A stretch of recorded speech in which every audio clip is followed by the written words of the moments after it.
the Hollywood Billionaire. This video is purely for entertainment and does not infringe on copyrights or laws. The rights to the novel and image belong to the original author. We do not claim ownership. Don't like waiting and want to listen to this fanfic in full now? Subscribe to our Patreon, where you'll find the best fanfics. Chapter 126, Mother Han's meeting gift. Yeah. Ling Lan patted his forehead, a little regretful. I should have bought something for them in San Francisco. I've been jet lagged these past 2 days, and my head is dizzy. Oh, we are so rude. As elders, we didn't buy any gifts for our children. Children? Han Yi raised his eyebrows. Ling Lan's unconventional way of remedy was refreshing to him. Oh, you know what I mean. Ling Lan waved her hand, moved closer to Han Yi, and whispered, then let's go buy it tomorrow. You know best what they like. Tomorrow our schedule is too full, and we have to go to see the music festival venue. You forgot. Han Yi cleared his throat casually and slowly brought out the plan that had been hidden in his heart. How about this? After dinner, let's take a look at the fountain, and then you can rest first and try to completely reverse the jet lag today. I'll buy it myself. Okay. Ling Lan thought for a while, took out a credit card from her card bag, and handed it to Han Yi. When do the stores here close? They close late, around 9 or 10. Mom, if I want, these stores can stay open all night. Of course, Han Yi couldn't say such a lewd word. He just took the credit card from Ling Lan and nodded with a smile. I'll do the job, don't worry about it. Then choose carefully, don't buy cheap ones, or people will think we are not generous. Ling Lan patted the back of Han Yi's hand and repeatedly reminded him worriedly, don't think about saving money for me. This matter is more important than anything else. What is it? Han Yi smiled stupidly and asked knowingly. What is it? Lifelong event. Ling Lan pouted, stood up quickly, and walked towards the seafood area. I'm too lazy to tell you to. You're stupid. I'm stupid.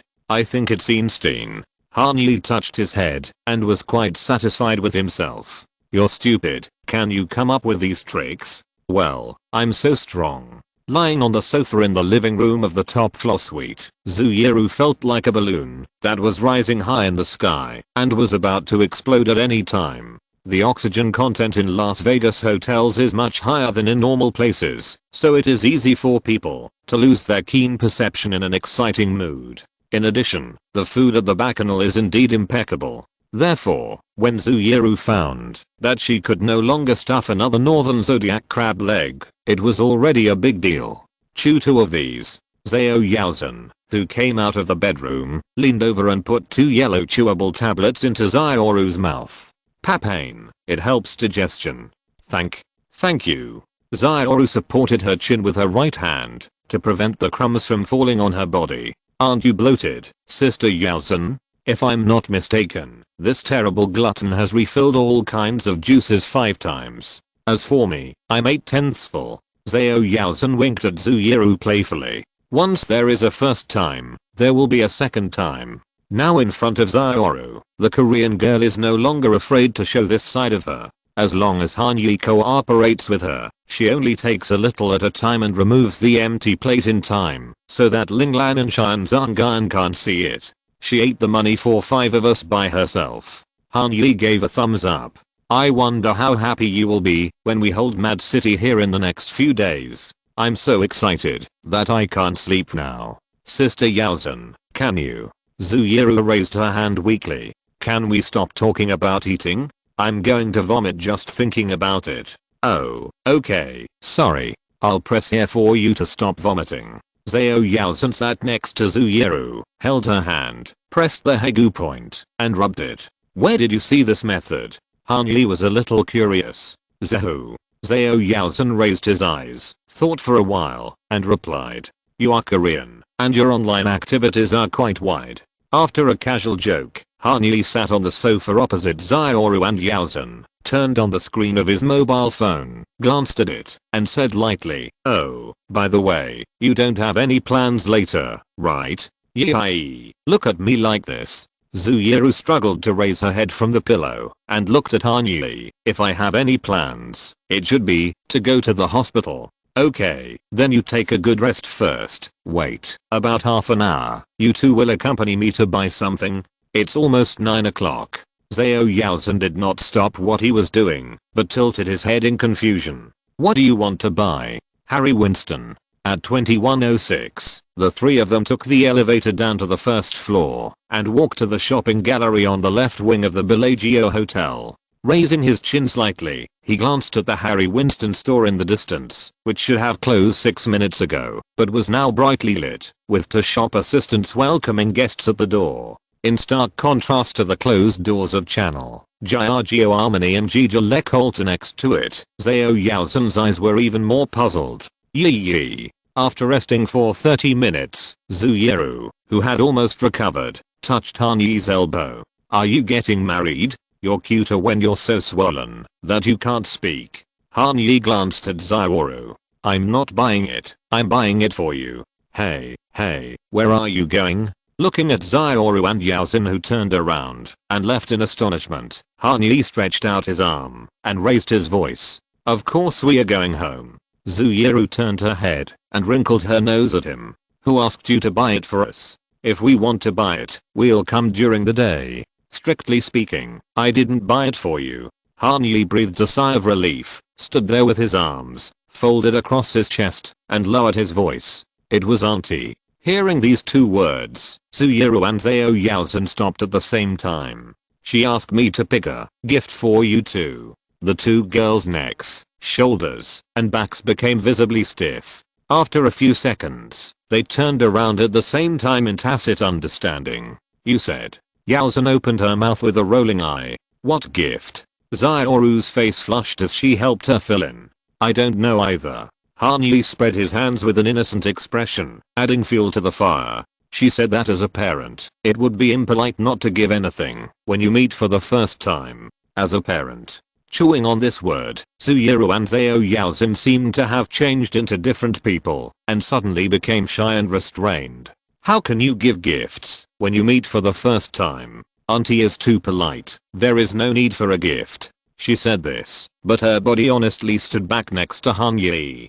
Go and have a look first. If you don't like it, go to another store tomorrow. Yes, ma'am. I'm very sorry. We are closed and not open to the public now. Ah, yes. There is an appointment for private shopping. When Han Yi, Zhu Yiru and Zhao Yaozhen approached the Harry Winston store, two gorgeous blonde women with accents that sounded obviously from Eastern Europe were arguing with the clerk standing in front of the main entrance, trying to get a chance to enter the store. No matter how the two Eastern European women requested, whether they said they had spent hundreds of thousands of euros in the store in Monaco, or that they had to fly back to Kiev early tomorrow morning, the clerk always maintained an understanding but apologetic smile, and politely repeated the words, that there was an appointment for private shopping. After nearly 5 minutes, a little embarrassed, the two angry women waved their hands, and left mumbling in their native language. You didn't need to understand them to know that what came out of their mouths would not be good PG-13 words.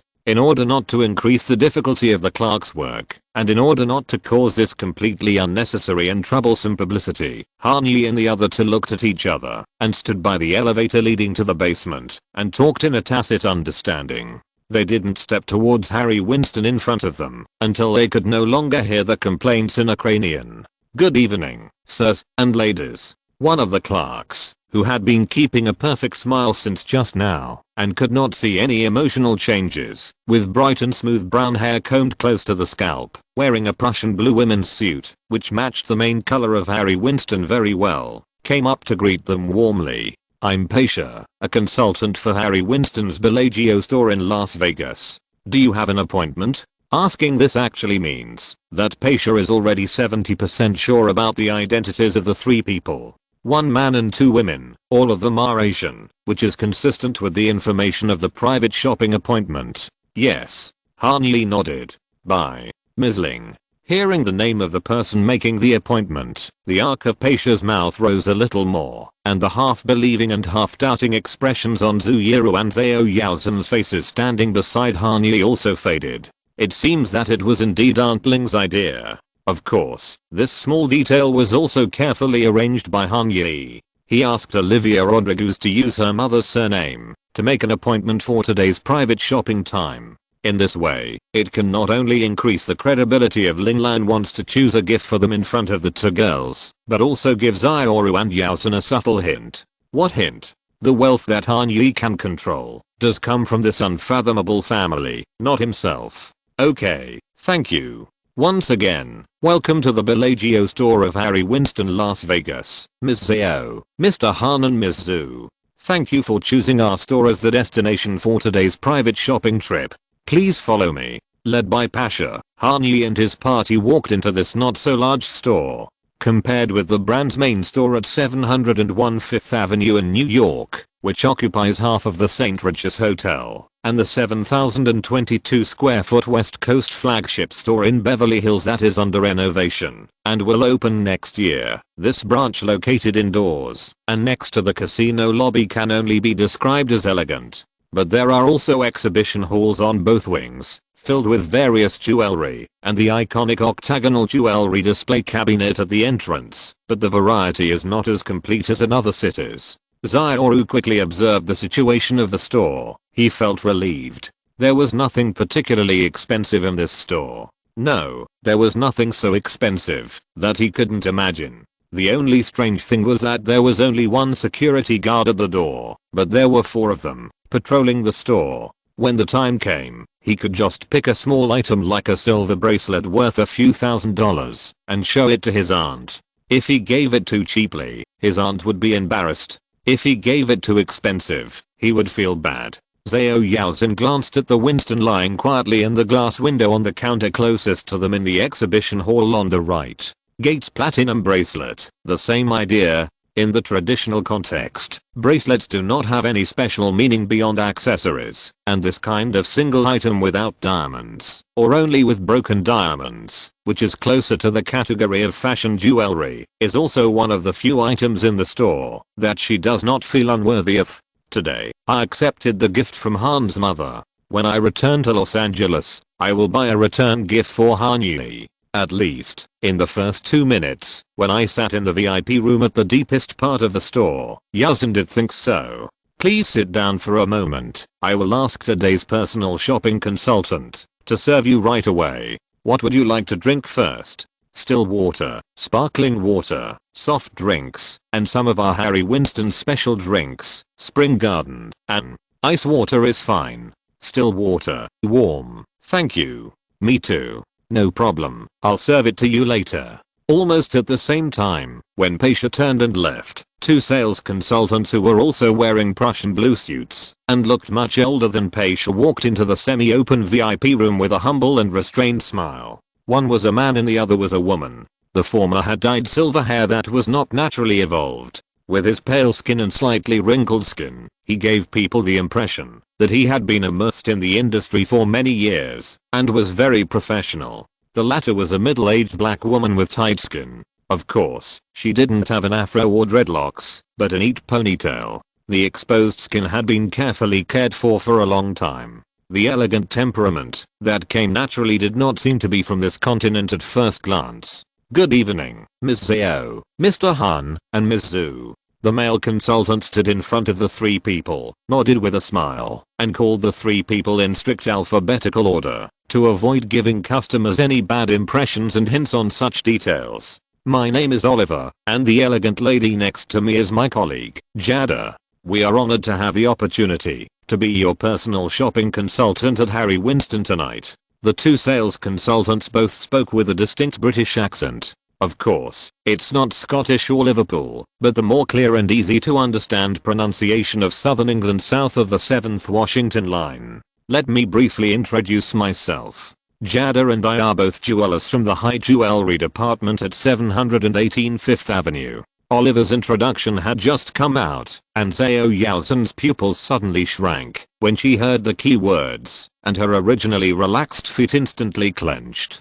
Zhu Yiru pursed her lips and looked at Han Yi, who was sitting on the single sofa, with some shock. High jewelry. The dazzling products in the jewelry world can be roughly divided into 3 categories. The first category is called costume jewelry. Costume jewelry is sometimes referred to as artificial jewelry.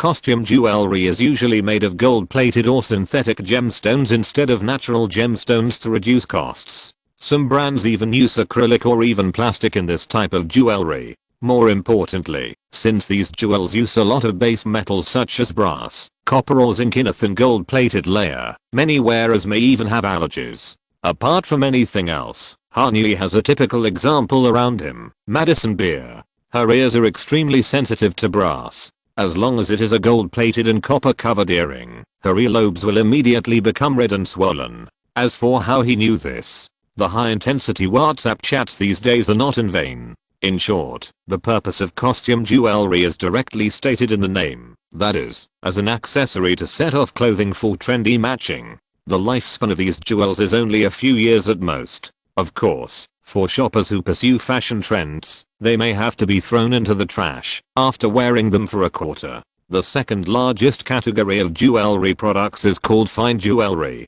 Fine jewelry is a kind of jewelry that is made of natural materials. It is a kind of jewelry that is made of natural materials. It is a kind of jewelry that is made of natural materials. It is a kind of jewelry that is made of natural materials. It is a kind of jewelry that is made of natural materials. It is a kind of jewelry that is made of natural materials. It is a kind of jewelry that is made of natural materials. It is a kind of jewelry that is made of natural materials. It is a kind of jewelry that is made of natural materials. It is a kind of jewelry that is made of natural materials. It is a kind of jewelry that is made of natural materials. It is a kind of jewelry that is made of natural materials. It is a kind of jewelry that is made of natural materials. Jewelry. Fine jewelry is a masterpiece of artistic inspiration, fashionable craftsmanship and precious materials. They are made of solid precious metals such as 14 to 18L gold, silver or platinum, and are often decorated with precious gemstones such as diamonds, sapphires or pearls.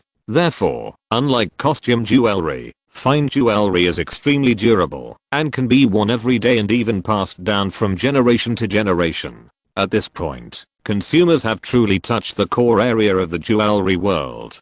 Cartier, Van Cleef & Arpels, Bulgari, Graf, Mikimoto, and of course Harry Winston, all have product lines that belong to the category of fine jewelry, no matter how low the price. In the process of climbing up the jewelry world, 99.999% of consumers will stop at the territory of fine jewelry. However, there are always some darlings of wealth and destiny who can go to the next level and take off those unique and glorious crowns. High jewelry, or in French, haute couture jewelry, is a kind of high-end jewelry. Each piece of haute jewelry is almost unique. Even if there are products of the same series and style, there are only a few in the world. It is difficult for the buyer to wear the same jewelry again. These jewelry, which can be called works of art, not only retain their original value, but also have a high probability of increasing in value over time. The word haute jewelry represents the ultimate expression of fashion art and craftsmanship through the language of jewelry. The jewelers who create haute jewelry only use the finest metals and gemstones that can be found in nature. These true works of art that transcend time can naturally maximize the rarity and uniqueness of haute jewelry. Only a few brands in the world have the financial resources, design, and craftsmanship to create haute jewelry that meets the standards. Christian Dior's haute jewelry department, Louis Vuitton's haute jewelry department, Chaumet, Bulgari, Chopard, Tiffany, Mikimoto, Piaget, Graf, Buxellity, Van Cleef & Arpels, Cartier and of course, the eternal Harry Winston. Born in New York City in 1896, this master jeweler has been running his luxury business on Fifth Avenue since 1932. Today, Harry Winston has become a resounding name in the jewelry industry. From watches to diamond rings to necklaces, Harry Winston only uses the finest gemstones and metals, and only employs the best jewelry craftsmen in the industry to create them. Elegant, luxurious, and durable, the design language is timeless, and can withstand the test and tempering of time. Harry Winston is the partner that every girl dreams of. There is a joke that, as long as you wear Harry Winston on your ring finger, it doesn't matter who the groom is. Whether you are browsing Pinterest, Tumblr or Instagram, there will always be one or two the one or Winston blossom in Zaoru and Yalzin's push. They will always be like any girl who still has aspirations for love, wrapped in the quilt, secretly imagining the appearance of the lifelong partner who kneels on one knee and opens the blue velvet box. But this fantasy does not include the haute couture series. The two girls, who came from privileged backgrounds and had broad horizons, certainly knew something about Harry Winston's product line and prices.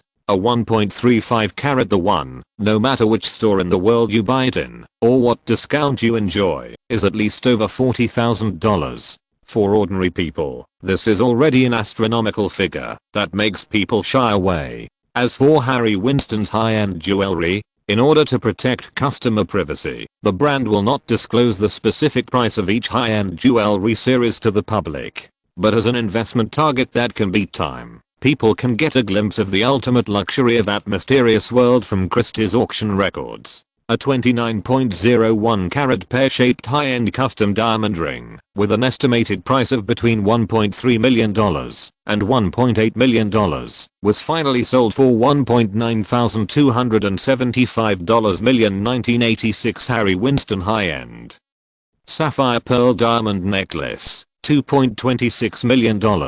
The bracelet/headpiece dual-purpose jewelry composed of 9 diamonds has diamond carats of 14.26, 12.66, 12.05, 10.79, 8.08, 7.16, 6.72, 5.02 and 9.78 respectively. Estimated transaction price? $7.204 million.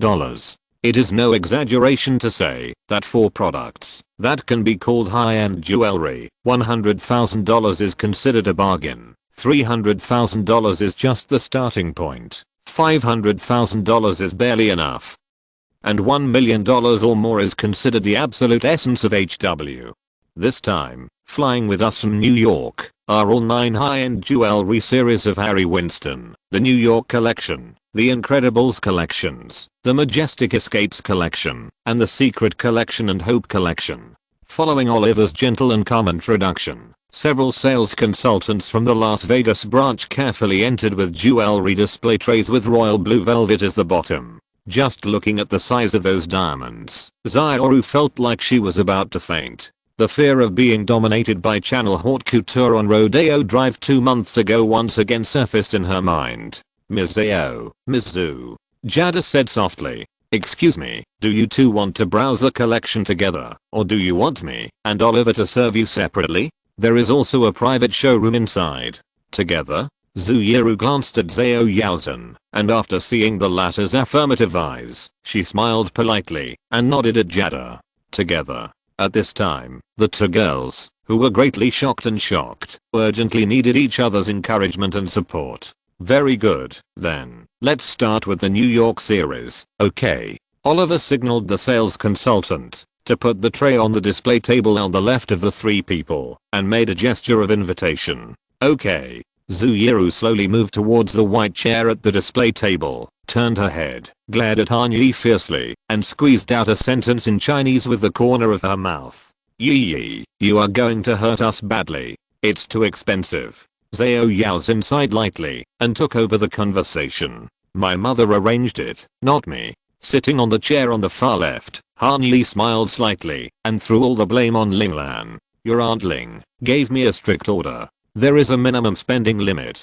You can't leave until you spend it all." This is the spending and reward plan that Han Yi has been thinking about for a long time. Starting from the investment from Bohu Capital, every large reward he received afterwards can only be used for consumption related to his career. With 3 top luxury cars, a Bel-Air mansion and a whole team of housekeepers to support, Han Yi spends money much faster than expected. The 8-digit cash in his account that he can freely use is now slowly sliding towards the 7-digit direction. Although the tuition fee transferred to Zhao Yaozhen can get a 10-fold reward, it is only a few $100,000. For Han Yi, whose appetite is getting bigger and bigger, this money can't even make a difference in the account balance. More importantly, all business investments will add or deduct rewards according to the performance of the quarterly financial report. This quarter, Utah and Matt Decent should have no problem making profits, but the entire HMG sector is still in the early investment stage, and it will take some time to turn losses into profits.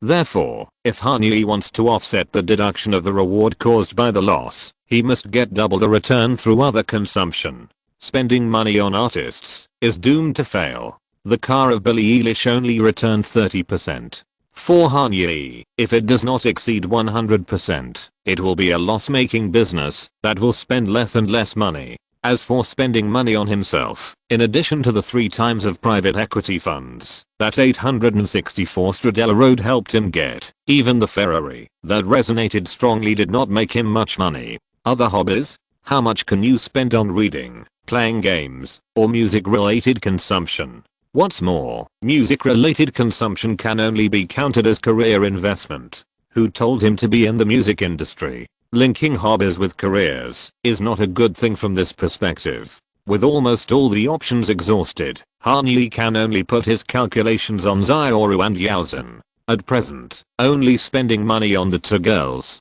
can get the strongest positive emotional feedback and the highest return rate. From 3 or 4 times to 10 times, these 2 little sheep are getting fatter and fatter, and the wool they get is getting more and more. However, it is regrettable and gratifying that neither Zhu Yiru nor Zhao Yaozhen are the kind of people who can accept gifts from men with peace of mind. It is an impossible task to spend a large amount of money on them without any reason. Therefore, from the beginning, Han-Yi took the initiative to enthusiastically invite the 2 girls to join the tour group, and this is the ultimate goal. In the name of Aunt-Ling's meeting gift, spend the money in one go so that you have enough cash in your hands that you can freely dispose of for at least the next quarter. The minimum consumption amount. Xiaoru swallowed her saliva after hearing Han-Yi's words. How much is it? Han-Yi raised his hands. 5 on the left and 2 on the right. $70,000?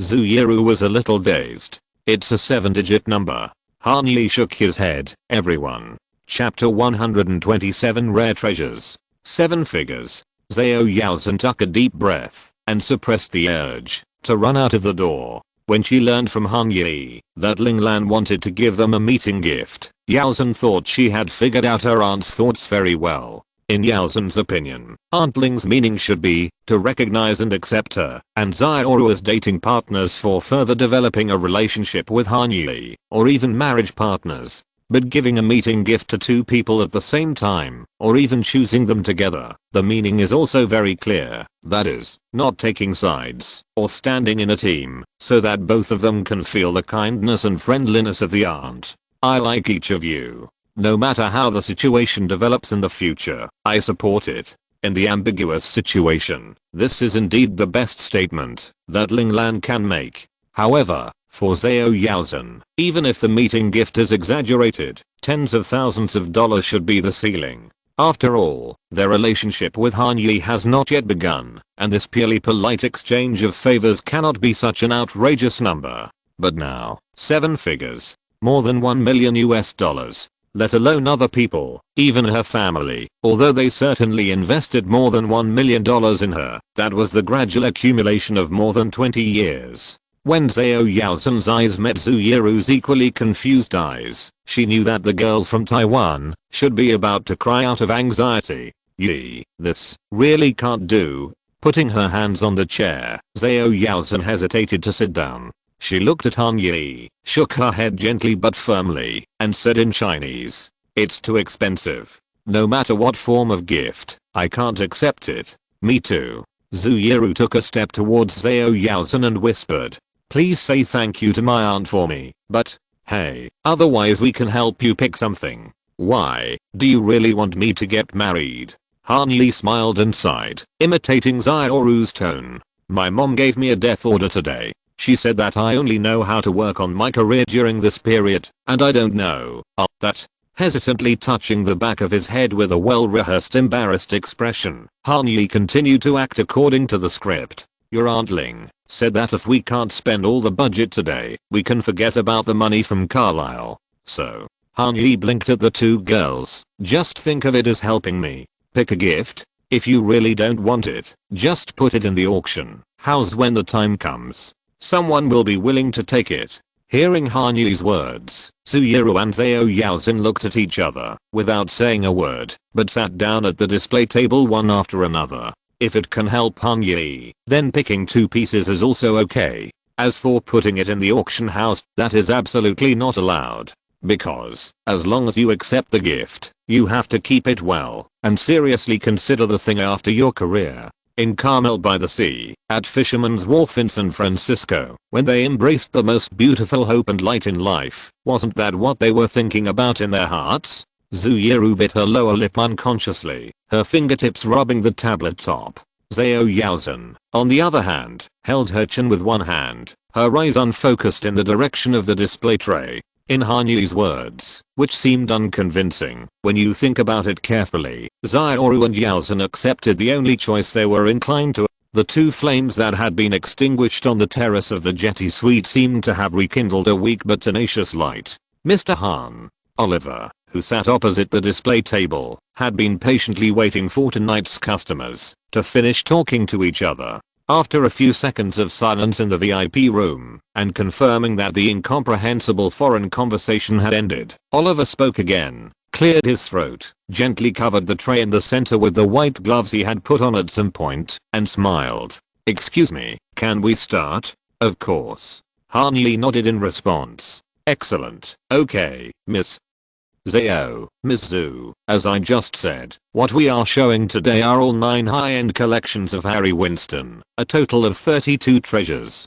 If there are no special requirements, let's start with the New York series, okay?" After receiving the affirmative nods from the 2, Oliver carefully held up the petal-shaped ring that glowed green under the comfortable and soft lighting with his soft fingertips. The first collection of the New York series is this ring that we aptly named Rockefeller Winston. As the name suggests, you can now see that the emerald gemstone inlaid in the middle of 108 diamonds once belonged to John D. Rockefeller Jr. This heavy surname alone was enough to make everyone in the VIP room, including Han Yi, breathe heavier. There are many famous emeralds, but the Rockefeller emerald undoubtedly stands out among them. Although it is not the largest emerald in the world, nor even the largest gem-grade emerald. However, it is the largest flawless emerald in the world. Pure and transparent, without any impurities at all. Please look. Oliver carefully raised the ring a few inches more, so that Zuyuru and Zhao Yaozhen could better appreciate the dazzling brilliance of the Rockefeller emerald.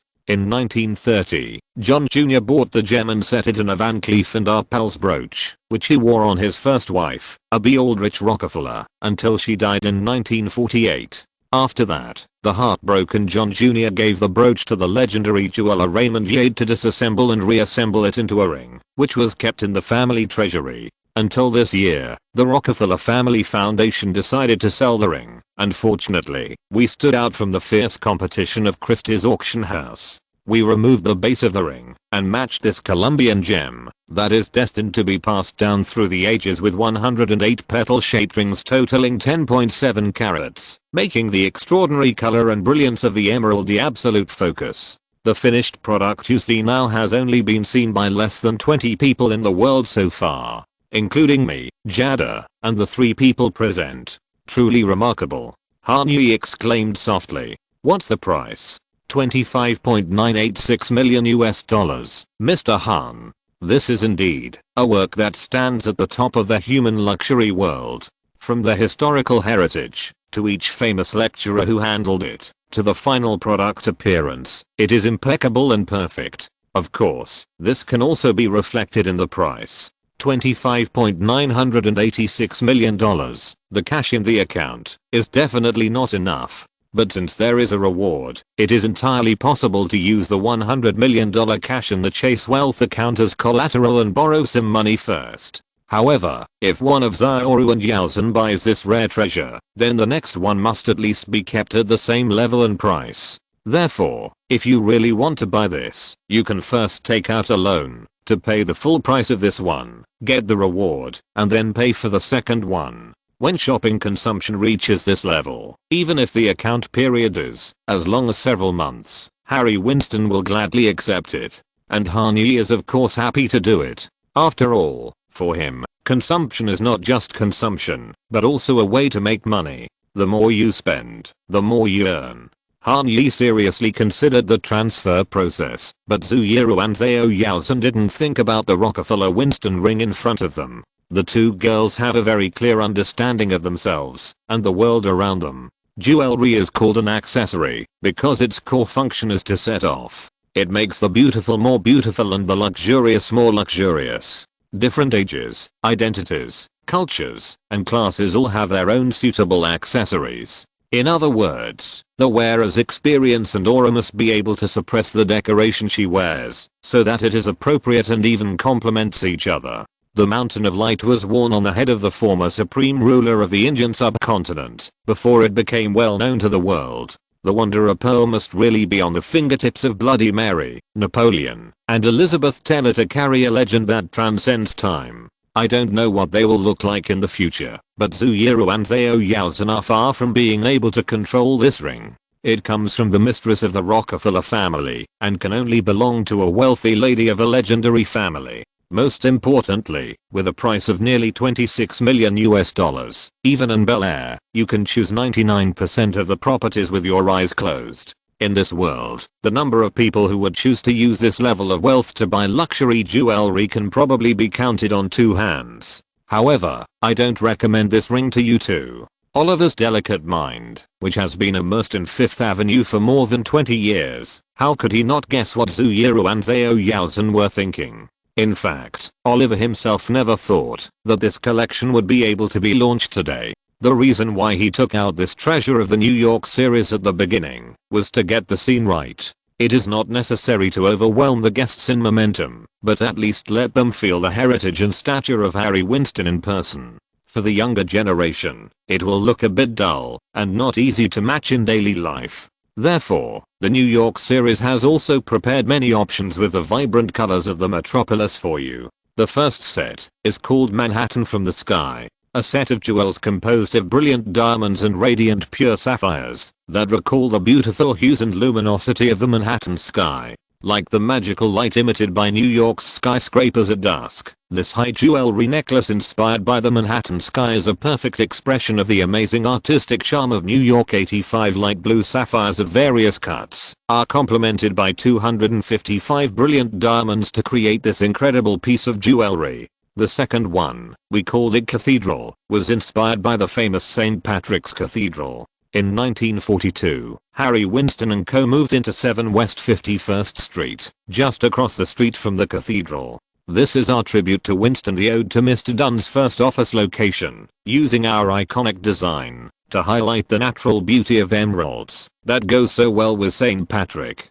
This gorgeous jewel features 5 pear-shaped emeralds weighing a total of 65 carats, set between perfectly textured diamonds. The third piece, 718 Marble, is also a tribute to our brand's own culture. Inspired by the elegant marble details on the exterior of our flagship store at 718 Fifth Avenue, this set of jewelry pairs bright rubies with bright diamonds. The fourth piece, Central Park Mosaic Ring.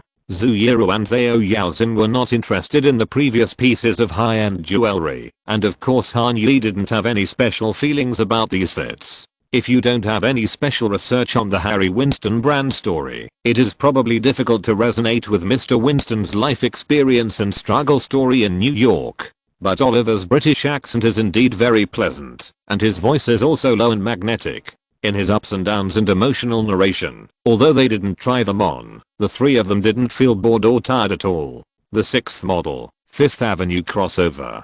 Of all the bustling streets and avenues in New York and around the world, none is more famous or more closely associated with Winston's story than the famous Fifth Avenue. To put it more artistically, Fifth Avenue is an unparalleled cultural center, providing New Yorkers and travelers with unprecedented and valuable opportunities to access some of the world's greatest works of art. Among the various cultural and art institutions located on Fifth Avenue, the most famous and incredible is probably the Metropolitan Museum of Art. Hearing the key words, Zhao Yaozhen's ears perked up slightly. The Metropolitan Museum of Art itself is a structural masterpiece, and this Fifth Avenue crossover pays tribute to its magnificent Fifth Avenue entrance. We use more than 77 carats of round brilliant Marcos, pear, rectangular and square cut diamonds, cleverly set in an impressive angular arrangement. Then, Oliver. Before the other party finished explaining, Zhao Yaozhen stretched out his right index finger, which was supporting his chin, and gently pointed at the necklace on Oliver's palm. "Can I try it?" "Of course, Ms. Zhao." Finally, there was a product that the important customer was willing to wear, and the smile lines at the corners of Oliver's eyes deepened a little. When hearing Zhao Yaozhen's rather subtle choice, Han Yi almost subconsciously glanced at Zuyuru. Zioru, who was sitting upright, looked normal, but the formulaic smile on her face was a little too perfect, and it didn't look like she was happy from the heart. "Let me help you." Jada walked behind Zhao Yaozhen and gently lifted her hair. With a crisp sound, the diamond necklace of Fifth Avenue crossover was buckled around Yaozhen's neck. When she came to Las Vegas for vacation, Zhao Yaozhen's clothes were mainly casual, without any fancy colors or tricks. A pair of Lau Lau Studios Balclay wide-leg pants, paired with Yaozhen's favorite Brunello Cucinelli striped cotton and silk shirt, was completely white without any mixed colors, which made her pink skin exposed between the two open buttons look even more fragile. The moment Yujin clasped the necklace around her neck, her already stunning charm was elevated to another level. The precious gemstones caught the soft ambient light, casting flickering shadows on her skin, creating an ethereal atmosphere like a fairyland. The 77-carat diamond seemed to have been mined for the sole purpose of harmonizing with her, as if it was destined to set off Joyojin's facial features and illuminate her natural beauty. Han Yi could even imagine how extraordinary it would be if Joyojin really wore this necklace on Fifth Avenue. The sunset sank over the roof of the Metropolitan Museum of Art, and a warm golden glow illuminated the breathtaking building, casting a magical aura on this city that never stops. Stepping onto the red carpet of the Met Gala, lifting the sky blue hem of Valentino, the Fifth Avenue crossover around her neck swayed left and right with her confident steps. Most of the cameras that were originally photographing Hollywood actresses turned to the greatest music manager in the third decade of the 21st century. This was a scene that Han Yi was almost certain to see. Zhao Yaozhen glanced at Han Yi, who was speechless, and the smile on her lips became more and more intense and more charming. He was a good communicator and colorful person. But what Yaozhen liked most was the praise that could not be recorded in words. "I think we found the first thing to take home, didn't we?" Jada walked around to Zhao Yaozhen's right side, put her palms together, and placed them on her face, and exclaimed, "What a perfect pair. How much is this necklace, Jada?" "Our asking price is $823,200 before tax, Mr. Han. For a necklace like this with 212 D-grade diamonds that weigh 77 carats, there is no better choice than this cost-effective. Our high-end necklace in the Sunflower series, with 429 smaller diamonds and a total weight of 21 carats, also costs about $188,000. The Rockefeller Winston ring worth $25.986 million was the pearl in front, and the price of $823,200 didn't even sound like a fraction of it. And this is also a kind of sales talk of Harry Winston. I understand. Han Yi took a sip of ice water and smiled at her. No one dislikes high cost effectiveness, Jada. However, we may need to trouble you to help us pick one or more pieces that are equally cost effective. We need to budget for shopping at 7 figures, which is Ms. Ling's hard rule. Thank you very much. Of course, Mr. Han. Even Jada, who has been working at 718 Fifth Avenue for 6 years, couldn't help but be dazed for a moment. There are many customers who come to buy high-end jewelry. In fact, there are many more wealthy people who are willing to spend money on diamonds, pearls and various gemstones than customers who buy high-end fashion. Clothes are just clothes, but precious metals are timeless investment products. The savvy top class will calculate this account. However, every customer will do their homework in advance before visiting the store, because after all, this is a large amount of consumption close to or even exceeding $1 million. Some customers will even measure their finger circumference and neck circumference in advance and explain in detail to the sales consultant in advance which one to try first and which one to try later. More importantly, every purchase of high-end jewelry almost represents a keynote in one's life, especially important moments related to love, proposal, engagement, marriage, divorce, no divorce. Even if a pop star with an annual income of tens of millions wants to buy Harry Winston's high-end series, he has to fight with the business manager for 10 rounds, and then work hard to earn money for a month or two of touring, before he can grit his teeth and let himself enjoy this luxury. Han Yi contacted Harry Winston through Chase Private Bank 2 weeks in advance, and asked them to bring more than 30 pieces of exquisite items with a total value of nearly $100 million to Las Vegas. It doesn't seem to be a particularly important anniversary or milestone in life. From this point of view, he seems to just want to buy gifts for the two girls. But this is a gift worth $1 million.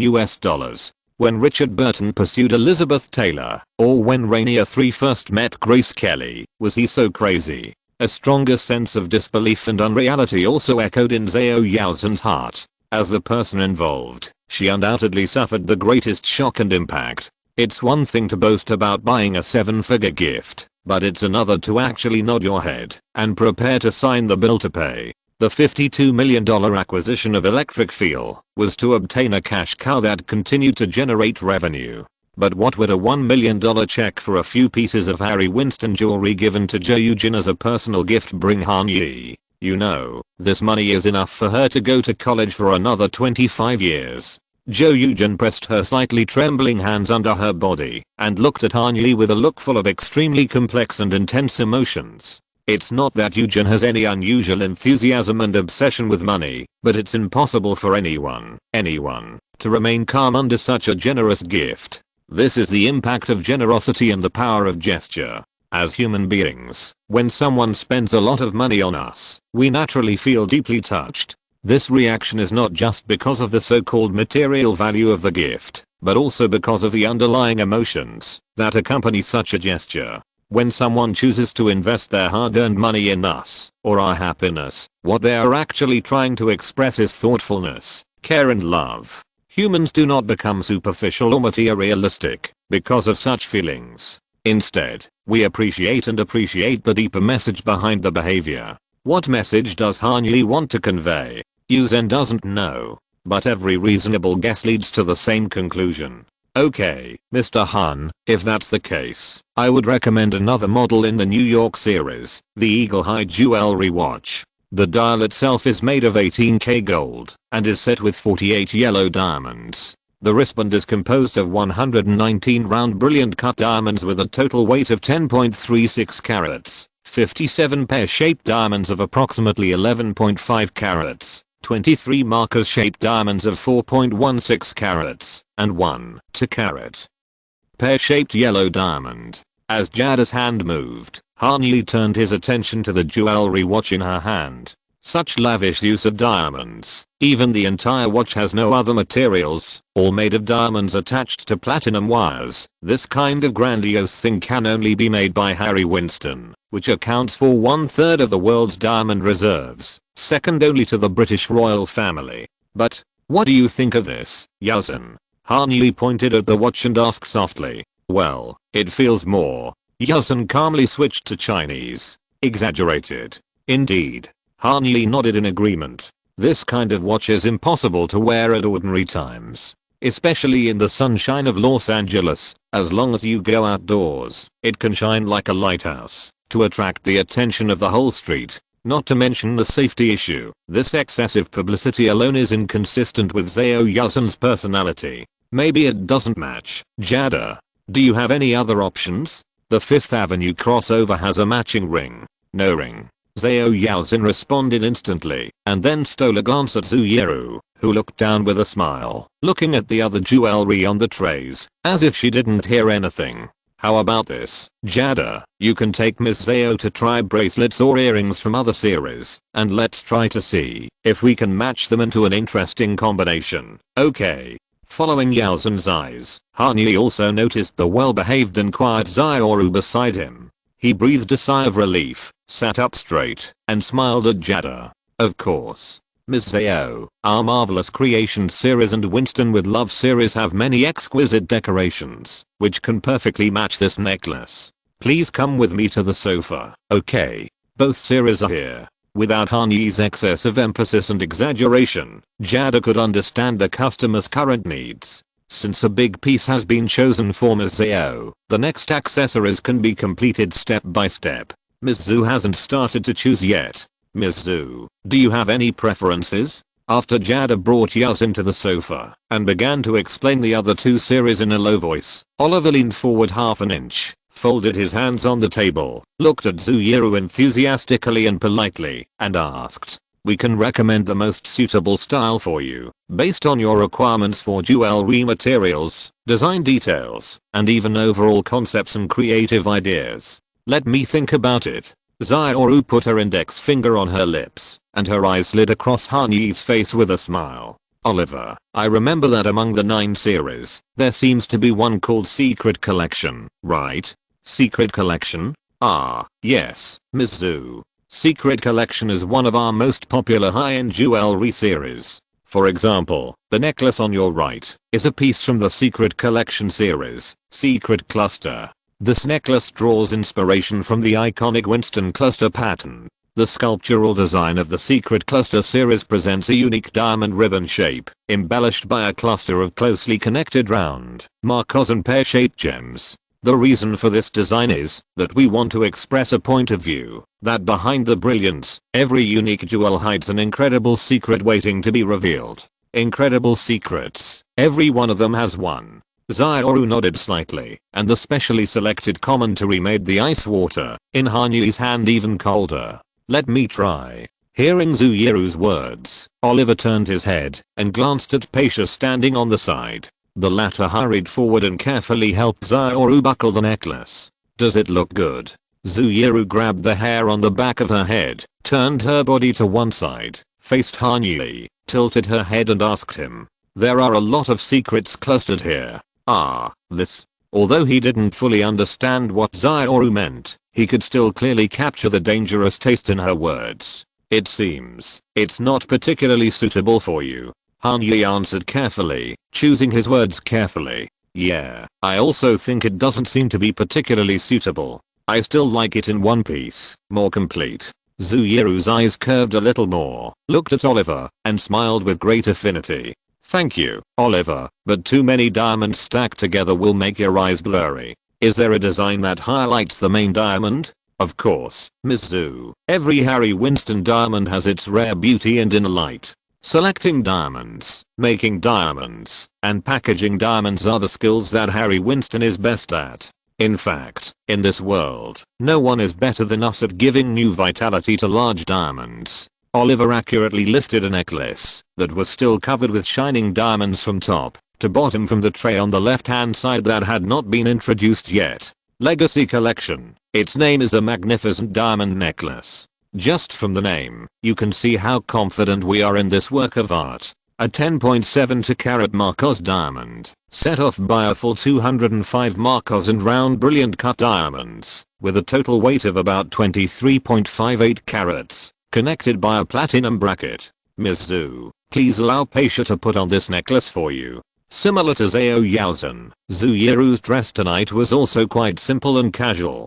A lace cashmere cardigan from Alice plus Olivia, plus a short knitted vest, both in the light pink color that Zioru loves, and a pair of light blue jeans from the same brand, complete Zhuyiru's most common daily look. But even with such a home style, with that magnificent diamond necklace, Han Yi immediately had a vivid illusion in front of his eyes. This time, the place where the illusion took him was no longer the Met Gala celebration at the Metropolitan Museum of Art at sunset, but Villa Barbianello on the shore of Lake Como at noon. With the gentle accompaniment of the string orchestra, perhaps Tony Bennett or Norah Jones was whispering icing amor in front of the microphone. Accompanied by the extremely romantic music, Zhuyiru, holding hydrangeas in her hands, walked through the long garden and applause, and walked towards him standing in front of the villa gate. It was this magnificent diamond necklace that was hung in front of Vera Wang's custom wedding dress. "It's beautiful, beautiful." Han Yi was pulled back from Italy after hearing some noise. He cleared his throat, put his hands on the table, and responded randomly, "What beautiful, beautiful." Zioru glared at him coquettishly, with a blush on her cheeks. Han Yi's dazed expression just now was enough for her to press her head with a pillow and laugh for a long time tonight. "I said, it seems a little too big." "No, I think it's just right. Perfect." At this point, Han turned his head to look at Oliver and asked, "This one is 1.529 million US dollars before tax, Mr. Han." "Ah, that would be. We want it." Han tapped the table lightly with his knuckles. "It's yours, Zioru. The tip of the tongue has no bones, but it is strong enough to pierce the soul." Zioru only now fully appreciates the true meaning of this famous quote, that she didn't know where she saw it. When the words that flew lightly in front of her were pressed into the gift of life by the power of money and power and smashed at her feet, no one could resist the desire to bend down and pick it up. Emotions of similar intensity, but opposite direction also surged in Zhao Yaozhen's chest. She put down the pearl earrings in her hand, clasped her hands together, placed them in front of her knees, put on a brighter and more charming smile, and asked Jada softly, "I changed my mind, Jada. Bracelets or earrings may not be suitable for me. Excuse me, do you have a suitable ring? Any style is fine."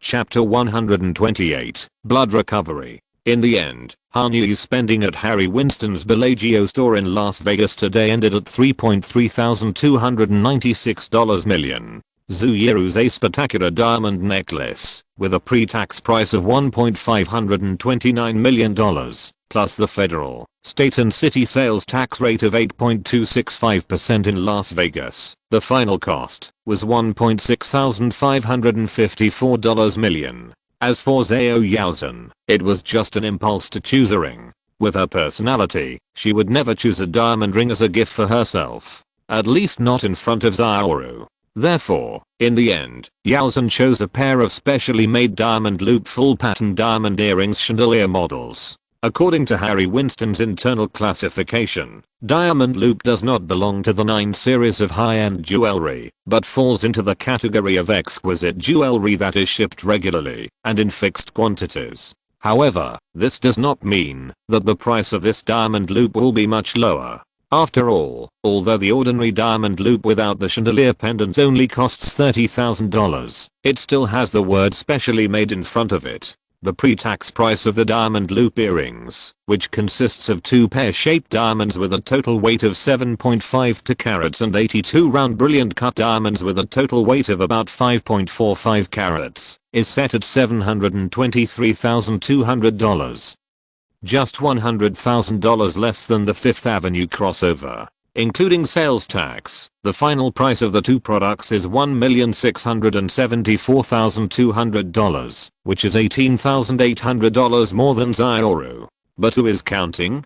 Everyone except Han Yi. A Ferrari 250 GT SWB and a McLaren P1 Coupe, 2 top-level sports cars, cost Han Yi a total of $3,317,800. And the price of 3 pieces of jewelry that are not even the most expensive in the Harry Winston brand easily surpassed the past. You know, the treasures in Harry Winston's collection are far more than the Rockefeller Winston emerald ring that Oliver took out. The cost price of an 18.96 carat rare pink diamond, which is unprecedented and will never be seen again, was $49.9 million for Harry Winston to get from the Oppenheimer family, the actual controller of De Beers Group.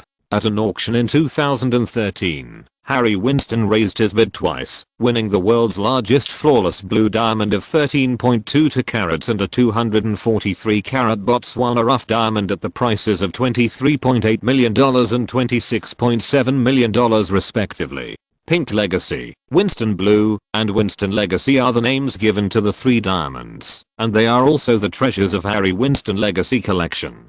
So, although I was surprised by Han Yi's casual spending, in terms of the amount alone, $3.3296 million is not even the largest transaction of Harry Winston this month. Of course, at least within the West Coast, it can still occupy the top spot in brand sales in May 2016. Everything was done in accordance with the professional and private Harry Winston private shopping process. After Han Yi signed the payment authorization form, Fernando Gonzalez, who had been waiting in front of the internal system, quickly completed the payment approval. From the initiation of payment to the arrival of $3.3296 million in Harry Winston's company account opened at Standard Chartered Bank, it took no more than 10 minutes. Next, Hanyi left the filling of member information, product maintenance introduction, and gift sets to Zioru and Yaozen. He hid in the single bathroom of the Harry Winston store under the pretext of going to the bathroom, took out his mobile phone, and checked the rewards for tonight's consumption. To his surprise, except for the deduction information of $3,3296 million, he did not receive any more text messages about the arrival of the account. He frowned slightly and called up the memo on his mobile phone, but saw a message that surprised him. This time, you successfully spent $3,329,600 and received a reward of $33,296,000 in order to avoid unnecessary suspicion and trouble. Cash rewards above 8 digits will be displayed here in the form of cash withdrawal limits. At any time and any place, you can choose to write withdraw $XXX.XX in the memo to use the limit. The amount written down will arrive in the savings account of Chase Bank within 15 minutes on weekdays. If the withdrawal information is sent on the weekend, the actual arrival time will be postponed to the next business day. Please plan the information sending time reasonably. $0$$296,000.000 $3,329,600 in consumption. $33,296,000 in rewards. The available cash balance, which was about to drop to 7 digits, suddenly returned to a lot above the safety line. At least in the short term, Hanyi does not need to worry about the deduction of living expenses or career awards. These two wings have grown bigger and bigger unknowingly and can take me to fly. It's not in vain to raise you. After holding the phone and giggling for a while, Hanyi collected his thoughts, walked out of the bathroom, and under the escort of 2 Harry Winston security guards and 2 sales consultants, returned to the top floor of the Bellagio Hotel. It was not until Oliver and Jada's sunny smiles disappeared behind the metal door of the elevator that Zuyuru and Zhao Yaozen completely relaxed. They looked at each other and then cast their eyes on the dark blue shopping bags tightly held in each other's hands. This is really a wonderful experience of cycling between fairyland and hell. What they completed today is undoubtedly the biggest gift they have ever received in their lives so far. The most important thing is that they all believe in a saying, the higher the walls you build around your heart, the deeper you will fall when someone tears them down. The boy who gave the gift was the one who tore down the wall until it was almost to the bottom, and it seemed that he wanted to leave no bricks. He, the most unique person in the world, gave the most unique gift in the world. What could be more perfect than this? But just like there is a silver lining behind every dark cloud, every time a rainbow appears, it also means there will be a heavy rain that makes people depressed. The name of today's heavy rain is forced sharing. It is such an unforgettable experience, but the 2 girls had to complete it under the sour gaze of a third person.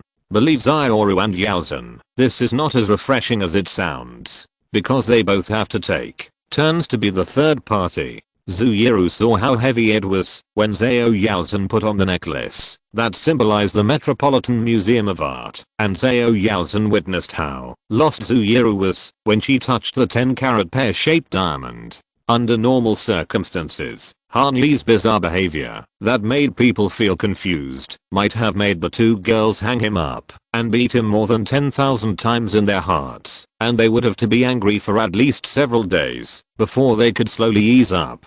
But this time, at least in name, it was a gift from Han's mother to them. In the final analysis, the gift was not given by Hanyi, but by the wealthy family behind him who showed a lot of kindness during this journey and seemed to be approachable and a little unreal. Moreover, Hanyi told them that if the gifts could not be delivered, the future development funds would also be cut off. Zioru and Yaozen walked into the Harry Winston store on their own to help Hanyi. No one forced them, it was their own choice. After repeatedly reminding themselves in their hearts, Zuyuru and Zhao Yaozen looked at each other with a little more friendly smile. Remember to find a place to keep it well in the next 2 days. After swiping open the door of the suite, Hanyi reminded them casually, I asked Corey to help us find State Farm to insure our valuable property, but we have to go back to Los Angeles to sign. Before that, it's up to you. After saying that, Hanyi left the girls who were looking at each other behind, quickly slipped back to his bedroom and laughed secretly with his hands covering his mouth. Scare them, make them want to dig 3 feet into the ground to bury the millions of high-priced jewelry so that they won't be discovered by Ling Lan. As for what to do if they talk about it tomorrow. First, he believed that given the character of Zhu Yiru and Zhao Yaozhen, they would never mention the price of the gift as a reason to thank Aunt Ling.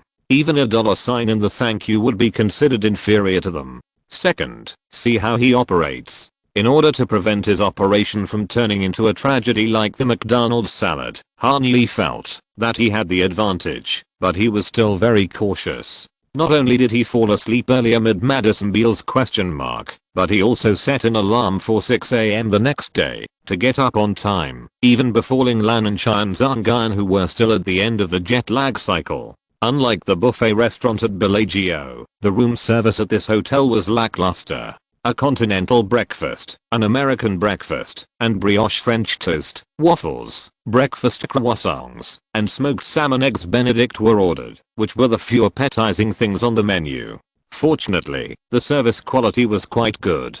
Not only did they place 2 tables end to end by the living room window, so that guests could enjoy breakfast while enjoying the scenery, but they also specially prepared 2 bottles of fresh flowers of the day, adding a touch of color to this morning that was not yet completely sunny. When Ling Lan opened the bedroom door, Han Yi had already drunk 2 cups of hot tea and even took a photo of flowers to Madison and sent it to her. Soft boy, sometimes. Less than 10 seconds later, the WhatsApp notification sounded. Why did you get up so early, little one? Ling Lan yawned and sat next to Han Yi. Are you also adjusting to the jet lag? I'm helping you adjust to the jet lag. What about my mother-in-law? She slept until 2 o'clock yesterday and got up now and is catching up on her sleep. Okay. Come and have breakfast. It's been hanging out for a long time. Han Yi smiled and pointed to the breadbasket on the table, then lowered his head and his fingers flew on the keyboard. These flowers are fierce. BTW, you still up? Why is it still up, Rick? Madison Beale stretched in bed and pulled up the sweater that exposed half of her shoulders. She bit her plump lower lip habitually, and she didn't realize that a happy smile was on her face. My family is still adjusting to the jet lag, and I'm the victim. What about you? I watched Good Mythical Morning all night, and then it was really morning.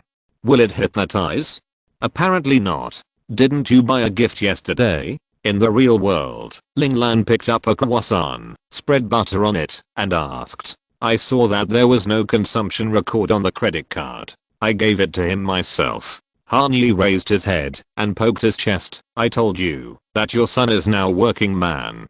Don't talk about this little gift money. In the next 3 months, I will pay for the tuition myself. After saying that, he looked at the 3 messages sent by Madison on the phone screen again. I envy you so much that you can have such a long vacation time with your family. How long will you stay in Vegas? Can I see Mama Han? It's probably hard. Han Yi replied.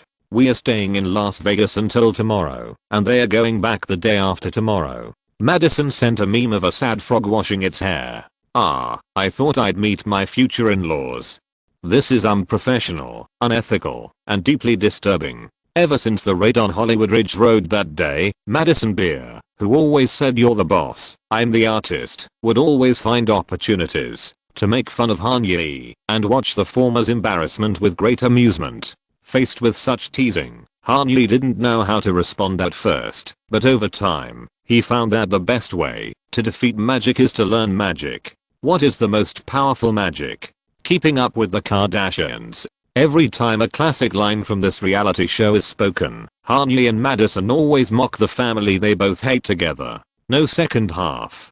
It's as if I care about the integrity of their wise sayings. Seeing Han Yi's answer, Madison turned over and giggled. She liked this kind of ironic humor that didn't care about other people's lives, just like she liked Rick and Morty. Little son, you really don't want to go back with us? Looking at Han Yi, who was playing with his mobile phone with a smile on his face, Ling Lan opened her mouth hesitantly, as if thinking about whether to say the next sentence. After thinking for a few seconds, Han's mother decided to follow her heart. That's not more than 3 months. No, I won't see you for 7 months. In his previous life, Han Yi would go home to accompany his family every winter and summer vacation. I want to come back too, Mom. But you see, my career has just started now. If I miss such a good development opportunity, I don't know how long I have to wait. Han Yi sighed softly. He didn't want to see his mother's hesitant expression of missing and reluctance to her son. No matter where he saw it, it would make him feel distressed. However, the details of what he said may be a little embellished, but the emotions he wanted to express were genuine. HMG is still in the ascendant, and having just signed these talented musicians who are destined to shine brightly in the long river of time, it is naturally impossible to just walk away and return home. Not to mention 3 months, there is not even a week of free time. The luxury of spending 6 or 7 days traveling with my family this time should only be available when everyone closes down around Christmas. It will not be too late to go back then. I know. Ling Lan waved her hand, indicating that she fully understood her son's difficulties. Then, she cleared her throat and shifted the topic to a less sad area. Do Zioru and the others like the gift? I picked it myself. Of course I like it. You can ask them later. Let's eat first, Mom. They will get up when we are almost done. Han Yi gave his mother a thumbs up, smiled as if everything was fine, and then looked back at the WhatsApp dialog box. Forgot to tell you, I just received the advance payment yesterday. Congratulations. What car are you going to buy? Paid the down payment for a yacht and still need 400,000. At least you're close to the beach. What does it have to do with the beach? It'll save me some effort when I drag you in and bury you. After all, I don't exercise much. She couldn't stop laughing again, even though she covered her mouth. Thinking about it carefully, it wasn't that funny, but Madison just felt that chatting with Han Yi was more hilarious than watching Comedy Central's The Rescue. Seriously, you have to come back early. The album preparation meeting is about to start, and you have to make the decision. This is your album, Maddie, and you should be the one to make the final decision. I'm only responsible for saying no to your ideas. Madison didn't type, but just sent an emoticon of SpongeBob's hands rubbing a rainbow. There were 2 big words on it. Fuck off. Han Yi was not to be outdone, and replied with a similar SpongeBob meme, but his fuck off was in a bigger and more shocking font. Go to sleep, girl. I promise I'll bring you a lot of good songs. I've been busy with this. See you in 6 hours. I believe you. See you in 4 hours. Zarkso, Maddie is the most emoticon-loving American girl I've ever seen. This skill tree for surfing the internet seems to be going off the track.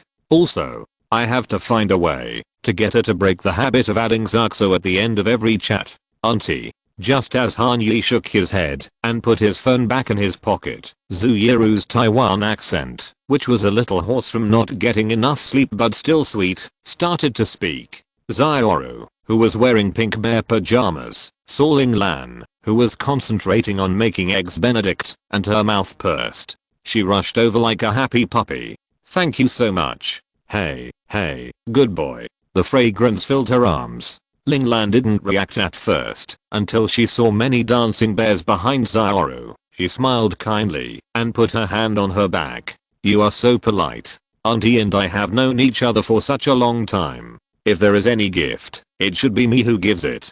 How can a young person give a gift? These are things that adults should do. After touching the back of Zhu Yiru's head, Ling Lan glanced at Han Yi and found that his son was making an okay gesture to her. The former immediately understood. Are you satisfied with the gift yesterday? Auntie doesn't know what you young people like now, so I asked Han Yi to take you to choose. It's not that Auntie didn't spend any thought. Not spending any thought. Auntie, 1.53 million US dollars. What else is considered to be spending thought? If you spend more thought, other parents will not be able to survive. Zhu Yiru, who lamented that she had met a perfect mother-in-law, hugged Ling Lan tighter. I love it so much, Auntie. It's just too expensive. I don't deserve it. That's just a few dollars. Zioru, you are exaggerating a little. Ling Lan supported the girl's shoulders, let her face him, and then touched the girl's nose intimately. In Han's mother's opinion, if the gift is something Han Yi can afford, by swiping his bank card, it really cannot be classified as too expensive.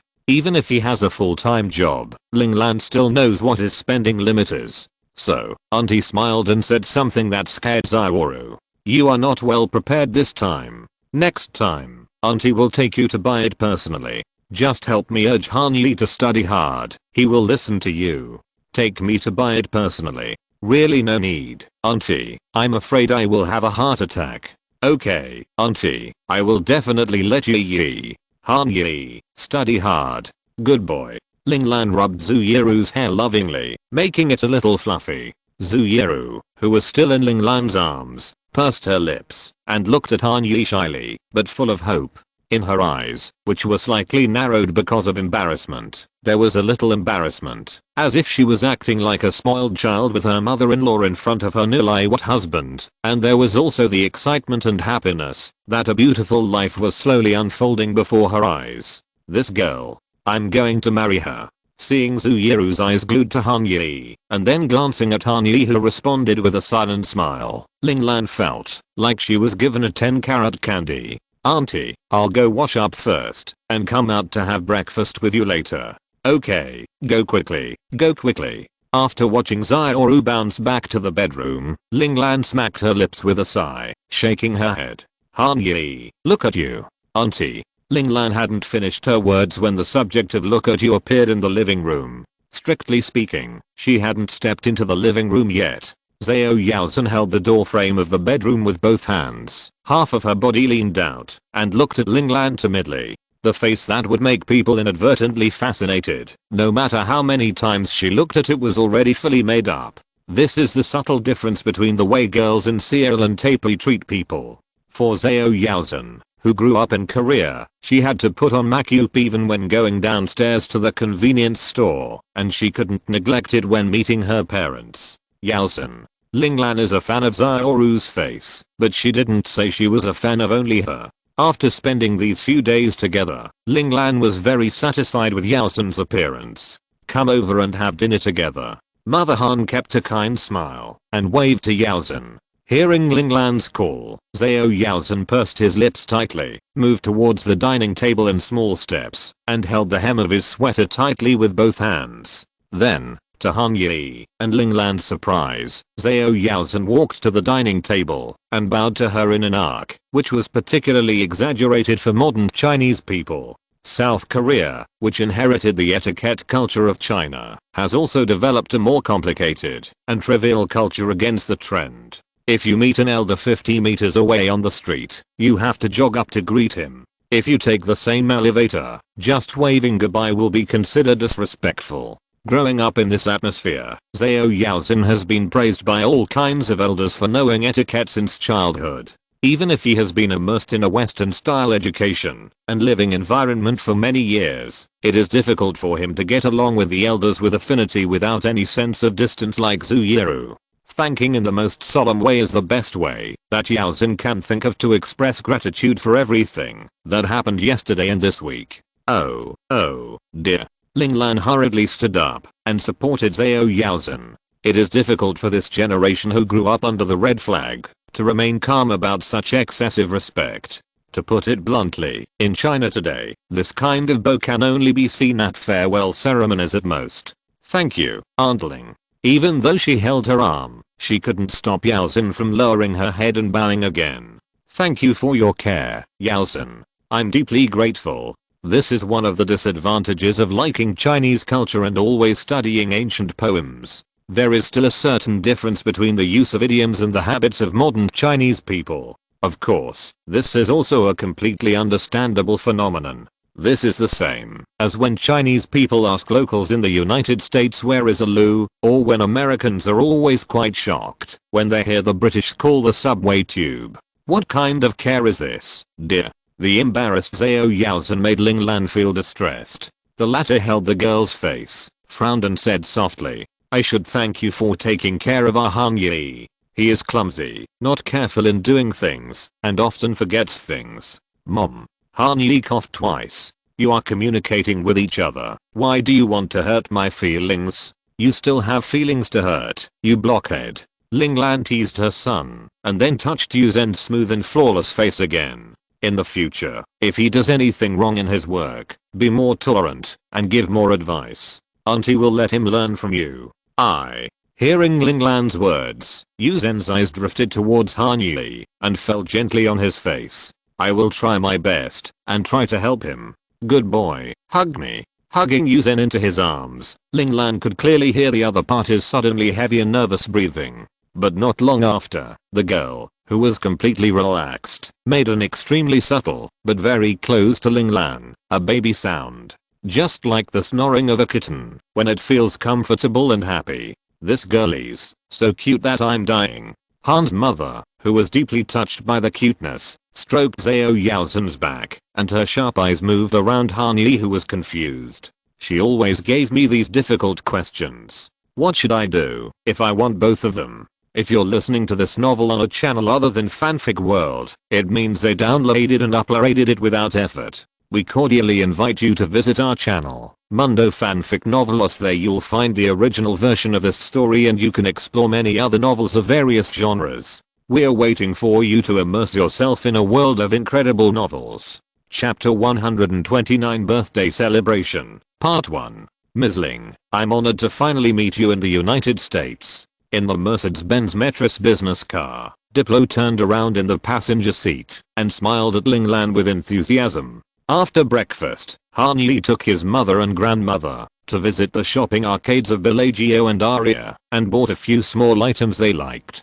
Afterwards, they solved the lunch problem at Din Tai Fung in the Aria Hotel. Buffets are indeed a must-try feature of every Las Vegas hotel, but the experience at the Bacchanal is so full that not only Zhu Yeru, but also Ling Lan and Qian Zhangyan all shook their heads when talking about buffets. The light and delicious Din Tai Fung can not only help everyone soothe their stomachs, but also slightly alleviate the mother and grandmother's growing desire for authentic Chinese food. After lunch, the group slowly set out from the intersection of Harmon Avenue and visited Caesar's Palace, Parisian, Flamingo and Venetian along Las Vegas Boulevard one by one, visiting the special attractions of each hotel, and then arrived at the northernmost end, the Wine Hotel opposite the Fashion Show Mall. This is indeed a landmark building in the gambling city famous for its landscaping. Entering from the side door of the shopping arcade, there are rockery waterfalls, landscape fountains and towering green plants everywhere, giving people the feeling more like the entrance to a natural park. Walking into the room, the feeling of the integration of the botanical garden and the circus is more obvious. The lush and rare plants, the seasonal flowers that change regularly, the carousel made entirely of flowers, and Jeff Koons' famous sculpture tulip made of mirror-polished stainless steel in various colors, all make this lush oasis a quiet haven in the noisy casino. After taking photos in the Garden of Wine for a long time, Diplo arrived at the lobby at 4 o'clock. Of course, this was not Thomas's intentional lateness, because they had originally agreed to meet before 4:30. For the profession of DJ, 3 PM is considered early when there is no need to catch a plane to tour around the world. Although there was no performance yesterday, Diplo undoubtedly spent a whole dopamine-filled night at XS nightclub. Las Vegas has always been the temple of electronic music, and getting a big contract to be a resident in Las Vegas nightclub is also an important career goal for all DJs. Why? All the ideal jobs in this world are nothing more than 3 conditions: high money, little work, and close to home. The resident agreement in Las Vegas perfectly meets these 3 elements. First of all, Las Vegas has the most profitable nightclubs on the entire planet, and it can even be said that there is no other. Nightclubs in other cities in North America, such as Academy in Los Angeles, are basically based on the operation model of large dance floors and small booths. When there is no guest DJ, the ticket price is $20, and you can order your own drinks after entering. If an artist is invited to perform, the ticket price may double to $50-100. In this kind of real dance club, the bottle service tables are few and small, and the consumption requirements are also very low. $3,000 is enough for 15 people to enter the nightclub and dance in front of the booth all night. Las Vegas is different. Whether it is XS under the Wine Group, Omnia at Caesar's Palace, or Hackers Inn at MGM Hotel, although the dance floor is not small, its main profit point is not the ticket, but the booth consumption. Take XS nightclub as an example. If you want to sit indoors, even on normal days, you have to pay a minimum consumption of $3,000. If you want to get close to the stage, it will cost at least 5 figures. The most important thing is that no one can spend only the minimum consumption in Las Vegas nightclubs. Absolut for $575 a bottle, Moet and Chandon for $6,600 a bottle of gold leaf champagne, and even the cheapest 6 bottles of Red Bull on the menu cost $65. If you are not careful, you can easily throw in $100,000 in one night. Of course, in the casino hall with such sufficient oxygen, those high rollers who have just won huge sums will never be stingy with this little money. This also makes Las Vegas nightclubs the most profitable late night venues in the entire federation and even the world. Las Vegas accounts for 6 of the top 10 nightclubs in the United States in terms of sales, among which XS Nightclub, which signed a residency agreement with Diplo, ranks first, with an annual profit of nearly $100 million, all highly liquid cash. Under such circumstances, Las Vegas nightclubs are naturally quite generous in booking artists. In other places, booking DJs or rappers is calculated on a single show basis. Only Las Vegas nightclub groups directly throw out residency agreements for dozens of shows throughout the year. In 2016, XS Nightclub signed residency contracts with 23 electronic music superstars including Alesso, Avicii, David Guetta, Dylan Francis, Diplo, DJ Snake, Major Lazer, Marshmello, Skrillex, Yellow Claw and Zedd. Even Off-White CEO Virgil Abloh has contracts to fulfill 420 performances here. Since 2012, Diplo has been a long-term partner of Wine Nightclub Group. The resident agreement is signed for 2 years each time, guaranteeing at least 25 to 30 performances each year. The price has risen from the low 5-digit in 2012 to the current jaw-dropping $170,000 per hour in 2016. In other words, Diplo, who has 27 performances at Wine this year, can earn $4.59 million without leaving the hotel lobby. Working hours? 27 hours. The rest of the time, Wine will also provide him with a special artist suite, dining and shopping coupons, and a business car for his travel in Las Vegas. This is the one they are riding in, to see the music festival venue. Mom, our artist said that he is very happy to see you in the United States. Han Yi directly translated to Ling Lan in Mandarin. When they met just now, Han Yi directly introduced Ling Lan in front of Zhu Yiru and Zhao Yaozhen that this is an artist of their company and the company is about to spend $36 million to acquire his music label. Of course, Han's mother didn't have any special reaction. After all, her son was just an employee, let alone $36 million. Even $360 million was just someone else's story for Ling Lan. Ling Lan's calm performance not only deepens Zhu Yiru and Zhao Yaozhen's subjective understanding of the bottomless financial resources of the Han family, but even Diplo, who learned what Han Yi said to his mother through Zhu Yiru's translation, couldn't help but be a little more surprised. After all, from Diplo's perspective, $36 million, which was enough for him to work in Las Vegas for another 10 years, after deducting personal income tax, was not enough for the lady to respond with some expression. She said that she was also very happy to meet you, and was sorry that she didn't see your performance in Las Vegas a few days ago. After helping his mother translate this polite response, Han Yi noticed the subtle changes in Diplo's expression and couldn't help but curl up a smile of success at the corner of his mouth. Introducing his family members to his partners openly was originally part of his plan. Let his mother and grandmother see the specific tasks he is completing, making his full-time job more convincing. Let the artists see the family behind the boss, who provides financial support, so that they have more room for imagination. At the same time, it also makes Zhu Yiru and Zhao Yaozhen, who are observing from the side, more certain of the background story he tells. Kill 3 birds with 1 stone. As long as you are not afraid of overturning, you can always drive on the mountain road. There are still 9 days before the next Las Vegas show. Why don't you go back to Los Angeles? Han Yi looked at the Stratosphere Tower getting closer and closer outside the window, and chatted with Diplo. Why do you want to go back? Diplo spread his hands and smiled. Free food, free accommodation, free drinks, and free. Oh, I can't tell you about that. However, Las Vegas and Wine are like my second home. Between shows, I try to stay here as long as I can. Besides, we just moved into our new home, and the team still has a lot of things to do, so it's not convenient to live here. You'll be back at the end of the month, right? We've just checked out the venue and signed the lease, and we'll have a meeting to decide on the artist lineup. On the 31st, I have a performance at XS on the 30th with Sunny, Skrillex, and I'll be back after that. Then in Europe in early June, right? Yes, from the 4th to the 5th. Hey, you should come. Utopia in Madrid, and Parklife in Manchester on the 11th. There are a lot of interesting electronic musicians we can meet, and maybe we can find an opportunity for cooperation. Not a bad idea. Hanyi thought for a while and replied, let me check the arrangements when the time comes. If you want to go, I'll contact you on the 31st. Okay boss, and we are here. The Las Vegas Festival is not far from the Wine Hotel.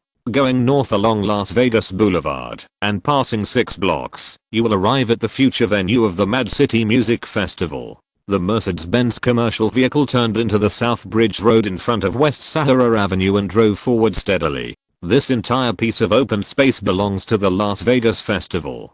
Diplo pressed the window and pointed to the long wall and white fence gate outside the window, as well as the red gate 3 signs on both sides of the gate. Gate number 3 here, gate number 4 in front, and several entrances at the other end can be opened or closed during the music festival, based on the number of ticket buyers and the actual number of people on site. The main traffic route is gate number 8 next to the Hilton Hotel. All taxis, Ubers, and buses will be directed there by LVPD. If all gate number 8 is opened, 500 people can be checked at the same time. Even if 85,000 people arrive together, it will only take more than half an hour for everyone to enter. Is this a dedicated parking building? Hanyi asked as the business car entered the venue from the open gate number 4. Pointing to the 2 vertical garages in the south and southwest directions, he pointed to the 2 vertical garages. The one on the right is. Technically, it belongs to the Circus Hotel next door, but the hotel itself is also owned by MGM.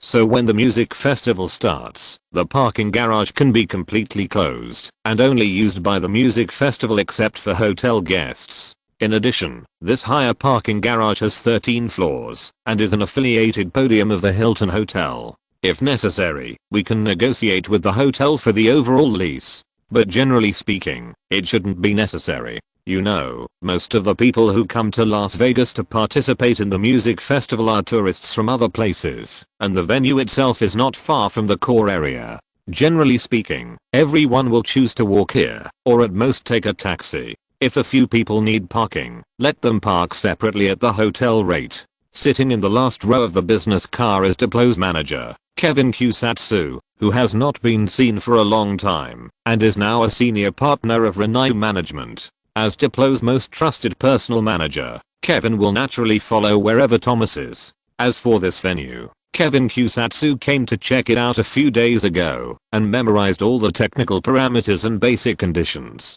Circus, affiliated with MGM.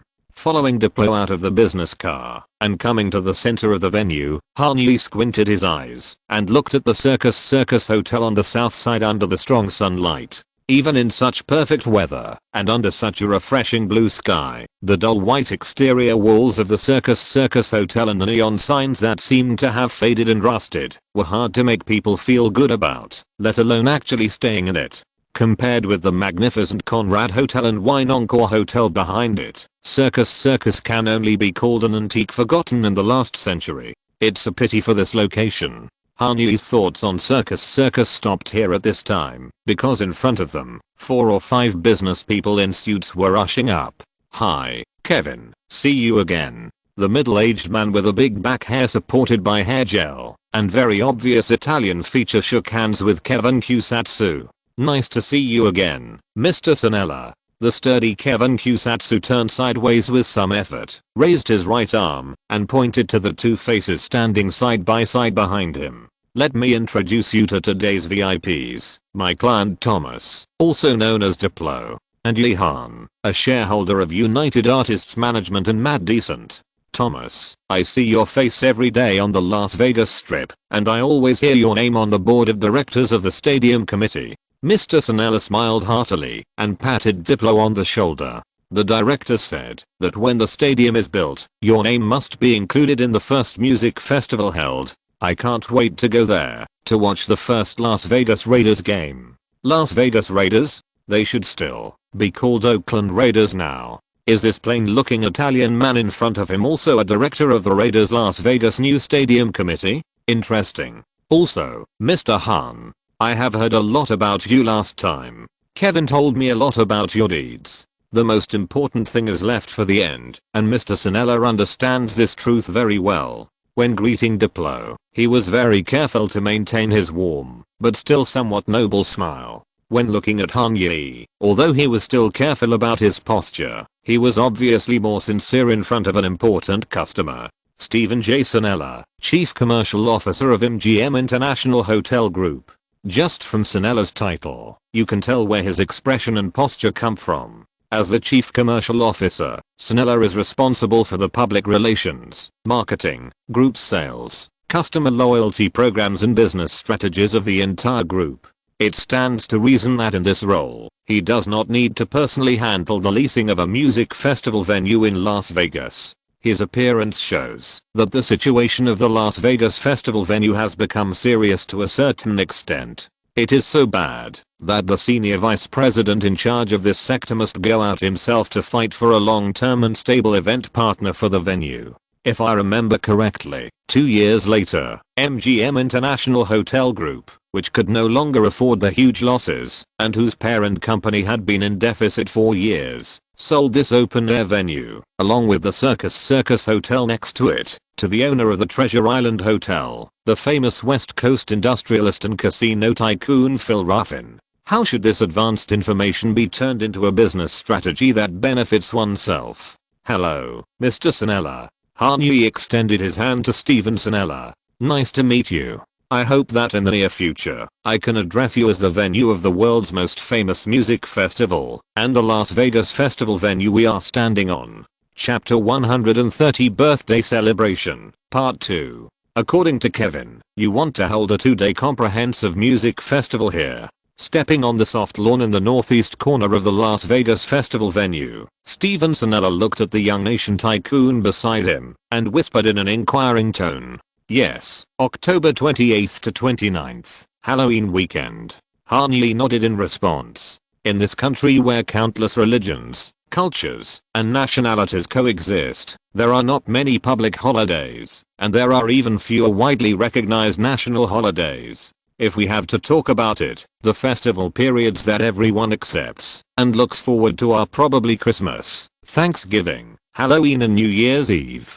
Christmas, needless to say, is a theme of family reunion at the end of the year. Except for Christmas carol concerts dominated by classical music, few large-scale events are held at this time. What's more, the trend of political correctness has intensified in recent years. Christmas in most blue states has been renamed winter holidays. In this case, it is more difficult to operate activities, and there is no need to cause unnecessary public opinion trouble for yourself. Thanksgiving is also known as a family day. You have to spend it with your family by the fire with turkey, mashed sweet potatoes and pumpkin pie, and talk about the people and things in your life that you are grateful for in the past year. I dawdled until nearly 12 o'clock and went to the shopping mall near my home to line up, waiting to grab the discounted products on Black Friday. If you don't squeeze in or oversleep, there is still Cyber Monday waving at you. It's obvious that there is no room for large-scale music festivals on this shopping carnival day, where everyone's hands are empty. As for New Year's Eve, it is indeed a great publicity gimmick for performances, but in Las Vegas, every hotel and every nightclub has arranged the New Year's Eve lineup early, and coming to Las Vegas in the new year to celebrate the new year in the hotel's casino lobby or the nightclub dance floor is as popular as going to New York's Times Square to compete with Kidney Function. As a new music festival brand, it is indeed not a wise move to compete with the entertainment complex that has been deeply cultivated in the gambling city for decades. Therefore, after thinking about it, the best choice for a music festival in Las Vegas is on Halloween weekend.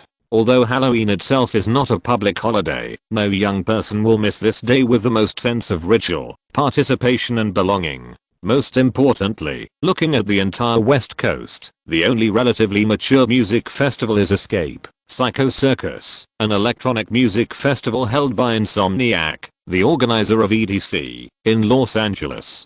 There is minimal competition for music festivals at this time, and entertainment complexes in the gambling city are also the most welcoming. After all, if people can be pulled from California to Nevada, it can generally increase the income of these hotel groups. No matter which country you are in, when you first arrive in a new city, to start a new business, the most important thing to consider is the local business ecology and the impact of your decision. Las Vegas really needs a Halloween music brand that can radiate to the whole country and even the world. Mr. Han, very insightful. I just want to do something for Vegas. By the way, basically your music festival organizers will put the stage in this corner, right? Han Yi said, skipping the unnecessary flattery lightly, pointing to the fence in front of him. Yes, the stage is placed here, and the audience standing in any direction of the venue can get the best live viewing experience. Steven Sinella raised his hand, signaling Han Yi to look up. Moreover, this side faces the Stratosphere Tower, which allows one of the most famous landmarks in Las Vegas to be integrated with the stage itself. Han Yi put his hand on his forehead, raised his chin, and took a look at the tallest building west of the Mississippi River. To be honest, it fits the brand tone of Mad City Crazy City, as long as it is supplemented by appropriate stage lighting, and even celebration fireworks. The completeness of the stage presentation can be taken to a high level. Mr. Sinella, I have another question. If I am. Han Yi opened his arms and wrapped the entire northeast corner in his plan. For this whole area, we will build 3 theme stages that are connected together. The left side will be at the end of the Allure apartment, and the right side will be at the middle of the lobby of the Sahara Hotel. If we do this, how many spectators can be accommodated in the remaining space? Such a big stage. Chuck Corson, general manager of the Las Vegas Festival celebration venue, who was standing next to Steven Sinella, took over the conversation. The senior vice president of MGM International Hotel Group must not be very clear about such specific parameters, so he needs to come forward to answer. When we did Rock in Rio before, the stage was actually very small.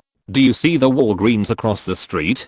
The far right side of the stage is almost there, and the left side ends at the McDonald's billboard. Let me tell you about our creative conception of Mad City, Mr. Corson.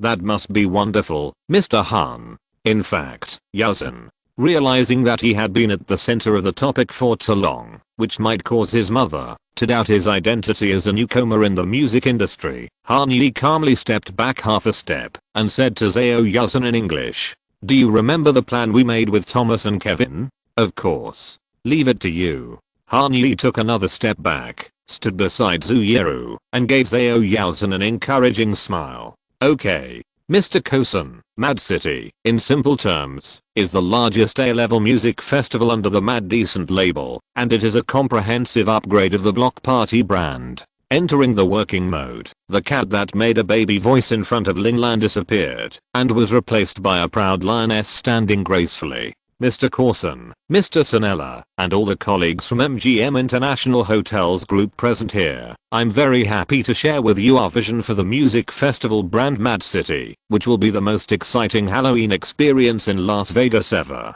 What we want to do can be summarized in 3 sentences: EDC that integrates all music styles, Lollapalooza in the Desert City, Coachella in Nevada. The best way to describe a new project to the outside world is not to use a lot of gorgeous words, to pile up a castle in the air that cannot see the actual effect, but to use existing successful projects for comparison, and use a few simple words to quickly describe the similarities and differences, so that the listener can automatically complete the completion in his mind. This is the most effective way of communication. How to explain what is pochi rice to someone who has never eaten it.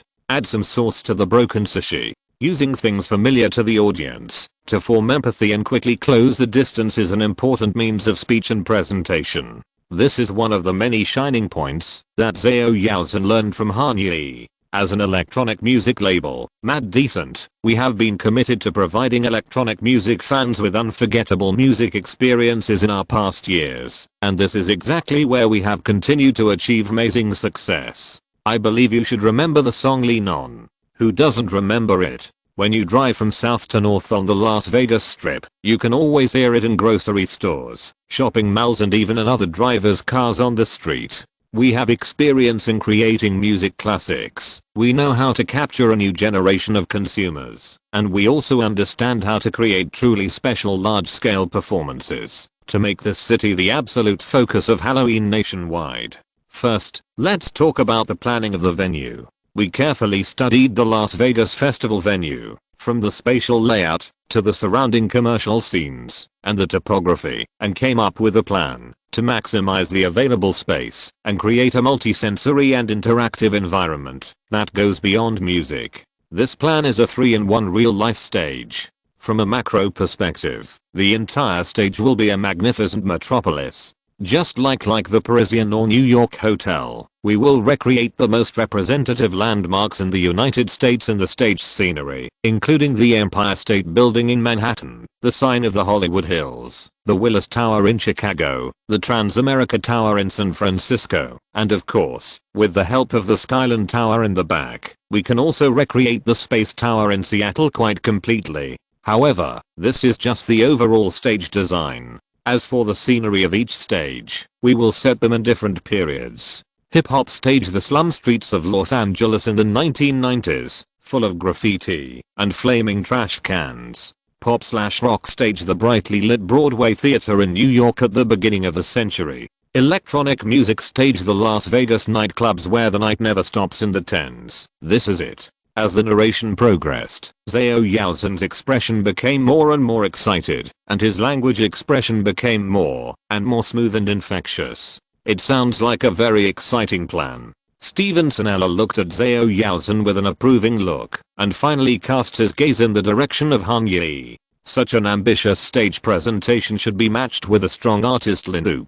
Without a doubt, this is what Sinella, as the venue operator, is most concerned about. How the stage is built and how it is presented are actually minor details for a music festival, or the icing on the cake. In the final analysis, there is only one factor that can really boost the sales of a performance: the artist lineup. Even Coachella, which has dominated the world music festival field for more than 10 years, would find it difficult to obtain ideal box office data if it only invites small bands that are not in the mainstream.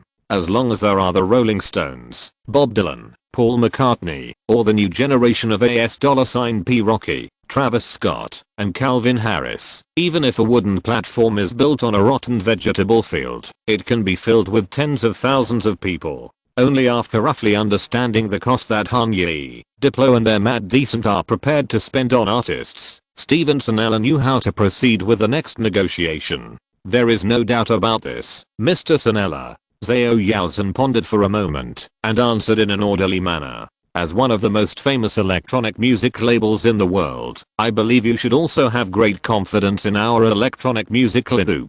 If you have paid attention to the performance posters of this year's Coachella Music Festival, you will find that Diplo is the headliner of Coachella for 2 consecutive weeks, with Jack U and Major Lazer.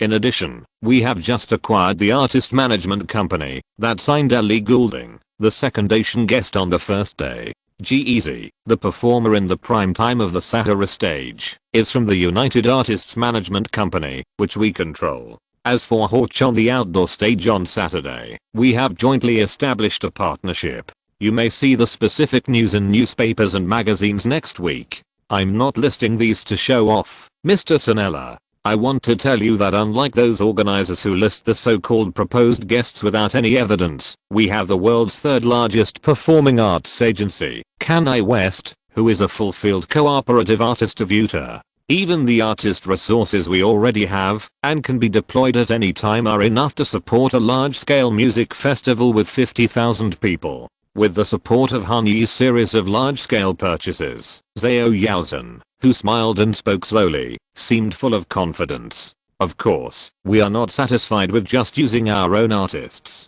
We also have some superstars who have confirmed their intentions. I would like to introduce them to you briefly. Justin Bieber has a collaborative single with Mad Decent that will be released at the end of July. As one of the conditions for cooperation, he has confirmed that he will participate in the Mad City performance. Justin Bieber confirmed that he could provide Diplo with a free public performance of Cold Water, just one song. Whether the performance time of this song can be increased to a full-length set of 45 minutes with a performance fee of several $1 million is still under negotiation with Scooter Braun and the CAA team.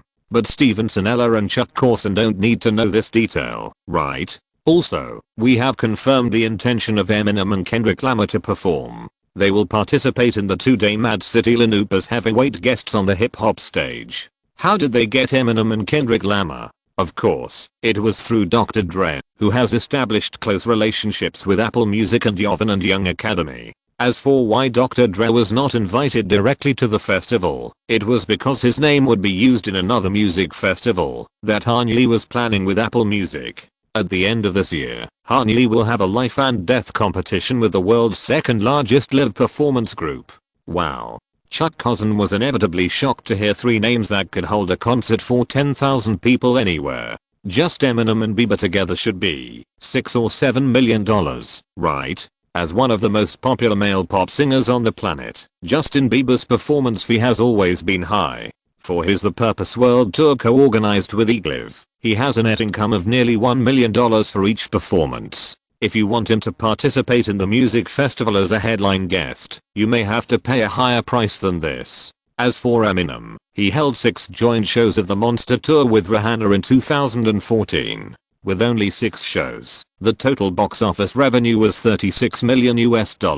According to the data disclosed by Forbes later, Rihanna could only get $400,000 per show, while her partner had a guaranteed minimum of $5 million per show. In Chuck Corson's opinion, it would cost a 7-digit figure to invite these 2 people at the same time. However, the performance price Kanye got was far less exaggerated. Mad City only required Eminem to do a 45-minute set, which was not the same as the Monster Tour, which required singing 21 songs. Dr. Dre suggested that Kanye send a performance quotation to CAA, which was about $2.6 million. Although it was impossible to expect the other party to accept this performance fee, the final transaction price could not be too outrageous. As for Justin Bieber, $1 million was basically equivalent to no money for Kanye now. After all, just last night, he spent more than $3 million in Harry Winston for half an hour. Moreover, Kanye originally planned to bring Ariana Grande and Kanye West from Scooter Braun, so there should be room for the cost to be reduced. Through strong financial strength, the powerful influence that can be released by accurately entering the industry segment at the right time. Other organizers may not be able to get the music superstars to agree to the performance invitation even if they beg, plead, and implore with double checks. For Kanye, it is just a matter of saying hello to his partners at the same level. The premise of many hands making firewood high is to find people who are on the same path as you to collect firewood. Almost. In response to Chuck's question, Zao Yowza nodded calmly. But that's not all. We initially estimate that we will spend about $15 to $20 million on the artist lineup this time. The overall festival budget, including publicity and promotion costs, is between $22 million and $30 million. $30 million. Chuck Corson and his superior Steven Sinella looked at each other. This budget, no matter how much it is exaggerated, is much higher than the Rock in Rio held here. After all, the former is a 2-week 4-day music festival, while Mad City only lasts 2 days. You know, the production budget of Belgium's Tomorrowland this year is only $35.5 million. That's a whole boomtown with more than a dozen stages. Even if Eminem and Justin Bieber take up a small half of the budget, which star can be invited with the remaining $13 million? Eminem, Justin Bieber, Kanye West, Kendrick Lamar, Ariana Grande, Porch, Diplo, G-Eazy, Ellie Goulding. How many tickets can be guaranteed just by the names that Zao Yowza said now? Take a deep breath and think about how these artists appear on a poster at the same time. What kind of legendary carnival will this be? So, back to our question, Mr. Corson. Zhao Yaozhen calmly threw Han Yi's question to the venue again, hiding his satisfied expression. According to what we said, if we build a stage of this size, not counting the VIP booths on both sides, how many spectators can stand at the same time? I have to be honest, if it is as you said, the stage area will be very large. Chuck Corson thought carefully for a moment and answered. Rock in Rio is a very standard band stage, so the theoretical maximum capacity is about 82,000 people. According to your plan, the capacity should be between 70,000 and 72,000 people. 72,000 people. Instead of calculating it based on the $375 ordinary single-day ticket of the Coachella Music Festival, the price is lowered to $235 for Rock in Rio de Janeiro. 72,000 people on a single day, 144,000 people on a double day. If all tickets are sold out, it will be $33.84 million in ticket revenue. Add to that the potential sponsorship revenue, booth revenue, beverage revenue, and other peripheral revenue.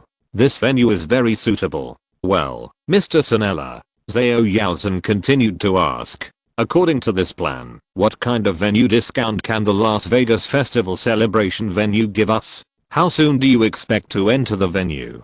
At least a week in advance. And then it will take about 2 days to dismantle it, right? In total, it will be about 11 days. Understood. Steven Sanella nodded with a smile and said, our current preferential policy is to give the organizers 48 hours of free demolition time, and the excess will be charged at the normal rental price. For the week of construction, we can give 24 hours, and the rest of the time will be calculated at half of the official rental price. As for the price of the 2 days of the music festival, our latest price standard in 2016 is $1.05 million per day. $1.05 million for 1 day and $2.1 million for 2 days. Add to that the 6 days of construction that need to be paid, and the total cost of the venue is $5.25 million.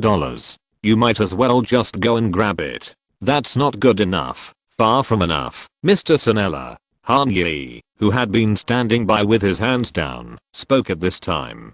You have to understand that what we bring to the Las Vegas Festival venue is an opportunity to surpass all the venues here and become the next Empire Polo Club. You need to show some sincerity and cooperation in terms of price, or you can also use the venue to invest in our Mad City brand. In exchange, we will also invest in yours. Recommend a super good new book. Kikiji Admayo's new work New York Detective is just like the American TV series. It's really great! Exclamation mark. Chapter 131 Door of Opportunity. MGM International Hotel Group and Han Yi are undoubtedly still in the stage of mutual tug-of-war. MGM did not really expect that this music festival would earn back a quarter of the renovation costs of the Las Vegas Festival venue. As for Han Yi, he did not think that a music festival with a budget of $28 million would be enough to move MGM International Hotel Group to hand over the 26 acres of land equity purchased for $440 million. Moreover, although MGM is the major shareholder and venue operator, its words do not count, as they are backed by Cirque du Soleil and UKPA Group. If we really want to invest in the venue with the brand of the music festival, we may have to wait until the third or fourth festival, when Mad City truly becomes the top spot in the live performance scene in Las Vegas, and the operating conditions of MGM International Hotel Group are also bad to a certain extent, before it will become a matter for serious discussion on the negotiation table. Now, the most ideal condition in Han Yi's mind is to cut the asking price of $5.25 million in half and close the deal at a final price of about $2.6 million, so as to ensure that the venue, equipment, stage design and actual stage construction costs are controlled within a reasonable range. Generally speaking, stage production and venue costs should be reduced to about a quarter of the total budget as much as possible. After all, in addition to the artist budget, which is always the largest part, the organizers of the music festival have to worry about many projects that seem to be small in each case, but when added together, they are very complicated. The music festival license, income tax for artist performances, security costs, ticketing platform service fees, water and electricity bills on the day of the performance and other miscellaneous expenses. Each item is at least over $1 million, and some smaller costs, such as travel, performance auxiliary supplies, equipment maintenance fees and depreciation fees, are also in the range of $200,000 to $600,000, $20 million in artist performance fees plus $5 million in stage production costs plus $5 million in miscellaneous items can form a complete music festival expenditure structure.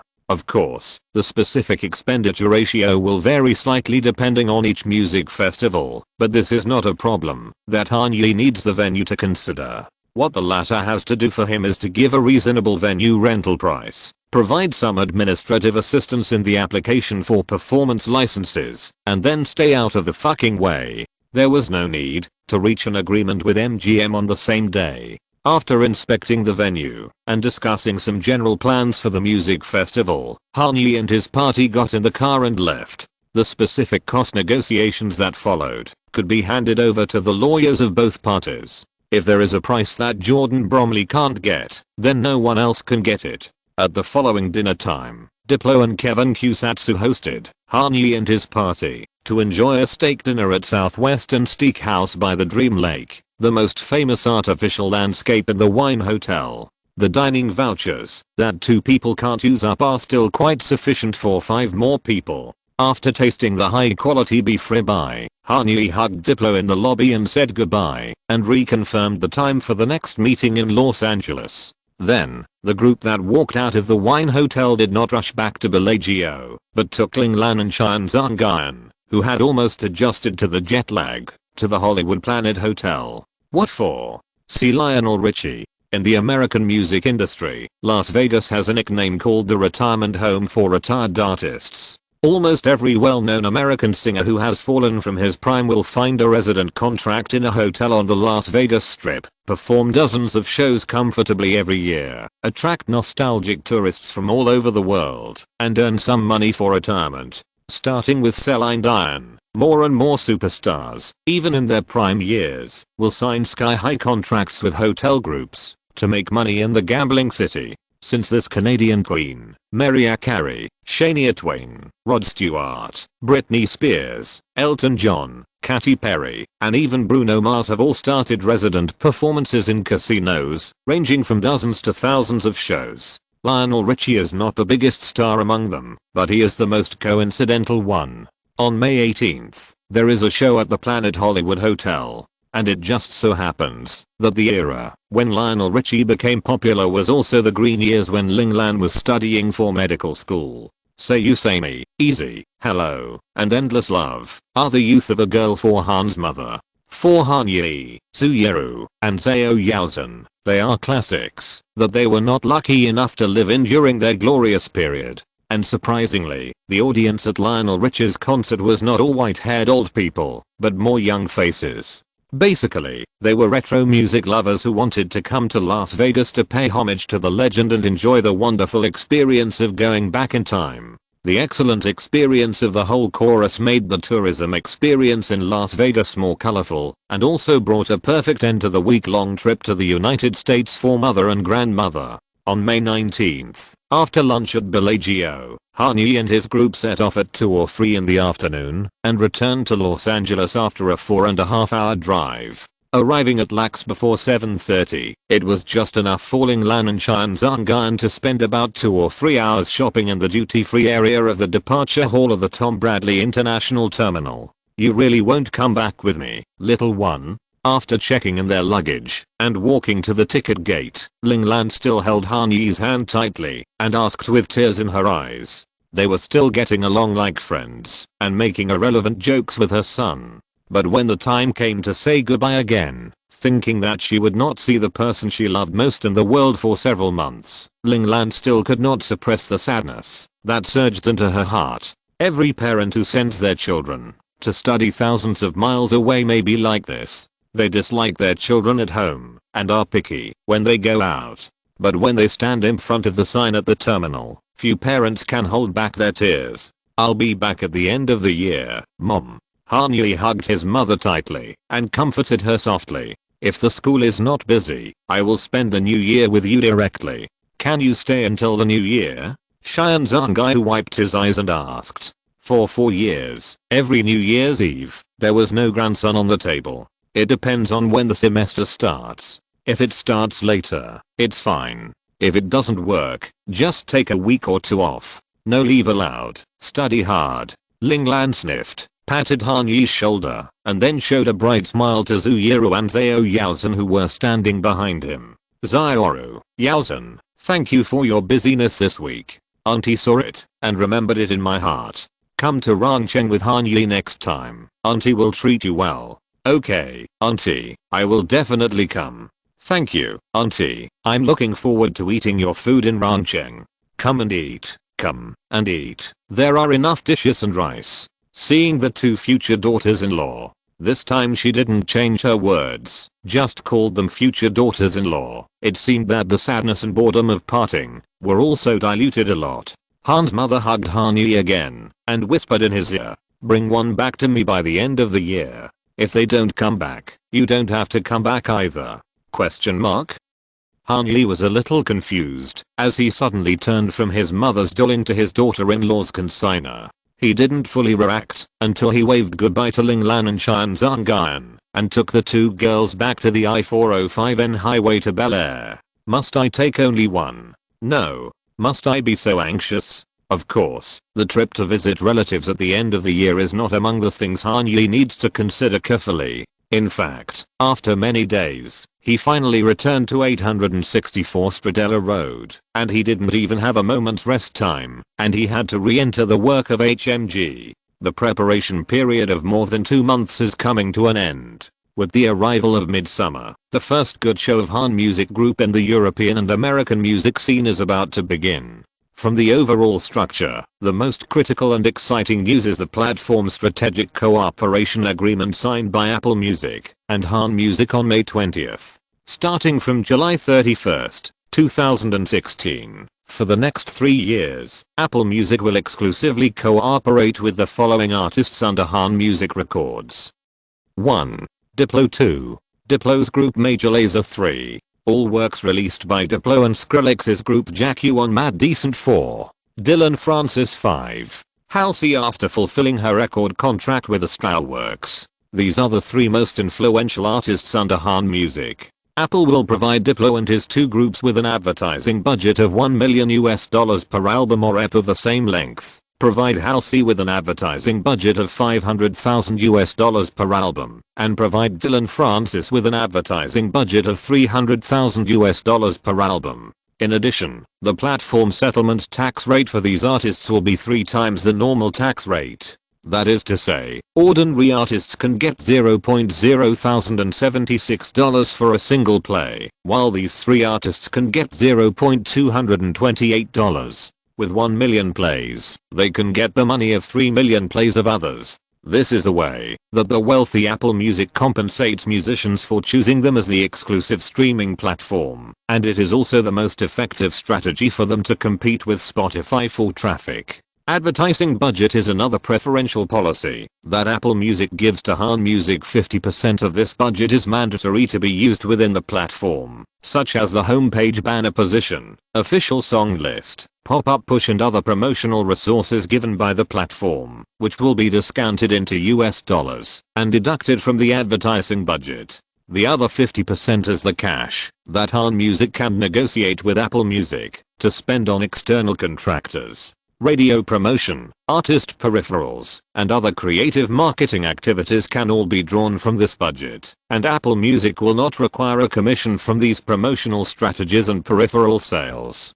Compared with Apple's extremely domineering App Store, the newly born Apple Music is a little too friendly to musicians and music content providers in order to grab market share, which is also the key factor for Taylor Swift, Drake, Britney, Frank Ocean, Pharrell Williams and Future to choose to release new albums exclusively on the Apple Music platform, even if it will affect the total online playback volume. According to the preferential policy of triple settlement, the royalties received will actually be more. Most importantly, only Han Yi knows that, after reaching this agreement with Han Music, Apple Music will not get any valuable exclusive online content. The exclusive after July 31st means that the song Cold Water can be released on the entire network, and this is one of the driving forces for Kanye to insist on asking Jordan Bromley to change the date on the agreement to the end of July. Cold Water is going to hit the Billboard chart champion and help Diplo, Major Lazer and Madison Beer to reach a high level. It must not be exclusive to just a certain platform. After Cold Water, Diplo and his two bands actually produced very limited works in the next 3 years. Jack-U, needless to say, was in a state of actual disbandment in the second half of 2016 and has not released any singles since then. Major Lazer released an EP in 2017 and released its fourth album in 2020, which is no longer as good as it used to be. Diplo's first serious studio album was not released until 2020, and its reputation and sales were not satisfactory. It only reached number 50 on the Billboard album chart. If Apple Music knew Diplo's future trend and knew that he could only get a little achievement when he featured others, they would never offer such generous conditions. Unfortunately, it is impossible for humans to make accurate judgments about future trends, especially for musicians, about which singles can become popular and which singles are destined to be mediocre. After all, in 2016, when Lean On became a big hit, Diplo looked like an electronic music superstar whose position could not be shaken. The same is true for Dillon Francis. His most notable work in the next few years is Say Less in collaboration with G-Eazy, but even that song cannot be considered a hit. Hoshi, who has established a partnership with Han Music, is the only music star among the three who can be expected in the future. The performance of the third album will undoubtedly make Apple Music quite satisfied. Singles such as Without Me and Be Kind are the top of the pop music scene in the next few years in terms of quality and popularity. But again, the release cycle of this third album is a bit long. The first single Without Me was released in October 2018, and the album itself will not be officially released until January 2020. By that time, Apple Music is no longer the size and scale it is now. For Kanye and Han Music, such an exclusive agreement can be said to be quite profitable. Of course, in the eyes of Apple Music, they don't care how long these three musicians release albums or how many plays they have. These things are all insignificant details for their performance after the cooperation agreement is reached. What Apple Music needs most now is the press release after the cooperation agreement is reached. The overwhelming entertainment industry news of Diplo/Dillon Francis/Halsey become exclusive artists of Apple Music. These news, and the public's attention to the Apple Music platform that follows, are what they want to achieve by spending a lot of money to win over musicians. As long as enough subscribers are attracted, what does it matter whether these exclusive singles are popular or not? Apple Music's profit model relies on monthly subscription fees. If the music that is settled at 3 times the price is too popular, it will not be in their interests. Business cooperation is sometimes so wonderful. It is obviously a cooperation that neither party will win. As long as there are 1 or 2 points of fit, it can also become a successful case that makes both parties quite happy. In this way, in a peaceful atmosphere, Han Music has become a trustworthy and high-quality partner of Apple Music. Apple Music's official traffic has also begun to pour into Han Music's contracted artists. The first beneficiary is Billie Eilish. The radio network has reached the limit of the song Ocean Eyes. 23 radio stations have added Billie Eilish's first single to the playlist, and the frequency of playing it in 7 days has reached 241 times, ranking 68th on the All Access National Radio chart. As Zao Yalzan mentioned before, this too soothing independent pop, just like Lana Del Rey's original Summertime Sadness, will make drivers drowsy, and it is impossible for a real radio manager to be willing to play it 24 hours a day. In this case, Apple Music's push and release volume has become a much needed growth point for Han Music. Ocean Eyes is placed in the 3 homepage playlists with high clicks: Daily New Music, Today's Hot and A-List Pop. Although it is not in a particularly high position, it can still greatly improve the streaming performance of the song. Therefore, on May 20th, 2016, after the new list was released, Ocean Eyes ranks 71st on the Billboard Hot 100 Singles chart with the 68th national radio broadcast, 775,000 weekly broadcasts on Spotify. and 410,000 weekly broadcasts on Apple Music, just between Beyoncé's Sandcastles and Drake's Faithful. On April 23rd, Beyoncé's sixth solo album Lemonade was released with a shocking zero publicity. This year's Super Bowl halftime performance was ridiculed by netizens for her figure, which caused a public discussion and accumulated a wave of popularity for her. The overly obvious political symbolism in the performance also triggered a great discussion on the entire network. In response, Beyoncé's album directly raised feminism and civil rights awareness. Not only did she release the album, but she also released a 65-minute film of the same name on HBO at the same time, claiming to be a revolutionary work of black feminism. In 2016, when political correctness was becoming more and more serious, Queen Bee Beyoncé, one of the few musicians who was highly recognized by both black and white races, released her work in a dramatic, pioneering and correct way. This surprise release made her the first artist in history to land on the Billboard chart with her sixth studio album, and she received nearly full marks from almost all media. All 12 singles from the album were on the chart, which was a huge success. A week later, Drake's fourth studio album Views was officially released. Although it was not as topical as Queen Bee, and the media evaluation was also a standard pop rap, it was still popular, and it was unreasonably popular. In the case of Apple Music's exclusive use, and the number of users on the platform was less than half of Spotify, Drake won 245 million plays in the first week, and the number of Apple Music subscribers exceeded 20 million in one fell swoop. With 1.04 million album sales, it became the album with the highest weekly sales after Adele's 25 with 1.19 million copies. There is no doubt that all 20 singles in the album have been on the singles chart, which is the highest record of singles on the chart for a single artist in a single week.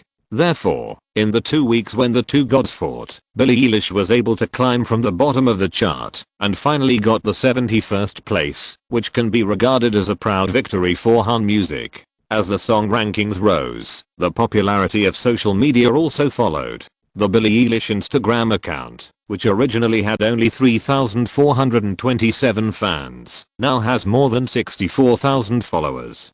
Someone, really, sends me videos of their kittens every day. Billie Eilish, who came to the meeting in room 1000 of Xinhu building, stared at the screen of her mobile phone and laughed foolishly. Recently, her main entertainment activity is to open Instagram and Twitter, watch her number of fans increase, watch hundreds of fans bombard her private messages, and watch the question marks and exclamation marks sent to her by those friends she knew before. Oh my god. That person on the Billboard chart is you. This song is so good, I literally recommended it to everyone I know. Congrats girl. You made it. I knew you would be a superstar. For a little girl who technically would not be 15 for another 6 months, this was too exciting. Of course, the excitement on the road to fame and fortune is far more than the sudden flattery of old acquaintances. Standing out on the authoritative rankings, recognized by the entire industry means that more opportunities will be open to Billie.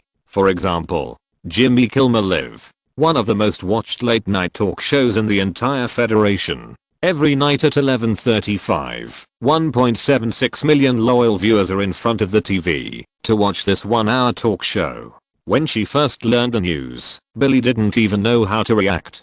Jimmy Kimmel, me. Sitting in Eugene's office, after thinking hard for a while, Billie asked again.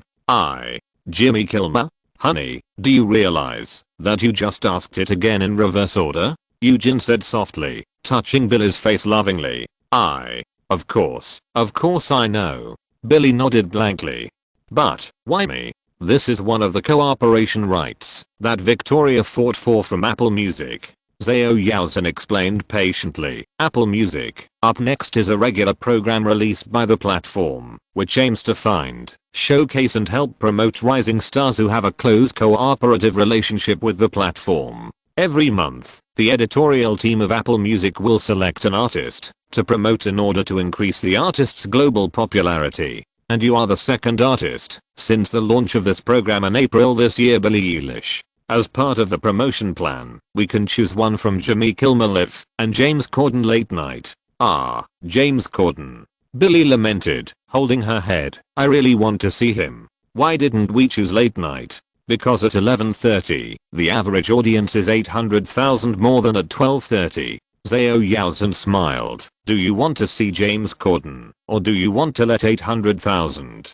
Corden can wait. This kind of watching couple on YouTube the love fostered by karaoke was not very solid to begin with. Billie immediately abandoned James, whom she really wanted to meet, and turned to the 800,000 Jimmy Kimmel viewers who could become her Instagram fans at any time. Good girl. Every time in front of Billie, Zhao Yaozhen always felt like a sister. As a reward, I have another good news to tell you. What good news? You're going on tour. Nick Jonas and Demi Lovato, right?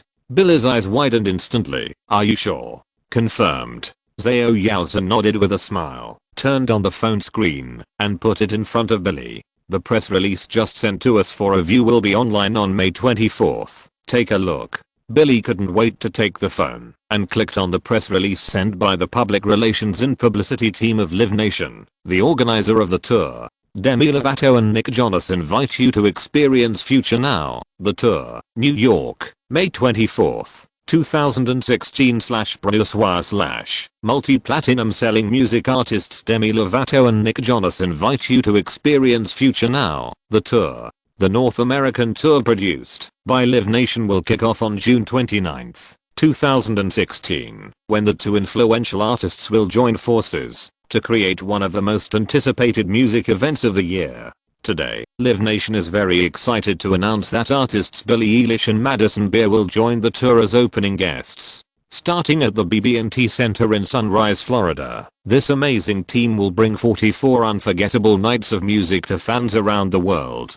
Demi Lovato said, "We are so excited to have Billie Eilish and Madison Beer join us on tour. Their unique voices and unmatched talent will add even more layers and diversity to the tour, which we know our fans will love." Nick Jonas echoed the sentiment, saying, "We are honored to share the stage with such amazing artists. We believe in their music and look forward to seeing the energy they bring every night." Future Now, the tour will hit more than 40 cities across the US and Canada, including New York City, Los Angeles, Toronto, Montreal, Chicago, Las Vegas, Vancouver and more. A full list of Future Now, the tour dates are below. City card holders will have access to pre-sale tickets through City's private pass program beginning at 10 a.m. local time on Tuesday, November 3, 2015.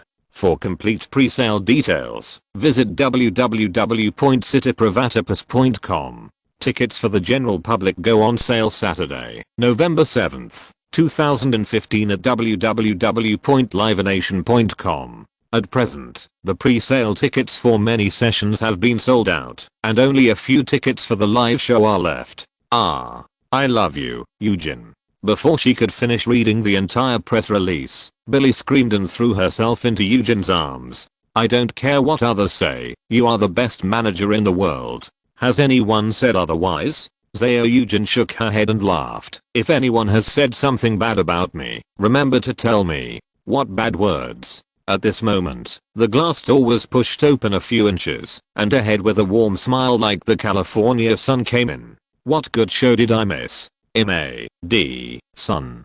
Billie, who had received good news today, was obviously in an extremely excited state. She shot into Madison Beer's arms like a small cannonball, causing the other party to stagger and have to hold onto the glass curtain wall to barely stand. "We are going to tour together. We are going to tour together. Ah, yes, yes, in just 1 month." The two little girls hugged each other and jumped. Florida, can you believe it? The first stop is Orlando. The first stop is Atlanta. Oh, really? Yes, the third stop is Orlando. That's okay. We can go to Disney World together. Oh my god, it's gonna be so fun. Yeah, I know. After hugging and screaming for a while, Madison finally let go of Billie. No matter from which angle, Madison Beer, who is 2.5 years older than Billie Eilish, should be the more mature and calm one between them. After all, she has. Thinking of this, Madison sorted out the small floral dress that she had carefully selected for a long time, wanting to look both mature and cute, businesslike and feminine, but in the end it seemed that every aspect was lacking.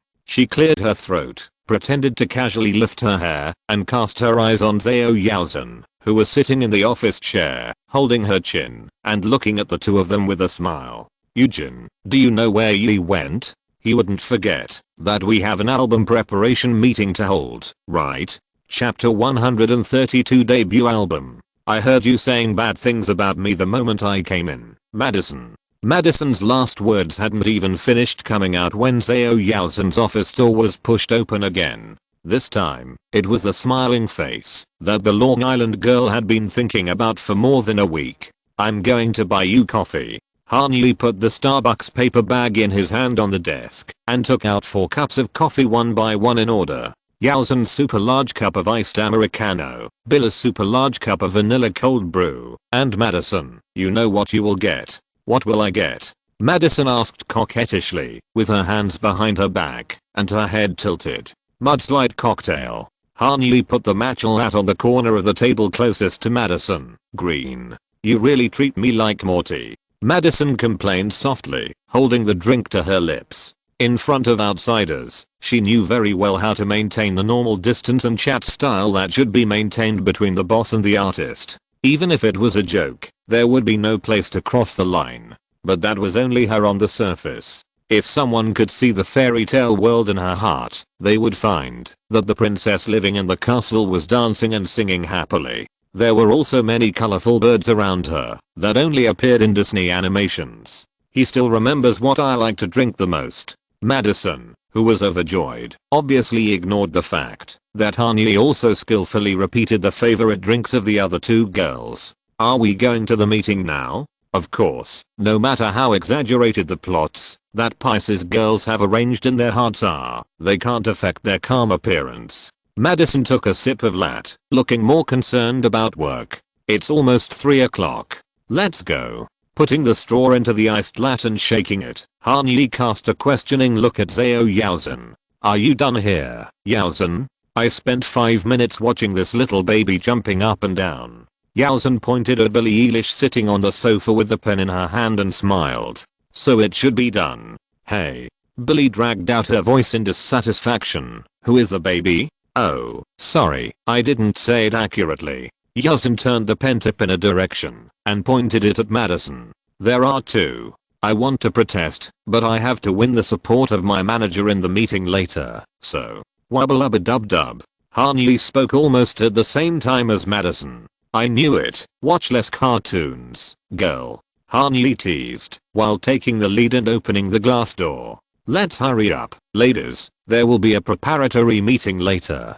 Billy, where is Phineas? He is rehearsing with the band and will be here in half an hour. Okay, you wait here first. We will come to you after we deal with Madison. Okay, big bro. It sounds a bit dangerous for me. After a few light-hearted jokes, the 3 arrived at the large conference room at the door of room 1000, and the heads of various departments attending the meeting had already taken their seats. Karen Guo, head of the R&R department of Han Music, Adrian Nunes, head of the R&R department of Han Publishing, Christopher Stewart, Ray Romulus and Abu Fayam are the key figures who provide creative planning and song resources today. Our girls are here. Seeing Madison Beer, who stepped into the door first, Adrian Nunes laughed and applauded.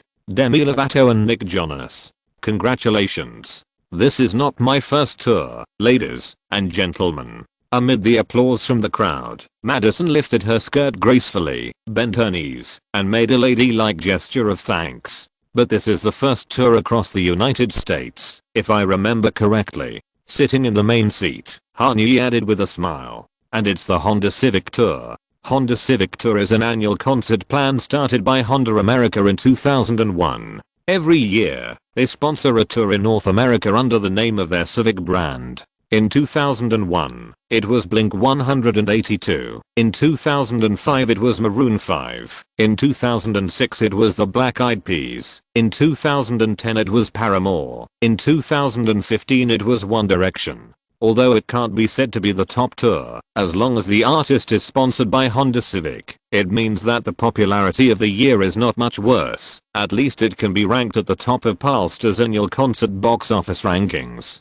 Indeed. Madison nodded in agreement. Some of the opening guest work arranged by Scooter Braun before was just 1 or 2 performances in a single city for a star. It was a new experience that Madison had never experienced before, to follow Demi Lovato and Nick Jonas to 44 cities in one go. More importantly, as a tour held in medium and large stadiums, Live Nation's performance price for the future now, the tour warm-up guests is also quite good. $3,000 per show for Madison Beer and Billie Eilish, which means that the two girls can each get $132,000 in performance fees for more than 3 months of tour. Of course, the performance fee is not the main gain of being an opening guest. The valuable experience of performing live for thousands of audiences every night, as well as the relationships, exposure, and popularity accumulated during the journey, are the wealth that Kanye wants Madison and Billie to get from this tour.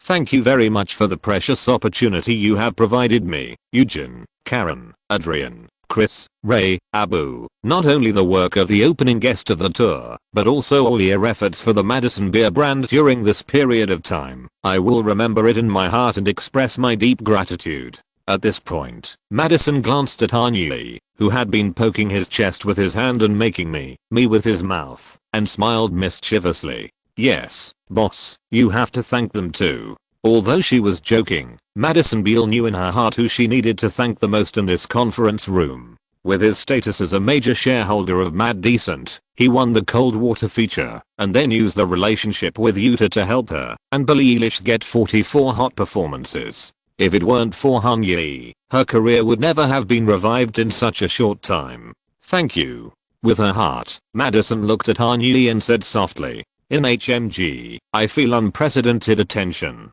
This place really feels like home. If you want to be sentimental, wait until the meeting is over." Karen Guo, who is straightforward, can't stand this kind of scene. She waved her hand and said, "Listen to the song we found for you first. Maybe after listening to it, you won't thank us." I highly doubt it, but Madison spread her hands. "Come on, let's listen to it. Let's talk about the song we have confirmed first. Stay." At Karen Guo's eye signal, Emma Morris, who was sitting at the end of the conference room, quickly turned on her mobile phone and connected it to the JBL stream placed in the middle of the conference table via Bluetooth. That's right, record companies don't have monitors worth tens of thousands of dollars everywhere, and listening to songs with this portable Bluetooth device is a daily routine in meetings. Waiting for the time to pass you by, hope the winds of change will change your mind. I could give 1,000 reasons why, and I know you, and you've got to.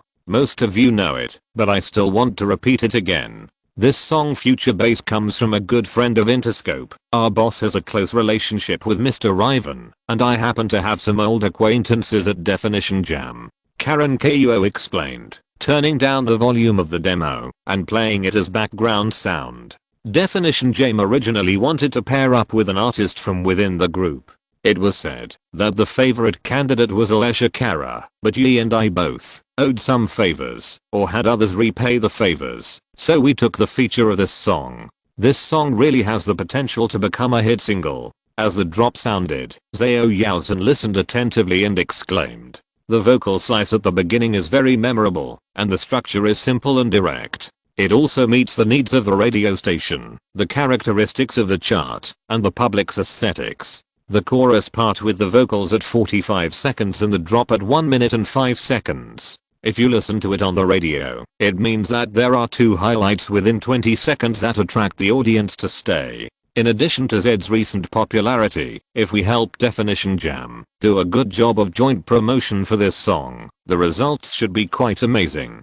That's why I must get this song. Kanye took over the conversation. Some songs, even if they top the charts, you can't figure out why they are so popular, but for some songs, you know that the results will never be bad after listening to them for the first time, because they almost perfectly meet all the requirements of modern pop music. Lean On is such a song, and so is Stay. Without 7 years of advance information, anyone who hears Zed's demo will admire the keen pop sense of this German producer and his creative team. In other words, if this song doesn't become popular, there is no need for HMG and Definition Jam's marketing and promotion departments to continue to exist. For this single, Kanye mentioned it to Jimmy Iovine at the Utah welcome party, and again after Iovine and Young College's workshop. He also asked Karen Guo to make a connection with her former colleagues, and finally snatched the feature rights from Alessia Cara. This is undoubtedly the jewel in the crown, but Karen Guo is always the one who throws water on the parade. It can't be our first promotional single. Why not? Madison was a little confused. The demo already sounds complete. The demo is indeed fine, but Zed's release schedule is very full. Adrian explained. In mid-July, he and the two silver-haired guys we just signed will release a single. Gray? Yes, Gray. Adrian nodded. Starving. Haley Steinfeld, Zed and R. Gray. The master copyright is with Haley's Republic Records, and as for the music copyright, the main share is with us. The Treviso brothers are not only producers, but also creators. If it had been developed normally in the previous life, Gray should have signed with Island Definition Jam and become Zed's junior. In the field of electronic music, it is not uncommon for the top 100 DJs with heavy performance tasks to find creators and producers to work together, or even directly buy the works of behind-the-scenes gunmen. From Steve Aoki, R3hab, to Zed and even Diplo, they have all used gunmen in large numbers. From the beginning, Zed's music has been questioned as being produced by someone else. Many fans pointed out that some of his early classic works, such as Clarity, were produced by Porter Robinson. In the past 2 years, Porter Robinson's personal career has taken off, and Zed has also found another group of creative partners to continue to maintain his release frequency, and this group of creative partners is Gray. Let's not forget Gray doing the rest of his music. This ridicule of Zed by Diplo is a reflection of Gray's musical talent, and it is also the reason why Kanye strongly requested Adrian Nunes to sign this creative team. Starving in the middle, the music copyrights of these two hot singles alone can earn back the $500,000 advance payment offered by Kanye. More importantly, Kanye is very optimistic about the dual strength of this pair of silver-haired brothers on and off the stage. Many of the singles they released themselves have the potential to become hits, but they lack the operation of a strong team. With the right publicity and promotion, and some popular singing guests, Gray could become the next The Chainsmokers. No, in 2016, it's not hard to imagine that Gray could be on par with The Chainsmokers. Kanye not only wants to eat the electronic music cake, but also wants to eat it in a new way. In addition, according to the Definition Jam team, Zed will release a collaborative single with League of Legends in September. Plus, we don't want to squeeze into the holiday radio playlist after October 15th, so the earliest release time will have to wait until the end of January next year. In the United States, starting from October 15th, radio stations have gradually put up Christmas singles with a strong festive atmosphere. Unless they are really big stars, few musicians are willing to release new singles in the 3 months from mid-October to mid-January. It's hard to get radio play, and it definitely can't beat Christmas Will Kill You. When are we going to release this album? Madison raised her hand to ask. What do you think?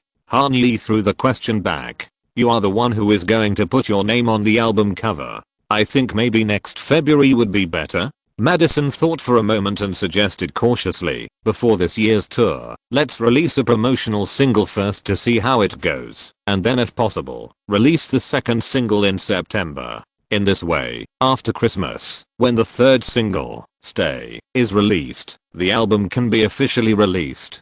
Karen. I think it's okay. Karen Guo crossed her arms and shrugged. As long as we can decide on the first 2 promotional singles today, everything will be in time. What other options do we have? Gray has another song, I Miss You, said Adrian. This song requires a female vocal, and the master copyright and music copyright are completely with us. I've heard that the mixing of this song is very clean, and the quality is very high. At this point, Christopher Stewart shook his head, but the overall style is not suitable for a promotional single. That's not to say, if the album performs well, it would be okay to be the 4th or 5th promotional single, but it's not suitable to be the first one. I agree. Abu Shaim agreed. The chorus is still a little lacking in popularity. It's a more personal style. I think that's why Zed didn't tag him. Cheat Codes has a demo that's being polished. I think it's pretty good. Adrian looked at the laptop in front of him and tapped the screen. It also needs a female singer. Cheat Codes, right? Kanye pondered for a moment and said, tell them not to rush to finalize the song. When will our music creation camp start? Next week. We've found a place in Pacific Palisades. Love will come, right? Yes, from New York. Write it down. Make sure he meets with cheat codes to see what he thinks of the song, especially the vocal melody. Hanyi reminded him seriously. This is very important. I think his independent pop and cheat codes tropical house should be able to collide with very interesting sparks. What interesting sparks? No promises. If Adrian Nunes hadn't mentioned it, he would have almost forgotten that the song Cheat Codes was completed in collaboration with Love this year. It just so happens that both groups of artists have signed contracts with him now. What a coincidence. Looking at the speed of production, if the song is fast enough, it can be put before the tour starts as the first promotional single. It just so happens that no matter whether it is Cheat Codes, Love or Tracy McGrady, they all need to release the first song after signing as soon as possible. Eri Love is a complete newcomer, and Madison Beer, at least so far, has been relying entirely on her social media updates to support her popularity. As for Cheat Codes 6, which was released as an independent artist in February this year on Spinnin' Records and Criss Cross Amsterdam, has been well received. So far, it has been certified as a platinum record in the UK and a gold record in the US, and has entered the top 10 of the UK singles chart. The number of online plays has also exceeded 200 million times. They urgently need a single to continue the momentum of Sex and let Cheat Codes officially join the ranks of popular producers. At the end of June, this song. At the end of July, Cold Water. If everything goes well, Madison will have 2 singles on the charts at the same time. Hanyi made a rough estimate in his mind. If we look at historical performance, by the end of August, not only will there be 2 songs on the charts at the same time, but Madison Beer will probably become a supernova with 2 singles on the top 10 of the Billboard singles chart at the same time. Then, at this time, we can bring out another style in the album. Which style? Independent pop? Or slow love songs? Madison sat up and asked curiously. It can be said that it has a little bit of both, or it can be said that it has none of them. Hanyi's right index finger turned in the air, indicating the next demo in Karen Guo's playlist. This song will still be a joint release between us and Interscope. Producer The Futuristics has made a song for Horch before. This will be a single that combines pop electronic independent pop modern R&B and pop rap. The rapper you're working with is Machine Gun Kelly. The song is called Bad Things. I've been very busy at the company lately. I'm leaving for a tour tomorrow, so I've been consuming my saved manuscripts. I may only be able to guarantee one update a day until Monday. Sorry everyone. I'll write well and burst out when I come back. Chapter 133 3 Arrows Shot, Part 1. The song Bad Things was originally a single that the production group The Futuristics wanted to pull Horshi and Machine Gun Kelly to work together on. But for Horshi, the vocal melody line of this song is too simple. Just 8 bars of repetition. Even compared with the same routine Close R, it can be said to be dwarfed. She has already collaborated with the Chainsmokers on a pop song. If she comes up with another hit song of the same type, Horshi's label as a creative talent will probably be shattered. It will definitely produce results in the short term, but for Horshi, who is preparing for Astralwerks' second album, Bad Things is not conducive to the development of her career in the long run. So, after careful discussion, Cho Yujin, Jason Aaron and Anthony Lee decided to decline this collaboration on behalf of Horshi. However, it does not mean that all TGO artists are not interested in this. Madison Beer, who particularly needs traffic exposure at this stage, is the most suitable person to take over. Hanyi was also quite supportive of this. Instead of letting Camila Cabello pick it up, it would be better to keep the cooperation opportunity within HMG. Even if Madison didn't like it and wanted to turn it down, she could give it to Dua Lipa or Anne Mary. What HMG Music lacks the least now is potential female singers waiting to make a big splash. What made Hanyi even more relieved was that Madison Beer didn't do anything weird as he imagined. Madison was very obedient to the company's arrangements and took on the task of featuring Bad Things without saying a word. She didn't have the kind of spirit she had described to Hanyi before, arguing with Scooter Braun and refusing to yield. Of course, Madison Beer's obedience was not without reason. The all-star cast of Cold Water was known to anyone to help his career take off again. The demo of Cheat Codes was also fresh and refined enough, and it was not the kind of tacky Disney pop that Scooter Braun had been searching for before. In addition, the song Bad Things has a simple melody but is catchy, and it also has the participation of a famous rapper. It is the kind of music project that Madison wants to participate in the most. The most important thing is that Hanyi has worked hard to help her collect music and bring her one hit single after another. It is so sweet to her heart. A young billionaire with complete financial resources, good conversation and temperament, earnestly paved a star-studded future road for her. What could be more romantic than this? What else can she complain about? Madison Beal was restrained and mature without pink bubbles in her eyes in the conference room. So, after continuing to decide on a few singles for the album, Madison's first album preparation meeting ended in a peaceful atmosphere. In the next month, the Han Music and Han Publishing teams will have to collect some more demos to complete the list of 12 songs so that Madison Beal's first studio album can be successfully released in full length. Next, Billie Eilish's album preparation meeting went much more smoothly than Madison Beer's. Because this 14-year-old local girl didn't need to collect songs or cooperate with any musicians under HMG. All the singles were made by her and her brother Phineas in their currently very advanced garage recording studio. Hanyi, who knew the future, didn't want any other musicians to influence Billie and Phineas' creative ideas. Madison Beer needed help urgently because her music career planning in her previous life was a mess. Billie Eilish, who was already platinum and sold 1 million copies in the first week, didn't need these. Hanyi only needed to create a safe enough environment for her and her brother so that they could make independent pop music with a strong O'Connor family style without interference. If there was any progress made in the meeting, it should be that everyone reached an agreement on the selection and release time of the second single. Bel-Air, this fast-paced independent pop electronic song, will have its MV filmed next Saturday, May 28th. 2016, and the single and MV will be released simultaneously on July 8th. On that day, Eilish was touring with Demi Lovato and Nick Jonas at the Barclays Center in Brooklyn. The future now. The tour was expected to have the largest audience, with a rough estimate of 12,000 people flocking to the venue. Of course, the premiere of this song was not on July 8th. Starting from June 29th, Eilish's warm-up song list will include Ocean Eyes, Bel-Air and 6 Feet Under, plus Cold Water, Melodies and All for Love by another opening guest Madison Beer, and No Promises and Bad Things, that may be replaced later, forming a total opening show of 30 minutes. Hanyi is quite satisfied with the current career progress of the two girls, especially Madison Beer. In just 2 months, she actually found 3 future hot singles in the top 5 of the Billboard charts. This is an unexpected surprise that even he himself did not expect. Even the boss is satisfied, and the status of Madison and Eilish can be imagined.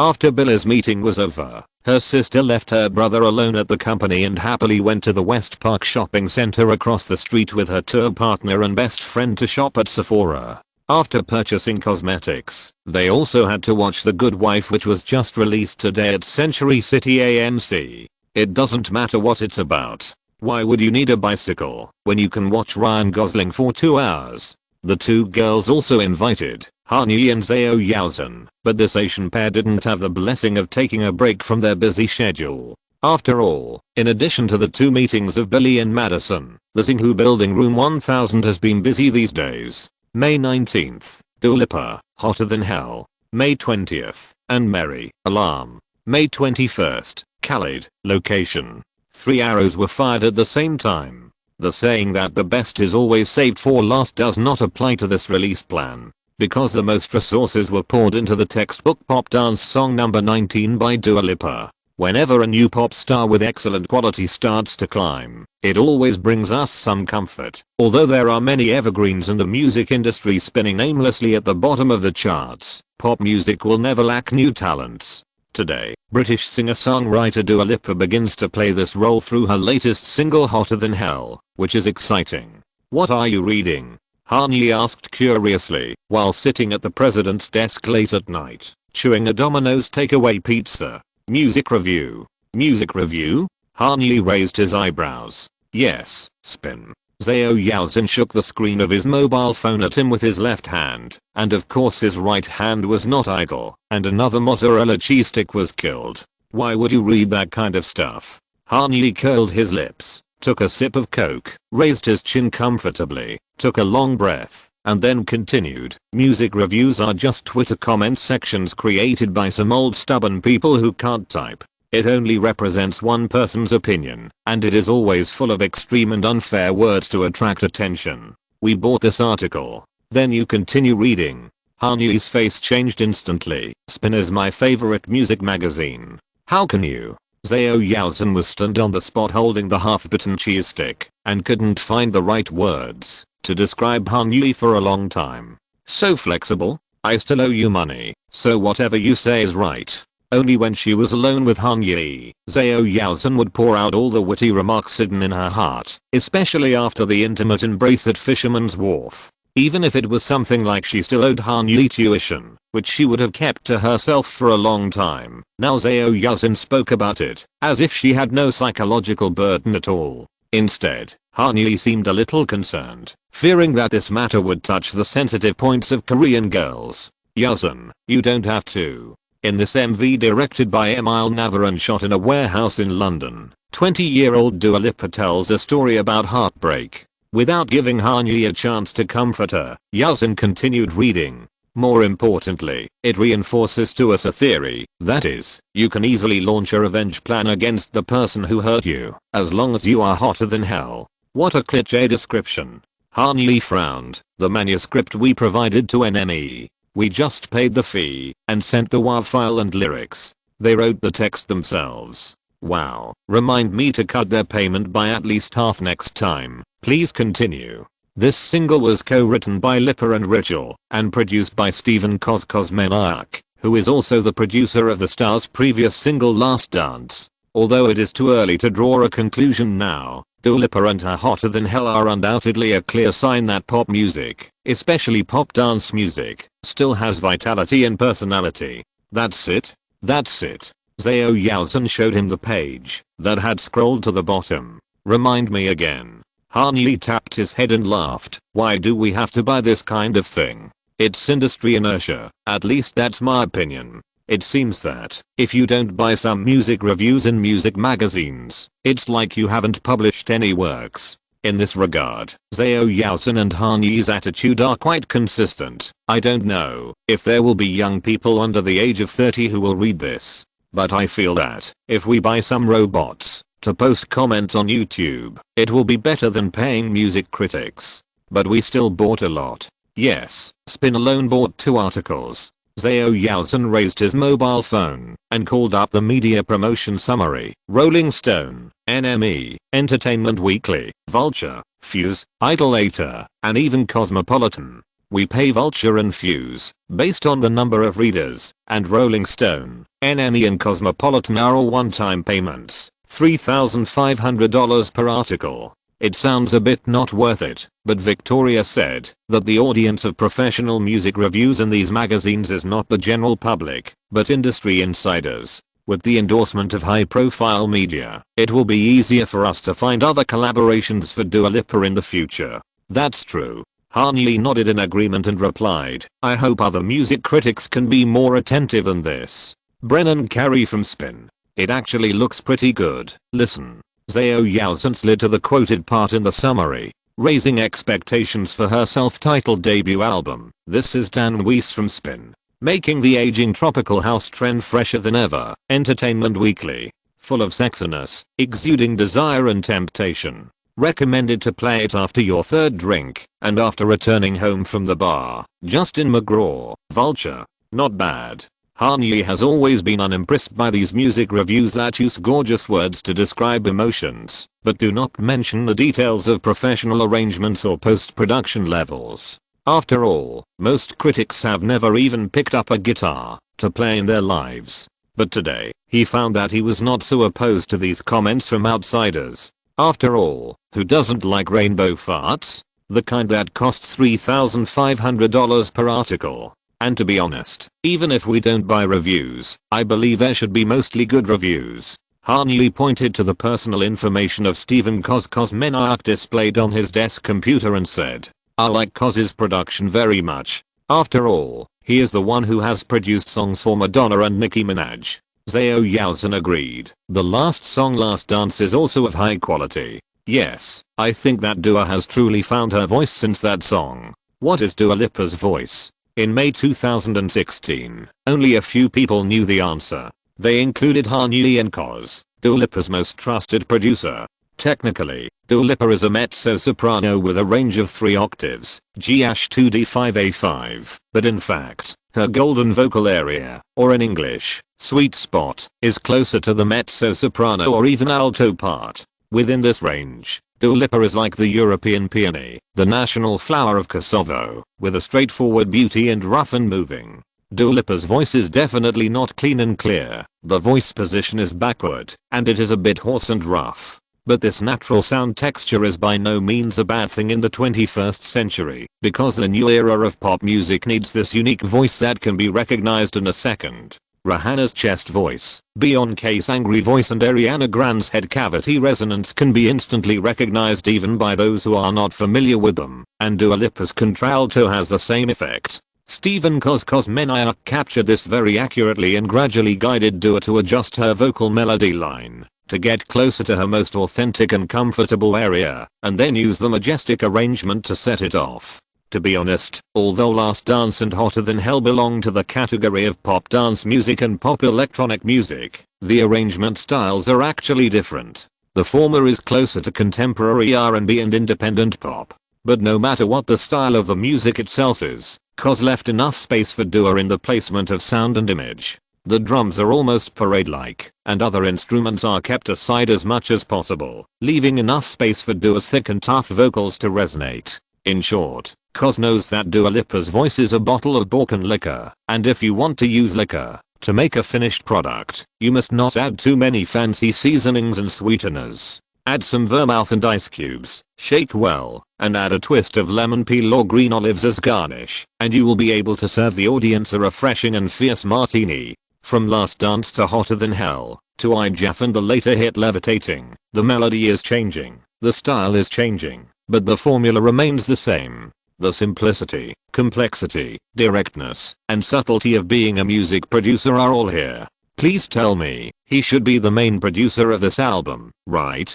Ben Mosson just signed a producer agreement with him 2 days ago, and the main production task of the first album was given to him. Of course, there will be many other talented producers joining in, but he will be the one in control of the situation. Zhao Yaozhen thought for a while and replied, "Since 2013, Tapi has been taking Dua Lipa to different creative classes and camps to meet with different composers and producers, trying to create sparks and find a unique voice that will make the 3 major music groups shine. Koz is the one Dua likes and trusts the most among so many people. That's good. It is indeed a pleasant thing to have a group of outstanding music managers to help. He does not need to give too much guidance and corrections, and things will develop in a normal and good situation." Dua and Koz will fly to Los Angeles next week to participate in the creative camp, right? Yes. Let's meet with them and Ben at that time to see if the album needs any help other than the production budget. We will try to release this album in the early spring of next year.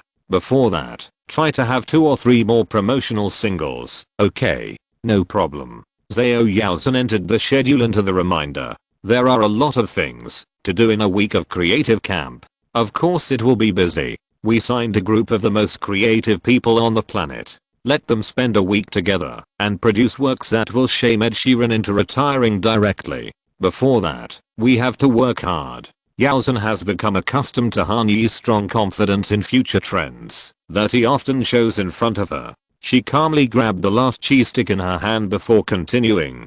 Do more promotion, get on more charts, so that the musicians participating in the creative camp will have greater expectations and higher enthusiasm. I appreciate this spirit, Eugen. This is exactly what we will do next week. Speaking of this, have you finished the playlist for Hotter Than Hell? Yes. Zhao Eugen made a victory gesture, a full 200. Victoria and others will try their best to study the playlist search habits of British listeners, and then match keywords to make targeted arrangements. In addition, Spotify and Apple Music, especially Apple Music, we directly want the official playlist for the UK region.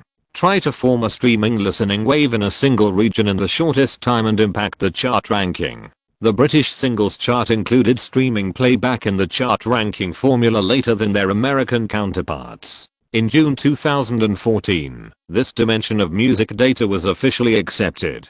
Since then, it has become easier for American record companies to promote in the UK, and the means to make international musicians achieve success in the UK have become more diverse. Of course, this does not mean that the British Isles were an independent kingdom before. It is no exaggeration to say that under the strong rule of the three major music groups, not only the UK, but even the whole of Europe is just a vassal of the American music industry.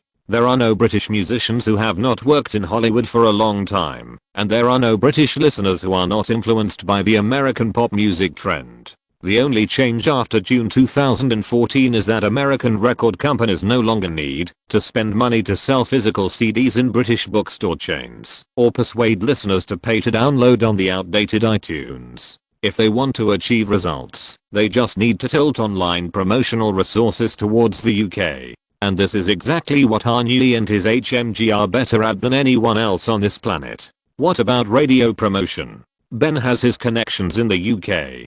Currently, Hotter Than Hell is on medium rotation on BBC Radio 1, Capital and Hits Radio. Let's see the ranking on the charts next week. If the ranking is high, it can go directly into heavy rotation. Great. After a moment of silence, Kanye showed a joyful smile. Hey, let's make a bet.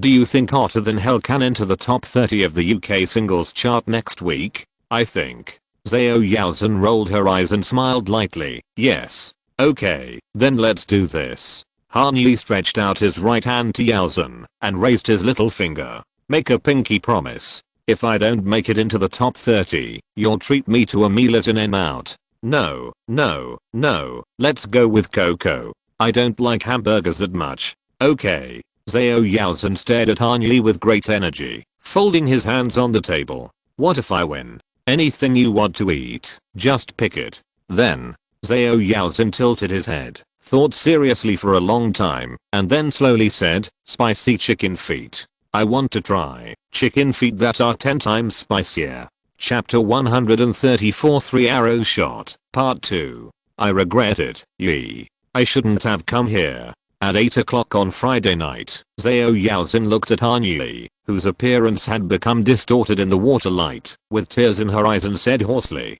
even if you came, you shouldn't have ordered 10 times spicy. Since the two of them were already sitting on the metal round stool of Yasiknara, staring at the plate of blood red spicy chicken feet, it was self-evident who won the bet in the end. What's the use of your hindsight? I tried my best to dissuade you just now. Kanye took a big sip of ice water, and his swollen lips were still breathing cold air. It was so spicy that other drinks were useless, except ice water and soy milk. It's fine if you eat it yourself, but you insist that I join you. I just want to see how you look when you cry. Zhao Yaozhen put a piece of original fried chicken gizzard in her mouth, her tone resentful. Yes, the way Korean girls relieve spiciness is to eat another bite of non-spicy food to neutralize it. I've never seen it before. You're such a pervert. My manager Zhao Yaozhen's reason from a strange angle made Kanye speechless. Why do you have to see me cry? Because someone has seen it. Zhao Yaozhen muttered, crushing the freshly made seaweed rice roll with silver chopsticks. The other party lowered his head, and his expression was not clear, but Kanye had a rough picture in his mind. It should be the kind of cute sad frog that was magnified 10,000 times. Kanye sighed softly after remembering something, and put another piece of chicken feet in his bowl. One for yourself. No 28 on the UK singles chart. Kanye looked up and glanced at the replay of the Los Angeles Dodgers 3-1 victory over the Cincinnati Reds 2 days ago on the big screen. As long as it is a restaurant opened by Koreans, sports games generally give priority to MLB, and the KBO League will also be broadcast on a few important game days. Who could have thought? I thought this meal, hiss, you must have treated me. Han Yi struggled to pick the chicken claws that were already spicy to the bone with the tip of his teeth, while staring at Chase Utley, who was defending in the infield, trying to use this method to relieve his attention and make his tongue less painful. Wipe it, the tears are at the corners of your mouth. Zhao Yaozhen did not rush to reply, but picked up a tissue from the silver metal table, moved to Han Yi's face, and wiped away the tears he left unconsciously. Looking at the other party, who was as miserable as her, and whose mouth was full of fiery red, Yaozhen smiled and got rid of the melancholy temperament of the green frog. You can't think of it, but I can think of it. I knew a long time ago that this single would definitely be a hit in the first week. How amazing is it? Dua Lipa had released 3 singles before this song, none of which made it to the UK singles chart. And Hotter Than Hell, which was fully promoted, rushed to number 28 in the first week.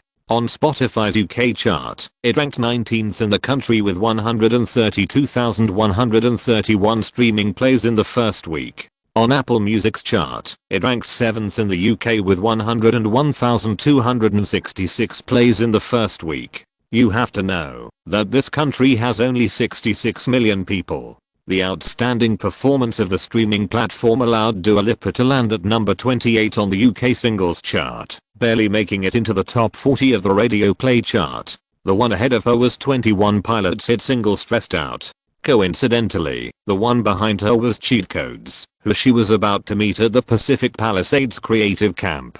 Sex, released by this producer duo and Chris Cross Amsterdam on Spinnin' Records, is still in the top 30 of the UK singles chart. Add to that DC Ina's Panda at number 7, Me, Myself and I at number 37, Give It Up at number 56, and Lean On at number 92, which has been on the chart for 64 consecutive weeks. Technically speaking, Han Yi's artists from all sectors have 7 singles on the chart. It sounds amazing, but to everyone at HMG, it's a natural and normal thing. With more than $100 million invested in building the structure and the targeted selection of partners, it would be a strange thing if there weren't 7 or 8 songs on the chart at the same time. Of course, even so, the achievement of landing at number 28 in the first week is worthy of the whole music industry group's joy. Han Yi himself is particularly excited because he still remembers that in his previous life, even though Dua Lipa signed a contract with Warner UK and had a huge advantage in her home country, Hotter Than Hell only landed at number 50 in the first week. It is 22 places lower than now. This shows that his big streaming strategy is correct. He has taken the lead in the next era by promoting playlists and has obtained preliminary market recognition. If they continue on this path, Dua Lipa and Billie Eilish may be able to climb to a higher position much earlier. An enhanced version of Dua Lipa and Billie Eilish? The picture is so beautiful that I dare not imagine it. However, if you want to shape a newcomer into a superstar, it is definitely not enough to have people listening to the songs online. The rise of any public figure must be carefully crafted in multiple dimensions and at multiple levels, and efforts must be made at the same time. 4 singles have been completed and released, all MVs have been launched online, and 2 more have been completed and are about to enter the recording stage, which means that Dua Lipa's first album has been completed more than halfway. It also means that her record company and management team have more time and energy to plan other gimmicks for her. For example, a tour. You said Ben is already arranging a tour? Han Yi seemed a little surprised when he heard Zhao Yaozhen's information update. He's pretty quick. Yeah, he's messaging me now. Wait, you're in this group too? Zhao Yaozhen pointed to her phone and said, WhatsApp, check out the new messages. Han Yi opened the app and found that there were indeed several unread messages, 3 of which were from Madison Beer 3 minutes ago. The Long Island girl sent Han Yi a photo, a message, and an emoticon. The photo was a selfie of her and Billie Eilish sweating in the rehearsal room. The two were in a dance studio on 6th Street in Santa Monica today, learning the dance moves needed for the tour. I'm sure this thing will wear me to death. Following this text message was a fake smile meme from Patty Sky Jackson. Keep working hard for Disney World. After replying with a completely heartless encouragement, Han Yi exited the interface and opened the group chat of Team Lipa. BenTap77, Team Good News, we just confirmed 3 tours. Dua Lipa, wow. Where? Bentap77, Dublin, Manchester, London, the three cities with the highest number of plays this week. Christine Lepera, venue and capacity? Bentap77, we booked the main hall of Academy in Dublin, with a capacity of 833 people. Bentap77, Manchester Gorilla 550, Coco London 1000. Dua Lipa, Coco, OHMY God. Dua Lipa, I spent my entire adolescence in Coco, J. Cole, Schoolboy Q, Bruno Mars. Loved them all. Bentap77, now you can also write your name on the theater wall. Dua Lipa, praise life. Han Yi, congratulations Dua. Good evening everyone. Bentap77, good evening boss. Dua Lipa, good evening, D. Christine Lepera, it should be good morning, on our side. Han Yi, indeed, indeed. Why are you still awake? Shouldn't it be 4 AM in London? Bentap77, I couldn't sleep, so I got up to check my email. Christine Lepera, there's a little girl who won't let me sleep. Dua Lipa, we are celebrating. A few seconds later, Dua Lipa sent a selfie. She was holding the phone. Next to her were Christine Lepera, producer Koz, and 2 or 3 other faces Han Yi didn't recognize. They were making victory signs to the camera, and their smiles were obviously drunk. Dua Lipa, number 28 on the UK singles chart. Who can sleep with this? Han Yi, TGIF. Dua Lipa, best Friday ever. Dua Lipa, just now, 2 girls came up to me, tapped my shoulder, and asked if I was the one who sang Hotter Than Hell. This is crazy. Han Yi, enjoy it. I'm sure more people will recognize you when you go on tour. Bentap77, this is our plan. We have already finished a few songs and there is still a lot of prepayment left, so we are going to use them directly for the performance.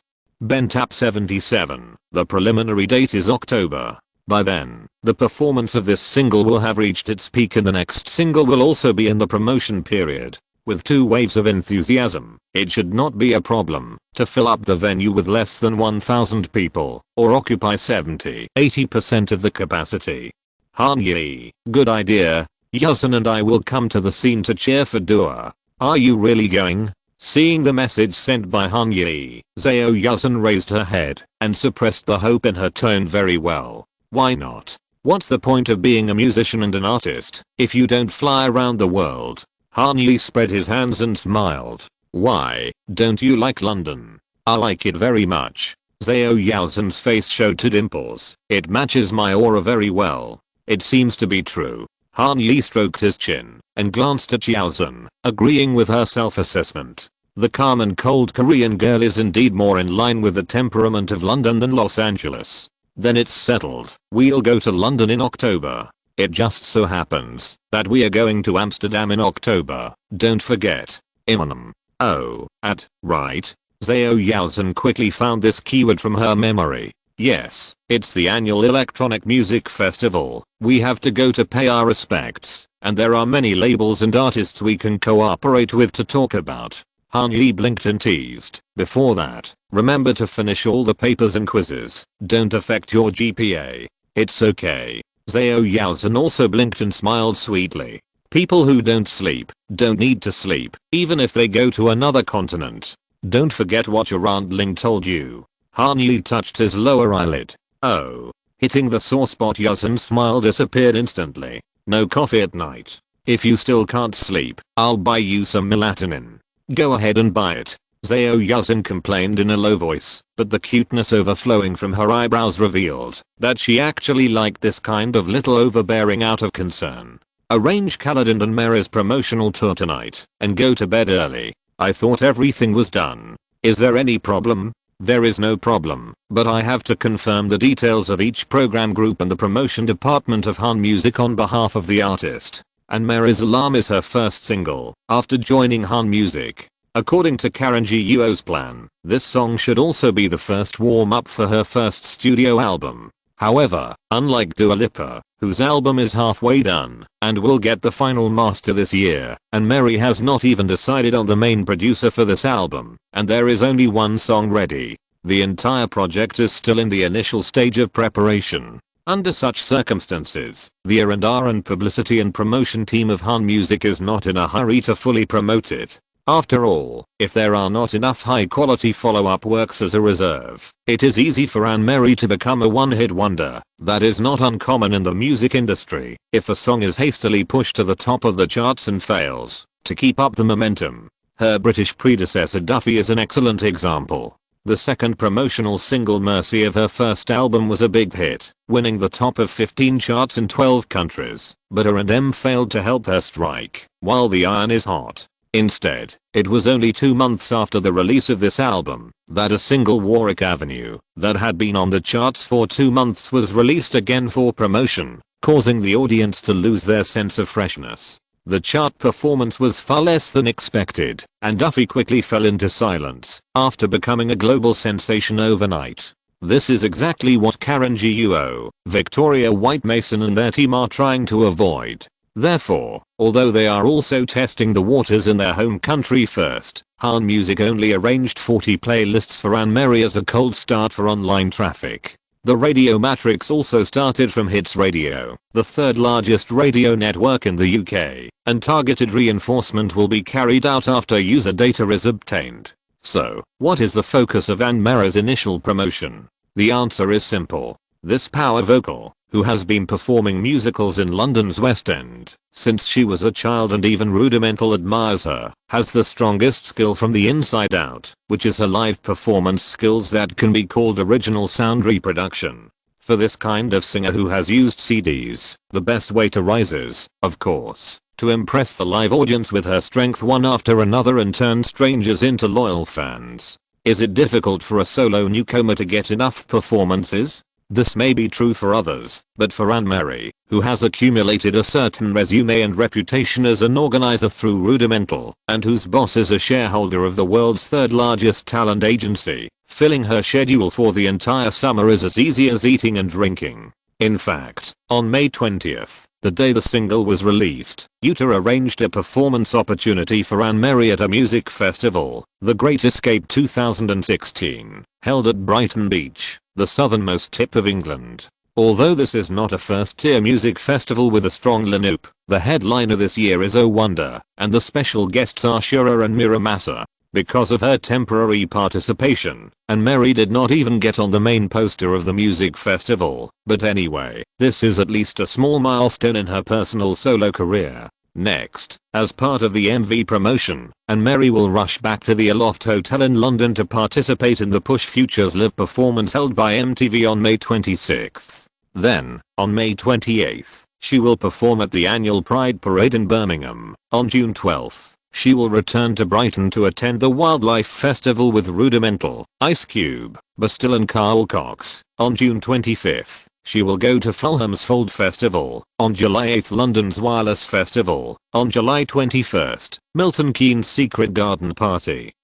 On July 24th, Liverpool International Festival. On July 31st, Bournemouth's Camp Festival. By the end of July, Anne-Marie will have performed 9 shows, 8 of which will be for more than 10,000 people. As she travels around the UK in the summer, it is almost certain that Alarm will be shortlisted in the top 100 of the UK singles chart, and the HMG team is not worried about this. Unlike Dua Lipa, they are more worried about whether Anne-Marie can find a favorite creative and production partner at the upcoming Pacific Palisades Creative Camp, and collect enough inspiration to smoothly advance the preparation of her first album. As for Khaled, as the last sharp arrow shot this weekend, his single promotion, From the Region, Audience to the Method, is completely different from Dua Lipa and Anne-Marie. Similar to his netizen Billie Eilish, Khaled's music career also started from SoundCloud. Although not as sensitive as Zao Yowzan, after Ocean Eyes gained a certain amount of traffic on SoundCloud, Khaled was one of the first musicians to send private messages to Billie Eilish and Finneas, and he still keeps in close contact. And this is how he accidentally came into Hanye's sight. Hearing the news that Billie Eilish signed a full contract with Han Music and received $200,000 in one go, Khaled did not hesitate to pack his demo into a playlist, together with the 2 or 3 singles that had been released, and sent it to her wealthy new agency through Billie Eilish, trying to sign a lucrative contract with a future person. His successful signing is a foregone conclusion.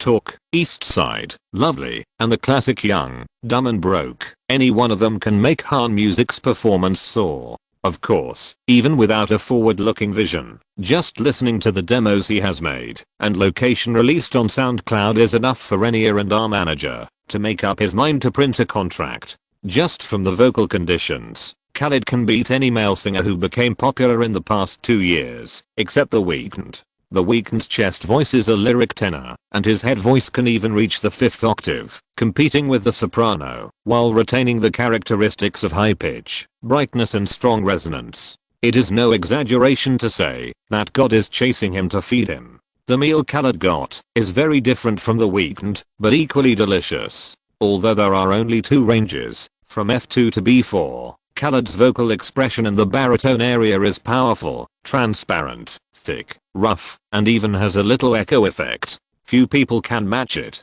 In other words, if The Weeknd is the Michael Jackson of the 21st century, then Khaled is the Benny King of the 2010s. Different characteristics, equally great. More importantly, Khaled is not just an unforgettable voice. Like Ed Sheeran, Shawn Mendes and Charlie Puth, he is one of the few who can really complete everything from lyrics, melody to production independently. And he is black. A middle-class black man who was born on a military base in Georgia and grew up in El Paso, Texas, and whose music style is mainly independent R&B, independent pop, and pop soul. In the second decade of the 21st century, Khaled, who is full of buffs and whose family background is accepted by all ethnic communities at the same time, is the favorite diversity sample of the media, charts, platforms, and award ceremonies. He is a golden boy who can only be cautiously avoided, even if there are negative reviews of the works themselves. What is raw talent and gift? This is it. If you want to stand out in the American music industry in the new century, vocal conditions, creative ability, and unique ethnic and cultural values are indispensable. Khaled happens to have all 3. Khaled, who is a trinity, certainly started his career in the blue state metropolises on the east and west coasts. Independent R&B and urban music are originally aimed at the urban middle class as their main audience. In addition, the song location itself is very suitable for radio promotion. The theme melody is very clear, the arrangement is simple and powerful, and the rhythm fluctuates between bright and soothing. It can be perfectly adapted to music programs at any time. Therefore, location has become the most popular submission for radio managers and program directors since the establishment of Han Music. Billie Eilish's Ocean Eyes ranked 68th on the radio chart, with 23 radio stations supporting it, and a 7-day playback frequency of 241 times. This is the peak data nearly a month later. As for location, 20 radio stations added it to the playlist in the first week, and the playback frequency reached 315 times, ranking 49th on the All Access chart. Although the streaming data was lower than other singles, because it was released on Sunday, and it ultimately failed to enter the overall chart, the results of ranking 64th on the US Rhythm chart and 78th on the US R&B/hip hop chart have already indicated that, as long as the current radio exposure curve and platform playlist traffic continue, it is not a dream for location to enter the chart or even surpass Ocean Eyes in a short period of time. Khaled, who relies on radio to gain a foothold in the charts, must return to the radio to further improve his performance. In early June, he will conduct a full 13-day radio promotion tour on the East Coast, including Springfield, Missouri, Jackson, Mississippi, Gainesville, Florida, and of course Miami, New York, Boston and Philadelphia. Then, in the second half of the month, Khaled will return to the West Coast, starting from the farthest Honolulu, and heading north along Highway 1 that Han has walked, to San Diego, Los Angeles, San Francisco, Portland and Seattle. Victoria White Mason hopes that after this experience, Khaled will be able to reach the top 20 on the All Access chart, and become HMG's first single to enter the heavy rotation list of major radio stations. Is there a city you want to travel to? Han Yi, wearing plastic gloves, pinched a rice bowl for Yuzhan, put it on her silver plate, and asked with a smile, the company will reimburse. It's very attractive, but early June. It happens to be the end of our school. Only when talking about this topic can Zhao Yuzhen remember what her most fundamental identity is in the United States. I have lost a lot of points in attendance, and I have to take an A+ in the final exam. Oh, by the way, I may have to apply for working from home next week. I don't want my colleagues to know that I'm still in college. Okay, no problem. Han Yi simply nodded in agreement. I'll come to see you in the next 2 days and buy you some food to stock up. Really? I want the French soda we drank last time. And hey, girl, it's not a made to order system. Han Yi quickly stretched out his hand to stop her. I'll go to Whole Foods after I'm done tomorrow. Are you still busy tomorrow? Zhao Yuzhen dipped a little soybean sauce on the rice bowl, put it in her mouth, and said vaguely, it's Saturday, don't forget. Well, Andre has made an appointment for me tomorrow. The leader of the hip hop section. Do you remember what I said about this? Of course I remember. Who did Dre introduce to you? Let me put it this way. Han Yi took off his plastic gloves, looked around, and when he found that no one was paying attention to this side, he raised his right hand, bent his thumb and index finger, and raised the other 3 fingers, making a gang gesture that everyone in Los Angeles knows. Tomorrow afternoon, I have to go to the doghouse. Chapter 135 The One and Only Dog. I can't believe Dog's house is actually in Diamond Bar. Han Yi sent the same sentence in both Chinese and English to 3 people onto chat apps. In the Chinese area. How come? This was the voice message that Zhu Yiru replied to in the group. Is it close to where we eat Sichuan food? This was the text message that Zhao Yuzhen followed. Diamond Bar, is it in the east? This was the message that Madison Beale replied to in seconds on WhatsApp. It was followed by a gif of Snoop Dogg's Drop It Like It's Hot. This dog. Yeah, this dog. That's really hard to imagine. Madison, who was concentrating on replying to Han Yi's message, was sitting in front of an ice cream shop in the Fairfax Farmers Market. In front of her was not ice cream, but a bottle of Poland Spring. This was the mineral water that Madison Beale, who grew up on Long Island, was most used to. Even after coming to Los Angeles, she did not learn the luxurious way of drinking water in Hollywood. For Madison, her tongue can taste the quality of mineral water, and Fiji water, an expensive luxury, is too heavy. It sounds like a little madman, but this is a strange and interesting world of Madison beer. The reason why she couldn't eat a lot of delicious food at the farmer's market on Saturday was that there was less than a month before the tour started. The dance teacher that Han Music found for her and Billy, as well as her own personal fitness trainer, gave her a strict order that she could not consume any calories outside of the plan before going on stage. I thought he lived on your street. I thought so too, but I ran on the highway for almost an hour. Who are you talking to, Maddie? Her friend Isabella Jones came back to her with a plate of guacamole tortilla chips, which scared Madison so much that she subconsciously pressed the screen of her mobile phone down. Someone is in trouble. Isabella frowned. Her sharp eyes like a detective flashed across Madison's face. New crush? I don't even have an old crush. Madison's chest rose and fell twice and quickly returned to normal. I'm talking to the boss. Talking about the tour. Why does he look so weird when talking to the boss? Wait, which boss? Isabella put her index finger on her lips and recalled thoughtfully. The boss who acquired Utah in the Hollywood Reporter you showed me? The spicy Asian cupcake? Asian cupcake?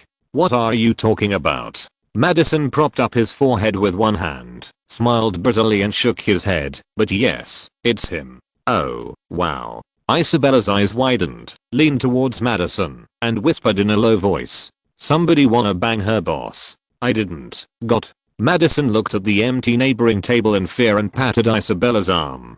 Say this in a city full of paparazzi. Do you think I haven't been on TMZ enough? What a great exposure. Isabella spread her hands. Her smile gradually turned gossipy. And, what a great guy. I can't believe you didn't tell me. Tell me, how far has it progressed? Are his lips soft? Bella, listen to what you're talking about.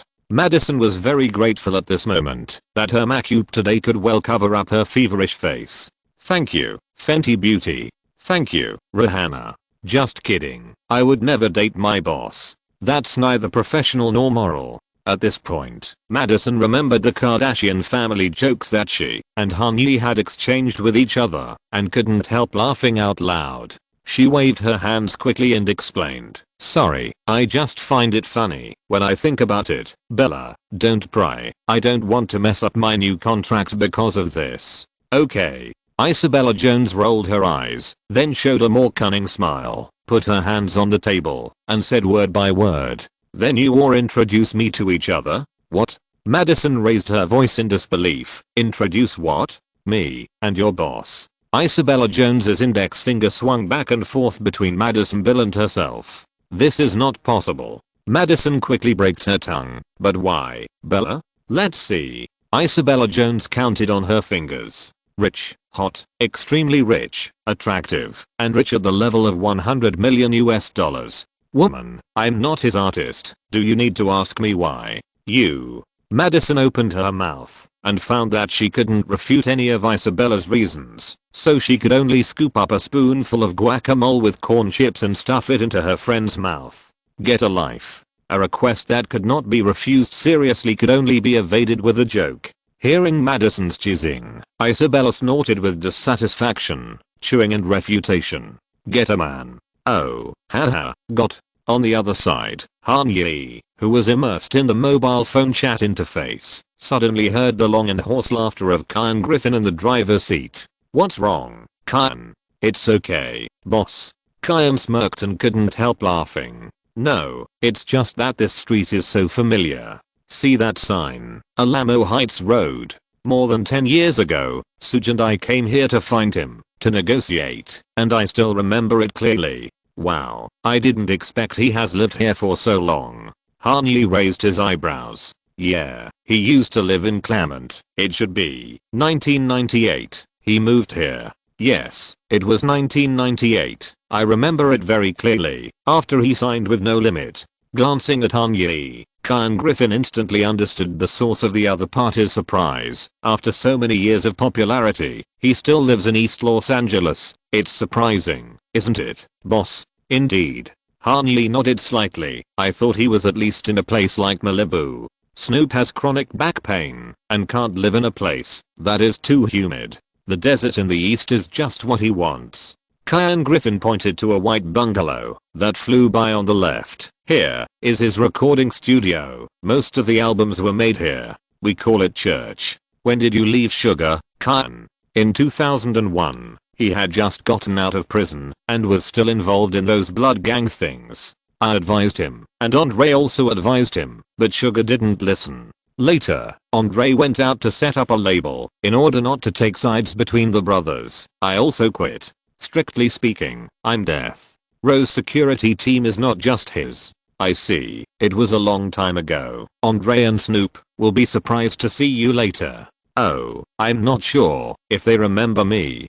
Kyan let out a long sigh, smiled and shook his head. "Anyway, it's been 15 years. Things have changed a lot, and I was just one of the entourage at the time. I didn't talk to them much, and they didn't talk to me much." At this point, Kyan turned the steering wheel to the full, as if he had muscle memory, and without any lag, he drove the Bentayga in a perfect semicircle and parked it steadily in the driveway of the Spanish-style villa on the right. "Here we are, boss."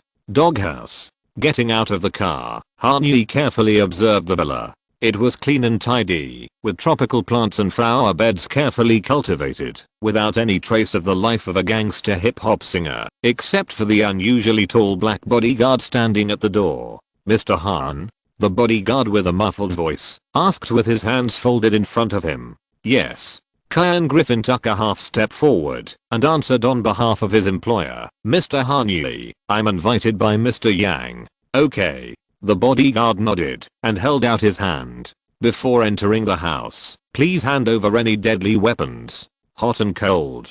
Hearing the other party's words, Kyan glanced at Han-Yi, and after getting the employer's permission, he took out his Glock 22 from the holster on his waist, pointed the muzzle downward, pinched the handle with his index finger and thumb, and handed it to the bodyguard. "Hot and cold." The bodyguard did not move his body, but stood still and repeated what he had just said.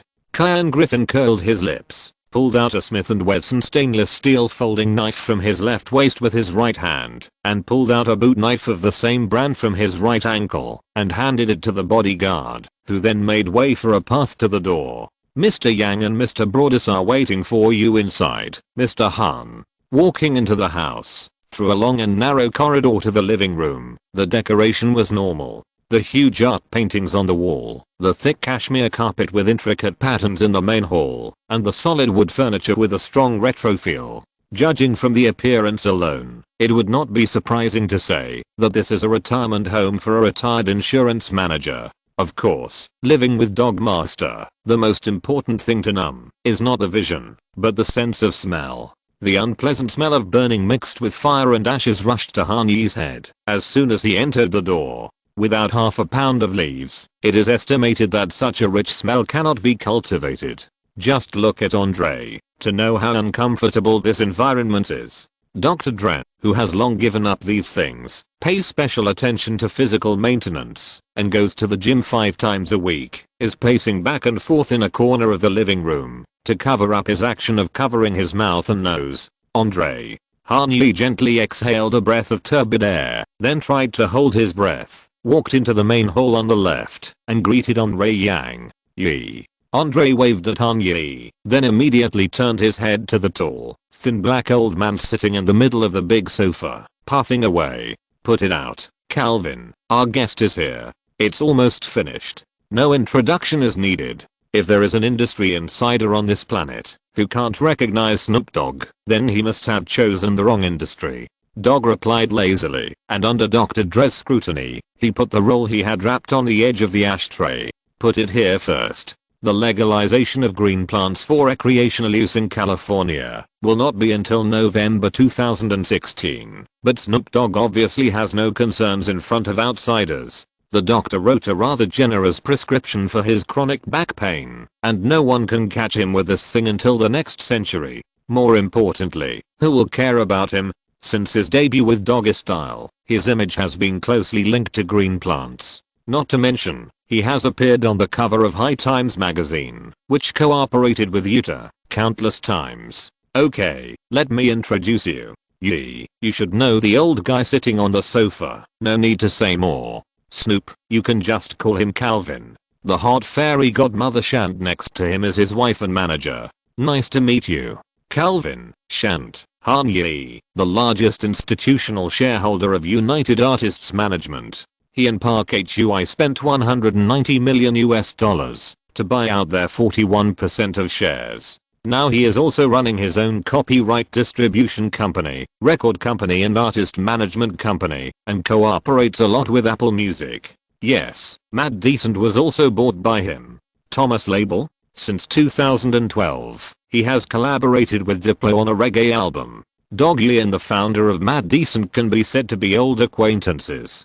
Oh, I seem to have seen this news somewhere. Twitter? As Antoine Gatchet expected, the acquisition of Mad Decent was completed on time on May 20th. $36 million was transferred to Diplo and Kevin Kusatsu's accounts, and the press release of the acquisition of Mad Decent by Han Music was released on all major platforms on May 21st. Han Music acquires Mad Decent for nearly $40 million. Musicbusinessworldwide.com. Mad Decent acquired by Han Music for a huge sum of $36 million. Jmag.com. Han Music buys dance music label Mad Decent. Financial Times. The previous Warner Music acquisition of Spin-In for $100 million was not officially announced until September 2017. At least at this point in time, Han Music's $36 million acquisition of 55% of Mad Decent is the largest acquisition of an original electronic music label so far. Big news. We are pleased to announce that Mad Decent has been acquired by Han Music. This marks an exciting new chapter for our brand as we join forces with one of the most forward-thinking and innovative companies in the industry. Stay tuned for what's coming. #MADDECENT #HANMUSIC #ACQUISITION #EXCITINGTIMES. This tweet released by the official account of Mad Decent label at 16:08 on May 21st has caused countless waves. At DIPLO, I'm so excited to be moving forward with Han Music and see where this new chapter will take us. Big things are coming to Mad Decent. #MADDECENT #HANMUSIC #ACQUISITION #NEWCHAPTER #LETSGO@DILLONFRANCIS. Wow, incredible news for Matt Decent and the entire electronic music industry. Can't wait to see what amazing achievements we will make with that HANMUSIC and continue to push the boundaries of creativity. It's time to celebrate. FYI. Diplo is at the Rolls-Royce store #MADDECENT #HANMUSIC #ACQUISITION #NEWBEGINNINGS at HANMUSIC. We are pleased to announce that Han Music has acquired Matt Decent, one of the most exciting and innovative music brands out there. We're excited to be working with that MADDECENT to bring new ideas and experiences to fans around the world. Stay tuned for more. #HANMUSIC #MADDECENT #ACQUISITION #INNOVATION at IAMSAPRA. Can anyone tell me what the hell is at HANMUSIC? Why haven't I ever heard of it? At DARRYLHURS. The big shark has entered the small fish tank. #HANMUSIC #MADDECENT. Most fans of electronic music are eagerly discussing who this little known company is. Fans who know a little bit about the internal operations of the industry suspect that this is a shell company established by a capital institution specifically for the acquisition of music assets. Matt Decent is the first investment target, and there will be more to come. Fans who are more informed have put together some of the recent news about Han Music for analysis. In addition to the acquisition of Mad, in addition to Decent, Han Music related press releases also appeared in Madison Beer's signing news, Billie Eilish's Billboard chart news, and Dua Lipa's UK singles chart music review. The move is huge, and it looks like the latest big player backed by Wall Street. This analysis is not only the mainstream view of Matt Decent fans, but also the unanimous opinion of practitioners. The performance of Ocean Eyes and Hotter Than Hell, which hovered between the bottom and middle of the list, was not enough to attract the attention of the three major music groups. But the $36 million acquisition of 55% of Matt Decent shares was enough to make the practical middle-level managers of Universal, Sony and Warner, except for a few people from Island Definition Jam and Interscope, start to study this little-known music company. Acquisitions of tens of millions of dollars, plus the joining of elites such as Karen Guo and Adrian Nunes in industry news, coupled with the gradual increase in seats on the charts. Maybe there is no way to break the three-legged situation after the collapse of EMI and fill the vacancy of the fourth person, but at least it is an exciting fresh blood. Where there is new blood, there is competition. Where there is competition, there are opportunities. This was also the reason when Dr. Dre called Snoop Dogg and told him that a new company wanted to cooperate with him. Yes, it's Thomas Label. That's great, man. I salute you. Snoop Dogg narrowed his eyes, which were already half taken off, and with his signature toasty smile, he saluted Kanye crookedly. Are you here to acquire me today too? My price may be a little higher than Thomas. Don't dare to talk about acquisition, Calvin.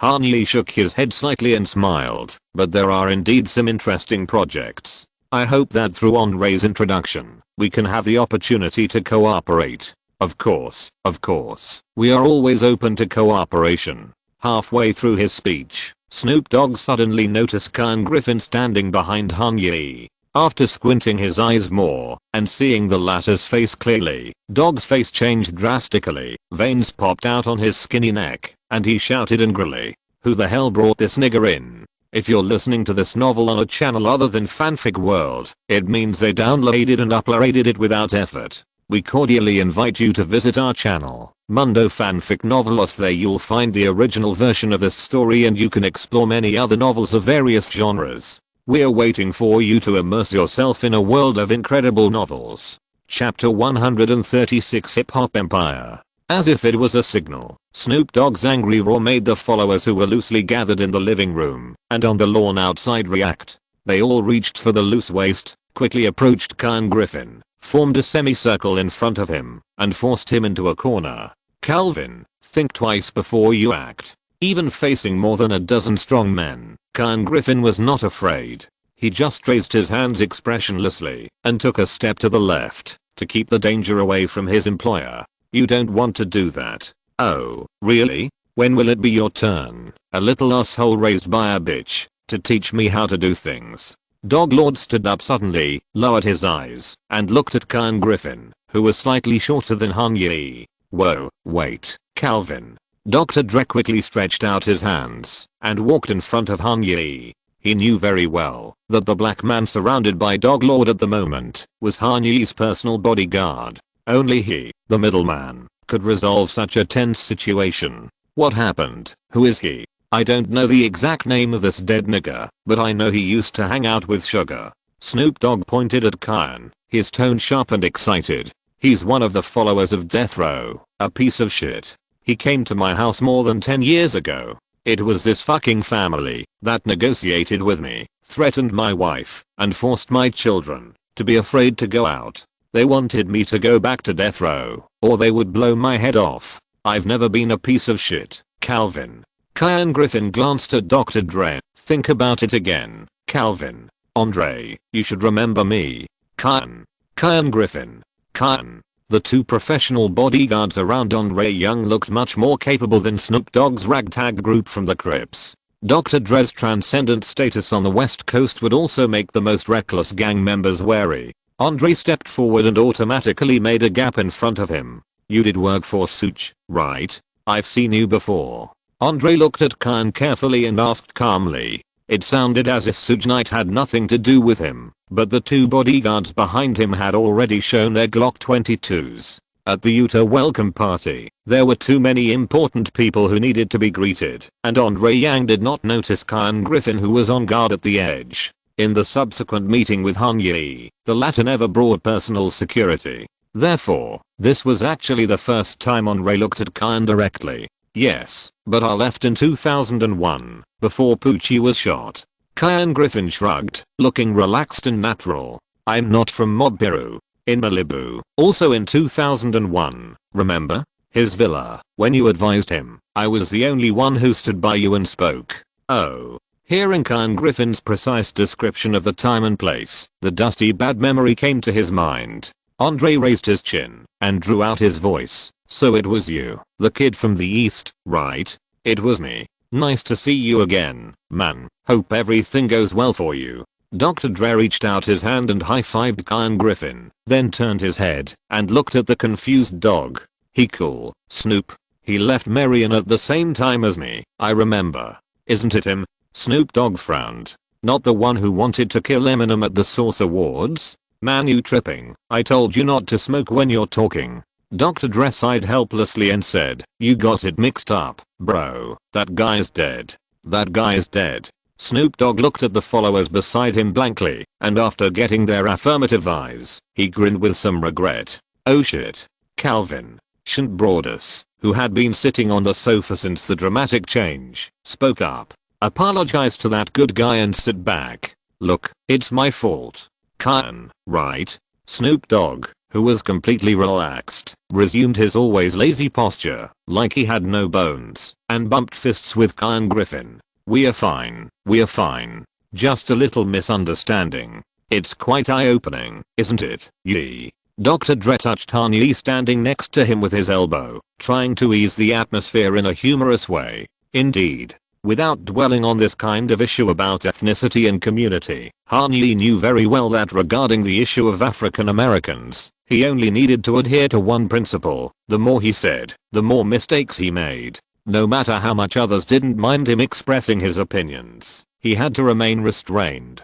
As for the tense situation just now, it didn't cause much fluctuation in Han Yi's emotions. He was just like that. The bigger the things he encountered, the calmer he became. Only when the seemingly insignificant things went wrong would he get a little upset. More importantly, the scene a few minutes ago was really too much like Empire. The leading actor was Snoop Dogg, which really made it difficult for him to take the whole thing seriously. Just think about it. Snoop Dogg was in front of you, saying that he wanted to clean up the mud of Suge Knight, and Dr. Dre was mediating. This kind of script that transcends reality is really difficult for Han Yi to connect with his real life. Just treat it as watching a drama. If Han Yi had to say what he gained from this plot, it was that he was more determined about his overall layout of the hip hop sector. He absolutely could not participate in it in person. Leave it to the respected people in the industry to grasp the direction in the complex and chaotic situation and provide financial support and effective information from the future.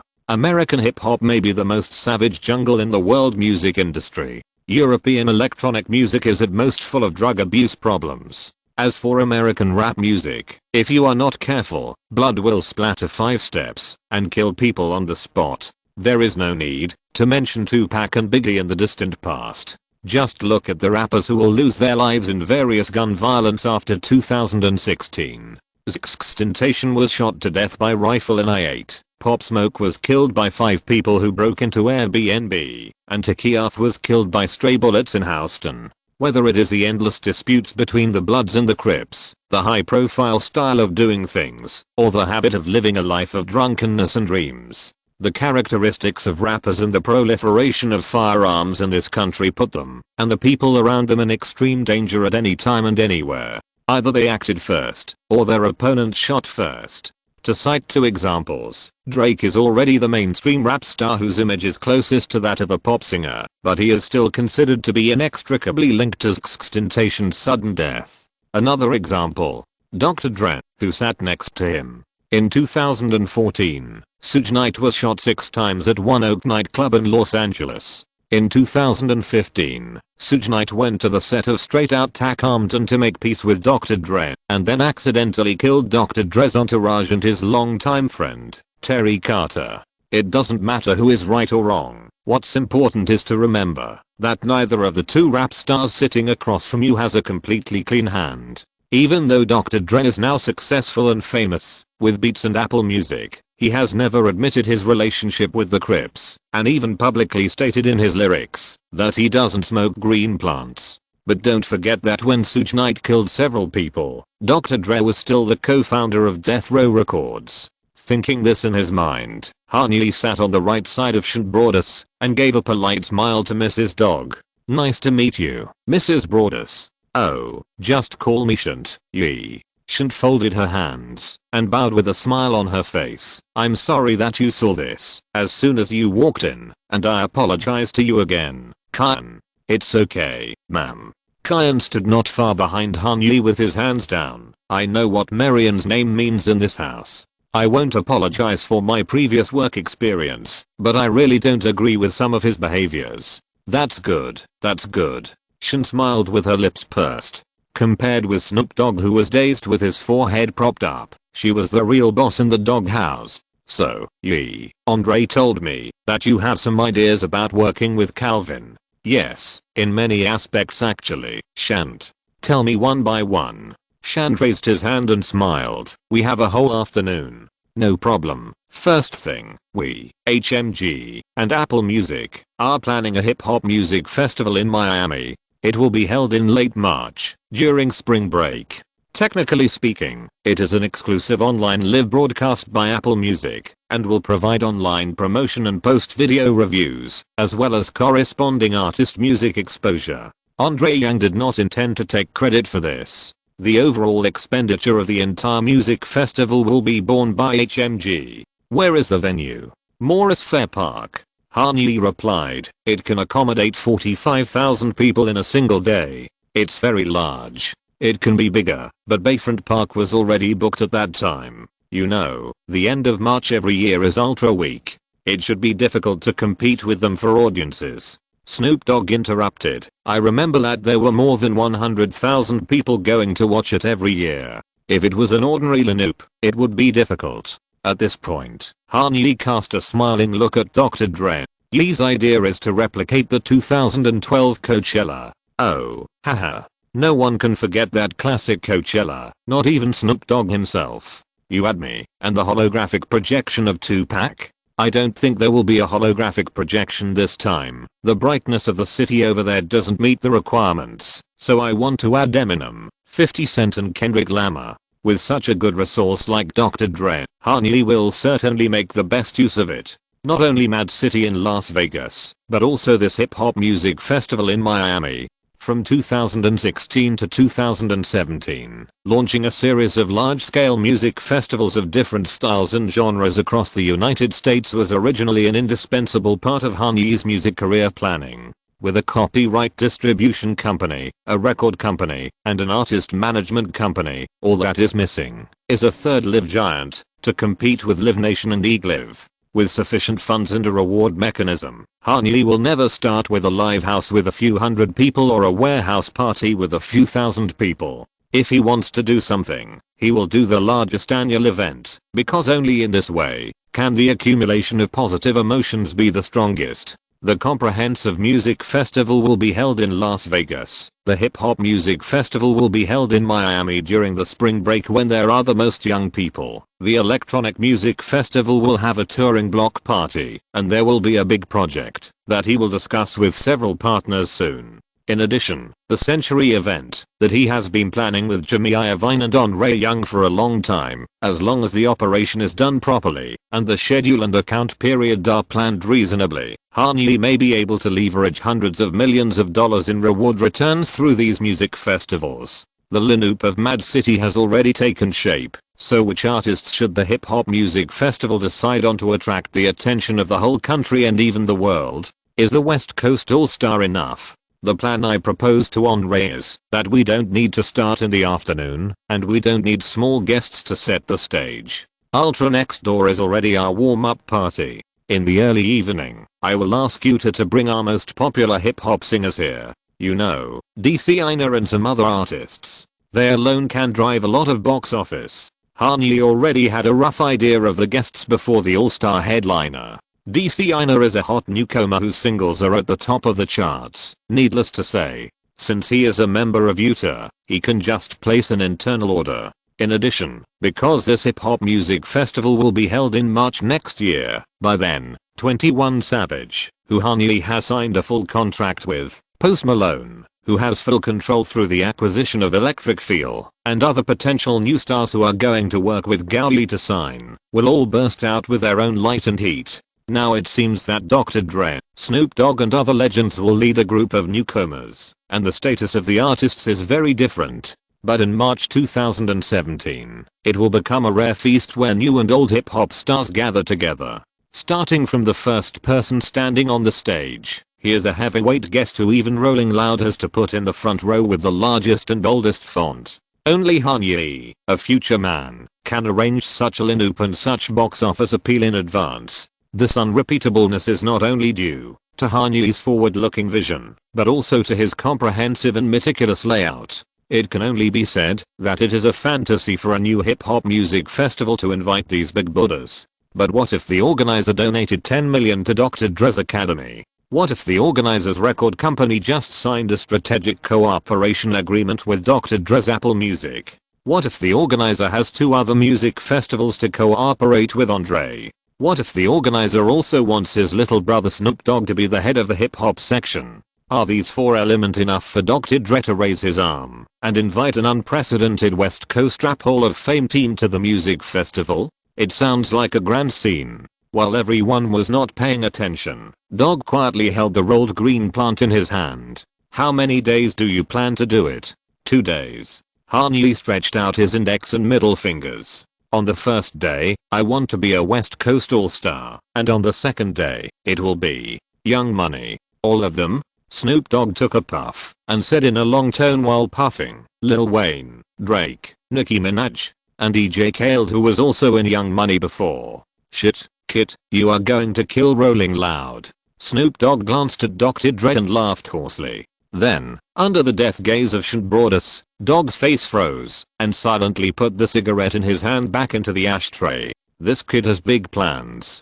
Dr. Dre sniffed, pointed at Kanye and smiled. If you knew his plan for another music festival, Calvin, you would be shocked. What's so special about it? Andre leaned over and whispered to Snoop Dogg. Motherfucker.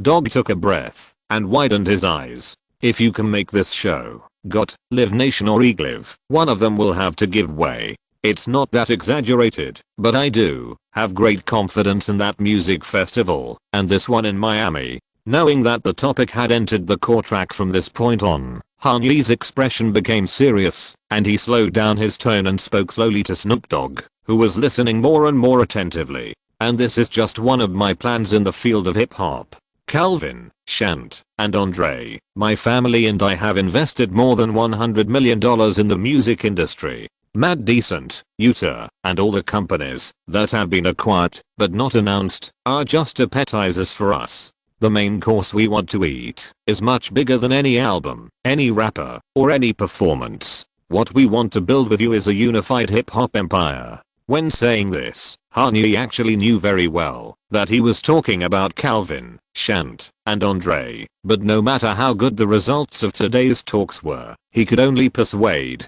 Snoop Dogg and Shant. Why? Although Snoop Dogg is a world-renowned West Coast rap legend, compared with his big brother Dr. Dre, in the late stage of his career, in the process of commercial transformation from artist to entrepreneur, Dogg's performance was much inferior. What played a crucial role was undoubtedly his personality as a green plant promotion ambassador. Although green plants are now everywhere in the United States, 78 million people have smoked at least once, 48 million people have used them in 2015, and 24 million people are active users who buy them frequently. According to Kanye's real experience, judging the non-Asian content of a student apartment, just stand at the wall and smell the green plants. But whether at the federal level or within the state borders of California, recreational green plants are still considered illegal drugs. Therefore, those mainstream brands that want to conduct commercial activities nationwide will never be associated with Snoop Dogg. This also leads to the fact that, although his reputation and status are there, Dogg's performance in the field of commercial endorsements is quite embarrassing. Even Big Brother Beats and Apple Music keep their distance from him, and there is no big name cooperation. In 2016, Snoop Dogg licensed several products, a $36 Snoop Dogg iPhone case/lighter dual-purpose device, a $35 Snoop Dogg Blue Cap, an $85 Grengo Science co-branded e-cigarette, $29.95 Doghouse slippers, and $2 cigarette papers. On the other hand, Dr. Dre has passed the stage of being an artist who endorses other brands. Now, it is Beats by Dre who is spending millions of dollars on LeBron James, Lil Wayne, Kendrick Lamar, and, yes, the future Billie Eilish, to get these top stars to endorse this black capital tycoon. It is conceivable what the public television network will think of this tough guy that major brands dare not put on street billboards. Needless to say, ABC, none of Disney's media brands dare to do anything above PG-13. In the field of television, after being acquired by Disney in 1995, ABC has always used its family channel image as its signature. Snoop Dogg's only connection with ABC is that he appeared on the Jimmy Kimmel Show late at night to talk about who smoked more than him. As for Viacom's CBS, Comcast's NBC, and News Corporation's Fox, although they are not as conservative as ABC, from the political spectrum, no TV network can accommodate Snoop Dogg's radical liberalism.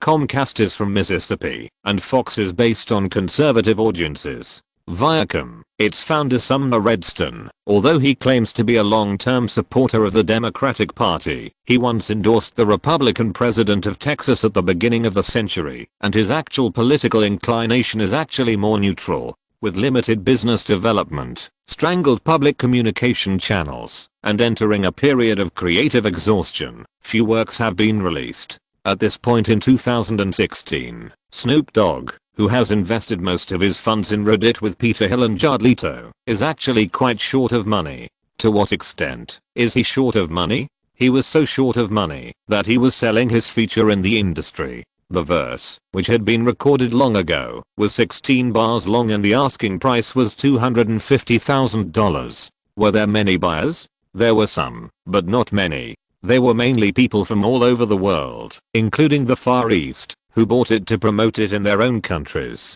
Therefore, for now, except for the royalties from his old songs, Snoop Dogg's music career seriously lacked a stable source of income and new growth points. This was the reason why Dr. Dre wanted to introduce him as the spokesperson for HMG's hip-hop section, and it was also the source of Kanye's confidence that he could achieve this cooperation. Next, the new HMG will make a series of attempts in the hip-hop field, sign many potential new rappers, and make them the cultural symbols of the next decade or even the next decade. Kanye explained to Dog Lord and Mrs. Shant the core goal of his visit to Diamond Bar today.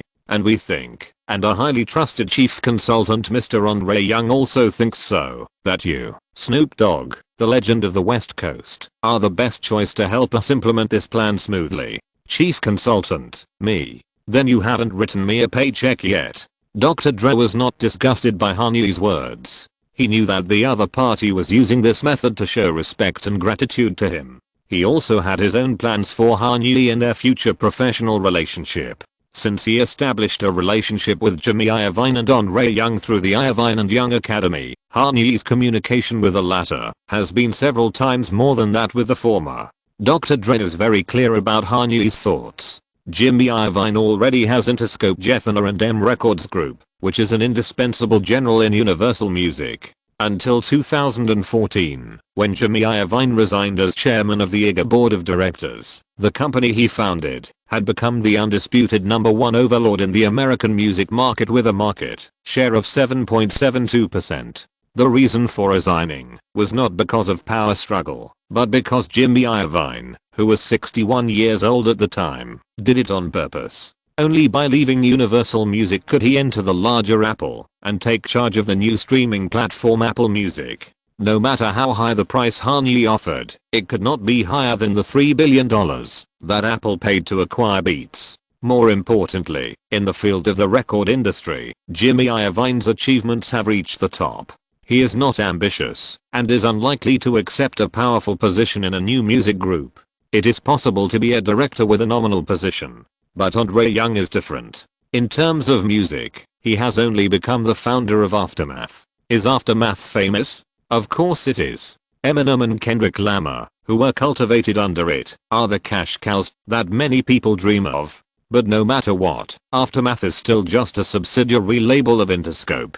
Above Interscope, there is the IGA Group. Above the IGA Group, there is still a layer of Universal Music Group. In other words, as a record tycoon, Dr. Dre only stays at the fourth level, the subsidiary label of the record company under the subsidiary group of the three major music groups. Want to go further? Of course. In 2016, Dr. Dre was only 51 years old. As a rapper and producer, his career has ended. But as an entrepreneur, his new life has just begun. But can Universal, Sony and Warner give Andre Young a higher platform to show his talents in a wider world? Absolutely not. Lucian Gray, CEO of Universal Music Group, who will be awarded the Order of the British Empire by the Duke of Cambridge in a few months, is the most powerful figure in the music industry in the 2010s.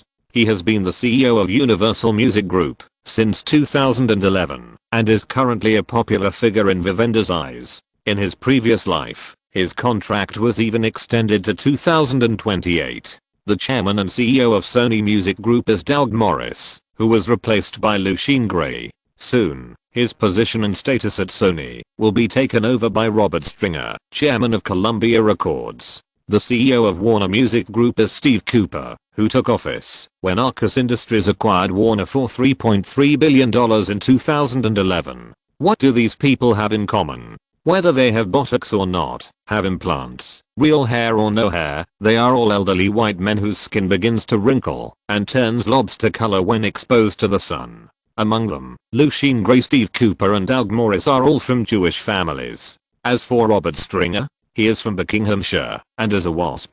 Do you understand? No matter how the situation changes, how open people's minds become, whether gender is expanded to include armed helicopters, and whether equal rights are achieved to the point where #metoo can destroy the reputation of a TV network for decades, some things in Western society are deeply rooted and will never change. The Weeknd, Bruno Mars, Childish Gambino can be on stage. In 2 years, 7 more Asian faces can join the stage. It doesn't matter if the most popular male singers are all minorities. As long as the chair on the board is still white, it's fine. Real white. For Andre Young, he can praise himself and Jimmy Iovine in front of the media as the only successful black-white partnership in the American business world. But everyone knows that it is Jimmy Iovine's pale face that has been leading the partnership forward. Anger is an emotion that Dr. Dre has carried with him since Compton. It has turned into a passion to prove himself and the entire ethnic group and community, and it still feels like a thorn in his throat.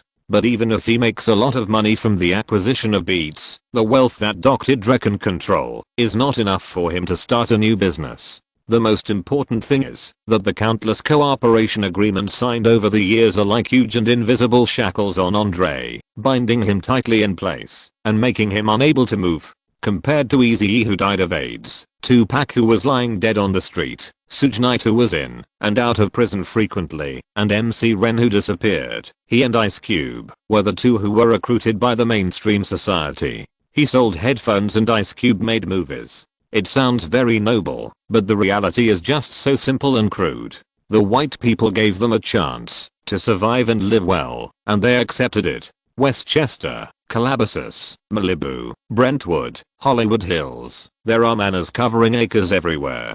Dr. Dre accepted the cheers of the masses as a legend of West Coast hip hop, and in the process of climbing to the pinnacle of fame and fortune, he and his team also changed from still rev fuck the police to animals of I need a doctor. Not only did he not have the capital, but he also did not have the courage to challenge this unfair system that gave him everything. In order to rekindle the fireworks, there must be a strong enough spoiler to break into the party. Han-Yi is that spoiler. From buying Utah, to acquiring Mad Decent, to cooperating with Carlyle Group, to use more than $100 million to smash the upstream and downstream of the music industry, Han-Yi will promptly pass the information to Andre Young at every step. Even those investment and mergers and acquisitions that outsiders will never know, Dr. Dre knows everything.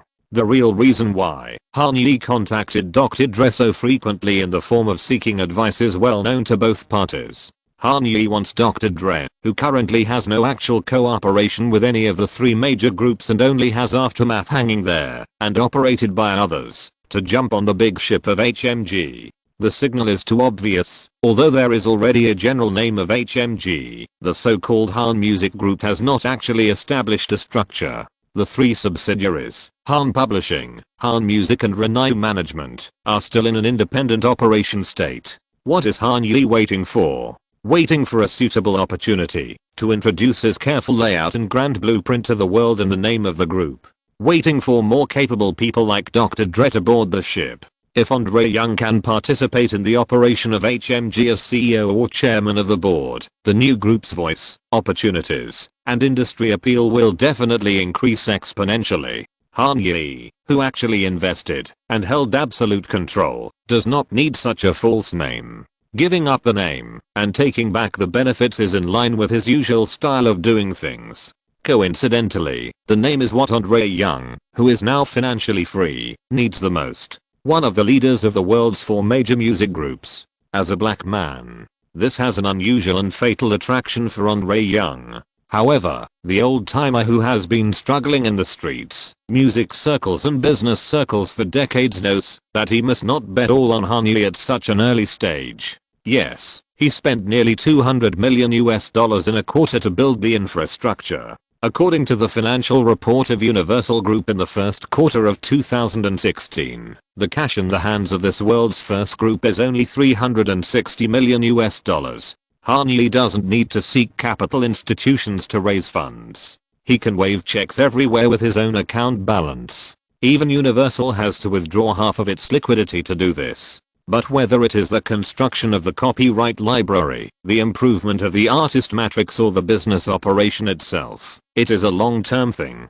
Virgin Records was once majestic and backed by the super-rich Richard Branson, but in the end it ended up being swallowed up by EMI. Therefore, the best thing for Andre Young to do at this moment is to deepen his close relationship with Han-Yi while maintaining a certain safe distance. At least he cannot take any position in HMG on the surface. This is why, when Han-Yi asked him for advice on the construction of the hip-hop section, Dr. Dre recommended his younger brother Snoop Dogg instead of other legends in the industry. First, Snoop Dogg is his man. With Dogg Lord, it is equivalent to his presence. This is the implicit attitude that Andre expressed to Han-Yi. Second, he can provide some financial support for his younger brother, so that Snoop Dogg's life will be more stable and more loyal to him. Although Han-Yi was the one who paid the money, Dr. Dre would also transfer benefits to HMG's hip-hop sector in other ways. Convincing Eminem to participate in a series of music festivals planned by Han-Yi was already a major benefit.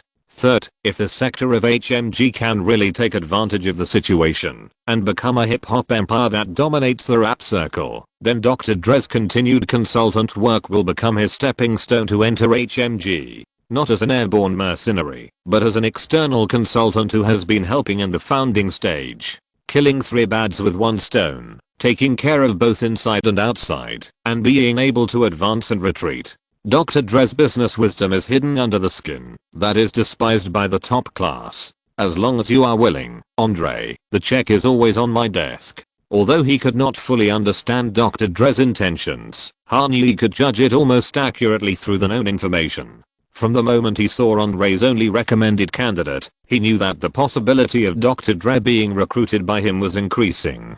But not today, haha. Today I'm here to write a check to another legend. Han Yi did not forget who was the real protagonist this afternoon, and who needed absolute respect and attention the most. This is the offer I brought to you on behalf of Han Music, Calvin and Shant. $3 million annual salary to serve as the CEO of Han Music's hip-hop label. The first term is 5 years. The bonus is linked to the label's EBITDA performance, with a bonus worth $2 million each year, 50% of which is performance stock and 50% is restricted stock. In addition, as a long-term incentive plan, we have also prepared a one-time bonus of $3 million in the 4th and 5th years of the contract, which is also a ratio of 50% performance stock and 50% restricted stock. The offer Han Yi made to Snoop Dogg was sincere enough and attractive enough. Both negotiators at both ends of the tea table knew very well that Dogg Yi, the so-called CEO, would definitely be a hands-off boss who would not ask about specific matters, and the vice presidents and chief operating officers would have to fill the gaps in daily operations. His role in the hip-hop label is, first, a sign board, and second, a ceremonial officer, using his name and identity to attract new rappers to sign contracts. When there are important events and business cooperation, he is pulled out to stand on the stage and cut the ribbon. This kind of easy job, $3 million a year, is basically like pie in the sky for Snoop Dogg, or Hot Pockets, that fall directly into his mouth after eating. With such a stable income that will last for at least 5 years, the lives of the couple and their family will be basically guaranteed. And Han Yi also wants to use such an offer to show his attitude to Dr. Dre. Your little brother here has $3 million as a CEO of a subsidiary label. If you are willing to be the face of my entire group, how much can you get? Dowd Morris's contract is $17 million to $20 million a year. Lucky and Gray's contract, the base salary alone is $15 million.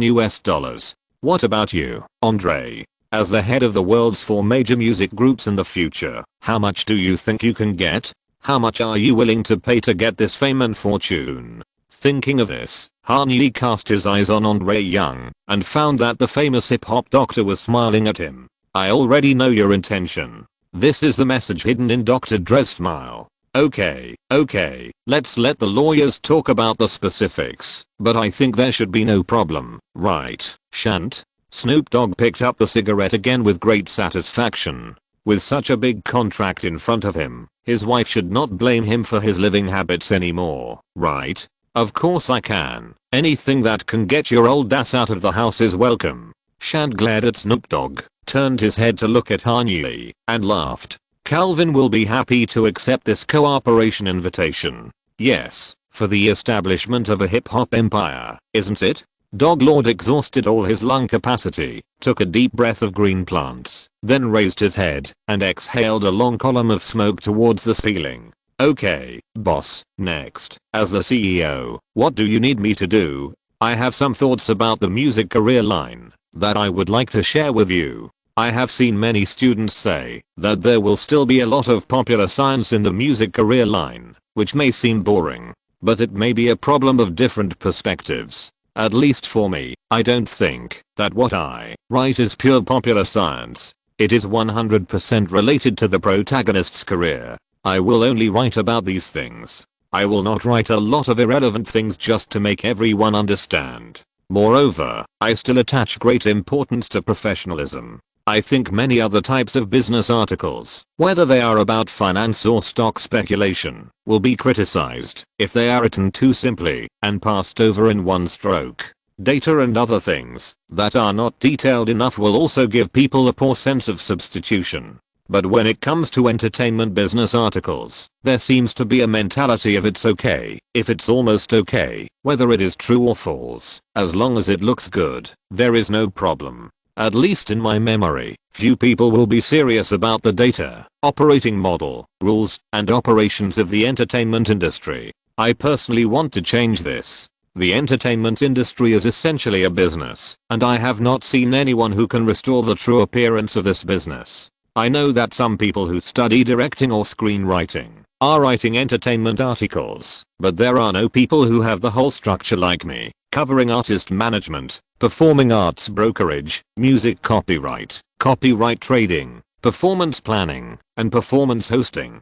So what I want to do is to make Hanyi's business path as real, detailed, and testable as possible. Chapter 137 Invincible Matrix. What to do? Of course, use Snoop Dogg's golden signboard to recruit the people Hanyi wants one by one. Who are the rappers that Hanyi wants to recruit for HMG? The list is long, but the first one must be Migos. With an equivalent of 39.5 million album sales, it has surpassed Outkast and Beastie Boys and ranks first in the history of sales. This three-person group composed of Wang Junke, Yi Yankian, No, Quavo, Tekiaf and Offset was founded in 2008. However, in the early years, Migos was an amateur rap enthusiasts club. After all, no group on this planet was formed so casually. Tekiaf is Quavo's nephew, and Offset is Quavo's cousin. The key is that Quavo is only 3 years older than Tekiaf, and Offset is only 1 year younger than Quavo.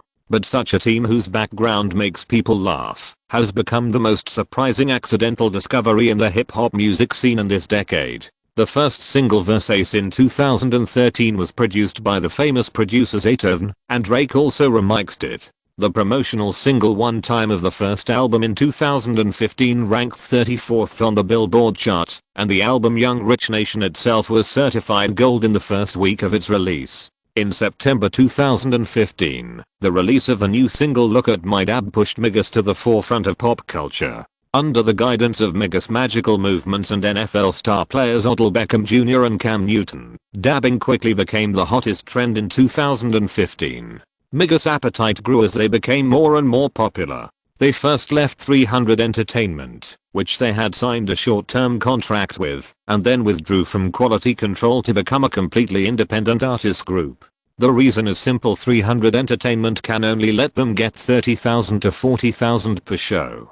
Although Quality Control can help them raise the offer to $60,000 for the uncle and nephew, this still cannot satisfy their greedy appetite. Yes, like most rappers, Migos does not have the patience to wait for royalties. Cars, houses, and girls are not paid for by the long-term streaming income every month. The one-time advance payment and the performance fee settled for each show are the most concerned things for the three people who are eager to get rich. And when it comes to advance payments, who can give more than Hanyi, who can see the future? Not to mention the performance fee. As an important shareholder of United Artists Management Company, he wants to do two things at the same time: using popular singles as a handle to raise the performance price, and then send them to a bigger stage through Utah's performing arts resources to further enhance their commercial value. It can only be described as easy as pay $60,000. In the first year of the contract, HMG can guarantee that the performance price will be increased to more than $100,000 per show.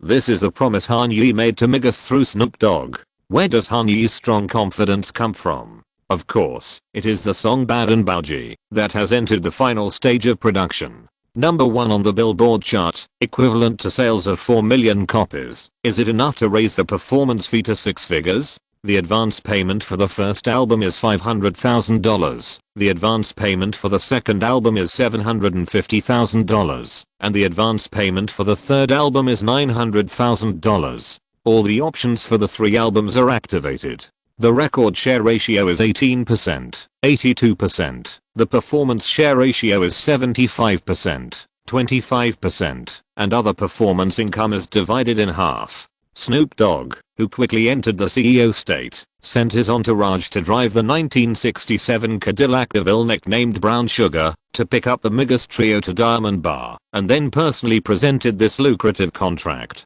Originally, Kanye wanted to sign a long-term contract with Migos for at least 6 to 7 albums, but greedy people are often shrewd. No matter how Snoop Dogg and Manor Entertainment's lawyers lobbied, the three of them always insisted on the bottom line of 3 albums and refused to give in. Moreover, the performance share must be above 80%, otherwise they would never sign. After a whole afternoon of grinding, Migos reluctantly agreed to reduce the performance share to 75%. However, the length of the contract was non-negotiable for them. 3 original studio albums were the highest limit they could accept. In order to counter, Kanye on the other end of the phone instructed the lawyer to add a unique clause. During the term of the contract, the 3 Migos were not allowed to use any weapons in any form or intervene in any violent conflict, otherwise they would face compensation of 3 times the total amount of the current advance payment. Migos now had no objection to this clause and simply signed it. After all, with a minimum advance guarantee of $2.15 million, why would they go out and fight with others? Now that they have become big hip hop stars, who would be stupid enough to wander around the streets with a gun and get into a fatal conflict with others? Migos, who had no idea what happened in their previous life, happily signed the contract and became the first group of artists under Snoop Dogg. But Snoop Dogg's winning streak this week did not end there. He is very good at playing Call of Duty, and he is also very accurate in real life. The day after Migos signed the contract, he brought another superstar to Kanye, Lil Yachty. He was originally going to sign an agreement with the partnership, established by Quality Control, Capitol Records and Modern Records, but was intercepted by Dogg at the last minute. The 19-year-old Lil Yachty, or Miles Parks McCollum, to use his real name, is a potential rapper who has become popular this year. He released his first mixtape in March and a single Broccoli in April in collaboration with Dram. In just 2 months, he has already climbed to the middle of the Billboard Hot R&B/Hip Hop chart and is expected to enter the main chart soon. Optimistic about Lil Yachty's future development, Quality Control offered him a $360 contract with 1 + 4 albums and a $100,000 advance. If it had developed according to the normal historical trajectory, Lil Yachty should have been very satisfied with the agreement and signed it without bargaining. Unfortunately, in this life, Quality Control met their lifelong enemy Kanye. Kanye not only poached Migos with a large contract that was difficult to match, but also increased the advance by $50,000, reduced the number of albums by 1, and activated all album options by the way, using this highly targeted method to pry off Quality Control's future second-in-command. Why did Kanye know Quality Control's offer so accurately? Because Migos and Lil Yachty have a good personal relationship. Dogg did not make a move this time and directly asked Offset to help ask, and the signing was a piece of cake. On February 8, 2023, Quality Control's holding company QC Media Holdings was sold to the US branch of BTS's owner Hybe for $300 million.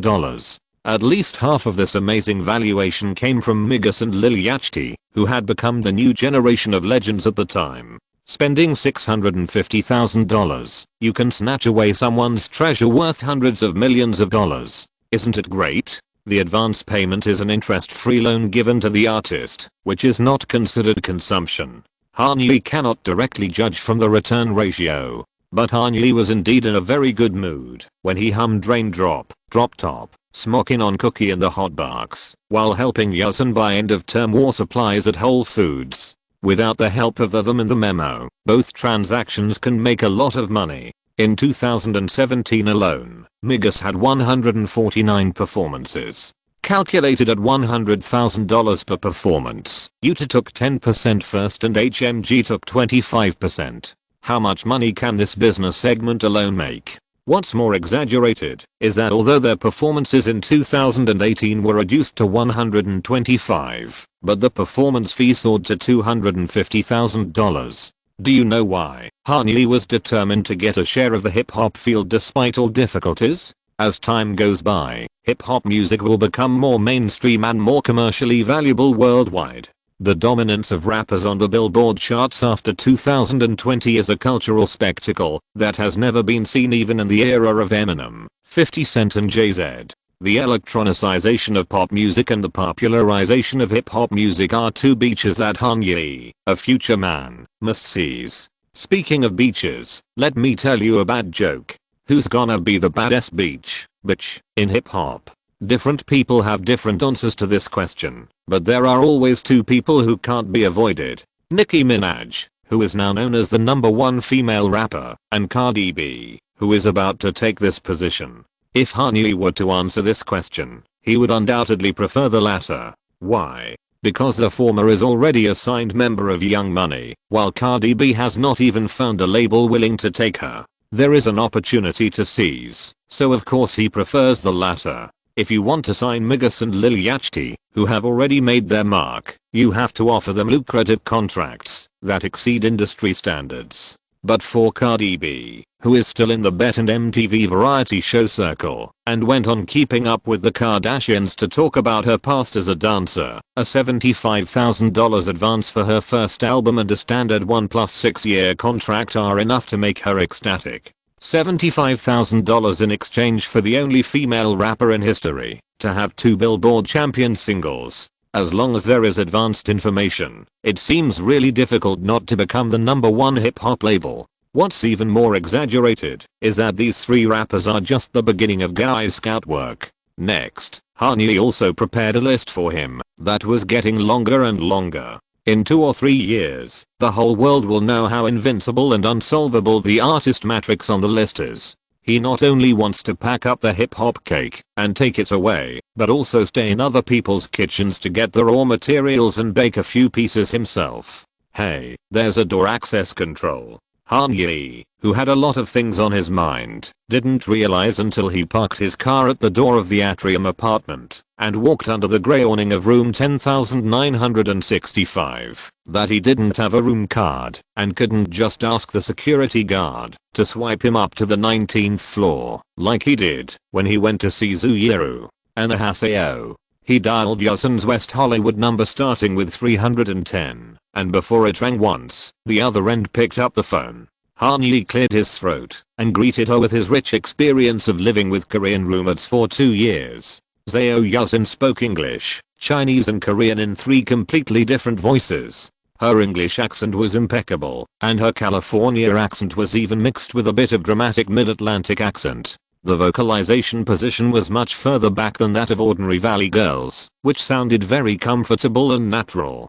Perhaps because she learned a northeastern accent, she always had a sense of being stupid and straightforward when speaking Chinese. When Yejin switched to her native language, her tone went up by 2 points, sounding playful and cute. I can't do it, sister.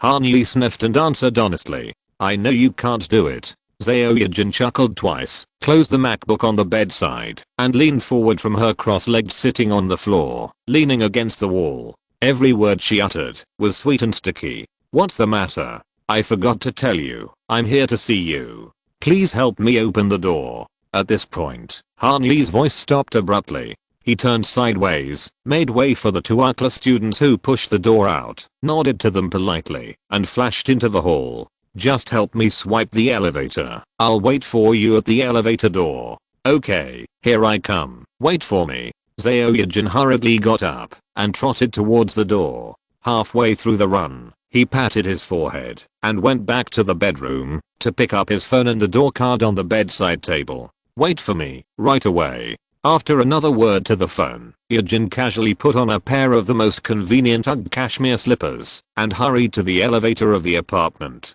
In the elevator, Seo Yejin, who was originally humming a little tune happily, suddenly found in horror that she had not put on any makeup when she was reviewing at home. Oops, not even BB cream. Seeing that the elevator door was about to open, Yejin quickly covered her mouth. Hello, you. What did you see? Kanye, who was about to greet Seo Yejin with a smile, was confused by her. You ate the self-heating pot I gave you, and your mouth is swollen.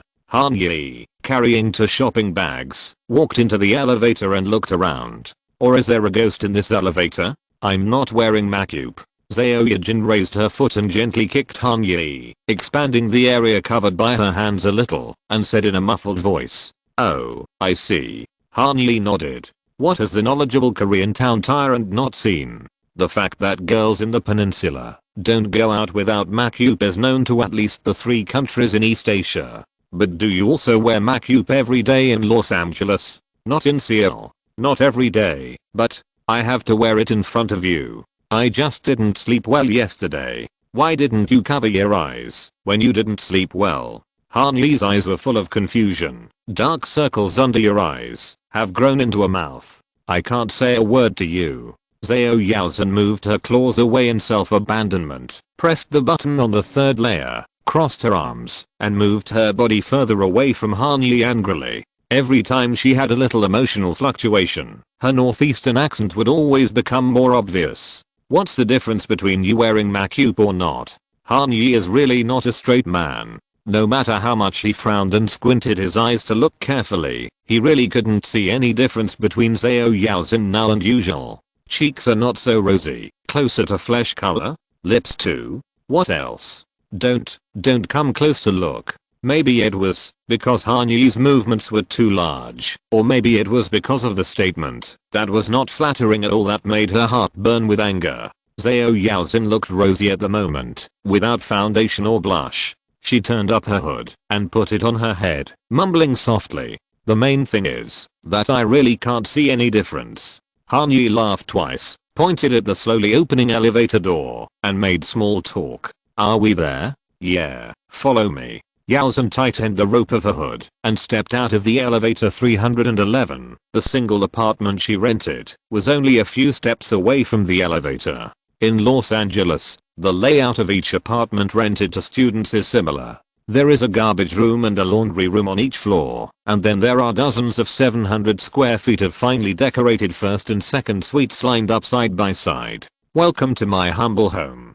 Zhao Yaozhen leaned against the open door and made a welcoming gesture to Han Yi. "This is so clean." This was Han Yi's first exclamation when he stepped into the room. He originally thought that the Korean girl's apartment should be as messy as a bird's nest. After all, she has to go to school and work, so she probably has no time to tidy up her personal living space. But the living room and kitchen in front of him are spotless, and it is no exaggeration to say that there is no trace of human life. It is more like a model room that Atrium uses to show potential tenants. Only the milky white blanket neatly folded on the sofa, the lazy sofa placed by the balcony, and the golden doll sleeping on it make the whole space more human. If Yaozhen moves out now, the next person can move in with their bags in 5 minutes, and there will be no sense of disobedience at all. This level of cleanliness made Han Yi look at his feet, and then took a half step back.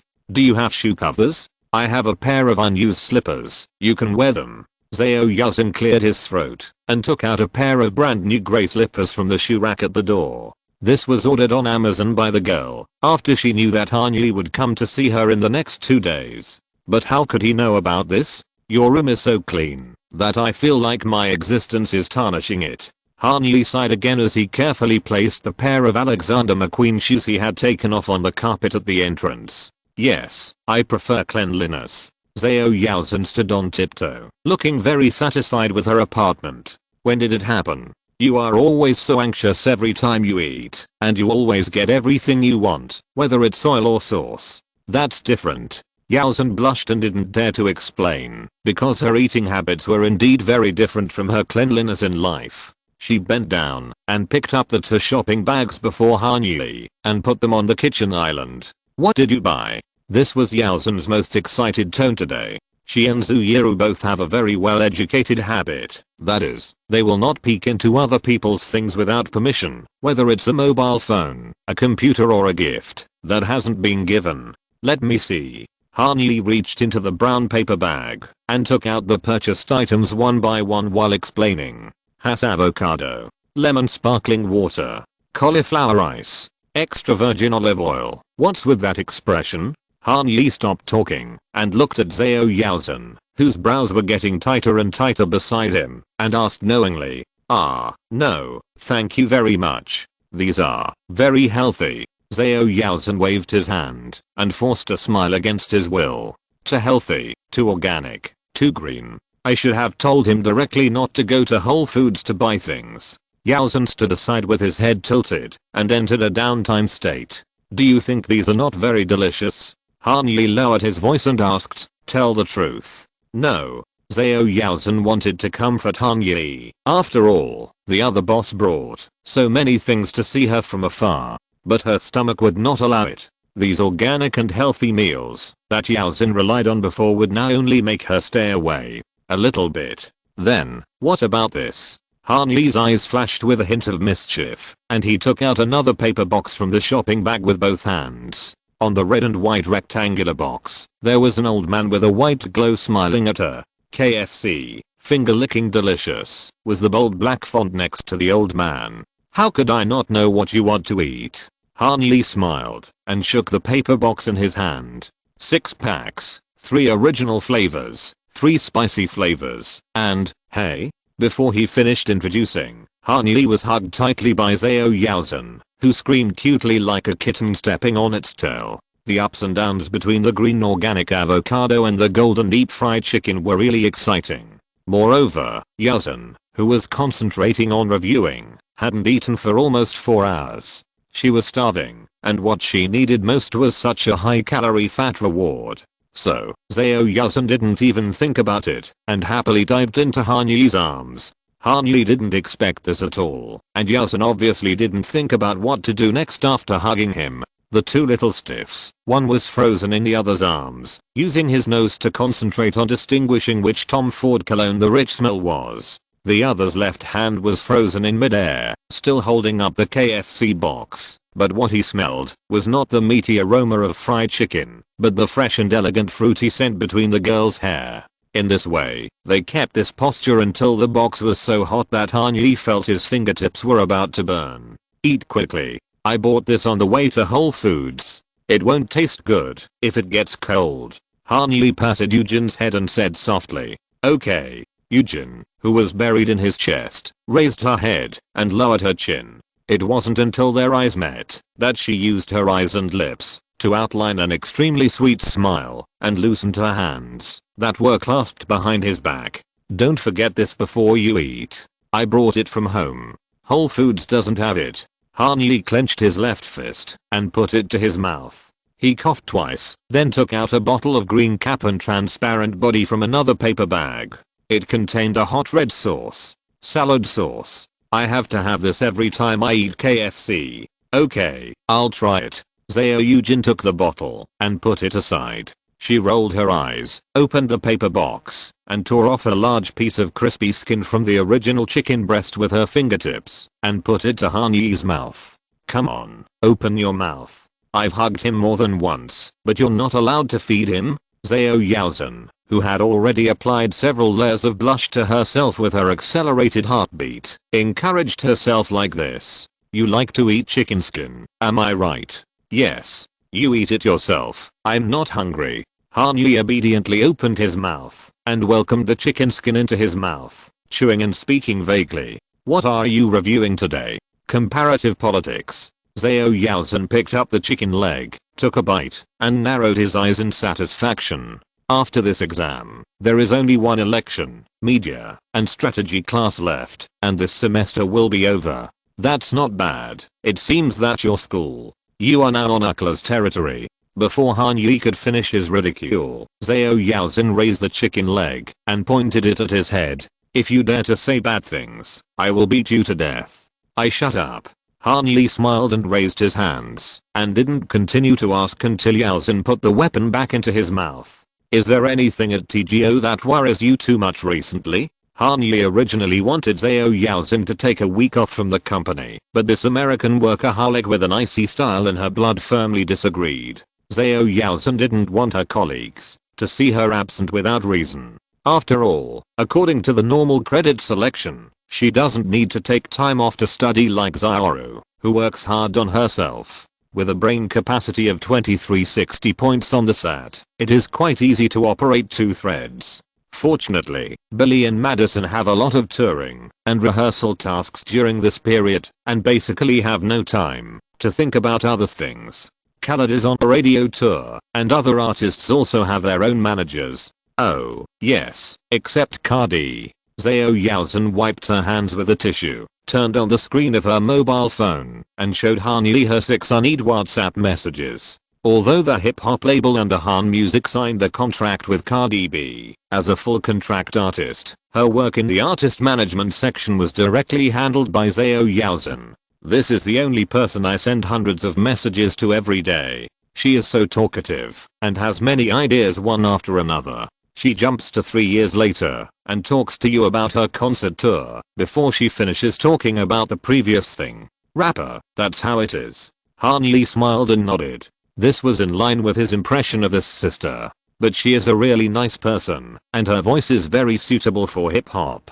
Zhao Yaozhen is not prone to complaining. Continuous focus on work is the norm. I've made an appointment with Adrian. The creative camp will start next week. I'll let Cardi join in and see what kind of sparks she can create with the producers. Will Migas and the others go too? Liliachti will go too. They won't be there all the time, but it's enough. Zhao Yaozhen nodded and replied, according to your instructions, Adrian has also booked 2 days of schedule for Zaytoven and Metro Boomin. Their appearance fee will be calculated on a daily basis, $10,000 a day. If there is a production, it will be about $20,000 to $30,000 a song. This money can't be saved. With a good producer, the possibility of a #1 single will be greater. Han Yi patted the counter, walked towards the living room, and sat on the sofa. I'll probably go see them the second day after the creative camp starts. You should be there then, right? Yeah, the exams will be over by then.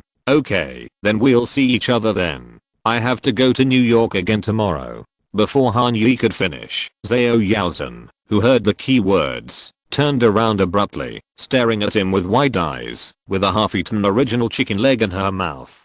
Alone. Han Yi didn't need Zhao Yaozhen to speak. He knew what kind of doubts were hidden in her big peach eyes. I have to deal with some. Han Yi thought for a moment and expressed it as vaguely as possible. Problems with the family's assets. What assets? Houses. To be more specific, he's going to New York and buy another house that's more expensive than 864 Stradella Road. The second update added for the leader, and I still owe 3 more. Please help me vote and promote it. If you like it, please write more comments. I love reading comments the most. Ha ha ha ha ha ha. Chapter 138-157, Part 1. Han Yi was determined to buy a property in New York, thanks to Zhu Yiru and Zhao Yaozhen. If they hadn't won a tenfold reward with 3 pieces of jewelry in Las Vegas, Han Yi, who was poor in money, would definitely not have thought of this. But now, Han Yi has $33.296 million in disposable cash, plus the remaining $9.827 million in his Chase private bank account. The total amount he can spend on personal consumption has reached $43.123 million. With $43 million in hand, what is the first thing to do? Of course, let this number jump up a little bit. There will be more and more things to do in the future, and the stalls will be spread out more and more. The cash flow in hand must keep up with the pace of development, so as not to be stretched. In the past few months, Han Yi has been constantly trying various amounts and categories of consumption. But unfortunately, only a few can get more than double the reward. It may be that Han Yi is too difficult to please, or it may be that he really has little interest in those material things. The luxury goods he spent on himself, whether it was watches, suits or cars, could only be returned a few tens of %. Only the Ferrari 250 GT SWB, which had a similar experience to his own, and had a strong spiritual resonance, could barely reach a 100% reward ratio. As for spending money on other people, there are only 2 successful cases at present. One is Xiao Zhu and the other is Xiao Zhao. But unfortunately, neither of them is the kind of girl who can be fleeced by Han Yi infinitely. Regarding the matter of asking Han Yi to spend money on them, Zhu Yiru and Zhao Yaozhen's attitude is surprisingly consistent. Eating, buying milk tea, and shopping in the supermarket are all fine, but spending above this level is politely declined. Why? Because they can always treat him back for meals and drinks. For example, Hanyi brought Trader Joe's to Zuyuru that day, and a few days later, Zuyuru went to Stradella Road and brought a lot of organic soaps and shampoos from Whole Foods, causing Hanyi to use this natural detergent that can't even make bubbles with a bitter face every day. As for Zhao Yaozhen, this Korean girl is even more impatient. On the day Hanyi brought 2 large bags of Whole Foods to her apartment to comfort her, Yaozhen insisted on dragging her to walk 6 blocks to the Westwood Commercial District south of Akla, and treated him to a boiling crab meal as a formal dinner. It wasn't that she wanted to eat. She wanted to return the favor. Although helpless, Hanyi really had no way to deal with these 2 girls who paid special attention to maintaining their independent female characteristics and never accepted unwarranted gifts. Because he really didn't know how to refute their good style. Please, be more materialistic. I'm waiting for the reward. Shut up and take my wallet. It took almost a month of planning and a week of secret execution. Various excuses and even Han's mother were brought out so that Zuyuru and Zhao Yaozhen accepted Harry Winston's high-end jewelry in great agony. It is probably impossible to replicate it again in a short period of time. Therefore, Han Yi, whose shortcuts were blocked, could only continue to question his heart. What else could give him strong enough positive emotions to break through the 100% reward limit? The last time he did this was when he bought 864 Stradella Road, a top Bel-Air mansion. The $39.5 million purchase price earned him $140 million in Parkview capital, or 350% return rate. Although the reward was a sum that could only be used for career investment, it was still a very positive signal. It seemed that this kind of dream-level consumption that transcended the mundane and that he had never dared to think about in his previous life could give him multiple pleasures, satisfaction, sense of accomplishment, and actual bonuses. Of course, Han Yi knew very well that buying another property in Los Angeles, even if the amount was higher, would not have the same effect as 864 Stradella Road. After all, eating a cheeseburger for the first time might be considered a novel experience, but eating it the second time could only be considered a way to fill his stomach. Now that he had tasted the taste of a cheeseburger, he had to change himself to a new sandwich. And which city had the most delicious sandwich he had ever eaten? New York. This was his favorite metropolis, bar none. Imagine if you could buy a whole set of top-notch apartments with a clear view in the city you love, with Central Park to the north, the Empire State Building to the south, the Hudson River to the west, and Brooklyn to the east. Then, the goosebumps and tingling scalp made Han Yi know that he had found the most suitable consumer target. There is no doubt that neither Zuyuru nor Yaozhen could take the trip to buy a house in New York with them. After all, a 22-year-old fresh graduate first bought a Bel-Air estate worth $40 million in just 1 quarter, and then threw more than $100 million to build a business empire.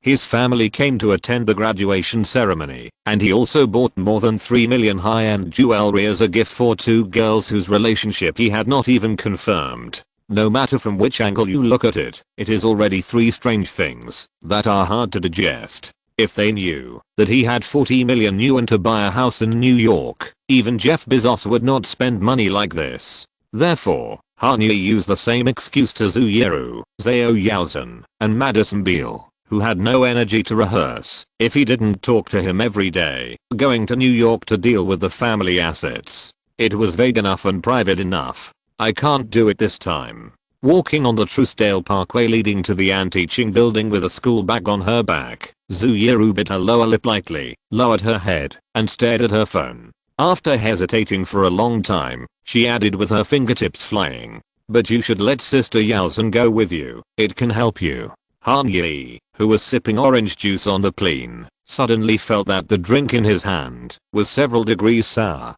He smiled and shook his head, patted the non-existent dust on his legs, stood up, raised his phone, and took a 360-degree surround video in the cabin. It's better to handle your own family affairs by yourself. There is no need to worry about affecting other passengers, because he is the only passenger on the plane. Yes, in order to maximize the experience of purchasing assets, keep himself in high spirits today, and get the strongest positive feedback step by step, Han Yi did not choose the ordinary first class ticket, but directly booked a private charter. The last time he visited New York, Blade's all-round and thoughtful service from the ground to the sky left a good impression on Han Yi. Therefore, for this trip, Han Yi also contacted Blade directly through Olivia and handed over the itinerary planning of the private plane to this New York company. However, Blade does not routinely operate private planes on the Los Angeles-New York route. In fact, considering many factors such as passenger flow and profitability, Blade's private charter service Blade One only opens seasonal regular routes between New York and Palm Beach, a resort for the rich on the East Coast. Every year from November to April, when New York's wealthy people migrate south in droves, Blade One will open private jet seats to these high-end customers at an average price of $2,750 per seat, with a single flight limited to 16 seats. Therefore, if you want to travel from New York to other cities, you must make an appointment in advance and make a personalized customized service. In other words, in order to book a Bombardier CRJ200 from Los Angeles to New York, Han Yi must pay the round-trip price of 16 seats in one go. Even with the round-trip discount and Chase Private Bank customer discount, the final quote from Blade reached $78,000. In 2016, the median annual income of American families was only $57,617. June is the off-season for Blade One's private jet charter business, so even if he only booked 2 days in advance, Han Yi could board the plane as scheduled. But the only drawback was that due to time constraints, the private jet capacity of LAX was full, and Han Yi had to go north from Bel-Air to the general airport in Van Nuys to meet up with his private crew. Most of the private planes that take off and land in Los Angeles depart and end at the 2 runways of Van Nuys Airport. Therefore, although the facilities look quite simple, those customers who often use this airport don't care about the so-called terminal, or whether there are Starbucks and Subway in the terminal. After being driven to the door by Fiamu Dervishi and entering the private terminal, Han Yi sat on the white fabric sofa for a few minutes, and the Bombardier CRJ200 that will be completely at his disposal in the next 2 days slowly slid in front of him. Yes, that's right, in the literal sense. It was about a few dozen meters away from the floor-to-ceiling window in front of Han Yi. Han Yi picked up his backpack and walked towards the apron. He subconsciously looked back at the FlexJet logo on the LCD screen of the terminal. If I guessed correctly, Blade should have rented the terminal of this company. Maybe even the aircraft and crew members were rented. So next time, should I contact FlexJet to see? Or should I just buy a private plane myself? Judging from the emotions I feel now, the multiples of rewards that can be obtained by buying a private jet should not be too low. Han Yi thought to himself as he boarded the plane from the short gangway of only a dozen steps and saw 4 female flight attendants whose qualities were obviously much higher than those of ordinary commercial flights. Although it sounds full of tacky money smell, this feeling that everyone's every job from stepping through the door to landing is to make himself have a perfect experience. It's really great. Not only that, the meal that Blade prepared for Han Yi today is also said to be tailor-made by Blade One restaurant according to his preferences. Of course, Han Yi knows very well that at least for this leg of the flight from Los Angeles to New York, Blade should have commissioned FlexJet's Bel-Air local kitchen to provide catering services.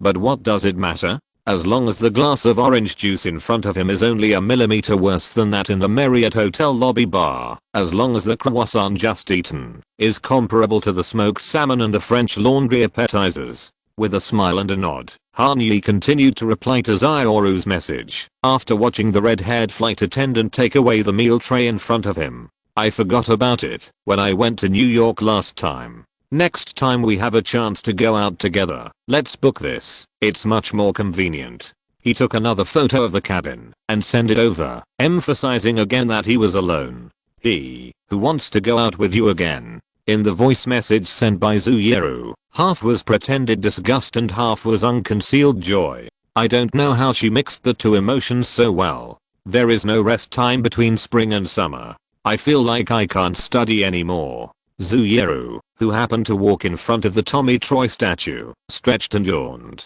Especially, summer's class actually has a 9-minute class.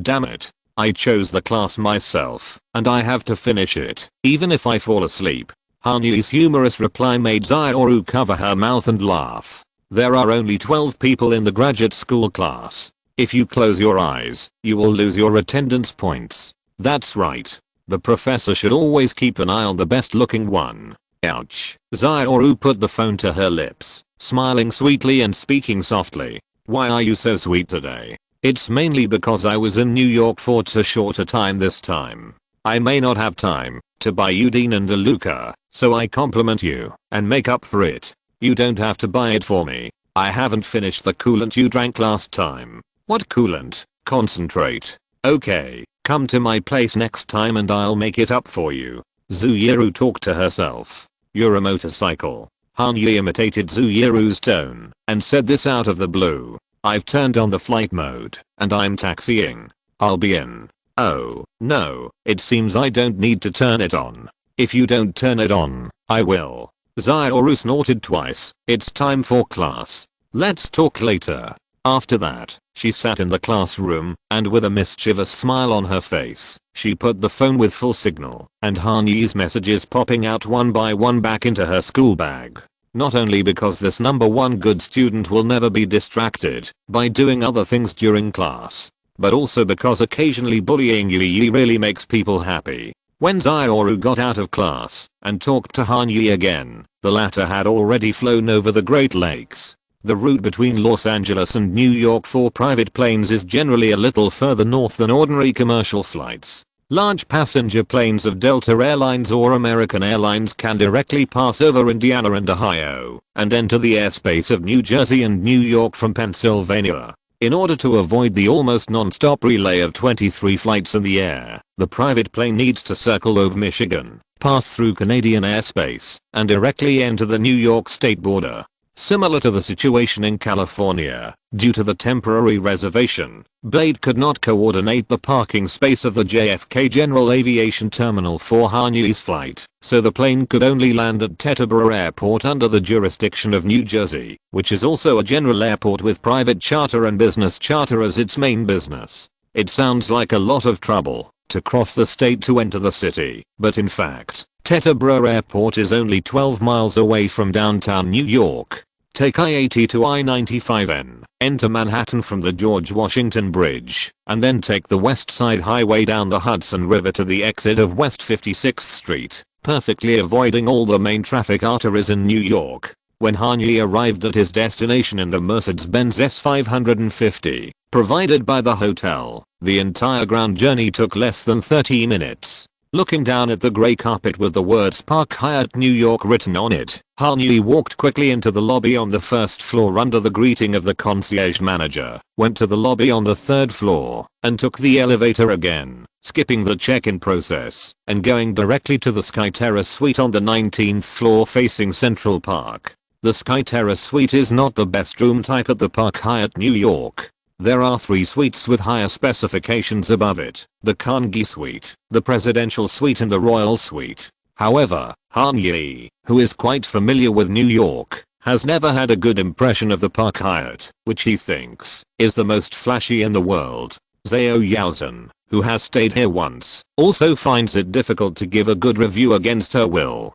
Why? It is true that it is adjacent to Central Park, but the hotel rooms are only up to the 25th floor, which is no different from flat ground in Manhattan with tall buildings. Whether it is the Royal Suite or the Sky Terrace Suite that Hanyu just checked into, the view of Central Park is completely blocked by the row of JW Marriott Essex House in front. Park Hyatt itself also realized this shortcoming that has been criticized, so it took an apartment on the 59th floor of the same building and made it into a Manhattan Sky Suite separated from the hotel. Here you can see the panoramic view of Central Park without any obstacles, but it is still nearly 3 years away from the official opening. Hanyu, who moved in mid-2016, could only glimpse a small part of the incomplete Central Park from the terrace on the 19th floor, across all the buildings on West 58th and 59th Streets. However, Hanyu, who has always been very strict about the landscape of luxury hotels, did not mind too much this time. Because the reason why he chose to stay at the Park Hyatt New York was not for its scenery, but for its location. This time in New York, all the houses to be seen are right above the Park Hyatt Hotel. Oh, by the way, I forgot to introduce 157 West 57th Street, where the Park Hyatt New York is located, is officially called 157. The first to 25th floors are managed by Park Hyatt, the highest end brand of Hyatt Group, with a total of 210 rooms. The 26th to 90th floors are all residential units, with only 135 units, an average of 2 units per floor. Construction started in 2009 and completed in 2014. This is the starting point of Billionaires Row. Ryan Serhant, who was having lunch with Han-Yi at a table for two by the window of the living room restaurant in Park Hyatt Hotel, introduced it in this way. The tone was exactly the same as in his real estate TV reality show $1 Million Listings New York and the luxury real estate introduction video on his personal YouTube channel. At the age of 32, with short silver gray hair as his signature, he is not only a well-known reality show host, but also a genuine top luxury residential agent. Since entering the industry in 2008, Ryan Serhant has successfully established himself as the most favored real estate agent by billionaires through in-depth cooperation with Bravo TV and frequent appearances on CNN, CNBC, Fox, ABC, and CBS in the 8 years of his career. It also made his real estate agency Serhant a partner, even an exclusive partner, for most luxury real estate in Manhattan.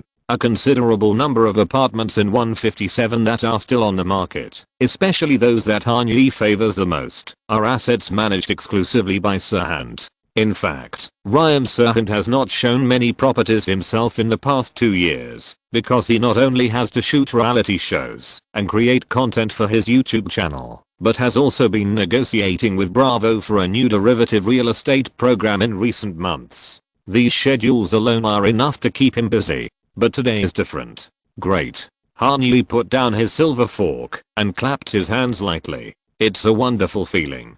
I feel like I'm in New York, but I feel like I'm watching your YouTube channel at home. Haha, many customers say that. Ryan Serhant grinned and spread his hands and laughed. Unlike his colleague Brandon Williams in Beverly Hills, Ryan Serhant takes a meticulous, considerate, and humane approach. The words used are very bold and the tone sounds particularly exaggerated. There are also frequent pauses and punctuation to create dramatic effects, but Ryan Serhant's way of speaking does not cause disgust. 8 years of training is enough to make an elite real estate agent more popular than a late night talk show host. Sometimes, some customers who have bought houses from me will make several more house viewings with me. They say it's just to watch a few more hours of my free offline reality show. Maybe that's why I came here. Han-Yi wrinkled his nose and replied jokingly, any reason, any time, I welcome it. Although he answered like this, Ryan Serhant knew very well how terrible the purchasing power of this young nation who looked more like a college student was. The top luxury housing market is very small.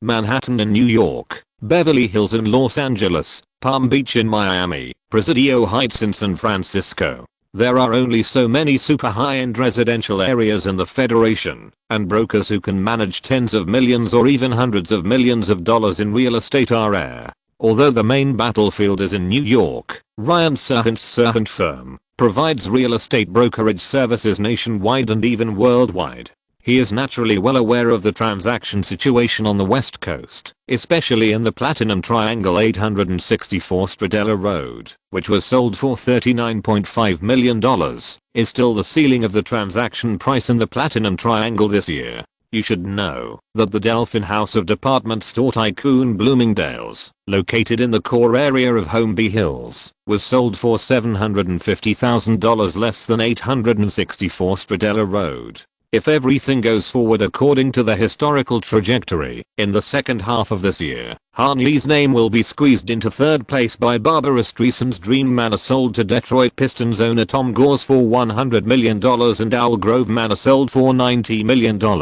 It is not difficult to find out the latest news of Han-Yi, who bought a house under his real name. There is only one Yi Han who can match this kind of financial resources, the one who jointly acquired 41% of Utah shares with Parkway Capital for $190 million. Without searching more, Ryan Serhant can conclude that Han-Yi's flight to New York to look at houses this time is definitely not a casual pastime. If he really just wanted to be taken around New York by a celebrity from a real estate reality show to broaden his horizons, how could he have such a clear goal? Han Yi, who contacted Sirhan through the concierge department of Chase Private Bank, even rejected the list of classical luxury houses on the Upper East Side that the other party had offered. 157 on West 57th Street was the only investment target he was interested in. Just like shopping in a supermarket, people who were strolling around would start looking from the first shelf, but those customers with clear plans and budgets would only go straight to the target booth. For such wealthy customers with a clear attitude and ready wallets, Ryan Serhant had to clear his appointment, no matter how busy he was, squeeze out an afternoon, and strive to get the 3% brokerage point value from the entrusted seller today. So, Mr. Han. Thinking of this, Ryan Serhant wiped the corner of his mouth and got to the point. Which property should we start with when we visit 157? I'll have my colleagues contact the apartment and prepare first. We'll do the opposite of Drake. He climbs from the bottom floor to the top floor, and we'll go down from the top floor. Han Yi pointed to the ceiling and said, I prefer to do things efficiently. I'll start with the one I like the most. If I'm interested, I'll just buy it. So, let's take a look at the one on the 79th floor first. Chapter 139 157, Part 2. Ixtal spent a full 16 years to let you see this beautiful scenery. Ryan Serhant stood in front of the French window of the Grand Salon in 157, number 79 facing Central Park with his hands in his pockets, took a deep breath, and sighed poetically. His wording made it completely unnoticeable that this was actually a second-hand house that had been successfully traded. I thought 157 was started in 2009 and completed in 2014. Han Yi, who was also standing by the window, answered casually. At this moment, all his attention was focused on the greatest man-made natural wonder in modern society, Central Park. It is one thing to wander around it with Yusin holding a cup of coffee, and it is another completely different feeling to stand alone at 1,000 feet above and look down at it. As the midsummer gradually approaches, this 840-acre magical land has completely changed its appearance. The turtle pond, which had been silent for a long time in the cold and bleak weather, once again began to flow with clear water. The orange-tailed warblers, Caro reed wrens, and yellow-browed thrushes that migrated from upstate flew over the lake and hovered over the heads of the boating tourists, singing their own summer prelude in high spirits. The sugar maples, pin oaks, and American elms standing on both sides of the East Road sprouted branches, and the dense green treetops once again covered the central avenue that runs through the north and south of the park, cutting the dazzling afternoon sun into pieces of changing and jumping light spots. The middle-aged horseman from Estonia waved the whip rope, stepped on a pair of retro rhino leather cowboy spikes, stood at the front of the sightseeing carriage, and shouted the price of today's ride to the passers-by in a very arrogant manner. The pretty models who moved from Los Angeles lay in groups of 3 or 5 on the hillside near Shakespeare Park, their eyes half opened and half closed lazily, trying to give their skin a layer of popular wheat color before the peak season of the fashion industry arrives. Several graduate students from Columbia University sat around the spacious round table in Berlin, spreading out the reading assignments assigned by the professor, and immersed in the wonderful world created by Gramercy or Althusser accompanied by the warm spring breeze. Tourists from China had just entered the park from the entrance of Columbus Circle and looked around excitedly. Many of them raised their cameras and tried to shoot the majestic and shining steel forest around the park through the crisscrossing tree trunks, capturing this metropolitan scene with a perfect fusion of nature and industry. Their lenses happened to be aimed at Han Yi on the 79th floor of 157 West 57th Street. But the only thing that could be shown in the frame was a reflective glass curtain wall. The sense of transcendence and worldliness of these half-billion-dollar mansions on Billionaire's Row was vividly reflected in this small detail. Han Yi could use the god's perspective of the construction mode of cities, skylines to examine everything like a big player who could dominate everything.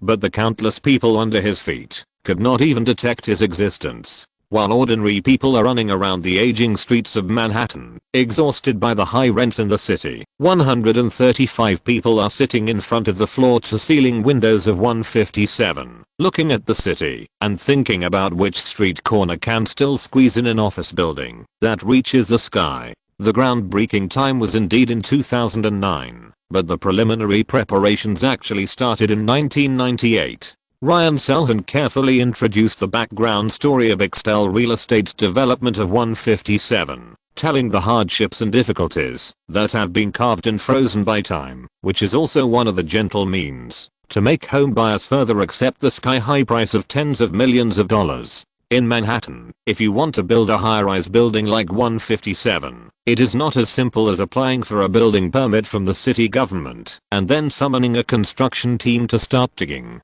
In order to allow residents to step on the heads of everyone around them and ensure that the 360-degree surround view will never be blocked or disturbed, Extell needs to spend a lot of effort and financial resources to purchase the air rights of surrounding buildings. In the federal territory, the owner of each piece of real estate also owns the air rights of the real estate, that is, the exclusive development rights of the vertical space above the land.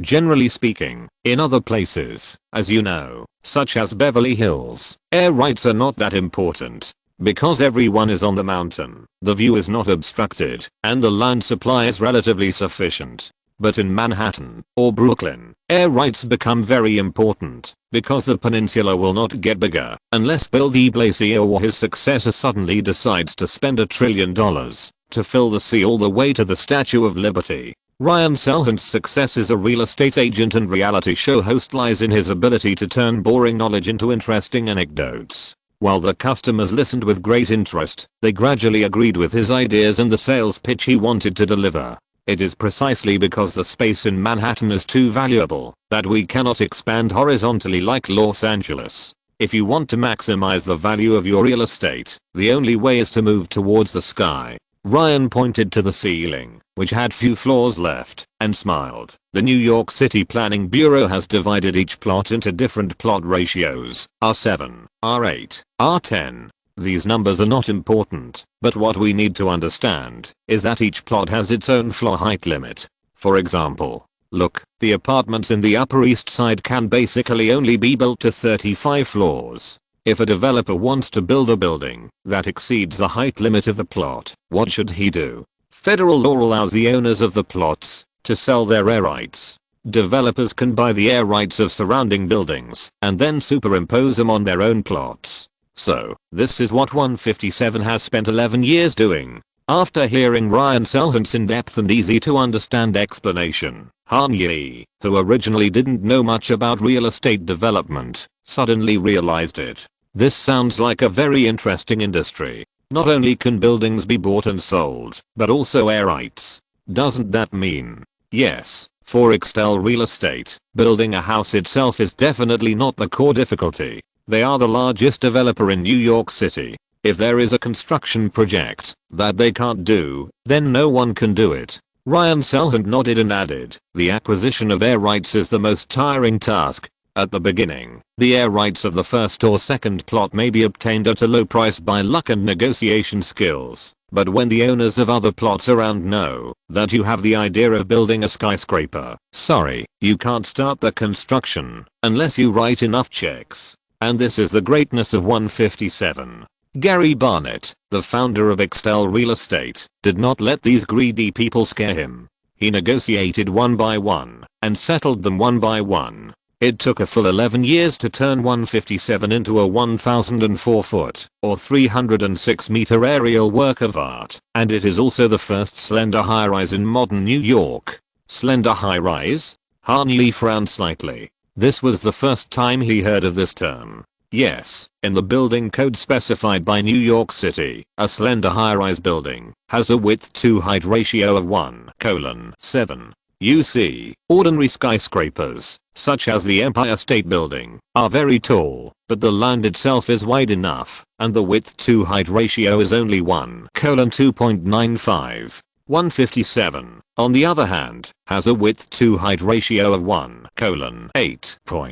Maybe it's rough and inappropriate to say this, but from this perspective, The value that 157 can create per unit area is more than 2.7 times that of the Empire State Building. That's a very novel statement. Please continue. Han Yi was learning humbly with great interest. His love for skyscrapers was an important reason why he regarded New York as his favorite. The idea of being able to learn about real estate development of skyscrapers and perhaps using it one day made Han Yi very excited. However, for us, those homebuyers who want to actually live in the house, the bigger the aspect ratio, the better, right? With 157 taking the lead, the plots of super high-rise apartments on this street are getting smaller and smaller, and the floor heights are getting more and more exaggerated. Look at the east side, 432 Park Avenue, the aspect ratio is as high as 115. And the one next to us, 111 West 57th Street, which is half built, is 124. Oh my god, these two buildings really disgust me. Han Yi curled his lips, and his disgust could not help but overflow from his eyes. In his opinion, the damage done by 432 Park Avenue to the New York skyline is more serious than the World Trade Center Twin Towers back then. It is like a thin ugly pencil stuck in the heart of 5th Avenue. Too ugly, yeah. No New Yorker likes 432. Ryan Selhant pointed at Han Yi in agreement. Although he represented more than a dozen top apartments at 432 Park Avenue, he only had one goal today, to satisfy Han Yi, didn't he? In order to do this, he can say something against his will with his mouth that can satisfy both ordinary audiences and billionaires. This is why I admire you, Mr. Han. You have your own aesthetics for architectural art and know what you want. It's not about aesthetics, but I have my own logic.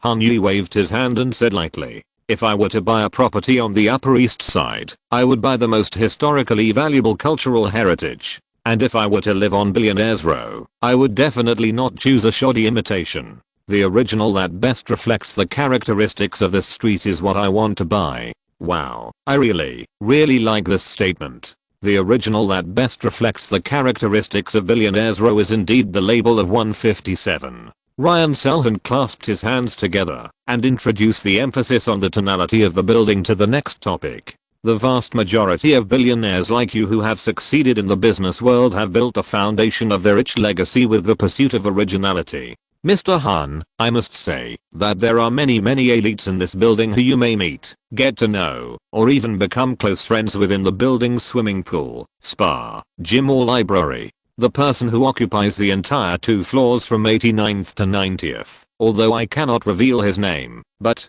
Michael Dell. This is a secret that will be made public in 2 years. Han Yi, who has lived through 2018, naturally knows the identity of the owner of the penthouse. Although buying a house at 157 is mainly for inner satisfaction and pleasure, in order to obtain the maximum reward, the potential cooperation with the residents in the same building after purchasing the property is also a possibility that makes people think about it. How come you? Ryan Selhant was a little surprised, but he returned to normal after a few seconds and laughed out loud. In order to protect the identity of the house viewer to the greatest extent, at this moment, there were only him and Han Yi on the 79th floor, and many private topics that could not be made public could be discussed freely. It seems that the circle of billionaires is indeed very small. Yes, it is Mr. Dell. In another duplex apartment on the floor below him, Bill Ackman, the founder of Pershing Square Capital Management, also lives. No, the word living may not be accurate. After buying this apartment for $90 million, Mr. Ackman has never come to live here. It seems that he regards this apartment as a value-added product. Nothing the real estate agent said to the client was redundant. The price tag of $90 million can highlight the high cost effectiveness of the 79th floor apartment they are currently in. At the same time, the fact that Bill Ackman regards the apartment as an investment will further show Han Yi the financial value of 157 beyond its residential attributes. In addition, next to him, there is an investor from the same country as you. HNA. It seems that you know all the mystery is about this apartment. Next, I just need to shut up and take you to all the rooms. Ryan Selhant raised his eyebrows and teased. Han Yi's understanding of the owners of these luxury apartments in 157 really surprised him, but considering that HNA is originally a Chinese enterprise, maybe Han Yi himself has 1,000 connections with them. That's all I know. Han Yi smiled. These are just a few of the more high-profile ones in HNA's series of failed investments in the United States, or the asset transfers that are trying to cover up the truth. The 88th and 67th floors, HNA won 2 top apartments in 157 in one go through its subsidiary Pacific America, headquartered in New York. Then what? Then, in the next few years, HNA, which was deeply in multiple crises, began to frantically sell off its assets in the United States under strict supervision. The sub-penthouse on the 88th floor was sold for $28 million, with a loss of $20 million. As for the one on 67A, it also lost $19.4 million. In a completely ideal world, the best time and the best acquisition target for Han Yi to acquire 157 would of course be HNA after 2018, but Han Yi in reality was not so stupid. He could not put himself in the spotlight of the Far East just to get a bargain of $20 million. Even if he bought houses from American local tycoons at the original price or even at a premium, he would never touch the extremely complicated assets such as 88 and 67A that were sold at a low price. Only by keeping a distance can you protect yourself. I just happened to hear about Mr. Dell and HNA in the circle, but I can say that I know nothing about the other residents. Thinking of this, Han Yi, who was not prepared to ask for a detailed understanding, decided to ask about the origin of this apartment. Not only should they have nothing to do with Chinese capital, but they should also avoid groups and organizations that may have a potential impact on their development in the United States. In 157, where all kinds of dragons and snakes are intertwined, Han Yi needs to pay attention to much more than the new houses with clear property rights of developers such as 864 Stradella Road. When I walked in just now, my assistant should have asked you to sign an NDA, right? It's signed. You can verify it. Han Yi knew the reason why Ryan asked this question. The leaked information of the residents of those apartments that were not sold to the public can certainly be used as gossip. After all, the New York Times has already announced it to the world. But the rare treasure they are in, which occupies an entire floor of 157, has the identity of the buyer protected tightly and without any leakage. In order to achieve this, it is necessary to sign a confidentiality agreement with every potential customer who comes to visit. It's okay, Mr. Han, as long as you sign it. Ryan Selhan glanced at the Apple Watch on his wrist, as if checking the time. His tone sounded like he trusted Han Yi enough, but in fact, the assistant's confirmation of the signing of the NDA agreement had already appeared on the main screen of the watch in the form of a text message. The current owner of this apartment is Mr. Kola Aluko, an oil tycoon from Nigeria. Oh. Han Yi, who was very concerned about world news in his previous life and read the headlines of various media almost every day, immediately found this name and major events related to this name from the information database in his mind. Nigerian oil corruption case. This energy tycoon, who was listed in the list of the 40 richest Africans by Forbes, claimed to be self-made and created the largest oil and gas energy company in Nigeria through his own efforts. But in fact, his history of success is stained with blood and filth. There is no need to mention anything else. Just know that he and former Nigerian oil minister Dizzani Ellis and Maduka are jointly under investigation by the Nigerian, British and American governments for fraud and money laundering totaling billions of dollars. The details of the entire case and Kola Aluko's deep involvement in the corruption of the Nigerian government will not be reported until mid-2017. But since 2015, dozens of bank accounts have been seized. Aluko, who is in urgent need of cash turnover, has begun to actively sell most of his overseas assets. 157. Number 79 is one of them. The corruption cases of African senior officials and African entrepreneurs should have nothing to do with him. Even if he takes over at a low price in this way, it will not arouse anyone's suspicion. Han Yi was calculating rapidly in his mind while listening to Ryan Selhan's vague introduction of the situation. Mr. Aluko's business has encountered some liquidity difficulties recently. What I can reveal is that Mr. Aluko only paid a down payment of $15.6 million for this apartment, which was sold for $50.9 million. The remaining $35.3 million was borrowed from the Banque de Havilland in Luxembourg. So far, Mr. Aluko's loan repayment plan has been overdue for 4 months. It means Han-Yi guided Ryan to say the key words. It means that Mr. Aluko has actually lost the ability to repay the loan. Both he and the creditor Banque de Havilland are very eager to sell this asset. Got it? The key information revealed by Ryan gave Han-Yi an accurate grasp of the seller's psychological expectations in an instant. Although the listing price is $57 million, Cora Aluko's psychological bottom price should be around $35 million. As long as he can roughly repay the loan from the Banque de Havilland, it will be fine. According to normal circumstances, Ryan Selhant should not make such a hint, because it is extremely disadvantageous to the seller who entrusted the asset to him. But under the current circumstances, Ryan's frankness is actually the best choice. First, in the late 2010s, New York's luxury market continued to be weak, and the large number of new properties at 432 Park Avenue that were worth tens of millions of dollars flooded into the market further suppressed the appreciation of the second-hand housing in 157. Cora Aluko's desire to sell the apartment at the asking price was a fantasy. In addition, the current predicament of this Nigerian energy tycoon can only be described as a matter of urgency, let alone $35 million.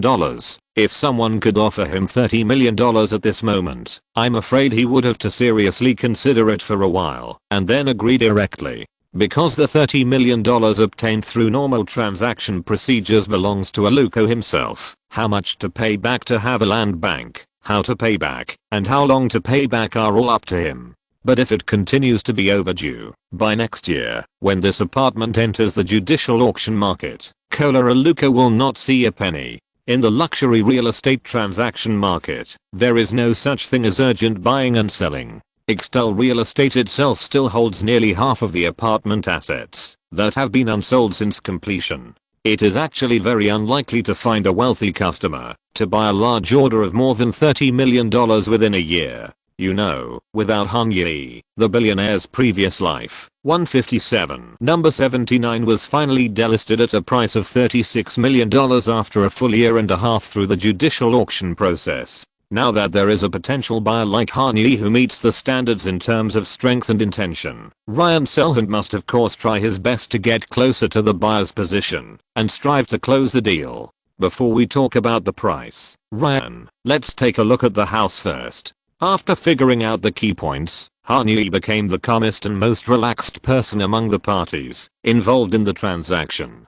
He cleared his throat, patted Ryan Selhant on the shoulder, and smiled brightly. Of course. As you can see, under our feet is a 1,500 square foot salon, which is about 140 square meters when converted into square meters. Ryan Selhant switched to meticulous and professional introduction mode almost instantly. The living room area is on the right, and the dining room area is on the left. Every layout, every piece of furniture, and even every vase you can see now was designed by Denmark's best interior designer, Thomas Joel Hansen. This strong Nordic minimalist design style fills every corner of the apartment. 79's design philosophy. The concept is not only to spread out the largest scale on a plane, so that its owners can experience the unique sense of spaciousness in Manhattan, but also to achieve the ultimate extension in the presentation of vertical space. There is no fancy ceiling, a snow white ceiling without any floors, which supports the 270-degree world-class view in front of us.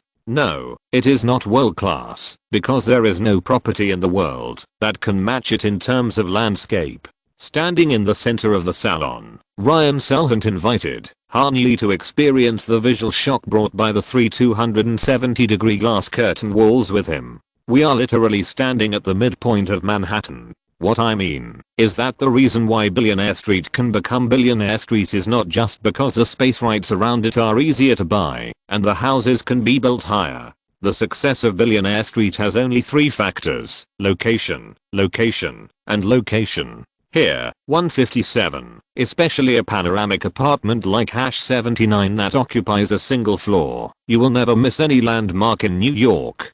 To the north, Central Park, The Upper East Side, the Upper West Side, the so-called old money. Look, they can only survive under our feet. To the west, the Hudson River and Columbus Circle, and to the East River, Long Island Sound and Fifth Avenue. Mr. Han, this is the center of the universe. For most people, this full-scale open space that can be called a banquet hall is enough for a family to live in.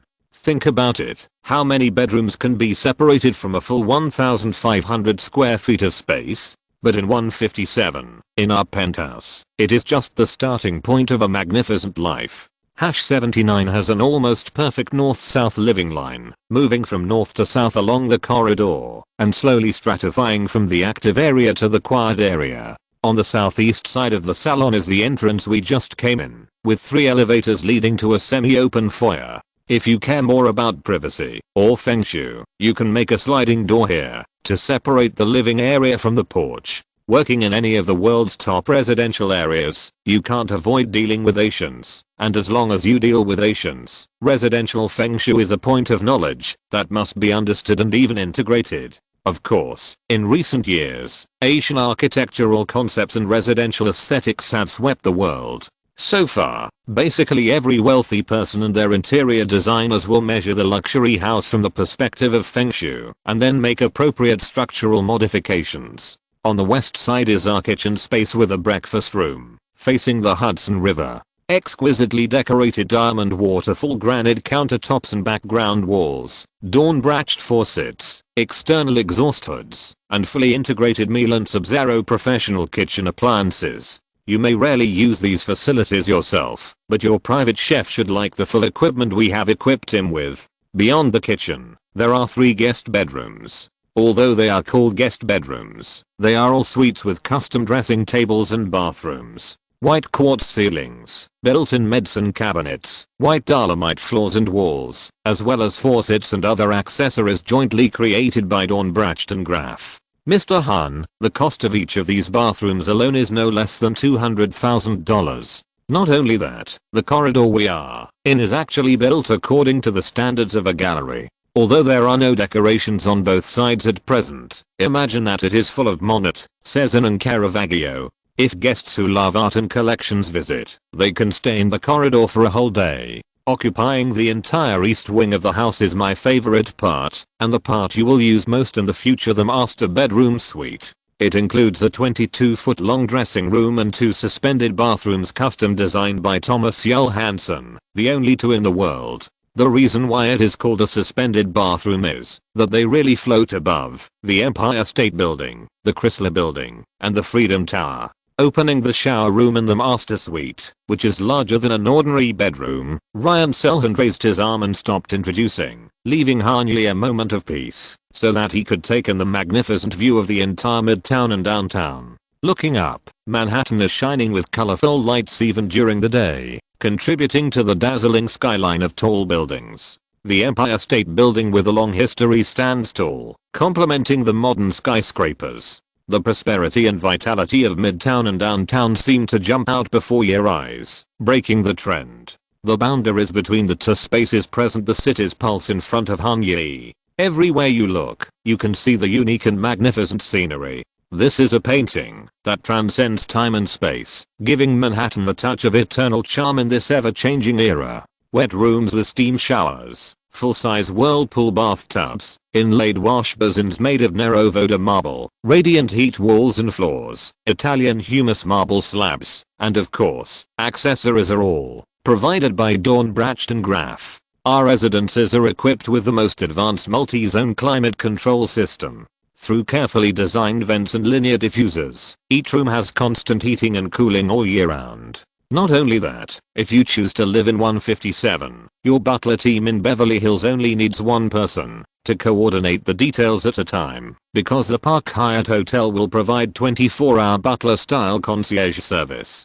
You can book the building's private dining room and banquet hall, catering kitchen, library with billiard room and aquarium, art studio, private cinema, fitness center, yoga studio, and even pet cleaning room. Any living facilities you need can be enjoyed without leaving home. In addition, you now visit 157 or Park Hyatt Hotel through the public entrance on 57th Street, but the residents of the building have a hidden entrance on 58th Street. At that time, there will be no prying tourists or paparazzi on your route home. Standing in front of the floor-to-ceiling window of the master bedroom, this protruding east wing allows the entire north-south scenery of Manhattan to converge and merge in this ridiculously large private space. Looking left is Central Park, and looking right is Times Square. This kind of strange and wonderful world that seems to have changed in a moment is something that no observation deck open to the public can provide. This is what we call the pinnacle of elegant living. Mr. Han. Ryan Selhant took a step forward, parallel to Han Yi, to draw a perfect end to today's commentary, and the so-called pinnacle standard has been raised a lot by 157. Ryan's voice was full of magnetism, like a narrator in a documentary. Han Yi looked at Central Park absent-mindedly, walked to the king's bed, and stared at the grey and white velvet quilt and pillow that were flat and clean without any trace of life. Through the dream filter of time, he could see that one morning in the future, he would wake up from the clouds of Manhattan, and the incomparable beauty beside him would still sleep peacefully. This time, the face was clearer than before, but also more contradictory. It kept changing and jumping like a revolving lantern, making him a little upset. "I'll call you later, Ryan." Han Yi put his hands in his pockets and breathed a sigh of relief. "Antoine Gatchett, the asset manager of my family office, will contact you with the specific details of the offer." Chapter 140 Pacific Palisades. When he bought 864 Stradella Road 3 months ago, Han Yi had just arrived in this familiar new world. He had no experience, no foundation, and no worries. He bought cars and houses with his real name. To a Gara car dealership and Brandon Williams, he was just a wealthy man from the Far East with a mysterious background. That's all. But by June, the situation was very different. Han Yi's entertainment industry structure was becoming more and more perfect, and it was attracting more and more attention in the Federation. Douglas Lebon, the top capital manager on the West Coast, is his partner. David Rubenstein, the owner of 1001 Pennsylvania Avenue, keeps $1.5 billion in assets for him. He owns 41% of Utah, the world's third largest performing arts agency. Snoop Dogg, the West Coast rap legend, has just become the CEO of his record company's hip-hop sub-label. Jimmy Iovine, Andre Young, Maximum Nikias, Walter Wang, Scooter Braun, Justin Bieber, Ed Sheeran, as well as Universal Music, Sony Music, Sony Pictures, Warner Music. Countless eyes from all walks of life are watching him all the time, exploring the latest trends of this mysterious capital star who rose in 2016. In this situation, Han Yi must be more careful and cautious in both career development and private life. Hiding every investment and consumption that does not need to be made public is the most important task for Antoine Gatchett when he joined Han Capital. Therefore, Han Yi will not directly trade in his personal name when buying a house in New York this time. Antoine Gatchett will set up an LLC for him in New York to play an anonymous role, and then Han Capital will hold the LLC, and finally Han Yi will actually control it. There are two main benefits of doing this. The first is of course, that it is difficult for the public to find the actual owner of the property. In the registration documents disclosed by the government, only the name of the LLC will appear, and the shareholders will not be listed. In addition, the so-called pass-through taxation, or penetration taxation,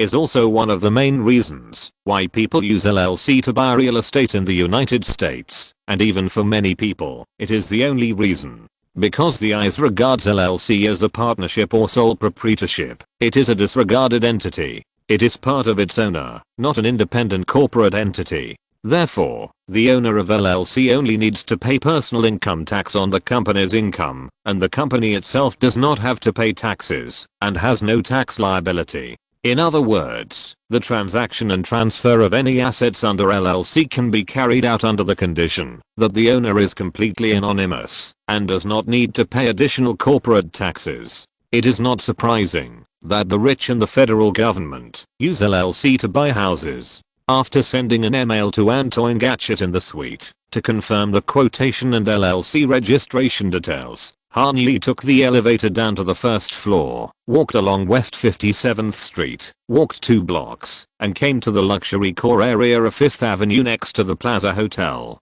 Why is it called the luxury core area? Because although 5th Avenue runs through the entire Manhattan, from Washington Square Park to the 369th Infantry Regiment Memorial in Harlem, Bergdorf Goodman Department Store, which opened in 1928, Tiffany's where Audrey Hepburn ate croissants outside the window in 1961, as well as Van Cleef and Arpels, Harry Winston, St. Laurent Channel, Dyer, Gucci, Fendi, and Balenciaga are all gathered on 5th Avenue from 55th Street to 60th Street. That's right, walking up Central Park, on Madison Avenue in the Upper East Side, there are Oscar de la Renta and Carolina Herrera, which are favored by old money, Christian Louboutin, which is becoming less and less popular with old money, and J. Crew, which has no idea why it is there, as well as large and small high-end custom workshops. But the 5th Avenue, that represents the peak of consumerism in people's minds, is only such a short section. What is Han Yi doing here? Of course, to pick gifts for the girls. He said that he didn't have time to buy coffee beans, but as long as he had free time, the first itinerary Han Yi arranged for himself was to bring some souvenirs back to Xiaoru and Yaozhen. First, although the 2 girls themselves didn't know, Han Yi still wanted to express his gratitude for the tenfold reward they brought. Second, buying more things can get more wool.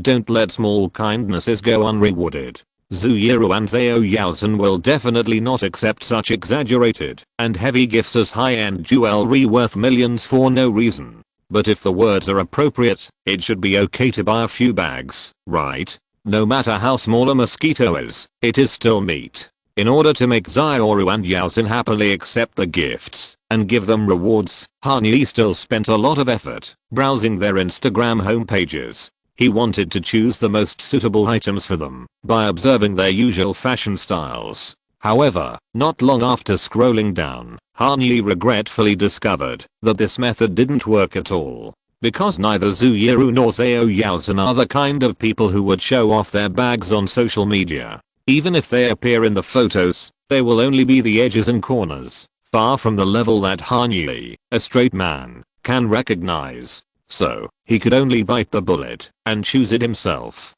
How to choose? The method is quite rough. Pushing the door to enter the brand store, showing the sales consultant a photo of one of the girls in the circle of friends, and asking them to help with advice. It sounds a bit unrealistic, but in fact, the tellers on 5th Avenue are already accustomed to male customers like Han Yi who have no idea what to do. Some people don't even show them photos, let alone show them the names of the products. They can only tell the salesman the names and let them choose the styles according to the feeling given by the names. From this perspective, Han Yi has reduced the difficulty for them a lot. In the end, after visiting 3 stores and gathering the fashion wisdom of 5 sales consultants, Han Yi finally picked out gifts for the 2 girls that at least satisfied him. First was Zhu Yiru. This little Naomi had too many Chanel and Dyer bags. Looking left and right, Han Yi felt that the styles picked by the salesman seemed to be similar to those of Xiaoru. Finally, he crossed Madison Avenue to the Fendi store at the other end and bought an embellished mini peekaboo bag for Zhu Yiru. There was no other reason, mainly because the name sounded cute, and everything from the pillows in the living room to the towels in the bathroom at 864 Stradella Road was Fendi, and Han Yi felt that it was appropriate for him to give Zhu Yiru something of this brand. As for Zhao Yaozhen, Han Yi felt that this manager had more and more artists under him, and her schedule would only become more and more full in the future, and flying around the world would become her normal life. So the bag I bought for her should be as big as possible, preferably one that could hold a MacBook bag, a computer, and even a set of clothes. That's right, this is Han Yi's concept of choosing gifts for people. Make up a need for the other party, and then meet this need in a distorted way. Therefore, Chanel's 5th Avenue store has so many styles, and Han Yi brought a large sheepskin shopping bag home for Zhao Yaozhen. That's right, large shopping bag. This is the name of this bag, highlighting the size and the capacity. After completing the task, Han Yi walked towards the hotel with 2 shopping bags with very conspicuous logos. When passing by Bergdorf Goodman, He was attracted by a cell line in the window. Smiley face bag. Off-white leather, black calfskin texture, royal blue suede curling. This cell line, which looks like an emoticon, made him think of Madison Beal uncontrollably. The strongest emoticon master in North America. The chat machine that insisted on brushing his WhatsApp achievements with him every day. The sneak attacker who made him unable to forget the taste of butter and honey until now. Standing there thinking for a few seconds, Hanyi walked directly into Bergdorf Goodman and increased her day's spoils to $3,650 Not expensive. At Zioru's $4,350 and Yalzin's $5,100. The total amount is no more than $15,000. Just think of it as another experiment. After completing the 2 set tasks, Hanyi's time in New York seemed quite boring. After packing a copy of the Halo Guys and returning to the room, I stared at the 2 apps on my phone and chatted until bedtime. Fortunately, our little Ruayausen and the beer girl are both very cute, otherwise it would be a bit difficult. The next morning, sitting in the courtesy car driving back to Teterboro Airport, Hanyi had never wanted to leave New York so much. 5.5 hours later, after landing in Van Nuys, Hanyi, who was picked up by Fimu Dervishi who had been waiting on the tarmac, did not choose to go home, but asked the Albanian bodyguard to drive on I-405S, turn right on Sunset Boulevard, and drive towards Pacific Palisades. At 437 Mount Holyoke Avenue there, Hanfif rented a villa as a music creation camp for the next week. And 2 of the 3 girls who spent the long night with him are now there. Is it because he wants to see their smiling faces? Hanyi would not admit this. The serious reason he gave was to cheer up the signed artists and see the current progress of the song creation. Hanyi brainwashed himself with this rhetoric all the way. After about an hour of hellish journey on Highway 405, he finally arrived at this hill community surrounded by green parks on 3 sides, close to Highway 1 and the Pacific coastline. At the door of this Japanese-style bare concrete villa, which looks extremely modern and simple, a temporary aluminum sign with the HMG logo was hung. Standing on the open space to the left of the sign, a man and a woman were smoking and looking at the sea, discussing something in a low voice. Karen, Jamie. Hanyi walked down the Excel, waved his hand, and said hello in a loud voice. Boss. After not seeing each other for a few days, Karen Guo was still dressed, as if she was ready to fight at any time, with a black sweatshirt, black jeans, and a pair of white Valentino sneakers with rivets all over them. She turned around with a cigarette in her mouth, raised her hand to Hanyi, and smiled, which was considered a greeting. Mr. Han, good afternoon. Compared to Karen Guo who has fully adapted to the environment, Jamie Spinks, who came to Los Angeles to work at HMG Music through Ben Mossen's recommendation 2 weeks ago, is obviously much more obedient in front of the boss. He hurried forward and shook hands with Hanyi. In the 3 years since he entered the industry, he has been working at Polydor Records in the UK, where he led the signing of Jax Jones, and has also worked with Ellie Goulding many times. His meticulous and extremely rigorous and meticulous work style is a reason why Ben Mossen recommended him to become the head of the channel distribution department of HMG.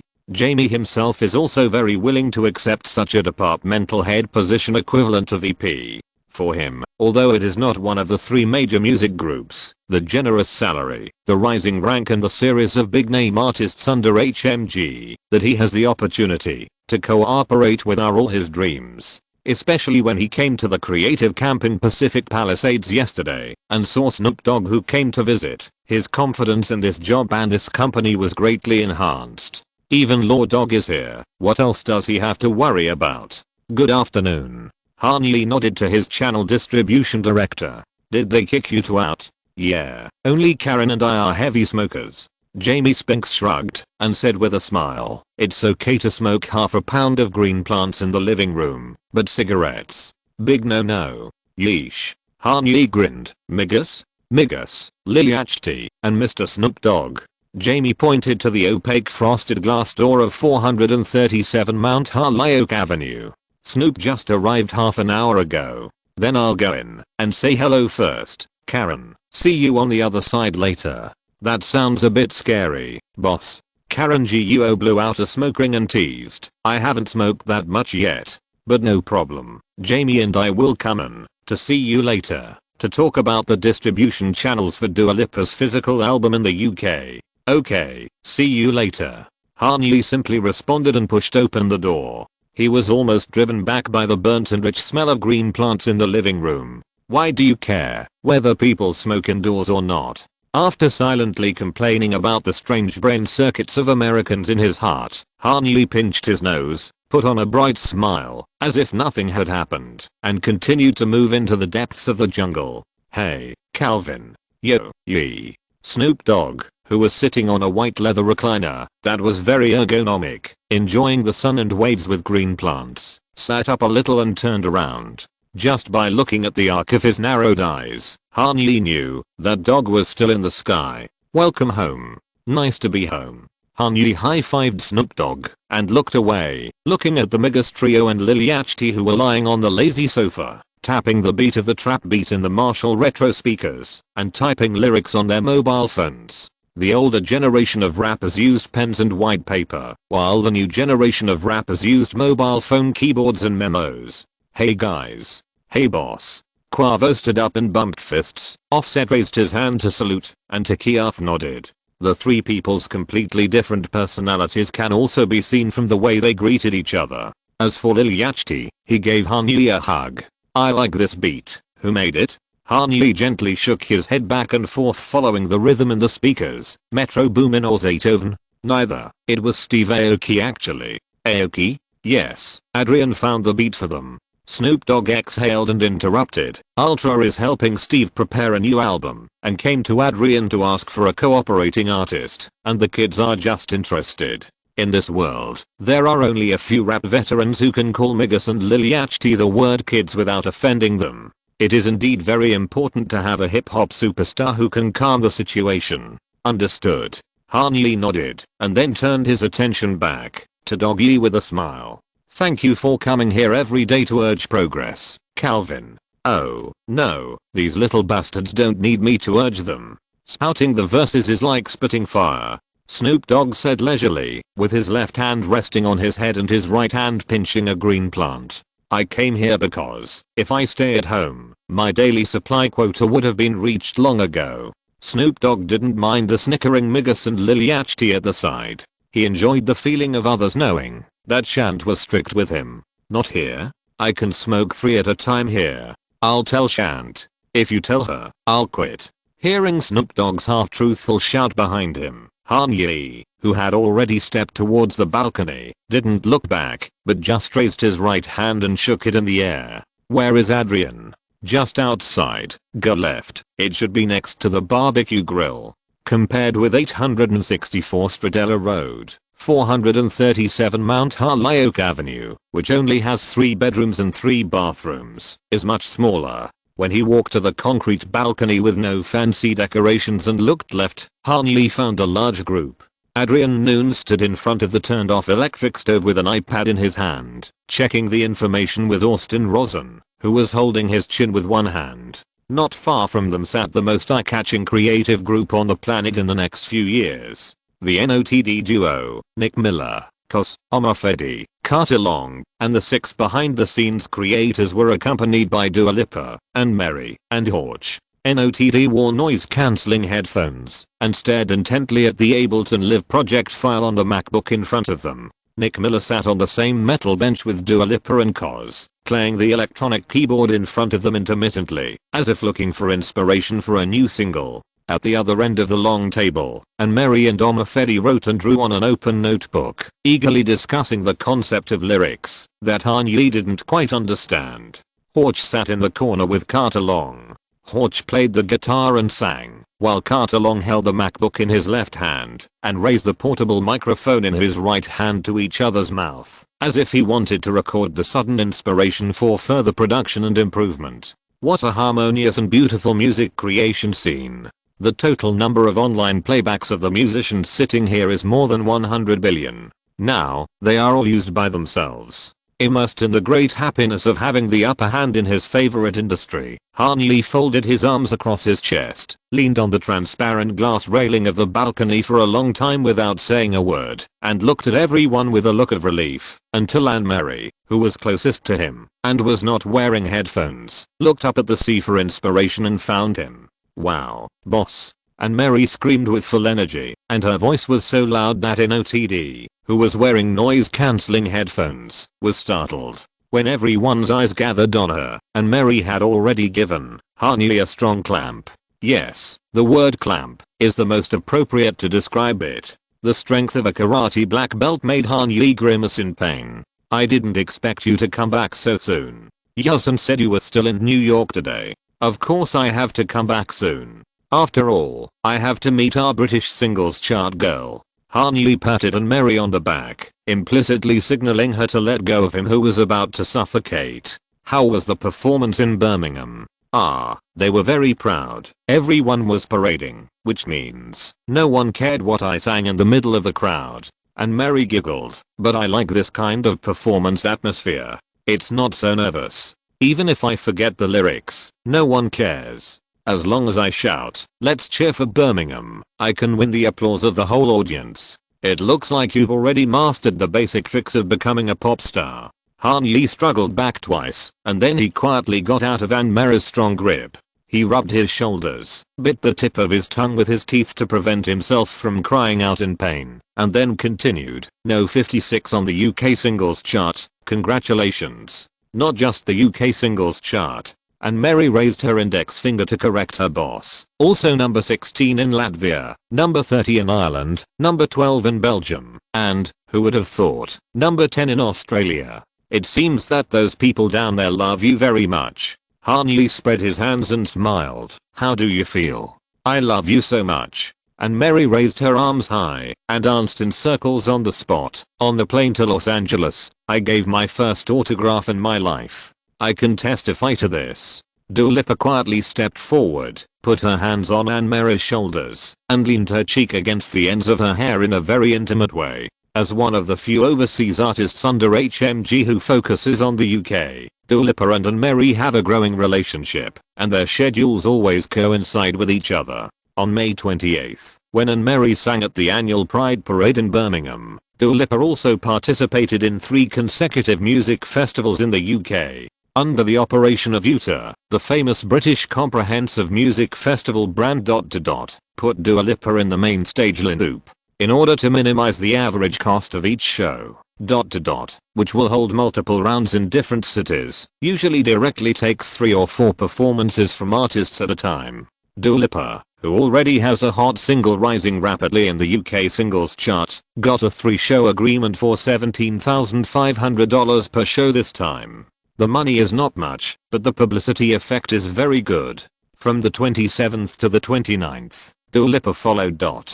from Manchester to Bristol, and then to Nottingham, with more people and later performances than before. The Albanian girl was delighted to find that, although the audience who came to the music festival specifically for her was still rare, there were more and more people who would sing along with her, or at least hum a few choruses. All this was thanks to HMG's almost no-cost promotion method: 200 playlists in the first week, and the second week was directly full to saturation. 270 playlists bombarded the eardrums of British listeners in turn, allowing her to move up from the already proud 28th place on the UK singles chart to 21st place. 7 places ahead, just 1 step away from the top 20. The numbers sound a bit cold and hard to empathize with, but when you know that the 20th place is 7 years, which has been on the list for 19 weeks, and the 22nd place is Drake's Contrala, you should be able to understand why Dua Lipa is so grateful to the new company that acquired her contract management company. Before she turned 21, when she was still too old to drink alcohol on the other side of the ocean, she could walk on the streets of London and be stopped by young girls younger than her, who asked excitedly, "Aren't you the singer who sang Hotter Than Hell? I really like your makeup in the MV." The greatest pleasure in life is to become famous at a young age and become known to the world overnight. You are not qualified to testify for her, Dua. Han Yi frowned, paused in the stunned expression of Dua Lipa, and then threw out the highlight of the second half of the sentence. You can only get a stock certificate if you enter the top 20 next week. Crazy arrogance, but I like it, boss.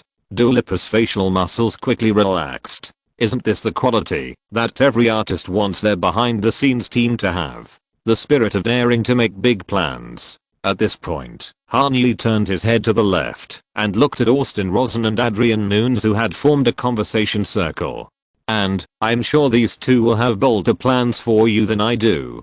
Gentlemen, good afternoon, boss. Nice to see you again, Mr. Han. Undoubtedly, the first greeting came from Adrian Nunes, who met Han Yi in the office almost every day, and the second greeting came from Austin Rosen, who had not yet moved to the Xinghu building. The acquisition payment has not yet been finalized, and Electric Field's office in Glendale will expire in 4 months. The last time Austin Rosen saw Han Yi was nearly a month ago. In addition, Austin Rosen was originally a technical founder who was incompatible with the extroverted characteristics of the music industry. He was silent in group activities and eloquent in one-on-one exchanges. This has become the most profound impression of Austin for most people in HMG. What were you busy with just now? Han Yi pointed to the iPad in Adrian's hand and asked with a gentle smile. Talented people are creating, and those who are not so talented are helping them find cooperation. Adrian raised his right arm and raised the tablet. Ultra, RCA, Interscope, SB Project. You can't imagine how many people are interested in working with us, especially with these 3 girls. As a music copyright distribution company under HMG, Han Publishing is a unit that needs to actively use its rich and diverse creative resources to cooperate extensively with major companies in the industry. Film companies that need interludes and theme songs, game companies seeking soundtracks, and advertising companies that add sound dimensions to promotional videos are all potential partners of copyright distribution companies. Of course, for a music publisher, the most important partners are other copyright distribution companies in the music industry, as well as hundreds of record companies, large and small, that are independent or affiliated with the 3 major groups. For Han Publishing, this area of cooperation is particularly important, because from Han Yi to Karen Guo, to Adrian Nunes and Austin Rosen, every team member who has linked his career to the rise and fall of HMG in the past few months has unanimously agreed that as a rising star that wants to challenge the status of the 3 major music groups, the last thing HMG should do is to be self-centered. What is the most core element to survive and grow in an industry? Show your unique value in the industry and continue to provide support for the development of the industry through your unique value. To put it more clearly, let the important players who have already taken the lead taste the sweetness of your existence, so that they will not kill the opportunity for development when you are most powerless to resist. You must learn how to be a role player well, so that you can expect to be recognized by the team in the future season and become an absolute leader. HMG, which is still in the ascendant, is at the stage of playing a role player well. So, as a role player who helps the team advance to the finals, what is the most indispensable skill or value of HMG? Of course, it is the creative resources and future superstars that Han Yi has exchanged for HMG in the past 2 months with seemingly boring dinners and negotiations, lengthy agreements that even lawyers would feel headache after reading, and greenbacks with the smell of fresh ink. Extend the olive branch of cooperation and turn as many people in the industry as possible into staker holders in the rise of Billie Eilish, Dua Lipa, Halsey, Louis Bell, Love, and Grey. Let them taste the sweetness, let them know the taste, let them get used to the existence of Hanfa, and let them become loyal defenders of HMG. If you think you are irreplaceable, you are a fool who can only be laughed at. Only when others think you are irreplaceable can you build a long-lasting music empire. This other is divided into 2 parts. One is consumers, and the other is practitioners. Their opinions and positions are equally important. Their attitudes and tendencies determine the life and death of HMG. Therefore, Han Yi's attitude is that at the beginning of the establishment of the enterprise, he is not stingy in sharing the resources in his hands. For everyone he meets, he will try his best to find the intersection of the interests of both parties. This is the case with Jimmy Iovine, Andre Young, and even Scooter Braun. He has launched a variety of feature cooperation with Interscope and attracted Snoop Dogg through Andre Young's introduction. He also delivered popular singles to Justin Bieber, Ariana Grande and other SB Project signed artists through Diplo and Mad Decent, as well as the future Electric Feel. Only by deepening the bond with the core circles of the industry step by step and gaining their recognition, can we eventually become the big four of the music industry through the accumulation of time, experience, achievements, and reputation. If the dream is bolder, the one. In this process, there will definitely be people who yearn for the canon beauty that Kanye has built with money. Of course, it will inevitably hurt the interests of some people, making them regard HMG as a major threat that must be eradicated. But it doesn't matter, as long as we uphold the kingly concept of win-win cooperation and win the support of the vast majority of people. As for the small group of opponents who may be born to add some difficulty and fun to the game,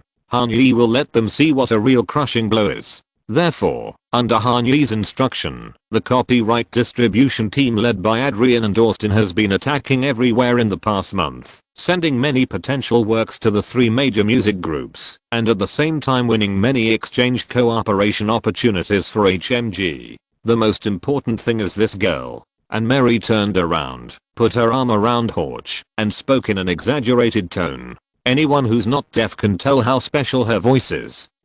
I really want to cut off your throat and put it in my pocket to take home for collection. Ashley, please don't hurt me, pretty please.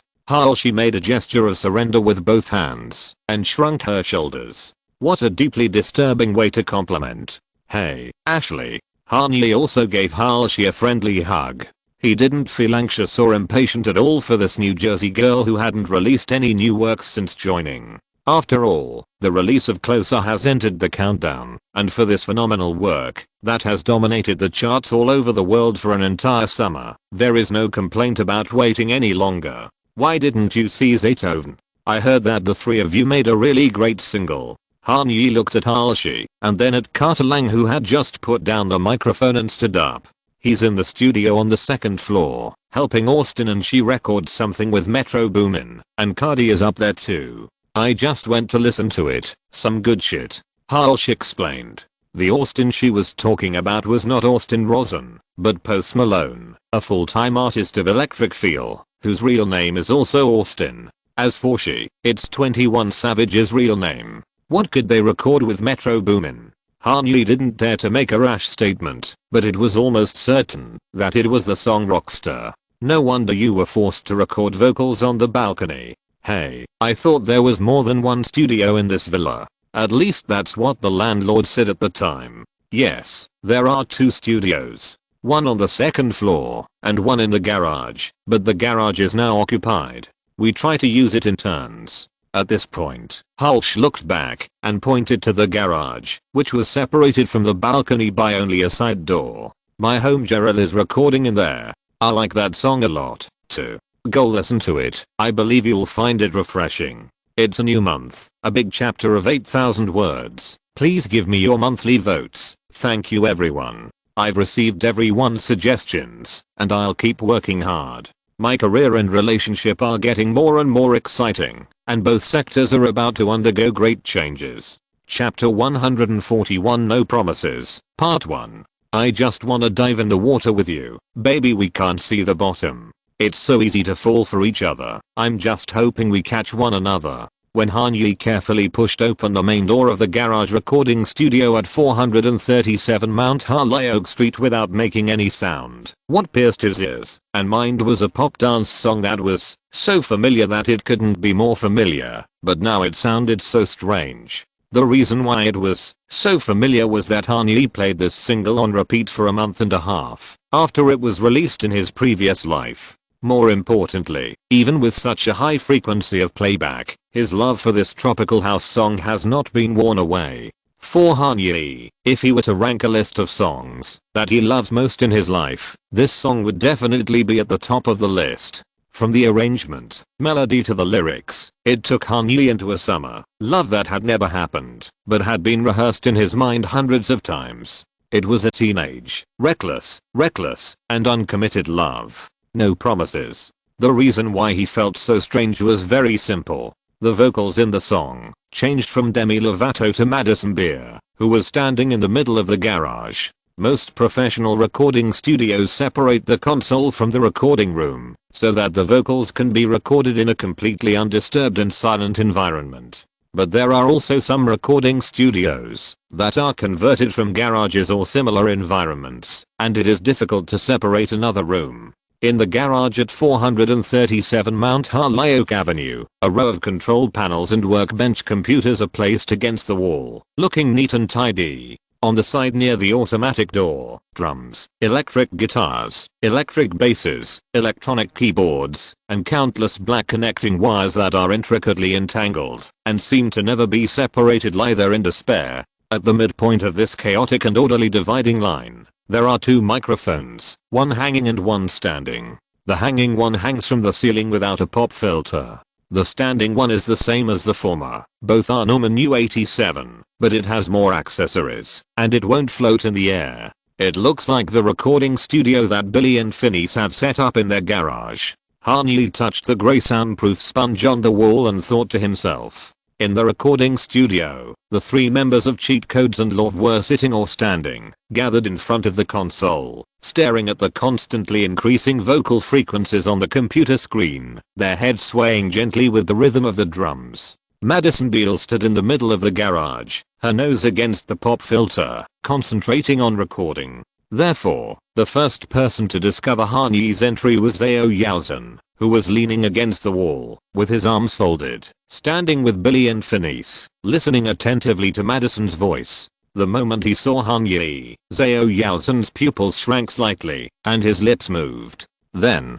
two shallow dimples appeared on her cheeks, and the fingertips of her left hand resting on her right arm were raised and swung up and down, silently greeting him with her gentle eyes. In any business-related occasions, Zao Yalzin paid special attention to maintaining the distance, scale, and measure between her and Kanye. Not to mention the hug at Fisherman's Wharf that almost melted her, even when the fingertips touched each other inadvertently when passing coffee cups to each other. Yalzin would pay special attention to the reactions of the people around her, for fear of causing unnecessary speculation and misunderstanding. Observing the changes in Yalzin's body language and the deviation of her eyes, Billy also adjusted her body to the same angle, looked in the direction of the manager's gaze, and then widened her eyes in surprise, tiptoed to Kanye, and gave him a bear hug that was not at all ladylike. Phineas, who was following Billy, also greeted his increasingly familiar boss in the same way. This garage, which can only accommodate two cars at the same time, is not big to begin with.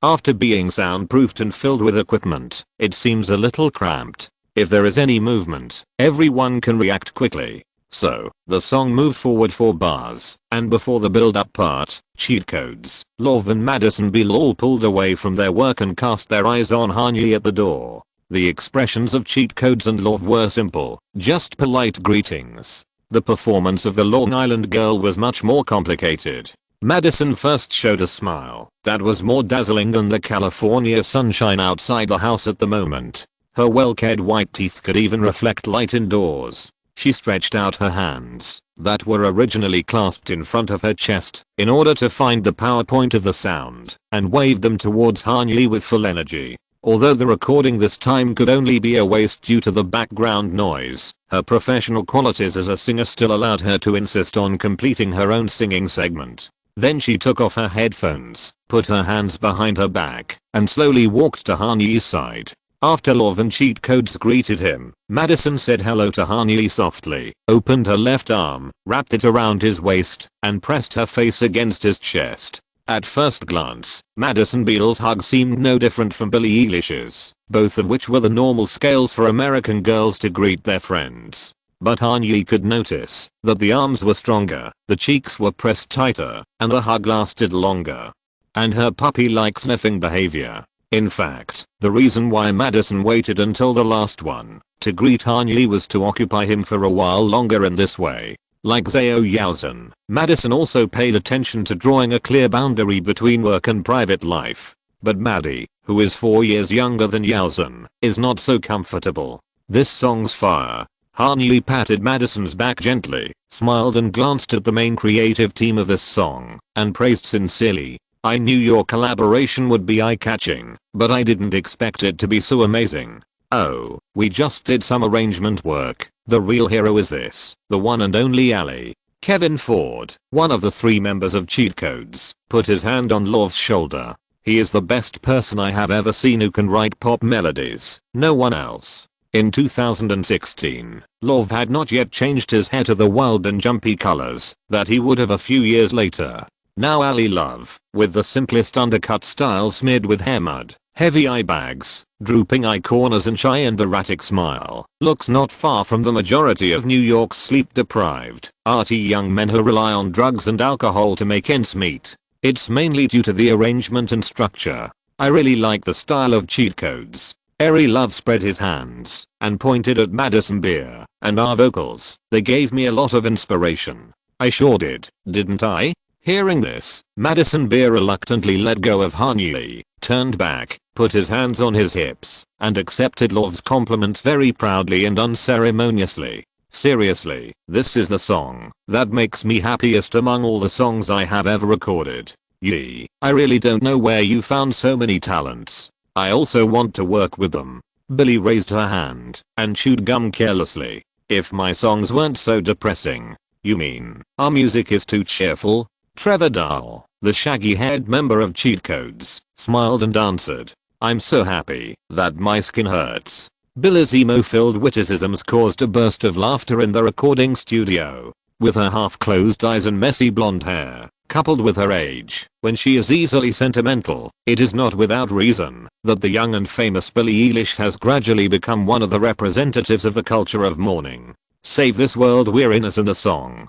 Hanyi touched Billy's head lovingly. He did not intend to dwell on this topic for too long, and he certainly would not guide or adjust Billy's emotions. It is normal for a person who is not even 15 years old to have some strange things in his mind. Sometimes he loves the world, and sometimes he hates himself. The hearts of European and American teenagers are so active and rich. More importantly, this mourning that others do not understand is the source of Billy's creative inspiration and the X factor that makes her a superstar. Just keep the boundaries, and don't let her emo hurt herself. Has this song been named? Hanyi walked to the console, looked at the engineering file on the computer screen, and asked knowingly. It's been decided. Trevor Dahl followed and nodded in response. No promises. It sounds great. I like it. Hanyi quickly added some fuel to prevent them from getting inspired and changing the name to something weird that doesn't match the established history. What's the progress? I think it should be almost recorded. McGrady's 2 main songs are basically finished, but the harmony has not been recorded yet. There are some small details to be modified, and then a few more tracks will be recorded as backup, so that they can be replaced when the time comes. Love leaned over, slid the mouse wheel, and zoomed out the audio track to show Hanyi the whole picture. There are a total of 20 tracks, about 15 or 16 of which are arrangements, a lead main vocal track floating at the top, and backup tracks of varying lengths at the bottom. Also, the male vocals for the build-up part have not been recorded yet. Matthew Russell, the last member of Cheat Codes, added, Trevor recorded a track first, but we are not very satisfied. At this point, Matthew pointed to the screen and signaled Kevin Ford to press the play button. Oh nana, just be careful nana. Love ain't simple, nana. Promise me no promises. The 16-bar build-up part is very simple, just these few lyrics, the same melody repeated twice. However, Trevor Dahl's voice, before using Melodyne and filters, was indeed a bit lacking, dry and weak, with zero vocal skills, not to mention any resonance between the chest and head. I think it's pretty good. Hanyi shrugged. In his previous life, he had listened to No Promises too many times, and he was used to even the most mediocre voice. What's more, Andrew from the Chainsmokers dared to sing by himself with his duck voice, so what's wrong with Trevor Dahl? It's still a little worse than what we expected. Trevor Dahl sighed and said, it's just that the producer's singing skills are not up to standard, but they don't want to find other male singers to feature. After all, it's unlikely that a feature invited by Initiative will not cost money or give publishing tax points. And it's really not worth spending money just for such a simple and short vocal clip. Cheat Codes did consider asking Love to sing this part, but the latter refused quite tactfully. Although the vocal melody of this song was partly written by him, Love didn't want his name or voice to appear in the feature position of No Promises, because there is still a certain distance between this and the artistic image he wants to present to the public. Hey, I have an idea. Just when everyone scratched their heads and fell into silence, Madison Beal suddenly raised his hand and raised his voice. Why not let him try? Looking in the direction of Madison's finger, Zhao Yaozhen blinked in confusion, thinking that there was something wrong with his vision, because the person the Long Island girl was talking about was Han Yi. His voice sounds like The Weeknd and Adam Levy had a baby. Charlie Puth is the third person. This is causing me trouble. It's really reached a whole new level. Han Yi rubbed his temple with a headache. I can't do it. It's too unrealistic. How do you know if you don't try? Madison took a step forward, looked up at him, smiled and continued to encourage. We still have about an hour to record this group, and I've basically finished my part. It won't affect the progress if I try. How do you know Yi can sing, Maddie?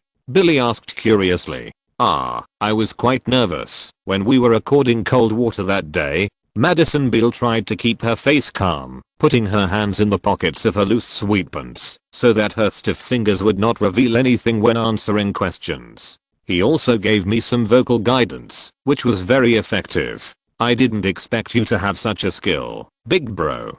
Billy clenched her fist and hit Han Yi's upper arm. Go try it. I want to hear it so much. Phineas, tell them that this is not a good idea. Han Yi turned to look at Billy's brother. I kind of want to hear it too. Phineas touched the back of his head, laughed, and said in Billy's tone, show it, big bro. Trevor, stop them. It's not a bad idea. Trevor shrugged and grinned. It's not every day you can hear the boss sing. Ali, you look like someone who can sing, boss. The atmosphere was set to this point, and Ali Love naturally had to follow the crowd. Han Yi grinned in distress, looking at Zhao Yaozhen for help. Yaozhen, save me. Okay, everyone. Stop teasing Yi. Zhao Yaozhen received Han Yi's message. She calmly glanced at everyone, opened her red lips, and said word by word. If you continue to tease, he will be more nervous when recording later. Yaozhen's words caused the recording studio to fall into a brief silence, and then burst into the energetic and excited cheers and applause of the young people. Zhao, you are also tricking me? Han Yi slightly widened his eyes and stared at Zhao Yaozhen. The latter leaned against the edge of the wall, tilted his head, and winked at him playfully. Yaozhen also wanted to listen. Come on, don't worry. Madison put her hands on Han Yi's back and half forced him to the center of the recording studio. Choose one. This one. Han Yi stood in front of the dynamic microphone hanging from the ceiling. Okay. Madison narrowed her eyes and smiled like a lucky cat. I'll go with you. After saying that, she took a step back and stood in front of the vertical microphone with a pop filter in front of Han Yi, looking him in the eye. Let me make it clear first. Han Yi raised an index finger and warned half jokingly. Don't laugh at me. Don't take pictures. Otherwise I won't pay the advance for the next issue. Okay, no pictures. When she said this, Billy's face was completely blocked by the iPhone raised in front of her. No one will see it on social media. I hate you. Han Yi was so angry that his teeth itched, and he changed the direction of his raised index finger and pointed it at Zhao Yaozhen. Oh. Zhao Yaozhen pouted, put his right index finger on the corner of his eye and hooked it, making a gesture of wiping tears. A big singer actually hates me. This is not over yet. Han Yi spread his hands and sighed. Let's get started. Let's get it over with. Okay, then. Shall we just give you 4 bars, or 8? Trevor Dahl sat in front of the computer, put on headphones, and looked for the specific location of this part.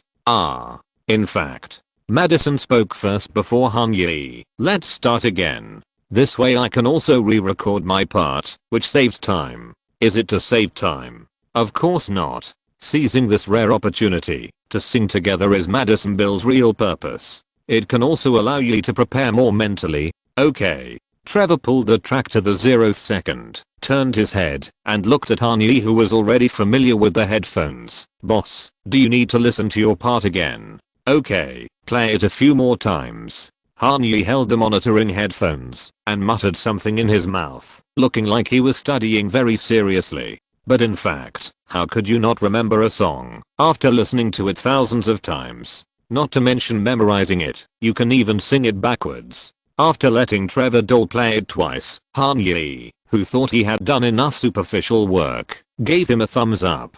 I got it, Trevor. Let's get started. Chapter 142 No Promises, Part 2. The pain that penetrates deep into my bones, cuts me open like a sharp knife. I want to quit you, but you have to know that this will only make me love you more. In the era of streaming media, there are many restrictions on the structure of songs. In order to achieve the highest audience retention rate, just like novels pay attention to the golden 3 chapters, pop music also pays attention to the compression of the prelude and gets to the theme as soon as possible. The song No Promises also faithfully follows this rule. The prelude has only 4 bars, less than 8 seconds, and it fits the theme melody perfectly. Cheat Code's production level is quite mature, and the timbre is also very attractive. Just from the lead at the beginning, you can see their superb attainments in pop dance music and pop electronic music. 8 seconds later, Madison Beer silently inhaled into her abdomen and began to sing the verse part for the 9th time today.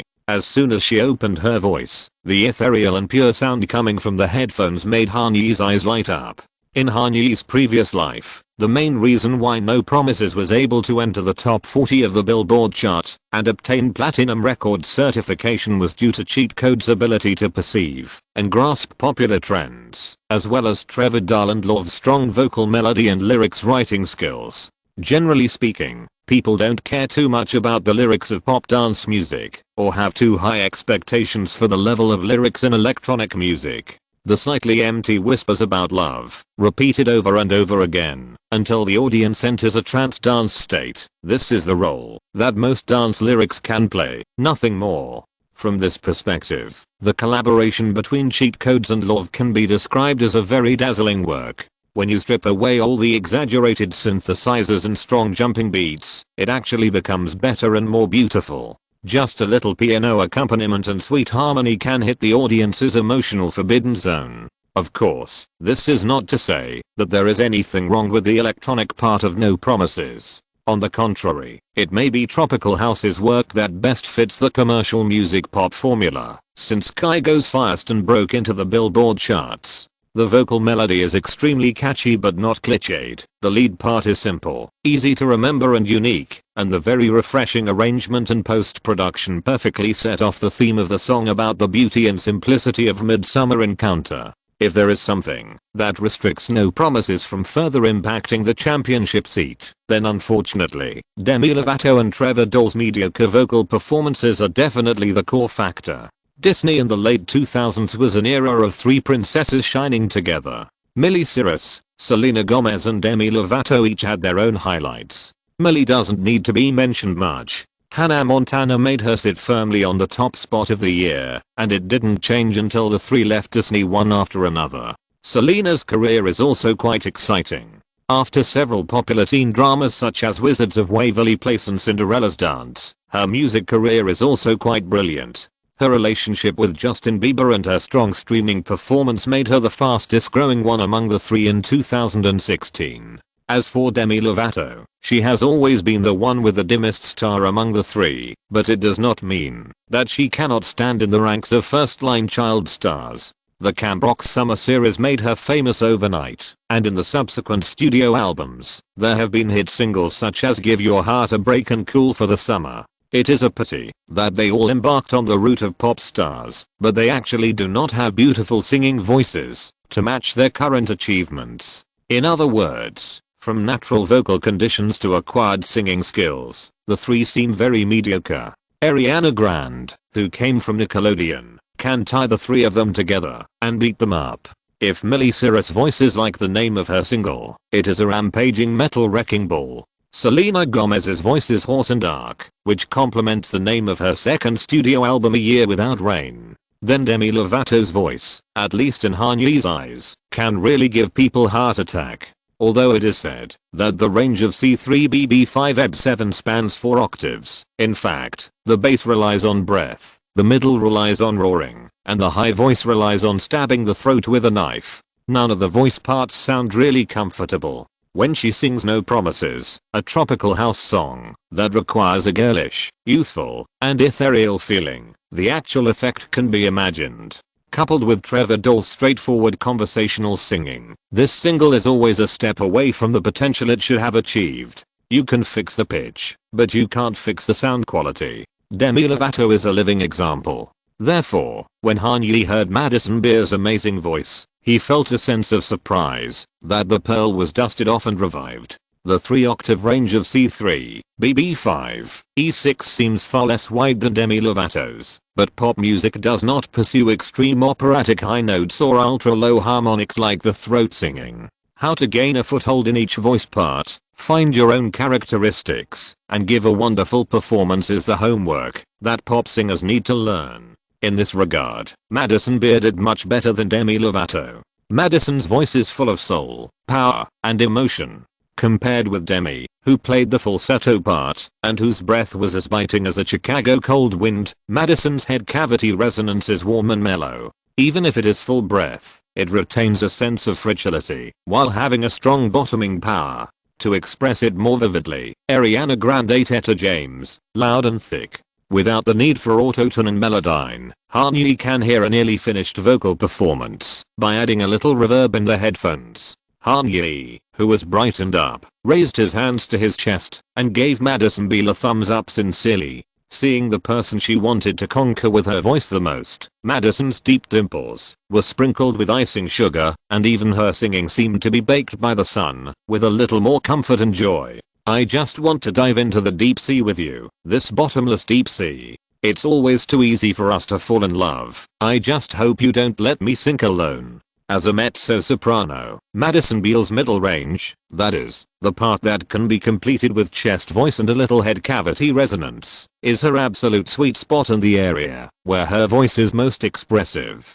When the melody line sinks to this point, the most appropriate description is still those two words, butter and honey. Scooping and sliding are Madison's most skilled vocal techniques, and they are used appropriately in No Promises, a fresh and natural electronic dance music that is absolutely sentimental. It turns out that this song is so much better than the version in the previous life. Han Yi stared at Maddie blankly and even forgot that he should start singing after the other part is downbeat. No, Yi, look. Madison pressed the pop filter with her hand and tilted her head to the left so that Han Yi in her eyes would be more complete. You have to open your mouth to make a sound. Ah, sorry, you sang too well, Mad. Han Yi smiled at her apologetically. Hearing Han Yi's true feelings without any falsehood, Madison's eyes unconsciously drifted downwards, trying to cover up her joyful smile that could not be covered at all. It's okay, let's do it again. We didn't cooperate well just now. Do you need me to remind you, boss? Trevor Dahl asked. No need. Han Yi shook his head. Just do it again. There won't be any problems this time. Let's start 8 bars ago. The process was reversed to 8 bars ago. Madison Beer hummed along with her last recording and looked at Han Yi with hope. It's so easy to fall for each other. I'm just hoping we catch one another. At the end of the song, Madison raised her fingers lightly, like a conductor of an orchestra, beating the rhythm for her duet partner on the other side of the microphone. Oh Nana, be careful Nana. Love is not that simple. Nana, promise me, don't make promises. Han Yi's voice rang out in the garage. Whether it was Cheat Codes and Love who were wearing headphones, or Seo Yalzhen, Billie Eilish and Phineas who were not wearing headphones, they all showed shocked expressions of surprise or joy. It turned out that Madison was really not kidding. The Weeknd plus Adam Levine, with a little bit of Charlie Puth's youthful exuberance. Han Yi's vocal range is a very standard lyric tenor range, from C3 to C5. Of course, C5 is only the limit that he can occasionally break through during vocal training. If he wants to say a stable and musically expressive high note, it is at most B4, or high B in a nutshell. His overall vocal range is high, but not so high that it affects the bass. The male voice in the build-up part of No Promises is just in line with his voice. The Weeknd's clear and bright voice, coupled with Adam Levy's magnetic and restrained temperament, coupled with a little bit of Charlie Puth's childish youthfulness, and 4 years of professional bel canto training at USC, Han Yi's voice, even if it is mostly eaten up by the soundproof wall, is still full of unique breath and texture when it reaches the ears of Eugene, Billy and Phineas. Judging an excellent tenor is nothing more than the following factors: vocal range, voice control, sound quality, stage performance, vocal skills, and musicality. This single cannot test Han Yi's vocal range and musicality, and there is no way to talk about stage performance in the recording studio. But in the remaining 3 areas, voice control, sound quality and vocal skills, Han Yi has the ability to make people who hear him sing for the first time feel refreshed. Han Yi's talent in vocal music is not something that was discovered after college. When he was studying in the international department in high school, he won the championship of a national competition with an English musical that he wrote and performed himself, which added a lot of competitiveness to his application to USC. Later, when he was about to go abroad and go to the consulate to apply for a visa, he noticed that Han Yi was a music industry major, and the visa officer took the initiative to ask him if he could sing a few lines for him to hear. In this way, Han Yi easily passed the interview link that others had to spend a lot of time and effort to pass with 8 bars, causing an uproar in the crowd behind him.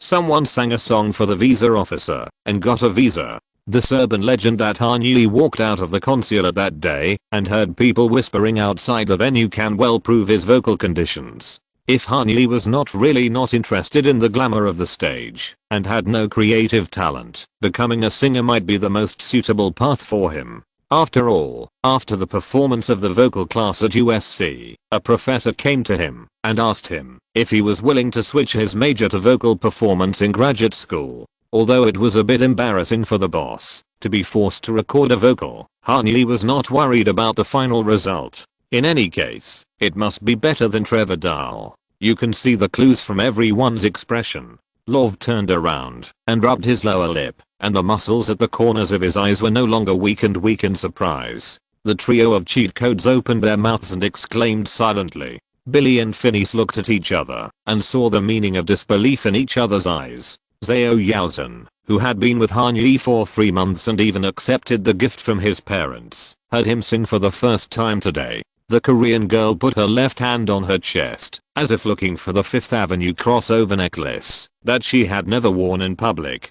Her expression did not show any special changes. However, for Zhao Yaozhen, who loves the music industry, it is an impossible task to remain calm from the inside out when she suddenly knows the amazing talent of the person she likes in singing. Maybe it was because she talked too much today and drank too little water. Yaozhen felt that her throat was dry and her chest was hot. In the entire garage recording studio, the calmest person might be Madison, who had already heard it once. She turned her back to Han Yi and faced everyone like a top magician who successfully performed a large-scale magic trick. She opened her hands and raised her eyebrows. Her proud little look was like introducing her pet who had just learned to shake hands. "See, I told you." This sentence does not need to be said out loud, and the same meaning can be expressed by body gestures. This treasure that only she knew about, the feeling of shocking the world after seeing the light of day again, made Madison very happy. "How is it?" Han Yi approached the microphone and asked in a low voice. "Is this one okay?" "Ah, oh man, okay, let's listen to it." Trevor Dahl rewound to the beginning of the build-up and replayed the 8-bar vocal that Han Yi had just recorded. "I think there's nothing wrong with it. What do you think? Just fix the rough spots and it'll be ready to use." Ali Love nodded in response. "Do you really want to use my vocals?" Han Yi wrinkled his nose and asked with a bitter face. "If you don't want royalties." Trevor made a joke. "No royalties, but only if you meet another condition of mine." Han Yi emphasized, "Let me remain anonymous." "Why?" Madison asked with some confusion. "It would be quite interesting to appear in the feature with him. I'm afraid Dr. Dre will want to make an album with me after hearing it." Han Yi used a joking way to avoid the topic, because the real reason might not be particularly pleasant to the ears of the musicians present. The real reason is that, if you put your name in the feature, whether it is your real name or a pseudonym, if your true identity is discovered, then you will never be able to talk to David Rubenstein and Steven Schwartzman on the same level. Coming to this world, Han Yi's goal is definitely not to become the champion singer of the Billboard chart, but to bring all the Billboard champion musicians under his command. As long as it can help the song go further, there is no problem in recording the vocals for fun, but the bottom line is that you must remain anonymous. No problem, Yi. I will make sure to keep your name away from the spotlight. In the whole room, only Zhao Yaozhen could instantly understand Han Yi's intentions. Now, finish recording the rest of the parts first. No problem. Han Yi made an okay gesture. Trevor, shall we start directly from the breakdown part? It seems that there are only 2 or 3 new lyrics. Let's record it directly according to the timeline. Madison tiptoed, looking eager to try. She hadn't tasted the duet with Han Yi enough. This way it will be more complete and there won't be too many words. Okay, I'll listen to you. Han Yi didn't care. Then start from the second verse. Absolutely, I'll leave 4 bars for you. 3, 2, 1. The drum beats of 4/4 sounded. The light rhythm of tropical house and the magical lead, made of human voice, were already very contagious. In addition, she was in a great mood at the moment. Madison Bill bit her lower lip and twisted her waist on the spot. She raised her eyes and looked at Han Yi with eyes full of childish courage and frank charm. Baby, your shadow is lingering in my mind, and the love is flowing from the bottom of my heart. Maybe we can't go to the end, maybe we are destined. No one knows how the ending will be. The lyrics are so consistent with the emotions that have been lingering in her heart for a long time. Madison feels that she is not singing, but confessing to the boy in front of the 2 microphones in a rhythmic way. Don't think too much, I just want to dive into the deep sea with you. What does it matter if I can't see the bottom? Falling into your tenderness is my inevitable destination. I just hope you can reach out and take me away from the sad fate. As if returning to her childhood, when she was unpacking gift boxes under the Christmas tree, Madison's eyes were blurred, and she greeted the chorus with a nearly whispering chant, welcoming the beautiful gifts of life. What gifts? Oh Nana, just be careful Nana. Love ain't simple, Nana. Promise me, no promises. The simple harmony of high and low octaves, without any skills. For Madison, it's all emotion. She had forgotten that she shouldn't sing harmony with Han Yi during the recording, but should separate and do it individually. But what does it matter? Even if this one doesn't work, she can just record it again. She can stay with him for a while longer. The small garage, the dim light, the men and women singing together, the timeless time.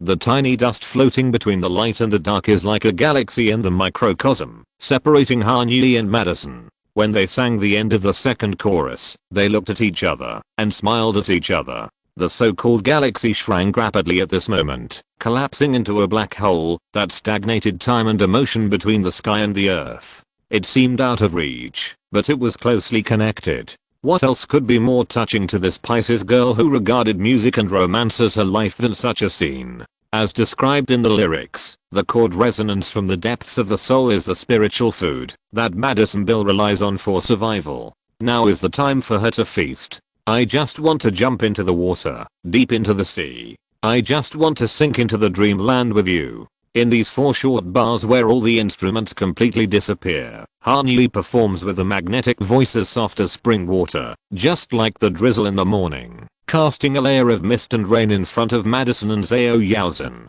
Oh, don't take this as a joke. Oh, there are no easy answers in love, Nana. Promise me, no promises.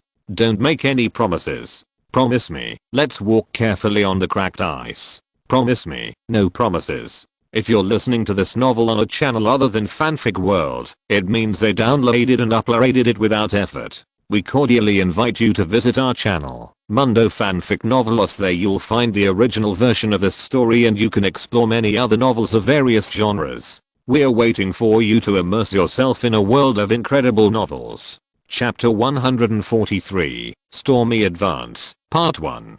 To the boss, and his first feature in his life. What a hell. Han Yi sighed at the end of the long table. He only remembered to ask for anonymity, but forgot to ask them not to tell anyone.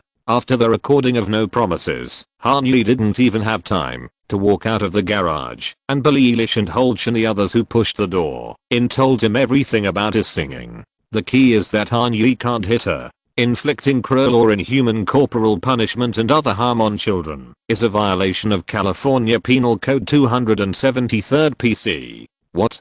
Billie pouted and asked Han-Yi with a smirk. Anyway, people in the company will know it sooner or later. But I hope they know it later. Then you should give me hush money earlier, brother. Billie Eilish spread her hands innocently. Otherwise how do I know what you want? I remember I gave it to you. Han-Yi looked at her helplessly. Hellcat, remember? Oh, that. Billie Eilish rolled her eyes, shrank her shoulders embarrassedly, and stuck out her tongue. Then I told them to discuss this as little as possible. It was too late. Even Snoop Dogg, who had not come down from the ninth heaven, staggered into the garage and grinned at Han-Yi's vocals. I have something on you now, Yi. Snoop Dogg proudly shook the green plant in his hand. If you tell Shant, I'll tell the whole world. Of course, these good-natured jokes were half a tease for the boss's personal involvement and half an admiration for Han-Yi's singing skills. No one could have imagined that this usually humble and introverted Asian tycoon actually had this hidden talent. So, when Han-Yi invited them to Mastro's Steakhouse for dinner in the evening, Karen Guo added this sentence at the end of her toast. All the people who clocked in at the creative camp today at HMG burst into applause and cheers that shook the entire second floor of the steakhouse slightly. Fortunately, Han-Yi had reserved the entire floor with a balcony today, and only company insiders could enter. Otherwise it would have been a social death scene of some magnitude. The top floor of Mastro's Steakhouse is very spacious, and it can easily accommodate hundreds of people at the same time. Looking out from the balcony, the beautiful Beverly Hills Gardens is just across the street. North Cannon Road on Friday was not packed, but it was definitely bustling and lively. At 8:30 in the night, the Montage Beverly Hills Hotel and Thomas Keller's Bouchon restaurant were shining with the glitz of the golden age on both sides of the garden, and the sky dyed dark purple by neon lights was a beautiful contrast. Underfoot is the crowded entertainment and living core area of Beverly Hills, but the private banquet space suspended in the air has maximized the privacy of the musicians, perfectly isolating the paparazzi who just followed them to the door of the restaurant and are still squatting on the sidewalk of North Cannon Road. Although HMG has signed many newcomers, there are also quite a few celebrities with both fame and exposure. Of course, there is no need to mention the West Coast hip-hop legend Snoop Dogg.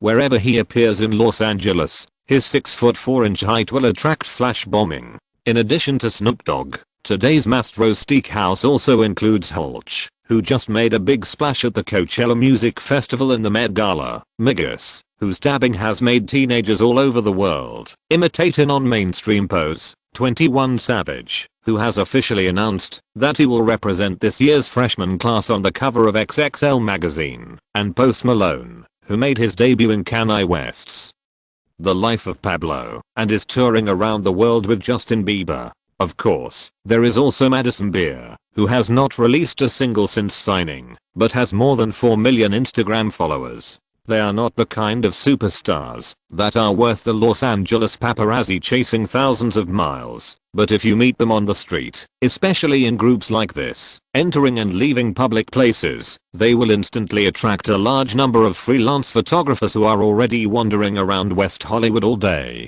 The effect of Han-Yi's recent spending on recruiting people can be seen from the constant Snoop, Quavo, Madison, and look outside, Halsh, outside. There were no cameras to harass, and the staff at Mastro's were all professional waiters like Sophia Ortiz who had served too many celebrity customers and knew how to keep silent. The completely relaxed HMG stars quickly entered the party warm-up mode, and Mary and Dua Lipa, two British guys. No, 21 Savage, even though no one knew yet that he could speak a very authentic London accent. In short, several British people gathered together and kept drinking gin and tonic before the steak came, and Mary had already started hugging Dua and grinning. Those who are not British were not idle either.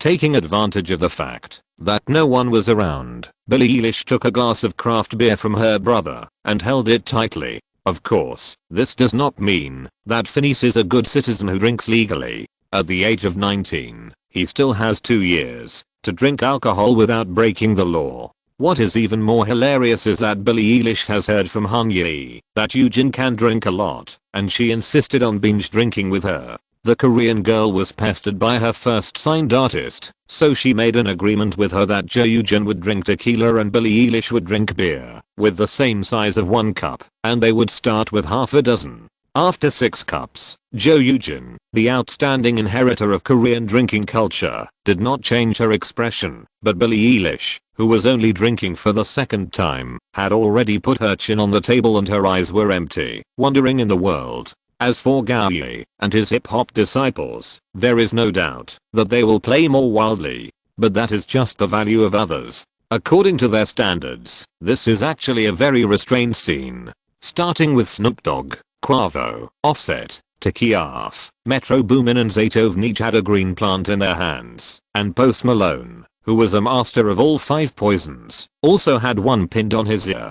Considering the indoor air environment and the acceptance of others, they thoughtfully chose a dining table by the balcony. Whiskey plus green plants. It feels like filming straight out Tack Armton 2. In fact, almost everyone on the 2nd floor had a glass of alcoholic beverage, except Han Yi and Madison Beer. This is not quite accurate, because Madison Beer also had a glass of craft beer in front of her, but she would take a sip when others gave toasts, and basically didn't touch it at other times. It is common knowledge in the company that Han Yi doesn't drink alcohol, but Madison's conservative attitude towards alcoholic beverages is indeed a bit surprising. You don't drink? Han Yi moved his head closer to Madison and asked in a low voice. I don't like the taste of alcohol, it's very bitter, and I don't think it's interesting. Madison frowned slightly and shook her head. So I really never drink alcohol, and if I do, it's only beer. I understand. Bring honor to the family name.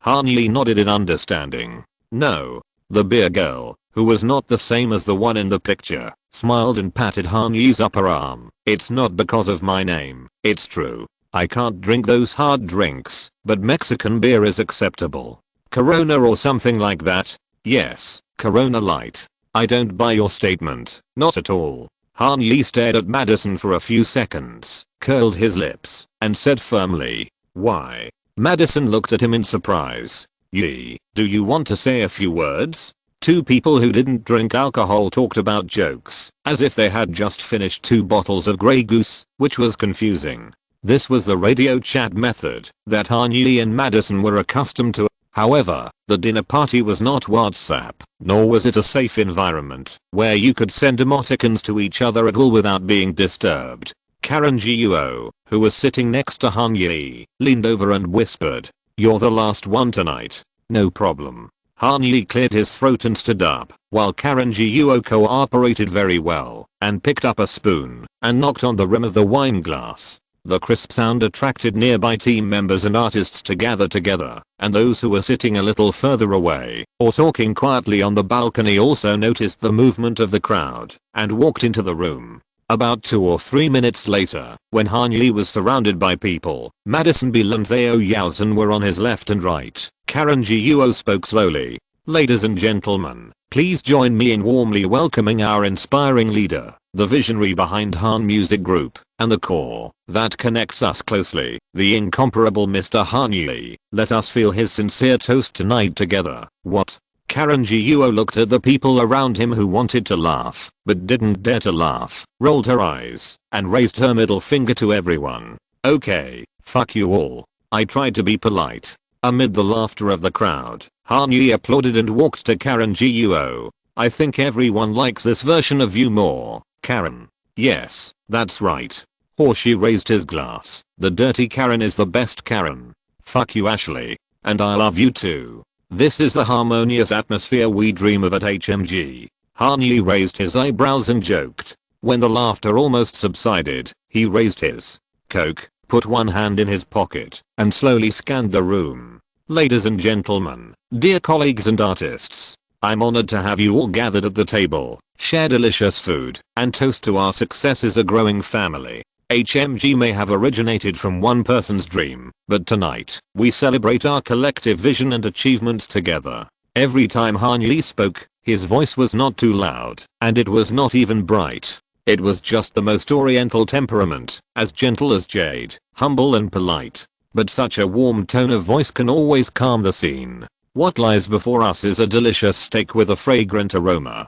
Every bite of it can make us taste the fruits of our efforts and hard work. However, compared with the luxurious scene and exquisite food of Mastro Steakhouse, what we share tonight is more precious and more solid. Friendship, spirit of cooperation, and sincere respect for each other. Everyone here has constantly surprised and inspired me with your unique talents and surging passion. In just 3 months, you have made HMG reach a height that I could not imagine when I first embarked on this journey. Looking around, I'm truly honored and humbled by your presence. Musicians here, you have given life to music with your creativity, and your songs not only echo in our ears, but also resonate in our hearts. Your lyrics, notes and rhythms remind us that there is still art in this world. And as long as art exists, beauty and hope will not disappear. To our colleagues who work tirelessly for us, without you, our ship cannot set sail. Let us be proud of your professionalism. We celebrate the spirit of the people who made us what we are today.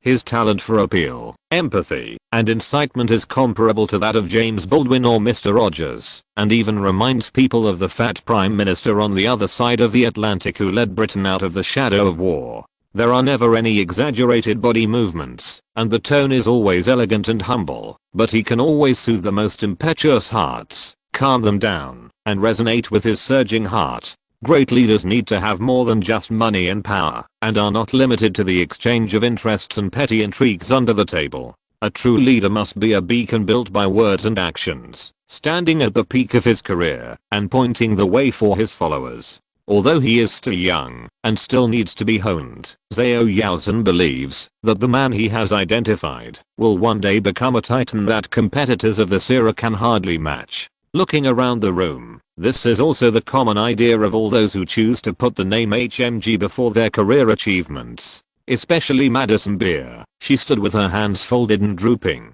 quietly standing on Han Yi's right side, and looking at him, just like Jacqueline Kennedy watching her husband give a public speech. A particularly unlucky analogy, but that's probably what it means. You heard what this man said. The touching atmosphere and the applause still needed the old man Gowley to break it. He shook the cup in his hand and spoke in an unruly tone. Cheers, brothers and sisters. Let's get ourselves fucking drunk, and then conquer the world tomorrow with a painful hangover. That's right. In fact, what does a person who only knows how to drink Coke know? Forget everything I said just now, and listen to Calvin. Han Yi pointed at Snoop Dogg and laughed. Hearing the boss's words, Post Malone clenched his right fist, and raised it high in the air. Let's get absolutely fucking wasted.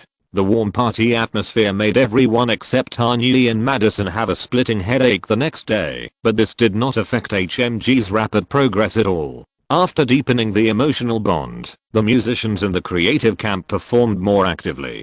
Khaled also ended the radio promotion in the last 3 days, and came to 437 Mount Holyoke Avenue, to reunite with the artist Matrix. No Promises and Rockstar are representative microcosms of the countless works produced this week. The artists stepped up their efforts, and the behind-the-scenes team of Room 1000 of Xinghu Building did not stop.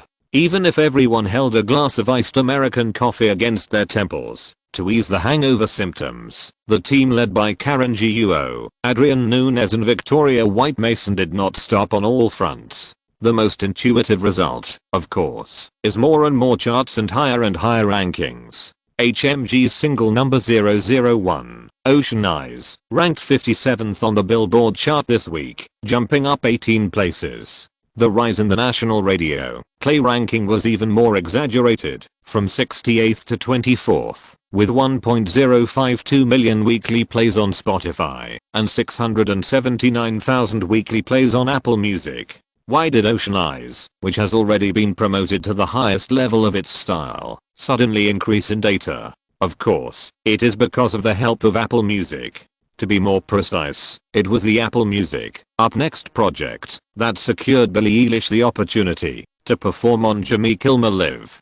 Please let us welcome Apple Music Up Next artist Billie Eilish to sing the first single of her upcoming solo debut EP, Ocean Eyes. The Jimmy Kimmel Live show that day was reserved by Han Yi's artists. The The first interview guest, Bryan Cranston, a popular actor in the hottest position of United Artists Agency, talked to Jimmy Kimmel about his passion for pranking fans, and filmed a funny short film about his 60th birthday party to promote his upcoming crime thriller Operation Muscle Rat. The second interview guest is also an actress from Utah, Anna Canoni Rose. Generally speaking, the department responsible for booking guests for each late night talk show will tend to try to arrange clients from the same acting agency on the same day, so that the workload of the day can be greatly reduced, which is convenient for themselves and others. A simple example is that on the Jimmy Kimmel Show on Monday, the first group of guests is Magic Johnson from CAA, and the second group of guests is Ludacris and Syra, also from CAA.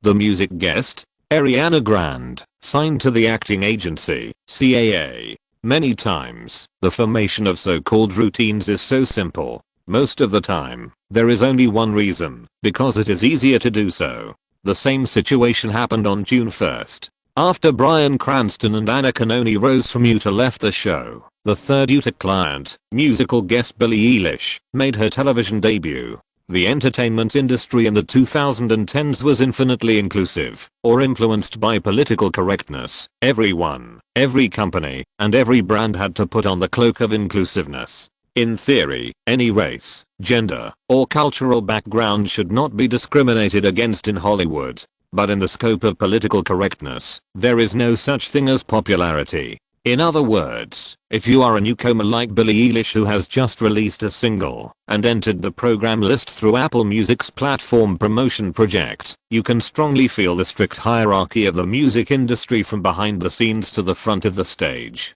The main guests of her upcoming national tour, Demi Lovato and Nick Jonas, just did a full 13 minutes of high-intensity exposure with James Corden in his most popular carpool karaoke segment, which received more than 40 million online views. At the same time, the dressing room used by Billie was in the most remote corner of the Hollywood Masonic Lodge, where the Jimmy Kimmel Show was recorded. She shared a makeup artist with the backing band, and there was no separate meal provided, only a $50 dinner consumption credit. Even when she stood on the stage and introduced Billie Eilish to the audience in front of the TV, it was not Jimmy Kimmel himself, but his assistant host, Guillermo Rodriguez. However, all this did not interfere with Billie and her brother Phineas, who accompanied her, and the Han Music publicity team who communicated the stage layout for them with the Jimmy Kimmel Show crew. They only had one goal in mind, which was to make the 1.8 million viewers who watched the show that day fall in love with this song and this unique potential new star. Billie Eilish walked through the bright yellow LED door and sat on the rectangular stage with a cyan glow. Behind her was a dark blue light curtain symbolizing the deep sea. On the far left was Phineas, who was playing the electronic piano with pads and effects.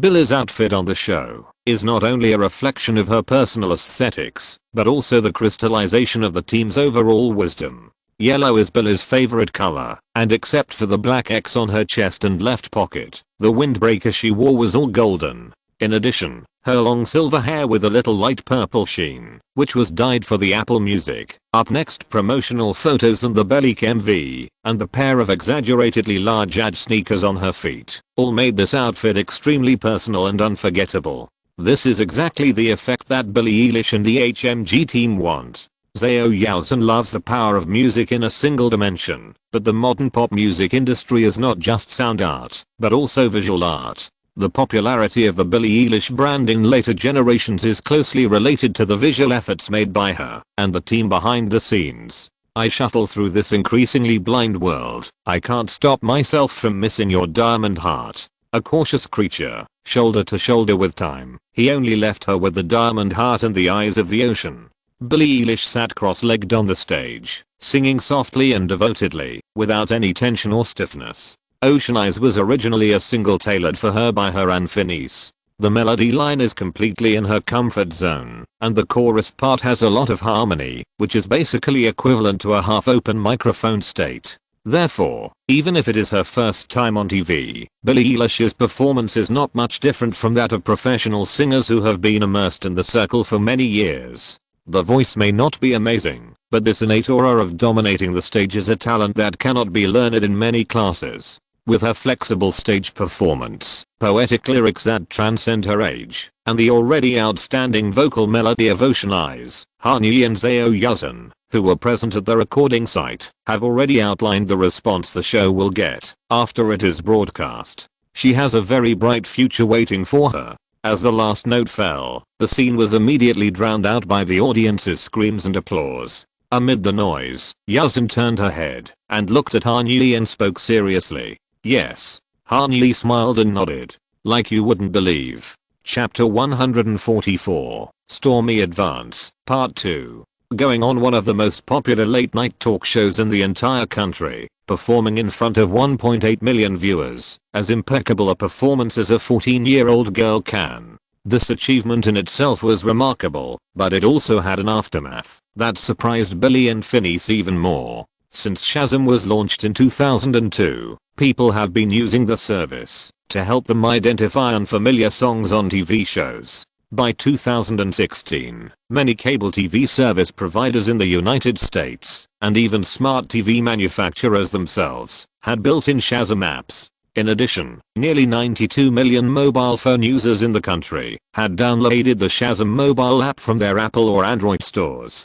So in many cases, the effectiveness of a song's promotion on a particular TV show can be determined by the increase in Shazam searches after the show airs. According to data obtained by Han Music from Shazam, at least nearly a quarter of the audience of Jimmy Kimmel Live, 450,000 people, used the Shazam service when Billy performed, which made Ocean Eyes jump directly to the 8th place on Shazam's US ranking. How much higher than last week's ranking? 193. With such a topic and traffic detonation point, it is not surprising that Billy's Spotify single platform playback volume exceeded 1 million times that week. Not only that, the total playback volume of this MV on YouTube has reached 800,000 times, and the number of followers of Billy on Instagram has doubled to more than 130,000. This is the powerful energy contained in multimedia promotion that combines vision and hearing, and it is also the main reason why every musician racks his brains to participate in late night talk shows or other similar programs.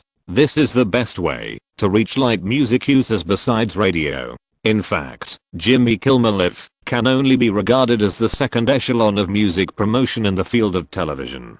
The first tier, such as the annual Super Bowl and Dick Clark's New Year's Rockin' Eve, or Saturday Night Live, which is held once a week, is considered to have established a firm foothold in the American market. The improvement in the volume, popularity and commercial value of musicians can only be described as immeasurable. After entering the late night talk show, the next goal of Han Music is to send someone to Saturday Night Live. Who will it be? This is a question that even Hanyi can hardly answer at this time. After all, among the artists who have released singles, Khaled is still running around radio stations to promote, while Anne Marie and Dua Lipa have not yet put their energy into the American market. However, on June 3rd, Dua Lipa, who had completed the task of the creative camp, flew directly from Los Angeles to Amsterdam and participated in an alternative version of Jimmy Kimmel Live in Europe, one of the most popular late-night talk shows in the Netherlands, RTL Late Night.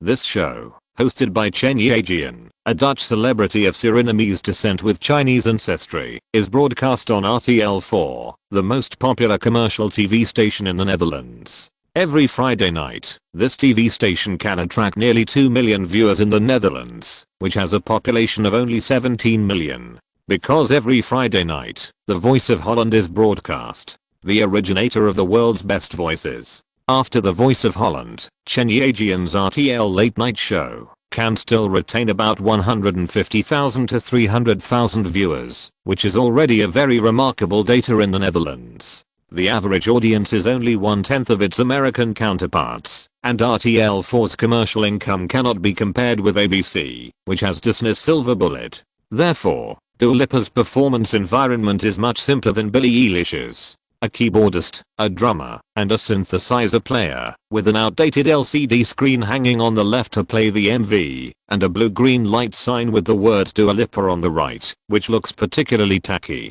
Not only that, as one of the characteristics of European programs, when performing, Dua Lipa was surrounded by audiences with very awkward dance postures, to enhance the live feeling of the performance. sitting on a bar chair. Yes, a bar chair. The female audience member in white clothes closest to her could even grab her microphone with one hand. In this live environment without a stage at all, Dua Lipa inevitably seemed a little at a loss. In the standard chord progression of AMMGD, the 4 bars of Dua Lipa's opening are close to the female bass range of E3. Many people think that the difficulty in live performances should be the high notes, but in fact, the bass part that challenges the singer's bottom range is the most likely to go out of tune. The equipment and performance environment of talk shows are relatively complicated. Although ear monitoring will definitely help, it is definitely not as clear as using noise-cancelling headphones in an absolutely quiet cubicle. What's more, in the recording studio, it is normal to record a sentence dozens of times to find the best vocal position. On the spot, the singer must rely on his strong intuition for pitch and absolute control of the vocal position to get closer to the correct melody line. If you are not careful, you will end up like Dua Lipa, where the voice line cannot sync and the bass seems a little high. But fortunately, Dua Lipa, who had mastered the song thoroughly during the recording stage, quickly adjusted and lifted her apple muscles to raise the vocal position, to find a better focus for herself. How much he longed for a real beauty, and I was the most real one he could find.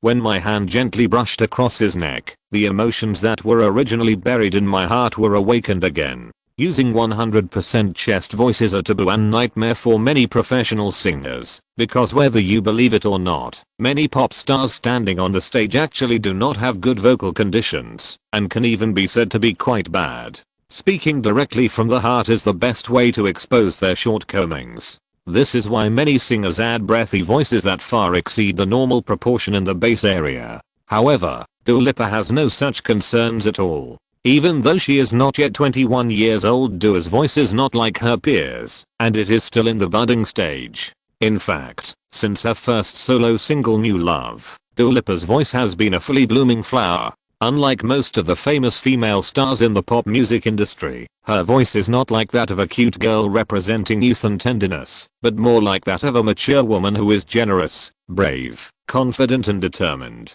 In the music industry of the 2010s, there are few such transparent and mellow voices that represent the complete growth of women, but each of them has the potential to become a superstar. Beyoncé, Adele, Dua Lipa. My kiss, like sweet wine, makes you excited, and I myself have long lost my direction. Even if you see my dark side, you can't help but be paralyzed and sink. The aura of the Albanian female eagle is as strong as the sharp sea breeze of the Adriatic Sea and the Balkan Peninsula. The cat's eyes painted with flying black eyeshadow, as if they have a pair of devil wings, swept across. In the bright rhythm of producer Koz's tropical house, Dua Lipa's magnetic and rough low voice began to show its unique charm. Our chemistry is as hot as hell. When I leave you, will your heart continue to burn? When you are alone, am I the answer to your prayers? I will give you the joy of heaven. I will make you feel hotter than hell. The soprano part of the build up to the chorus, which is closer to D5, is the most comfortable area for Dua Lipa on the scene. In this range, she can easily use her chest to drive the resonance of her head cavity, hide her breath in the strong power, and create a kind of pleasure and sexiness like the smoke rising after the full acceleration of the engine of a sports car. The hoarseness and fault in her voice are her unforgettable characteristics. Although there are some flaws at the beginning, no one can deny that Dua Lipa's European debut, from the quality of the song itself to the singer's performance on the scene, has reached a very excellent level. After the show, the growth of the rankings in the Netherlands and neighboring countries, especially Luxembourg, also very intuitively confirmed this. Hotter Than Hell debuted at number 46 on the Dutch single Top 100, and also achieved preliminary results in the top 50 in 6 countries, including Slovenia, Poland, Czech Republic, Sweden, Slovakia, and Finland. With the strong publicity of BBC Radio 1, which is the 4th most frequently played, Dua Lipa's performance in her hometown has also been rising steadily. Last week, it was number 21, and this week it moved up 3 places, surpassing 7 years, Alan Walker's Faded, and Swedish female singer Sarah Larsson's Lush Life, which Hanley failed to sign, and ranked number 18. The first one is a single Girls Like by British rapper Tiny Temple and Sarah Larsson, and the second one is also Sarah Larsson's Lush Life. It can be seen that Sony and Epic have really invested heavily in this Nordic rising star. Although no authoritative media has ever publicly put them together, in the mid to late 2010s, with the rise of electronic music, the market share of pop dance music and pop electronic music has been increasing, followed by a rapid increase in consumer demand in the development of industry segmentation gaps. In other words, with Lady Gaga's increasingly outdated music style, the inevitable change in her career and the gradual decline of her commercial appeal, the current European and American music scene has lost an absolutely dominant pop dance queen, and this seat was filled by the three major groups in the previous life, who focused on launching many newcomers, and used one hit after another to make them bloody and brilliant. From Charlie XCX, Rita Ora, Ellie Goulding, and Tove Lo, who took the lead, to Halsey, Dua Lipa, Zara Larsson, B. Brixham, and Mary, and Jess Glynne, who took over after their gradual decline. The long distance race of nearly 10 years could only be roughly determined after the Black Swan event. In this life, Han-Yi took the lead, and snatched three seeded players, Holch, Dua Lipa and Mary, before the three major music groups could react. Although Bibi Rexha, Sarah Larson and Jess Glynne were coincidentally controlled by Warner, Sony and Universal respectively, Han-Yi, who had 50% of the resources and a greater chance of winning, was still confident in the future of HMG. Of course, this does not mean that he can rest on his laurels. After all, in 2016, all the history he was familiar with had not yet happened, which means that it is still unknown who will win this time and space in this round of competition.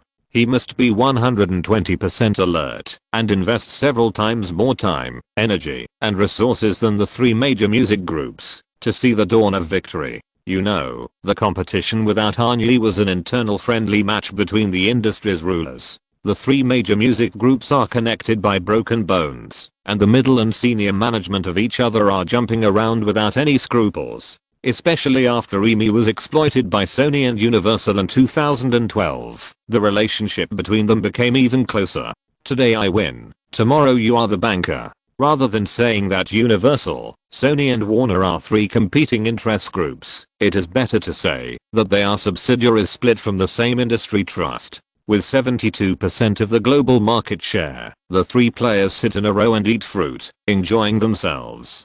But what if someone wants to take a plate of meat away from them, or even overturn the table? At present, it seems that HMG's rapid expansion has not encountered any resistance, but all this is based on the premise that Han-Yi's music group has not touched the three core interests. Occasionally one or two songs enter the top 30 of the charts, and most of the works are at the back of the charts. Although it is worth paying attention to, it is actually not much different from independent music labels such as XL Recordings and 4AD, or even far behind. After all, XL Recordings cultivated Adele. Although Sony had already used the largest advance payment of £90 million in history to pry her away on May 23, XL Recordings still basically guaranteed a worry-free life for the next half-century with the three albums 19, 21 and 25. Seeing this, I believe everyone has understood that the reason why these independent music labels can survive is not much different from the survival of small football clubs in the football world. That is, discovering new talents,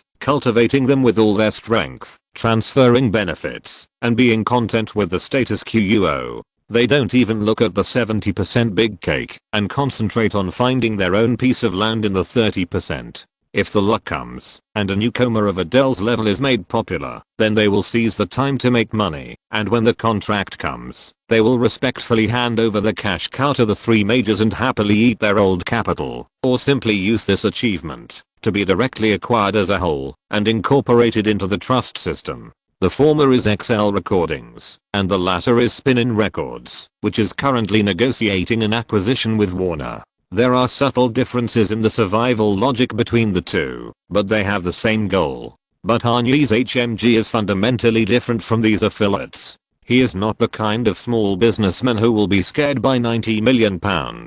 If Han-Yi had an Adele under him, and Sony offered $90 million, he would definitely dare to throw out $150 million and directly silence the big three. His goal is to turn the big three into the big four in the short term. In the medium and long term, it is to let everyone know who is the biggest among the big four. The unique reward mechanism allows Han-Yi to no longer take profit maximization as the first goal. To be more precise, making a big move that makes people excited is to maximize profits. HMG, which takes this as its primary task, will undoubtedly touch the interests of many people in the process of development. It is not clear now, but what will happen after Dua Lipa wins her first champion single? What will happen after Billie Eilish's first week million album? What will happen after Halsey or Madison Beer's world tours make hundreds of millions of box office? While the powerful enemy is still napping, Han-Yi must seize the time to accumulate food and build a wall. Therefore, in addition to the well-performing Ocean Eyes and Hotter Than Hell, Han Music has not given up on Location and Alarm, which have not yet seen results. Khaled is currently polishing the second single of his first album in the music creation camp. When the one-week music creation camp ends on June 5th, he will continue his journey of radio promotion and expand the audience city by city. And Mary is taking a similar route, using music festivals and live performances as a promotional tool. The momentum of volume will not be as rapid as Billie Eilish's appearance on Jimmy Kimmel Live. Performing in non-core time periods at music festivals with tens of thousands of people means that there will be less than 1/10 of the real audience and a lower audience conversion rate. But music industry practitioners know that fans converted from live performances have much higher loyalty, stickiness, and consumption desire than radio or online conversion. Now it seems that, although the ranking of Alarm in the new week's charts has not improved, but has retreated 4 places, she has been accumulating experience and potential at various music festivals. After a quarter of lively music festival tours, the Die Hard group will expand from 100 to 20,000. The volume of voice they bring may not be able to make Anne Mary's fame reach the American market across the ocean, but at least in the British Isles, Anne Mary will have a great chance to have a steadily rising seat on the charts. Of course, the first wave of Matrix consisting of these 4 singles is just the first attempt of Han Music. In fact, the summer offensive that Han-Yi carefully planned next is the move that can really shock the entire music world. Which singles are included? Closer, The Chainsmokers and Halsey. This song will be released globally on July 29th by Disruptor Records under Columbia Records of Sony Music Group. In the promotion plan of this song, Han-Yi only has one role to play, that is, Halsey's artist management company. Participate in the creative meeting in the name of Halsey Incorporated to ensure that there are no major problems with the overall promotion strategy of Closer. All that was left to do was to watch this single win 12 championships, stay in the top 5 of the charts for 26 consecutive weeks, and stay in the top 10 of the charts for 32 consecutive weeks, and count the money with a smile on your face. Next, it was the single Cold Water released independently by Mad Decent, an electronic music label acquired by Han Music. The official release date was 7 days earlier than Closer. In the time and space before Han-Yi was reborn, because the latter's performance was too amazing, Cold Water was always suppressed in the runner-up position, and it was difficult to go further. In this life, although Han-Yi himself believed that the momentum of Closer was unstoppable, this did not mean that he would give up the dream of letting Cold Water hit the championship.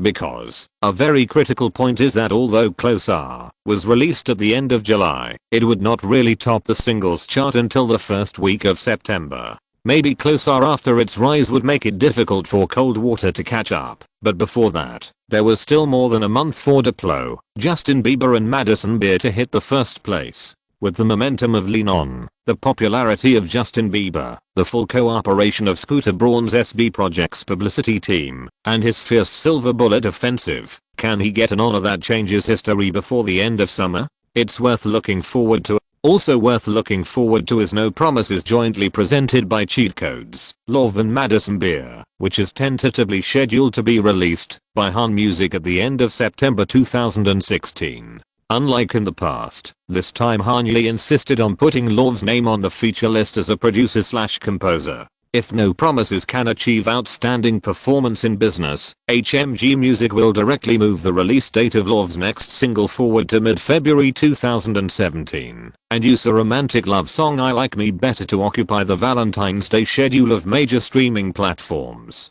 Compared with the original schedule of May 19th, February 14th is indeed more suitable for Love. From the stage name to the song title, it would be a pity not to touch the promotion during this schedule. Later, in October, Migos will release another blockbuster with Lil Uzi Vert, which is Bad and Bougie, which won the championship for 3 weeks after Closer. This is the first step for Migos to really become popular, and it is also the strongest voice that HMG's hip-hop section led by Dog Lee is expected to make this year. In addition, the rappers of HMG Music will intensively release some works this year that may not reach the level of the championship single, but are still quite excellent. Post Malone's single Congratulations, produced by Metro Boomin and Louis Bell, in collaboration with Migos member Quavo, will be released on September 23rd. In addition, 21 Savage's joint EP Savage Mode, produced by Metro Boomin and with Zaytoven, is scheduled for July 15th. Lil Yachty's second commercial mixtape Summer Songs 2 will be released on July 20th, and Cardi B's new work Gangsta Bitch Music, Volume 2, which is also the second mixtape, has basically been confirmed to be released in November. In addition to Billie Eilish's second single Bel-Air, which will be released on July 8th with the tour, Dua Lipa's Blow Your Mind, Moi, which will be released on August 26th. And Maris to heavy collaborations with Eiley and Clean Bandit in October, Madison Beer and Grey's I Miss You, and Machine Gun Keller's Bad Things, as well as many singles that have not yet been officially released. HMG will definitely spend the second half of 2016 very busy and exciting. There is no doubt that Kanye, who has carefully planned this excitement, will never let it stay on the online platform or in the car radio. On June 6, 2016, at the group management plenary meeting held by HMG every Monday, Kanye excitedly announced another good news. Live, a subsidiary responsible for the planning and execution of live performances, passed the approval of the 3 levels of government in Beverly Hills on the same day, and was officially registered and established. HMG's full sector ecological chain is one step closer to the final closure. Chapter 145, Live Giant, Part 1. The establishment of Han Live has found a suitable business carrier for the many projects that Kanye has been running around for in the past month or two. The first to be promoted are of course the 3 large-scale music festivals of different styles that are being planned. The Live Aid type event held in cooperation with Apple Music and still in the top secret planning stage, Mad City, the Las Vegas Halloween Carnival that evolved from Mad Decent, and the hip hop music festival The Shrine, which was mentioned to Snoop Dogg and Dr. Dre in the Doghouse before, which is to be held in Miami Morris Ferry Park during the spring break in late March. The Shrine Music Festival. This name is a crystallization of Dogg's own wisdom. According to Snoop Dogg, his personal recording studio is called The Church, so the HMG hip-hop label he nominally manages should have a name that is of the same lineage, but more advanced, more solemn, and more sacred. The Hip Hop Shrine. Not only should the label be named after it, but the derived Miami Hip Hop Music Festival should also use this very appropriate title. After all, judging by the proposed specifications of this music festival, it is indeed a pilgrimage site that rap music fans from all over the world must visit once in their lifetime. After the registration of Han Live was completed, Kanye immediately instructed Antoine Gatchett to use the funds withdrawn from the Carlyle Group's investment portfolio to provide financial resources for Celine Joshua, the head of Han Live's US performance department, to book artists. Celine Joshua, who is elegant, with extraordinary temperament, more like a model than a behind-the-scenes person in the music industry, entered the industry from the ad department of Warner Music Group. After professional training as the head of Disney Music's digital department, she joined Sony Music Group in 2013 as a senior vice president, responsible for overseeing digital sales for its various labels. A year and a half later, she was transferred to Epic Records, responsible for the business development and career planning of many famous artists on the label, including Travis Scott, Camila Cabello and Juta's client DJ Khaled. Although they worked for different groups, Celine Joshua and Karen G. have a good relationship, or rather, their equally brilliant careers have made them one of the few women in this circle who can have equal dialogue. From Karen G.'s Facebook post, Celine saw the amazing progress of her being appointed as a member of the Utah board of directors just 1 month after joining HMG, and had a preliminary impression of Kanye and the new forces he was in charge of. Next, after Horch rejected Machine Gun Kelly's invitation to cooperate, Madison Beal, who was originally considered by the industry to have little hope of becoming famous, quickly took over.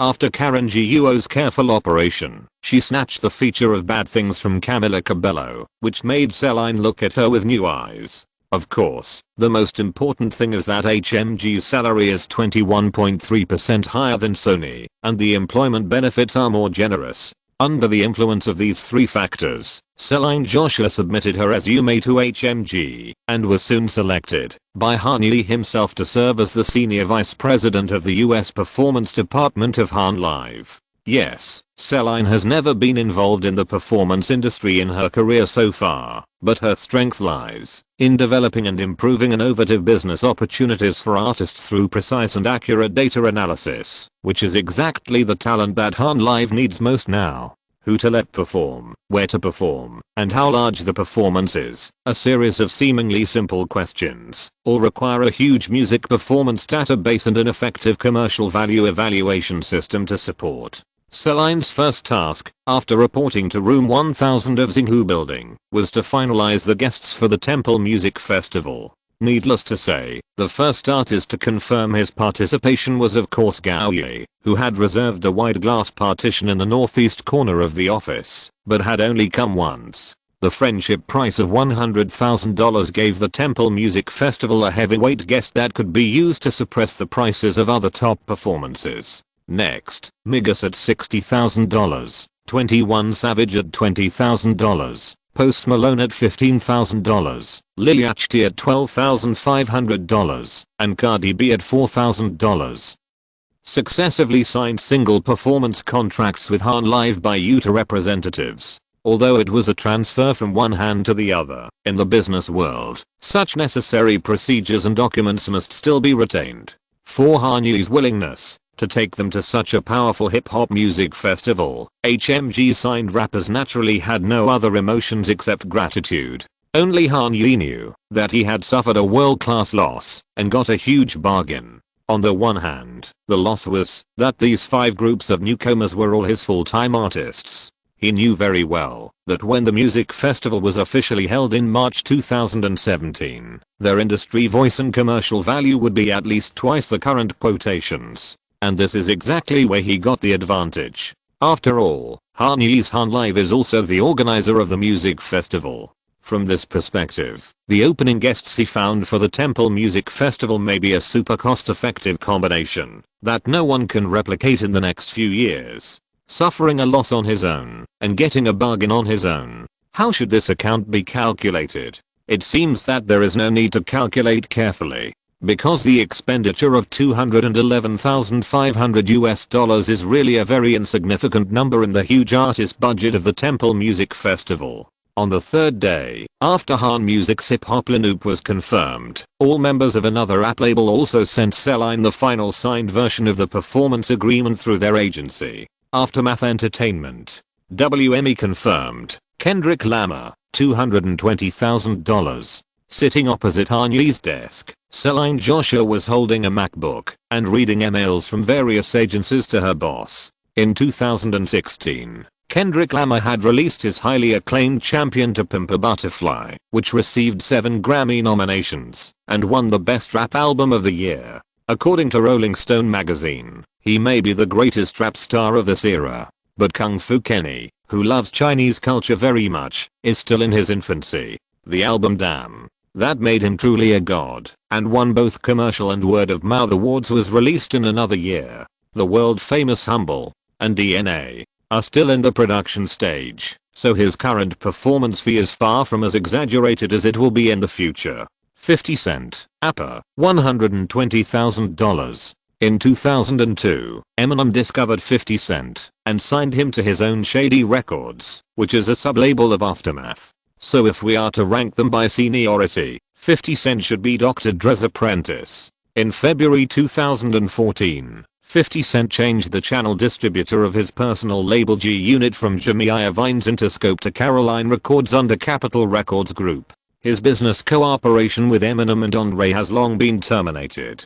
Technically speaking, 50 Cent is no longer a member of Aftermath. But 50 Cent's departure is only due to his own development considerations, not any irreconcilable contradictions. The successful Eminem and Dr. Dre are also happy to see 50 Cent have his own world, and the relationship between the three is still close. Therefore, it is not difficult to get him to participate in the Aftermath stage reunion. More importantly, 50 Cent's performance in music has been declining year after year since 2009. The new album Animal Ambition, released in 2014, sold 46,000 copies in the first week, 17,000 copies in the second week, and only 10,000 copies in the third week, which fully demonstrates his avalanche-like commercial appeal. In addition, the agency signed by 50 Cent is not one of the 4 major agencies, and is far behind ICM. APA, which ranks 5th, cannot improve its bargaining power through a strong agency.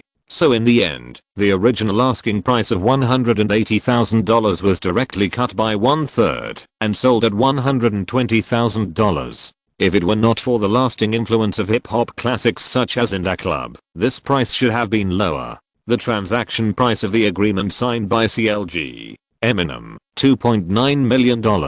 Reading this, Celine couldn't help but pause and take a sip of water, and her expression still looked unhappy. I don't know if it's because of the high performance fee that even Coachella would think twice about, or because of the terrible woman behind CLG who made Celine try her best to lower the price but failed. Kara Lewis, the first female agent in the hip-hop world. It's not a bad idea to remove the word female from the unprecedented stadium tour of Ruined Man the Beastie Boys to the Monster Tour, which earned Eminem $31 million for 6 shows. Kara Lewis has earned a name for herself in the music industry as a Devil Wears Prada, or, compared to Anna Wintour, Kara is more like the woman who looks down on everything described in the movie Public Enemy, Tupac Shakur, Kanye West, Jay-Z, Iggy Azalea. Kara Lewis herself is a chronicle of hip-hop music. Is she that bad? Kanye observed the changes in Celine Joshua's expression and asked with interest.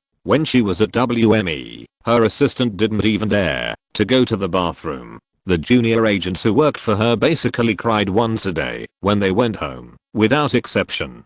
Celine curled her lips, her tone showing no respect for Kara, who was also a woman. She can accomplish great things, there is no doubt about that, but at what cost? The cost is conflicts with every agency. Kanye smiled and said, leaving WME took Kanye away, and leaving CAA took Iggy away. When you arrive at the office in the afternoon every day, arrive later than the CEO for meetings, and start scolding people as soon as you walk in, it is indeed difficult to work in any decent company for a long time. But her clients seem to be quite loyal, especially Eminem, who has been with her since her debut. She has changed many agencies, but never changed agents. Of course, no matter what, Kara is the toughest negotiator in the industry, no doubt about it. What do you think of the difference between her and Karen? Karen is a female wolf that protects the group, and Carla is a cheetah that sways around them. Celine Joshua shrugged and answered, you will make a lot of money from Karen and gradually fall in love with her. On the other hand, Carla can help you make more money than you can imagine in your life, but when you leave the office and drive home, there will only be one thought left in your mind. I have to kill this bitch. So exaggerated. Kanye was a little surprised. She interprets what efficient evil is. Celine spread her hands. She once helped Line's Cool J get a round of 15 shows, $100,000 per show. She used various strategies to deceive, guide, and threaten the organizer to sign this agreement. In the end, Lines didn't sell out any tickets for a single show in 2008. I mean one show. The organizer directly announced its bankruptcy after this round of tours, a startup that was originally passionate and longing for this market. Wow, this sounds great.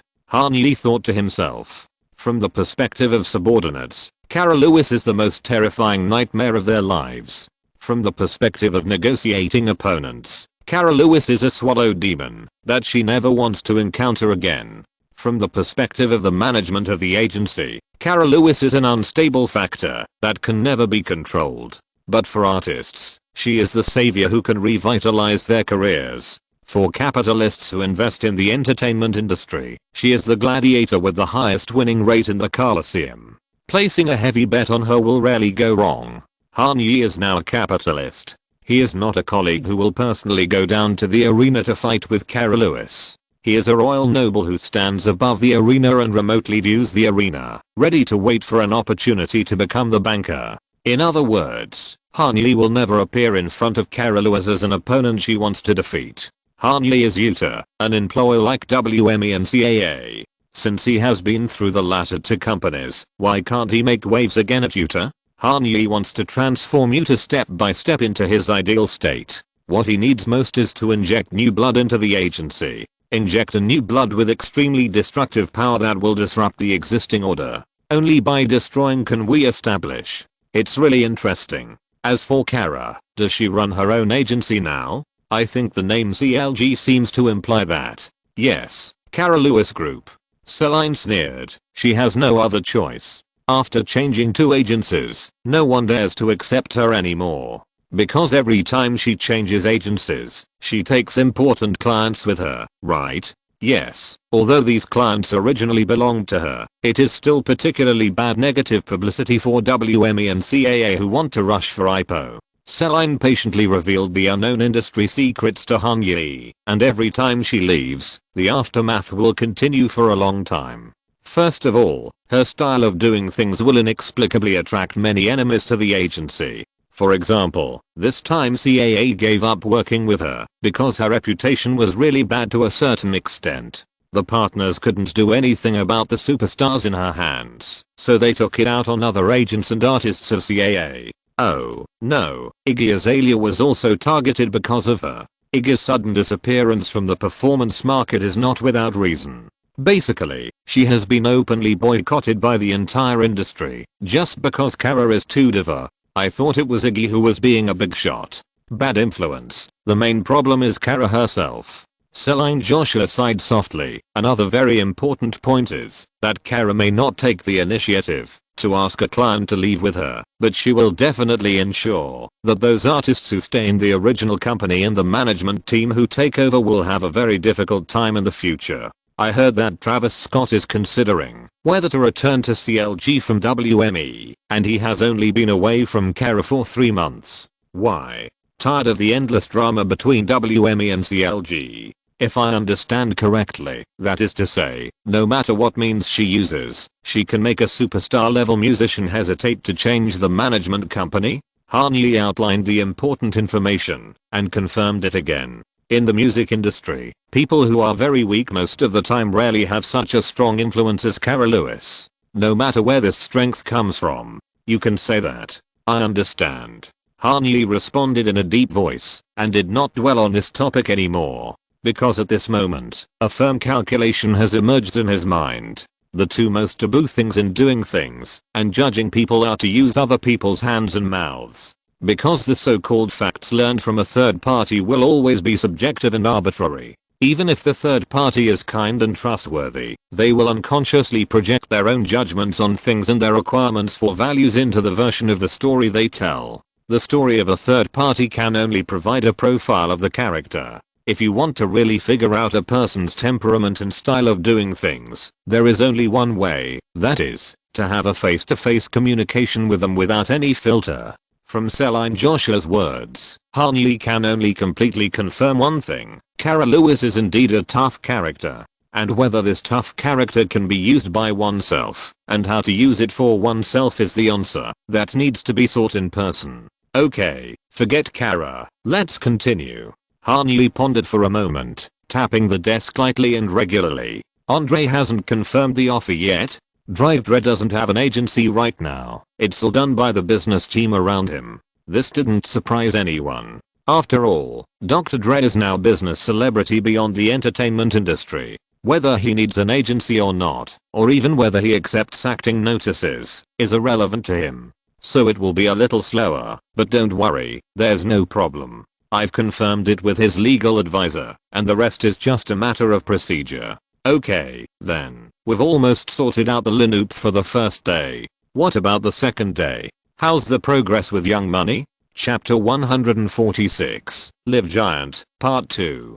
Nicki is the first Young Money to sign a contract. Celine returned to the main page of the ML inbox, scrolled down a little, and replied. Nicki Minaj, before Cardi B came out, was the #1 female rapper without any controversy. In recent years, only Iggy Azalea, who just debuted, can compete with her in terms of commercial performance. But the white girl from New South Wales is an outsider in the hip-hop industry after all, and she is far inferior to Nicki in terms of creative ability and stage performance. Iggy relied on Scheme, a rapper from Inglewood, to write Fancy, which is a secret that has not been made public within the music industry, but everyone knows it. Moreover, even if there were no increasingly serious ghostwriting scandals, Iggy Azalea's exaggerated imitation of black accents has long been ridiculed and criticized by the internet. As for Nicki Minaj, you can say that her hits are too exaggerated, or that her Barbie pink aesthetic is too dead, but when it comes to rap itself, her lyrics and control of her works are beyond the reach of most male rappers.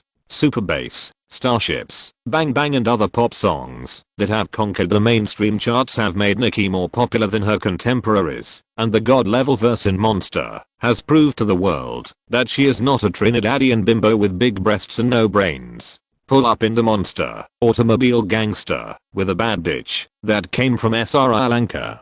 A lyric that every American teenager can recite fluently directly makes songs such as Kanye West, Jay-Z and Rick Ross in the same work lucked him. No one still remembers the lyrics of the other 3 people in Monster, but cause that's what a motherfucking monster do. Hairdresser from Milan, that's the monster do. Like flowers bloom in spring for 14, 15, or 16, is a convenient way to help you quickly identify Americans and Chinese in a foreign country. With such a high national popularity and the excellent interaction between the music festival and the audience, Nicki's performance fee will naturally not be low. As early as 2014, the single performance fee reached $250,000. 2 years later, the public offer reached $400,000. Many organizers around the world will honestly pay so much, and there is even a company in Shanghai that foolishly spent $3 million, but in the end it didn't even get on stage for various reasons. But Kanye and his Han Live are obviously not these outsiders who can't get in touch with the core circle of Hollywood. The reason why Nicki's performance fee is so high is not only because of her genuine popularity, but also because she has not cooperated with any performing arts agency since 2012. It is all handled by her agency, Blueprint Group, which is in partnership with Gyoshi. Blueprint Group has to share the revenue with Gyoshi's Maverick, and all Maverick's performance business is directly communicated with its partner Live Nation. The price will definitely not be lowered after changing hands twice. However, Celine Joshua will not be stupid enough to ask Live Nation for the price. With Kanye's support behind her, it is really easy for her to contact Cortez Bryant and Scene G, who are in charge of Nicki Minaj's agency affairs at Blueprint Group, and bargain with them in person. Why? Because Utah's important hip-hop client G-Eazy signed a management company with Blueprint Group. It only took Neil Warnock a phone call to get Bryant and G to come to the Xinhu building for a cup of coffee. Finally, Nicki Minaj signed a contract with Han for 2 performances, one at Mad City in late October this year, and one at the Temple Music Festival in early March. The price for one show is $320,000. Landed. Again, no matter what industry, ability comes second and connections come first. With connections, Iggy Azalea can also take off. And Kanye is one of the few people with the most extensive network of connections in this industry. Even though he has actually only been in the Hollywood circle for less than 3 months. The power of money is so fascinating. Okay, then put her third from the bottom. Kanye drew a line on the iPad. Second from the bottom. Yusin told me yesterday that there seems to be some progress. I can only say that it has made a little progress compared to before, but you know, boss, he has been too popular recently. Celine sighed, with half fatigue and half helplessness in her tone. In June 2016, there were only a few male singers who could be described as too popular, and there was only one rapper, Drake. In the second week of June, One Dance has been on the top of the Billboard singles chart. It has been a month and a half since the first week of the release of Views, when 20 singles were on the chart, and there are still 14 songs on the chart. The achievements of Drake's 4th studio album have surpassed too many so-called legends in the hip-hop world. Along with the rising tide, it can even be described as a rocket launch, is his already outrageous music festival performance price. In 2011, it was $250,000, and in 2014, it was $600,000. Now that Hotline Bling and One Dance have become national ringtones, WNE's Brent Smith, who is responsible for Drake's exclusive global performance bookings, has offered Hahn a price of $1.5 million. There is room for price reduction, but it is not big. After several rounds of negotiation, Drake's performance fee at the Temple Festival was fixed at $1.35 million, and it was the bare price, which means that Hahn Live also had to pay for Drake's accompanying team's air tickets, hotels, and other entertainment expenses covered by MacUp and art installation fees. The performance price fluctuations of music artists are so exaggerated. As long as they create a popular song that sweeps the world, the asking price can directly rise from a few $1,000s to hundreds of thousands of dollars. Once youth is gone, even if the performance is free, the organizer has to think twice. The ups and downs of digital currency are commonplace in the entertainment industry. The fundamental reason why Lil Wayne, the big brother of Young Money, who can squeeze into the top 10 on all historical charts, is not as good as Drake is because of this. Not to mention Drake, even Nicki Minaj can't compare. Our second day guest Lil Wayne, ICM confirmed the price is $260,000, excluding tax. 5 years have passed since the Carter Fourth won an amazing 964,000 copies in its first week and topped the Billboard album chart. Lil Wayne's performance on streaming platforms is far inferior to other OGs. For example, on Spotify, Lil Wayne has only 5 singles with over 100 million plays. His younger brother Drake has 54. More importantly, although ICM and Han Ye's HMG are both located in the Xinhu building, and the logo on the exterior wall of the Xinhu building is still ICM, this agency, which ranks at the bottom of the 4 major brokerage companies, has a good list of clients in the film and television fields, including Al Pacino, Jodie Foster and Christoph Waltz, but its influence in music can be described as embarrassing. In the previous life, until it was acquired by CAA for $750 million, ICM's music client list at its peak was represented by Nicki Minaj, Lil Wayne, J. Cole, Madison Beer and Khaled.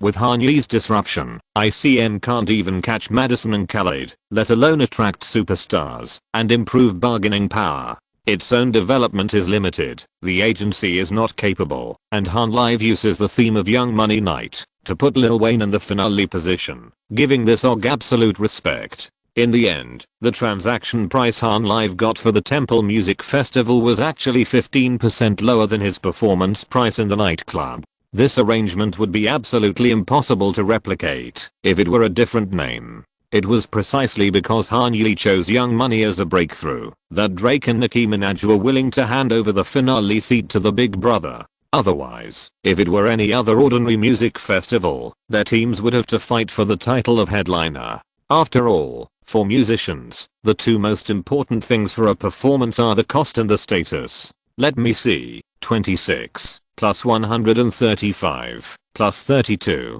and finally 355.15. Han Ye did a simple calculation on the tablet. Not counting Dr. Dre, the total budget for the artist lineup that has been confirmed is $5.4815 million. Yes. Celine confirmed. 12 groups of artists have been confirmed. Dr. Dre will perform as a guest with Snoop Dogg. If we follow the previous plan, skip the afternoon show, and start directly at 5 o'clock, then we need a total of 20 groups of artists. That means we still have 8 time slots to fill. Especially the second day. Celine nodded in response. Do you have any ideas? Han Ye rubbed his chin and asked, except for the headline guests and our own people, I want you to make your own decisions on other choices. Celine.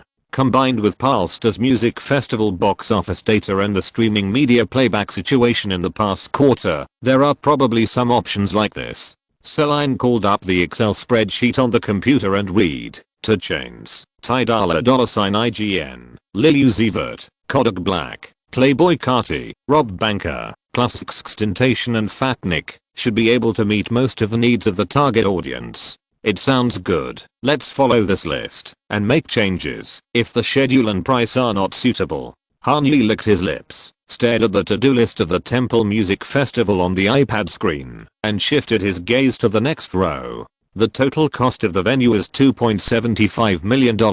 Yes, the venue cost includes the venue rental fee, city service fee and venue restoration fee after the music festival. Morris Fair Park doesn't get many music festival orders every year, and they also want to attract more people from Ultra, so they made things very convenient for us. The 28 days of setup and dismantling time were given to us free of charge, and the event approval process at the Miami city government was also handled by their staff. It's much cheaper than Las Vegas. Han Yi curled his lips and said so. So far, Jordan Bromley's legal team is still negotiating the price with MGM, who is holding on to the reserve price of $3 million. The government relations are the responsibility of the organizer, and the free setup period is only 6 days. But the labor cost in Florida is expensive. Celine Joshua smiled. According to the 28-day construction and dismantling time, there will be at least 200 union registered workers, and each will be paid $650 a day.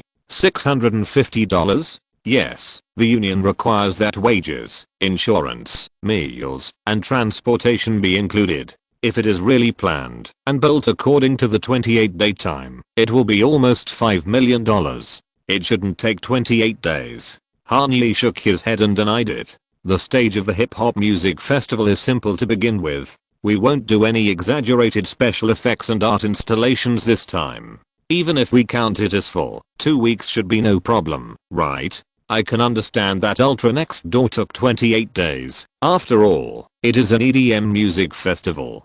Different styles of music festivals have different requirements for stage details and specifications. The stage requirements of the hip hop music festival are quite simple. There are CD players and microphones, and the effect of the line array speakers is good enough. For other things, at most, a few more boxes of mineral water can be prepared for the rappers to sprinkle on the heads of the audience. Electronic music festivals are of course the category with the highest requirements for sound, light, and electricity. For a music festival of ultra level, it is easy to spend 7 or 8 million or even close to 10 million on the stage. Yes, but I'll do it according to the 28-day plan first, so that if there are any unexpected situations, there will be sufficient backup funds. Celine replied, the budget for staff is about $2 million, and the stage equipment rental fee is $3 million US.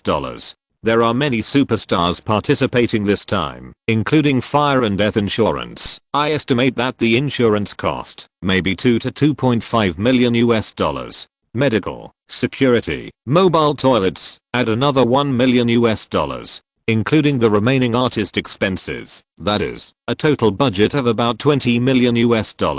Yes, about 20 million, more or less. Celine carefully calculated the expected revenue of the Temple Music Festival for Han Yi. 90,000 people in 2 days. For the first session, we can lower the price of Ultra Next Door. Their single day ticket is $349.95 US, and ours is about $300 US. This lineup will definitely fill Morris Fair Park, so the total revenue from the box office alone will be $27 million US. $7 million US in gross profit. Han Yi nodded with satisfaction. More than 25%. Not bad. There are still some miscellaneous expenses that have not been calculated, such as the reception fees for the artists, but this time we should be able to have a 20% profit margin, and I'm optimistic about this. When talking about the box office, Celine Joshua's expression was also very relaxed. After all, it was a superstar lineup led by Dr. Dre, Eminem and Drake. Even Lil Wayne, Kendrick Lamar, Snoop Dogg and Nicki Minaj had to stand aside and move to the second echelon. This is a unique situation that Han Yi has accumulated with his connections of more than $200 million US and cannot be replicated by other organizers. There is no need to win by quantity like other music festivals, which often have 3 or 4 stages. Because just the 2 gimmicks of West Coast All-Star and Young Money All-Star are enough to make music fans all over the world crazy, and they will travel across the ocean to kiss the corners of the stage. The problem now is not whether the Temple Music Festival can sell out the tickets, but how panicked Live Nation and Eglive will be after the lineup is announced and the pre-sale ticket channel is opened. You know, the unannounced Rolling Loud 2016 Miami stop will be held in early May, and the biggest headliner is Future. There is no need to be too nervous about the Ultra Music Festival held at the same time. The pre-sale tickets for this golden signboard are sold nearly half a year in advance every year. There are countless people going to Miami for spring break, so there is no problem with selling out. What the organizers need to worry about is whether their audiences in Bayfront Park will all rush to the opposite side after Eminem and Drake take the stage. After all, DJs fly around the world every year and perform hundreds of shows, and you can see them everywhere. But Eminem and Drake's music festival stage is a rare sight that you can only see once a year. To become a live giant, it's nothing more than these things: creativity, lineup, execution and financial strength. As long as you have the last thing, the first three can be packed and equipped. It seems that the only thing left for the temple to do is to implement the plan on the ground. Han Yi deleted all the to-do items and nodded to Celine with a smile. Well done, Celine. It would be even better if Vegas could move as fast as Miami. Make a bold guess. Which city are the most greedy gamblers in the world? Celine sighed helplessly. It's not just MGM. Every link is. Sorry, they are trying to choke us. The insurance company's quote for the venue insurance package is 1.5 times higher than that in Miami. Got it. Han Yi nodded thoughtfully, and after a moment's silence, he replied, Celine, you should first finalize the artist lineup as soon as possible, especially Justin Bieber and Kanye West. It's very important. Our Mad City this year is basically planned around the two of them, and everyone else is just a bonus. As long as we can capture the biggest traffic in these two areas, the music festival will be half successful. I have already arranged to meet Scooter for lunch next week. At this point, Celine adjusted her hair and said with a somewhat amused tone, Boss, you may not imagine how difficult it is to arrange a lunch with him. His personal assistant told me that I can have about 27 minutes of lunch time. To the minute. Han Yi laughed dumbly. He looks really busy. Or you have to pretend to be so. Celine shrugged noncommittally. After so many years in the circle, she has seen too many tricks of managers and agents. Do you need me to join you? I shouldn't, boss. This is what I should do, and I can definitely complete it. Celine Joshua wiped down the hem of her skirt and stood up. Before the end of June, I will confirm the venue and artist lineup, obtain the special event permit from Las Vegas before mid-July, and start selling tickets at least a quarter in advance. Yes, a sufficient ticket window period. This is very important. Oh, by the way, Celine. Han Yi smiled and watched Celine Joshua leave his office. Before she walked to the door, he seemed to remember something and called her out. Please go to the conference room and call Yazan and ask her to come to my place after the meeting. Chapter 147 3 Gifts, Part 1. Yi. A quarter of an hour after Celine Joshua spoke, Zhao Yazan appeared at the door of the CEO's office. She pushed open the glass door, stuck her head in, and knocked on the metal frame. The Korean girl was wearing a navy blue business suit. When the bright morning light shone on her body, the suit outlined her graceful figure with soft and perfect precision. The straight trousers were tied at the waist and narrowed to the ankles lightly, charming and delicate. Knock knock. What's going on? Han Yi stared at Yaosun with confused eyes. Are you going to start telling jokes? Not cooperating at all. Yaosun's lips curled up slightly, a little aggrieved. Ah, then do it again. Okay. Zhao Yaosun rolled her eyes with a smile, stepped back to her original position, and opened it again. Knock knock. Yaosun stuck her head in again. Who's there? Han Yi watched Zhao Yaosun's performance with interest. Yejin. Yejin replied in a soft and sweet voice. Yejin who? Yejin Employee of the Year. Standing in front of Han Yi, Zhao Yejin opened her arms, smiled with deep dimples, and narrowed her eyes into two beautiful arcs. Like a little Maitreya Buddha. Your face has become more fleshy. Han Yi looked at the Korean girl's rosy cheeks, and smiled and blinked. How could it be? Yejin was startled, touched her face reflexively, took out her mobile phone, turned on the camera, and looked at it, and then muttered, and sat opposite Han Yi. Don't try to scare me. I won't get fat, no matter how much I eat now. 3 parts of coquettishness and 7 parts of pride. Zao Yajin today. That joy and excitement can't be stopped. What happened? You are in such a good mood. Han Yi tilted his head and asked curiously. Usually, you don't see Yajin so arrogant and pretty, and of course you don't hear her boasting about being the best employee of the year. HMM. Zhao Yaozhen put his hands on his knees, raised his chin, hummed twice, and looked very satisfied with himself. Today's work efficiency is very high, and the progress is super fast, so I'm happy. Are you talking about Han Live? Yes, I was just in a meeting with them. Matthew and Leslie. The 2 people Zhao Yaozhen mentioned are Matthew Zwick, who was poached from Egliv and is responsible for performances in Asia and Australia, and Leslie Olenek, who jumped from Live Nation and is in charge of European performances. Together with Celine Joshua, who just reported to Han Yi, they form the entire business segment of Han Live's global touring department. America, Europe, and Asia are the 3 markets that the newly born Han Live is currently focusing on. As for the Middle East, Africa, and the Indian subcontinent, there is little oil and deep water, so there is no need to conduct business there for the time being. If I'm not mistaken, you should have some good news about Block Party to share with me. When Han Yi was communicating with Celine Joshua about large-scale performances in the United States, Zhao Yaozhen, on behalf of Matthew and Leslie of Renai Management and Han Live, confirmed the performances of artists and labels under HMG overseas. At this moment, the only one that has a certain appeal in overseas regions and can make money by selling tickets is Mad Decent's Block Party. Electronic music live is highly replicable. A DJ can play the same set 10,000 times without any distortion. In addition, the guests of Block Party are used to traveling around the world and performing 200 to 300 performances every year. Starting with them, it is the wisest business decision to let Han Live enter other countries and regions outside the United States. We have arranged for world tours for Block Party in October. First, it is to test the waters, and secondly, it is to promote Mad City. Zhao Yaozhen raised her index finger to her little finger in order. London, Paris, Barcelona and Tokyo.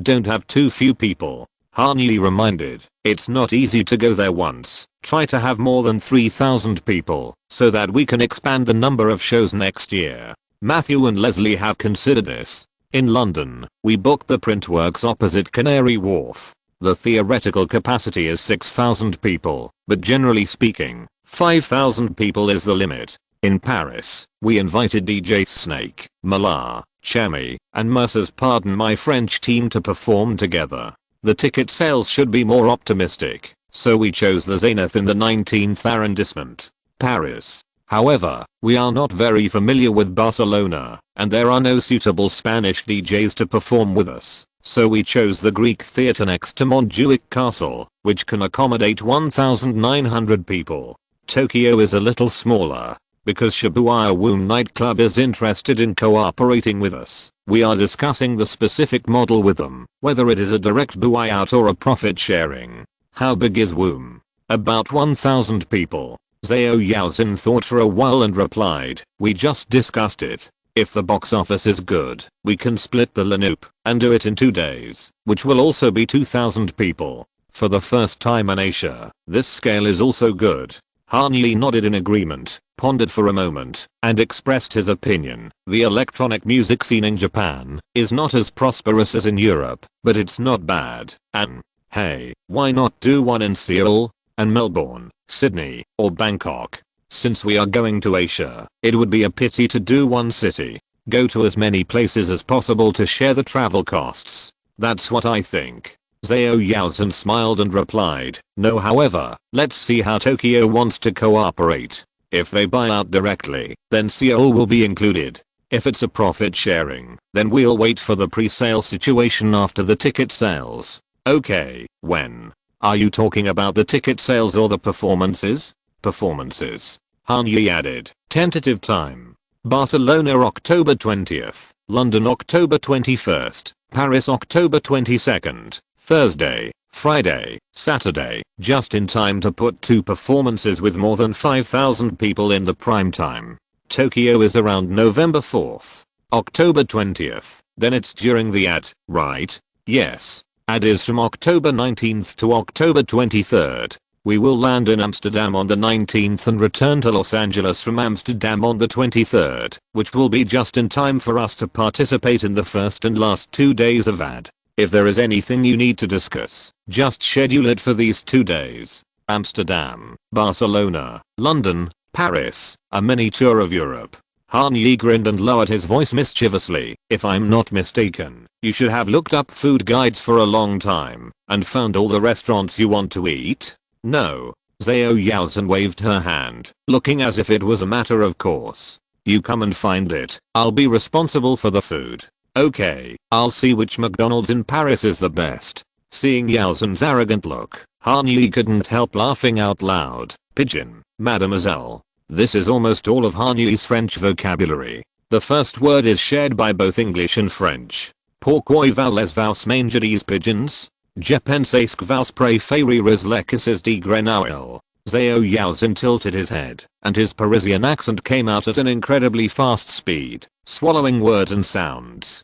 Encrypted communication is prohibited. Han Yi took out a cup of iced American coffee from the Starbucks paper bag beside him in an unpleasant manner, and placed it in front of Yaozhen. Is it for me? Zhao Yaozhen pointed at his nose, his voice full of frosting, and asked knowingly. Well, it's to shut your mouth. Han Yi frowned and pointed to the transparent cup.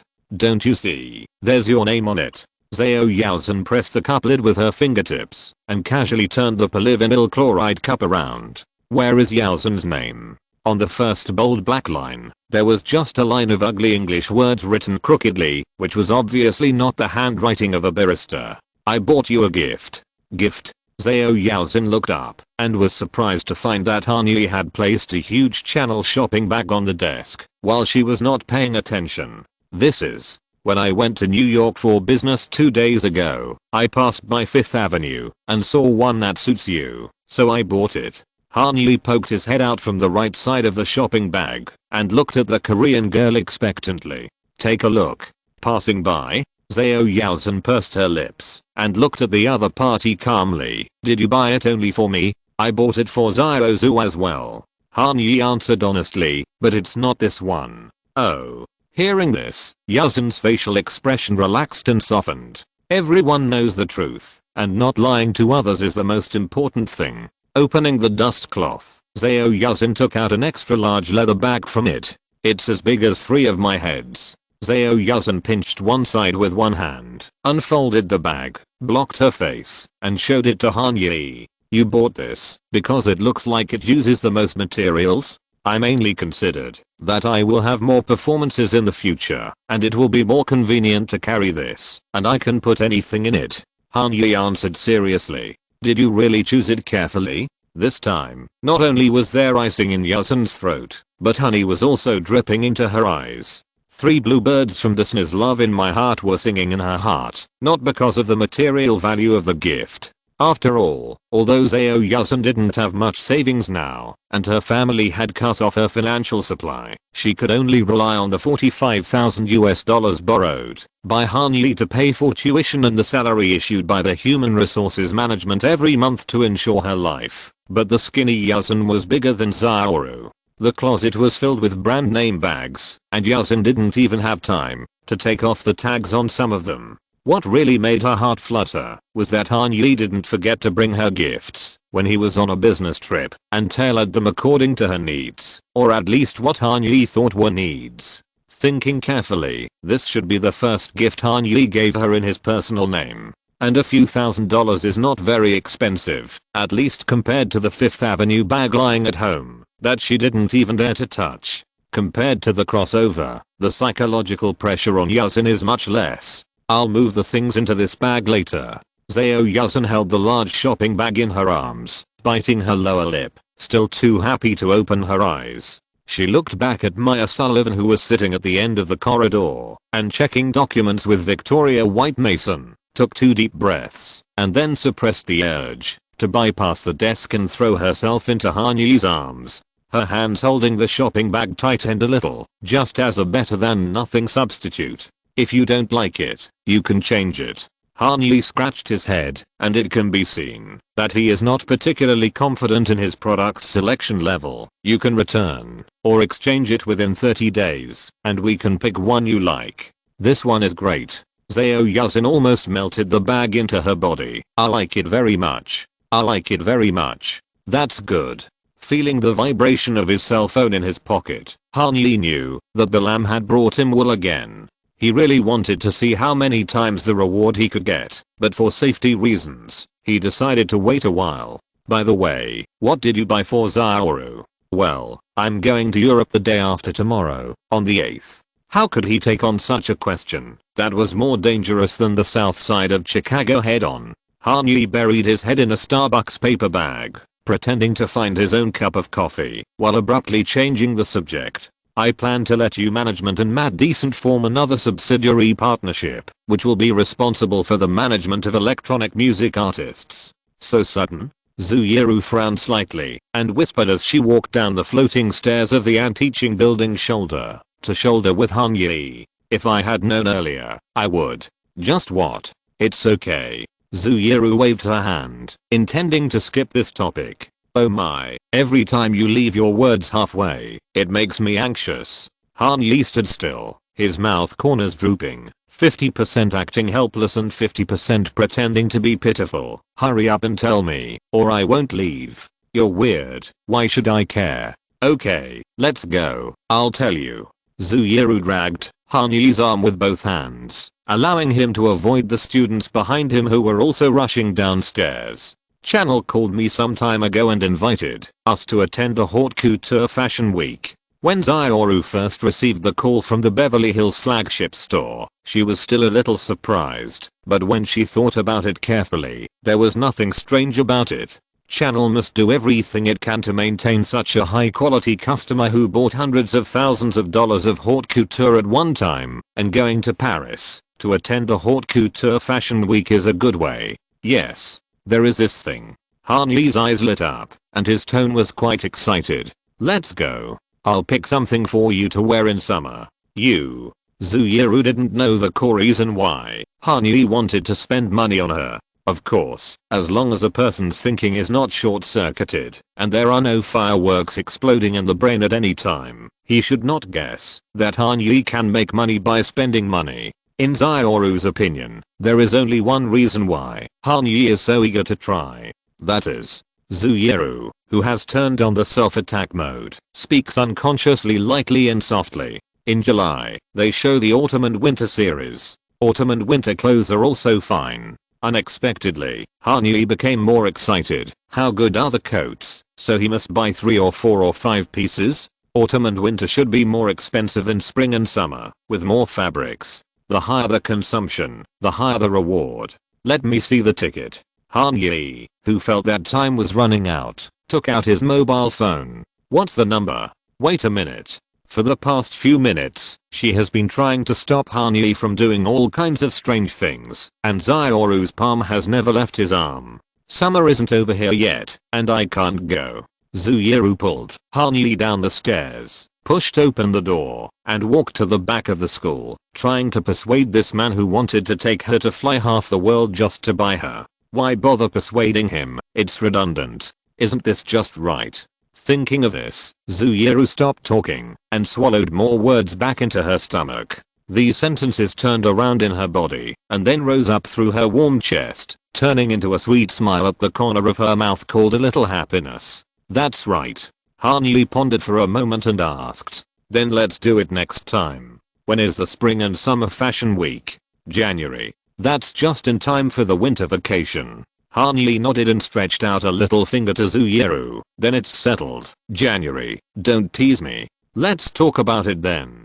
Although she said so, Zaoru's little finger was already entangled with Han-yi. Los Angeles in early June was not yet unbearably hot, but walking through the tree-lined path of the USC staff park, looking at Han-yi's face with mottled light and shadow, Zaoru still felt a little dry in the mouth and uneasy. Why did you think of picking me up at school today? Zuyeru asked, holding the shoulder strap of her backpack with her hand. As long as there is no formal occasion, Zaoru is as comfortable as she can be at school. She is dressed in a set of Nike USC sportswear from head to toe. Even her school bag is specially prepared for studying. It is a particularly low-key beige JanSport, and she also buckles it with a baseball cap for sun protection. She is so small that it is difficult to notice her, even if you pass by her.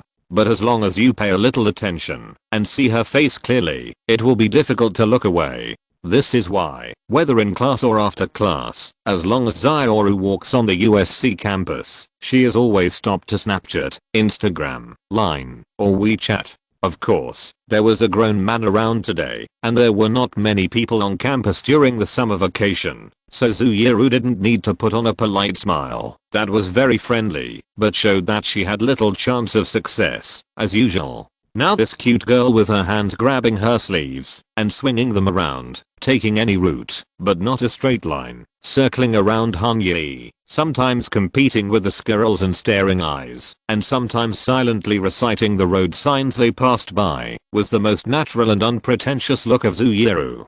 Perhaps only her mother and the boy in front of him, who was already familiar with the smell of her chest, could see this side of her that was completely relaxed and empty. "What are you doing?" Hanyi did not answer Zaioru's question directly, but looked at the girl from Taiwan with some amusement as she took out 2 nuts from her pocket like a magic trick, squatted down and fed the squirrels on the lawn of the Thornton Conservatory of Music. I finally know how these squirrels survived. There are hundreds of Mississippi squirrels that call USC's campus home. Unlike in China, these little guys are a common part of the American ecological chain. No one will feed them specifically, and of course no one wants to harm them. April Fool's Day is an exception. Every April Fool's Day, some idle students at USC will launch a petition on the official website, requesting the euthanasia of all the squirrels on campus. No, this is just an experimental squirrel. Zaioru pointed to the mini collar around the neck of the shiny little thing in front of her. There was also a small tag on it with the 3 numbers 501 written on it. I checked and found that there is a professor who specializes in studying the squirrel ecosystem on campus and takes students to observe their life trajectories for a semester. I'm here to add some variables to their reports. Experimental squirrels, and this thing. Hanyi also squatted down beside Zaioru, looking at the squirrel putting nuts in his cheeks with interest. "It looks like you. It looks like you."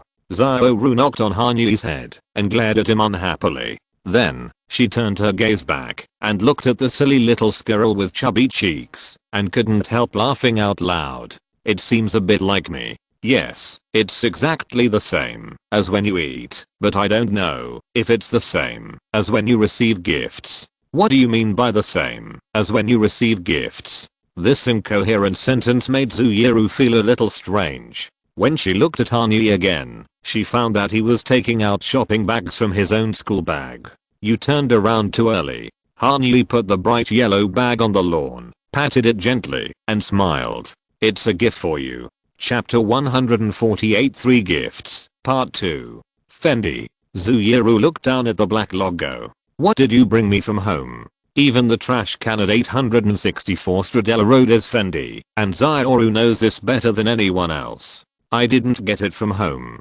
Hanyi grinned at her. "I bought it for you in New York. Didn't I tell you that I haven't finished the coolant yet?" "Really?" Without any psychological preparation, she touched the dust sheet and the things wrapped inside, which were obviously leather bags, and she showed her surprise without hiding her expression. "Is it a bag? Is the packaging on the shopping bag not big enough?"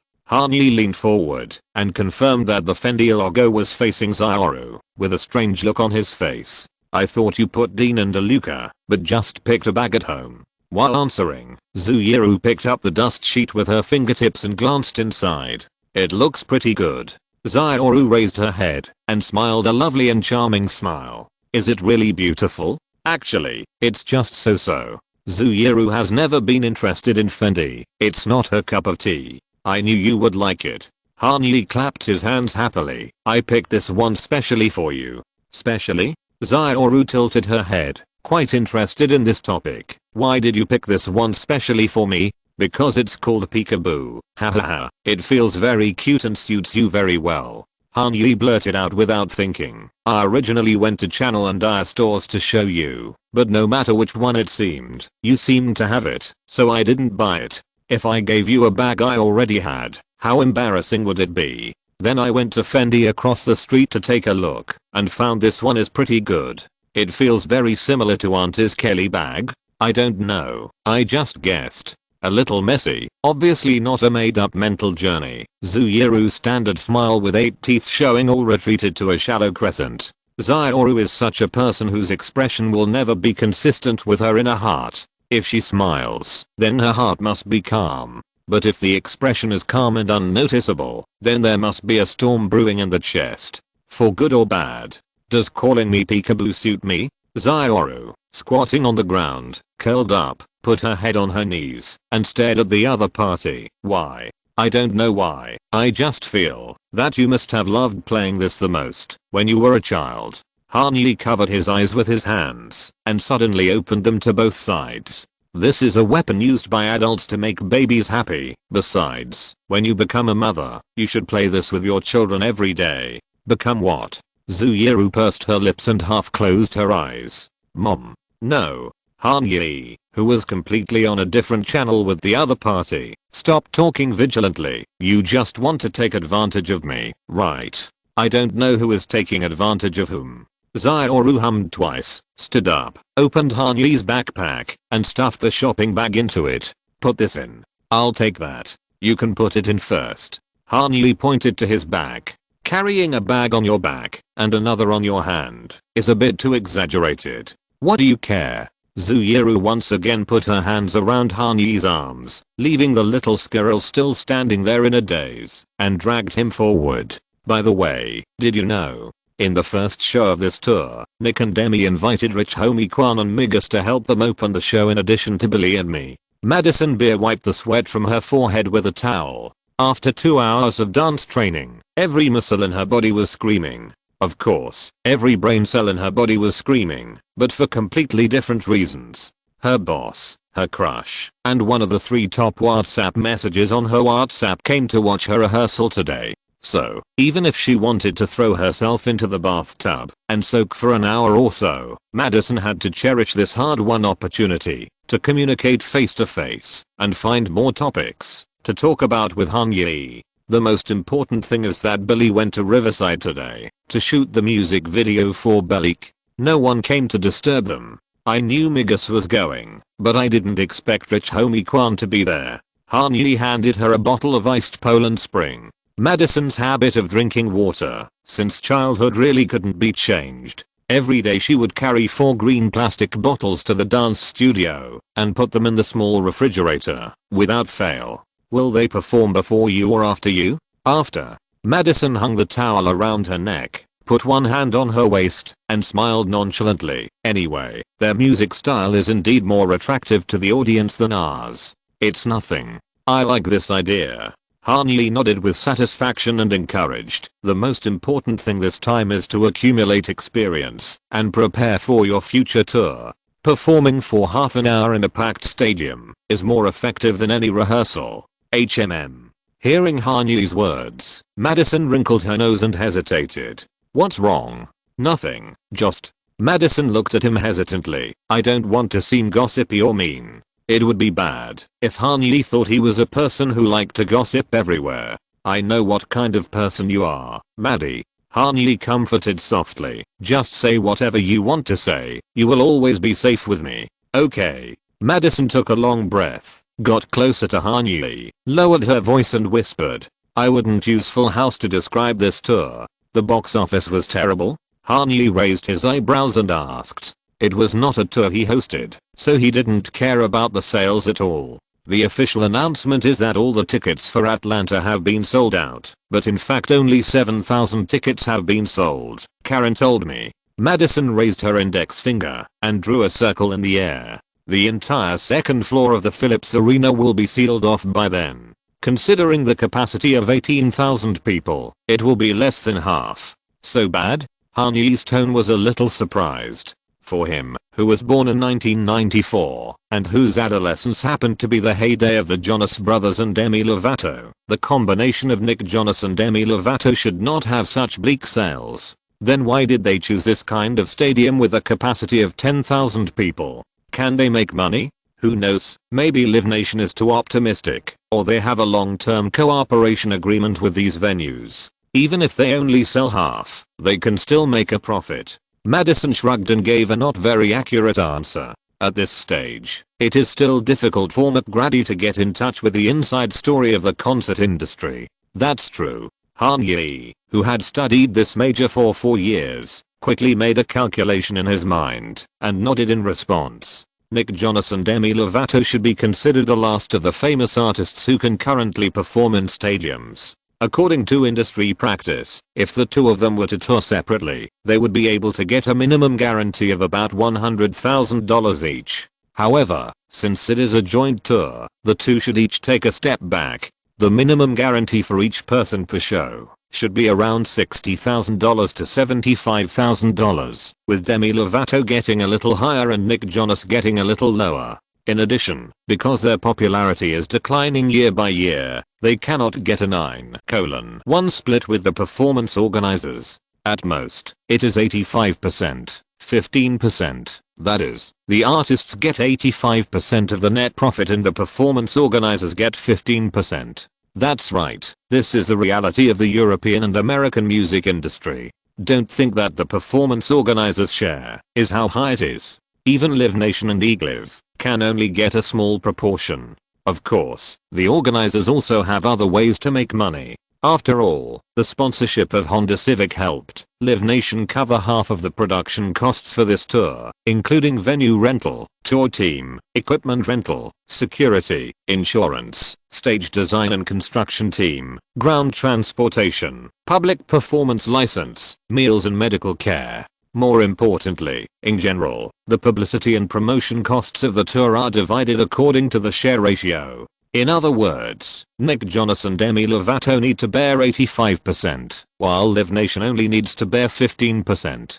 The reason why artists have no objection to this division is that it is generally believed that advertising for the tour can also greatly improve the performance of artists in other aspects, such as streaming and radio broadcasts. Therefore, the artist management team just regards this money as a song promotion. This gives the organizers the opportunity to obtain income through gray means. Large performance companies such as Live Nation and Eglive have affiliated advertising agencies, and they will directly add 15% to the publicity and promotion costs as service fees. In this way, the net profit that needs to be shared with the artists in the end is reduced. It seems that the organizers can only share 15% of the final income, but in fact it will be more than this. It seems fair, but the hidden rules that favor big capitalists are everywhere. It is more accurate to say that these hidden rules have become an unshakable cornerstone of the industry over the course of decades or even hundreds of years. 7,000 tickets, $400,000. The minimum guarantee for the artist is $150,000, and the production fee is also calculated at $150,000. Plus other miscellaneous expenses in publicity and promotion costs, which may be $200,000. In the end, the artist can get another $20,000, and Live Nation can get a net profit of $30,000. The numbers used for calculation are simple and crude, but the actual situation should not be much worse. Even if the sponsorship fee of Honda Civic is included, the profit is too little. Yeah, and the pre-sales of the next few shows, except for Brooklyn, seem to be not very good at the moment. Let's sit down and talk. My legs are so sore. Madison sat down with the railing of the dance studio, leaning against the floor-length mirror. With this sales situation, it will be a bit difficult for Demi and Nick to go on tour next time. Han Yi patted his trouser legs and sat down next to Madison, saying so. The development trajectories of these two artists are indeed as Han Yi said. Demi Lovato later signed Scooter Braun, which was a little better. In 2018, she did a reduced profile tour, playing only 20 stadiums with 10,000 people in North America, and went to big cities to get a good single show ticket sales rate by compressing the number of performances. As for Nick Jonas, after this tour, the next time he was seen at a concert was as the opening guest of Bruno Mars' 24K Magic World Tour, and he only played 2 shows in Mexico City and Guadalajara. But these have nothing to do with us. You just need to do your part well. The performance fee is fixed, and Live Nation will take care of transportation, food, and accommodation. No matter how many people come to the scene, whether it is 7,000 or 700, just turn them all into your fans. You have such faith in me. Okay, goodbye, Paris. Thank you very much for today. Madison stood up halfway through her speech, trotted to the choreographer Paris Goebel, and gave him a warm hug. Paris is one of the most famous choreographers in the music industry and a long-term partner of Madison Beer. Rihanna, Jennifer Lopez and Justin Bieber all work with her regularly. All the dance moves of the song What Do You Mean were designed by Paris alone. After whispering a few more words to Paris intimately and watching her leave the dance studio, Madison sat back down. She's the best. Madison pointed to the closed door. I like the choreographed moves for cold water, and no promises this time. They are not that difficult. Even I can learn them. What do you mean even you can learn them? Paris said that when I dance, I looked like a drunk duck crossing the street at 5 in the morning. Okay. Han Yi couldn't help laughing. I wasted another $300 today. Even if it was a waste, it was my own money. Madison poked her chest and coughed twice with pride. After the advance payment from Han Music arrived, she had to pay the remaining album production costs, MV shooting costs, and the money for hiring a choreographer. Have a cold? Hearing the fatigue and hoarseness in Maddie's voice, Han Yi looked her up and down. White girls living in Los Angeles dress like this, whether they are dancing, exercising, going to school, or shopping in the supermarket. A black sports bra, black yoga pants, and a pair of grey bathing ape. Yeah. Madison propped up her head and smiled at Han Yi. It's been 2 or 3 days. Put this on. Han Yi took off the Tom Ford he prepared for the office and put it on Madison. Don't wait for it to dry after exercise. Go take a shower first. I'll wait for you here. Thank you, but it doesn't matter. It's not because of this. Madison generously put her hands into the sleeves of her suit, pretending to cover her mouth, and sniffed the smell quietly. I'm basically always sick. It's not easy to meet me when I'm not sick. So I always carry. Madison leaned to the left, took the bag that was not far away, and took out 2 boxes of medicine, Advil and Mucinex. You can have nothing in your bag, but you can't have them. And this, a respirator. Madison shook her grey-blue respirator in front of Han Yi. For the 30th time, I prove to you that I do get sick often. Why is this so? Han Yi frowned and asked. Because I fly around a lot, especially from Los Angeles to New York. I fly the most, and I'm always jet lagged. And I'm not the kind of person who pays special attention to my body. I don't take vitamin C every day. I don't eat healthy food, just fast food sushi, pizza and cheeseburgers from convenience stores, and bacon dipped in syrup. Bacon dipped in syrup, that's right. Madison showed a helpless smile. I ate it once in front of you, and this matter will never be over, right? Yes, because I'm sure that the source of the disease is here. At this point, Han Yi spread his hands. In order to prevent you from getting sick and losing your voice in your future solo concerts, it seems that I have to take good care of your eating habits. That's so bossy. Madison held her face with both hands, smiling and pretending to protest. I'm the boss. This sentence hit the mark of Han Yi's heart. It's my responsibility to take good care of you. Let me see, you give me money, and you still take care of me. Madison counted on her fingers. What a treasure. That's not all. Han Yi dragged the Celine shopping bag on the right over. There are also gifts to take. Is this for me? Madison's eyes widened. I thought you took it out from the dry cleaners and didn't have time to put it back home. No, it's a gift for you. Han Yi put the bag between him and Madison, carefully hiding the expectation in his eyes. Xiaoru's $43.50 US and Yalzin's $5,100 US brought him a tenfold reward. How much can Madison's $36.50 US give him? This bag looks a lot like you. While Madison was unboxing the box, Han Yi explained his motivation for buying it to her. Look at this smiling face, don't you think? Oh my god. Before Han Yi could say anything, Madison screamed. What's wrong? Han Yi was confused. You know. Madison took out the smiley bag and held it in her palm. This is the first bag my grandma, Marian, gave me. I'm still carrying it now. The exact same color. Oh. Han Yi touched the back of his head and smiled awkwardly. Sorry, I don't know. Why apologize? I mean. Madison chirped again like a bird, hooked Han Yi's neck, and slapped him hard on the face. This is great. Madison certainly knew that Han Yi didn't know that her grandma had given her the same bag. But isn't it better this way? This proves that he can hit the bullseye just by intuition without the need for careful research and deliberate testing. For a Pisces girl, what more romantic thing can she ask for than this? Thinking of this, Madison left two lip prints on Han Yi's face again and hugged him tightly. Hey, Madison, this. Han Yi supported himself on the floor with both hands to prevent himself from being thrown to the ground by Madison. I know.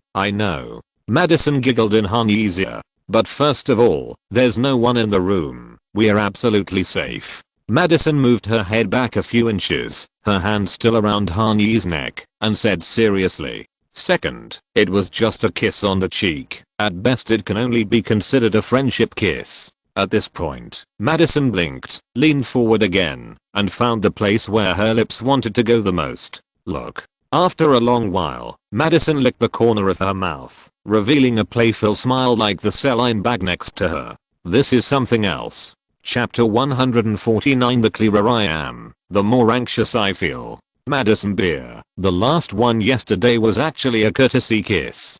Madison Beer. In our country, this is how we greet people. Han Yi, who had already taken his seat in the cabin, looked at the explanation sent by Madison Beer and shook his head and laughed. Han Yi, madam, I have lived in your country for 4 years, and no one has greeted me like this. Madison Beer, have you ever thought that this might be your own problem? Han Yi, indeed, it sounds quite sad. Who are you talking to?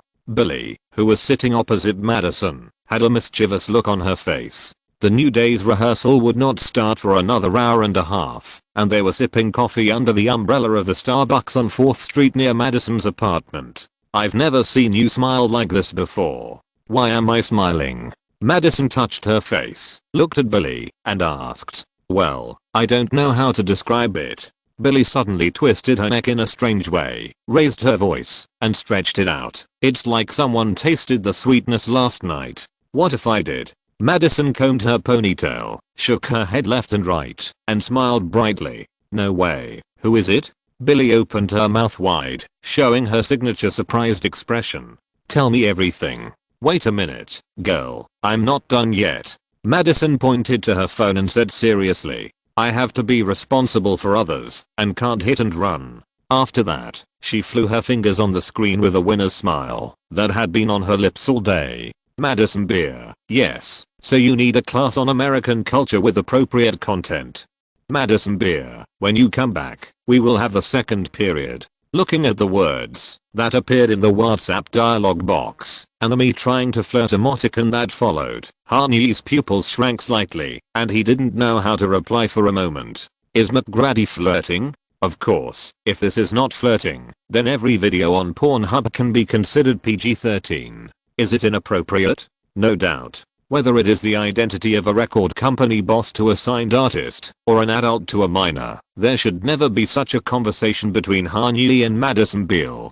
But he really couldn't bear to refuse. The reason is simple. He is not Murdoch, who is 85 years old, nor is he Zhang Yunzhong, who will celebrate his 100th birthday in 2 years. He is only 22 years old now, just one step away from becoming a billionaire. To be precise, it is a 29-year-old soul living in a 22-year-old body. This is even worse than the first case. I have seen it, but I haven't seen it enough. Since his rebirth on February 29, 2016, Han Yi has been satisfying his desires at an unprecedented speed. A supercar worth $3.32 million, a peak mansion worth $39.5 million, and a 157 penthouse that is currently being negotiated with Cora Raluco and is basically certain to be sold in the range of $35 million US.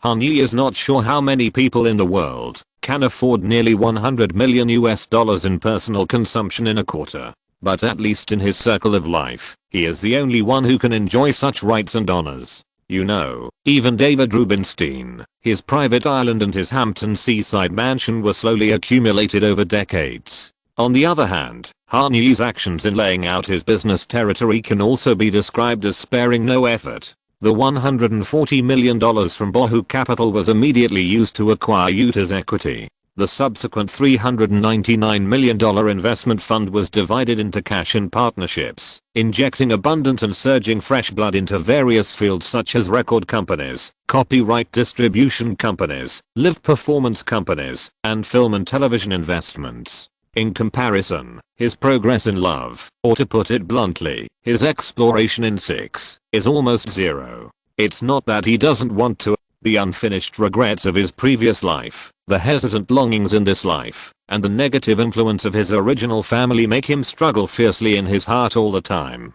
This time, he wants to do it right, because he doesn't want to become a person like his father, after smelling the smell of money. But this time, he also wants to take it all, which is the fanaticism that anyone will have after learning that wealth and power can grow uncontrollably. He was attached to Carmel by the sea and couldn't let go of Fisherman's Wharf in the Bay Area. What made him even more painful was that even the taste of butter and honey on the top of Hollywood Hill always lingered between his lips and teeth. What should I do? I don't know. Han Yi, I will just get citizenship in Spain this time and not come back. Han Yi, who was hesitant, finally just replied with such a joke, put the phone back in his pocket, and never looked at it again as if escaping. He took a deep breath, turned on the screen, opened the official website of XXL magazine, glanced at the banner on the front page, and saw 21 Savage wearing a black sequin jacket and dreadlocks, and turned directly to the editorial department's preface.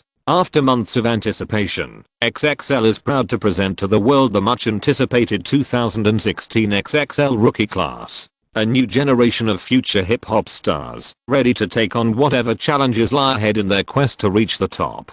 This year's rookies include Anderson Paak of Oxnard, California, 21 Savage of Atlanta, Kodak Black of Pompano Beach, Florida, Lil Uzi Vert of Philadelphia, Lil Dicky of Pennsylvania, Dave East of Harlem, Denzel Curry of Carroll, Florida, DC Iner of Brooklyn, G Herbo of Chicago, and last but not least Lil Yachty of Atlanta. Over the next 6 weeks, XXL will release a variety of content featuring the members of the 9th rookie class, including freestyle raps, cyphers, personal interviews, and more, so fans can get to know each of the rookies better. The physical copy of the XXL Rookie Edition will be available on Tuesday, June 28th, when the rookie class will perform at the PlayStation Theater in New York City. Tickets are now on sale. The XXL Rookie Show in Los Angeles will be held on Monday, July 25th, and other performances will be announced later. Finally, let us once again congratulate the seedlings of the 2016 XXL Rookie class.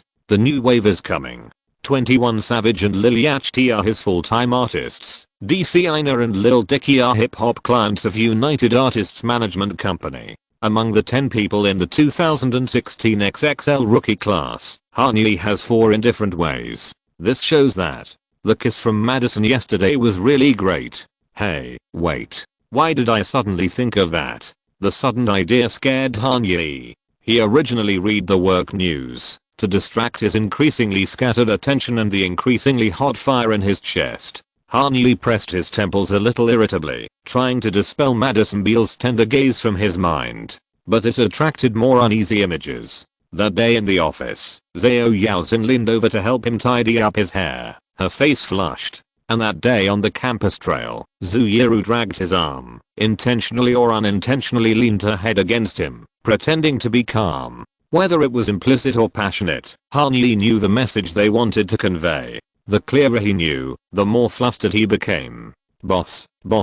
After an unknown amount of time, Fiem Dervish's gradually increasing voice pulled Han Yi back to the real world from the vortex of emotions. You ordered black tea. Han Yi raised his head, and the pretty blonde flight attendant with a FlexJet logo on her chest was holding a tray, her knees slightly bent, and a professional and charming smile on her face. Would you like a drink now, Mr. Han? It is easy to go from frugality to luxury, but difficult to go from luxury to frugality. Once you have tasted the convenience of a private jet, it is a bit difficult to return to the seat of Delta One. This is especially true for Han Yi, a chosen one who can get a tenfold reward for giving away bags. This time, Han Yi did not look for Blade, which only had mature business lines in the New York area, but directly contacted FlexJet, which impressed him last time. Blade mainly does short distance business, while FlexJet's main focus is medium and long distance charter services. Taking off at 10 AM and landing in Ibiza, Spain at 7 PM,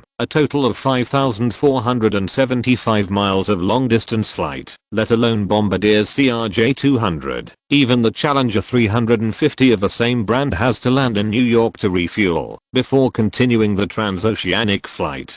Convenience and comfort are much more important than the tens of thousands of dollars saved. Therefore, Han Yi's choice is to spend $160,000 to charter a Gulfstream G650 and fly directly from LAX in Los Angeles to IBZ and Ibiza. There are a total of 9 seats in the front and rear cabins, and 2 long sofas. At this moment, Han Yi and his bodyguard Fei Yamu sat opposite each other between 2 rows of seats with a wooden table in the middle. Okay, thank you. Han Yi nodded to the flight attendant. By the way, did you bring the drink prepared for this gentleman as discussed earlier? Of course. The flight attendant placed another glass filled with milky white liquid in front of Fimu Dervasi. This is your Aki, Mr. Dervasi. There is no need to explain why Fimu Dervasi was brought instead of Kyan Griffin. Anyone who has some understanding of European and American society can probably understand. The so-called strength of African Americans in their homeland requires a dual protection of political correctness and social opinion,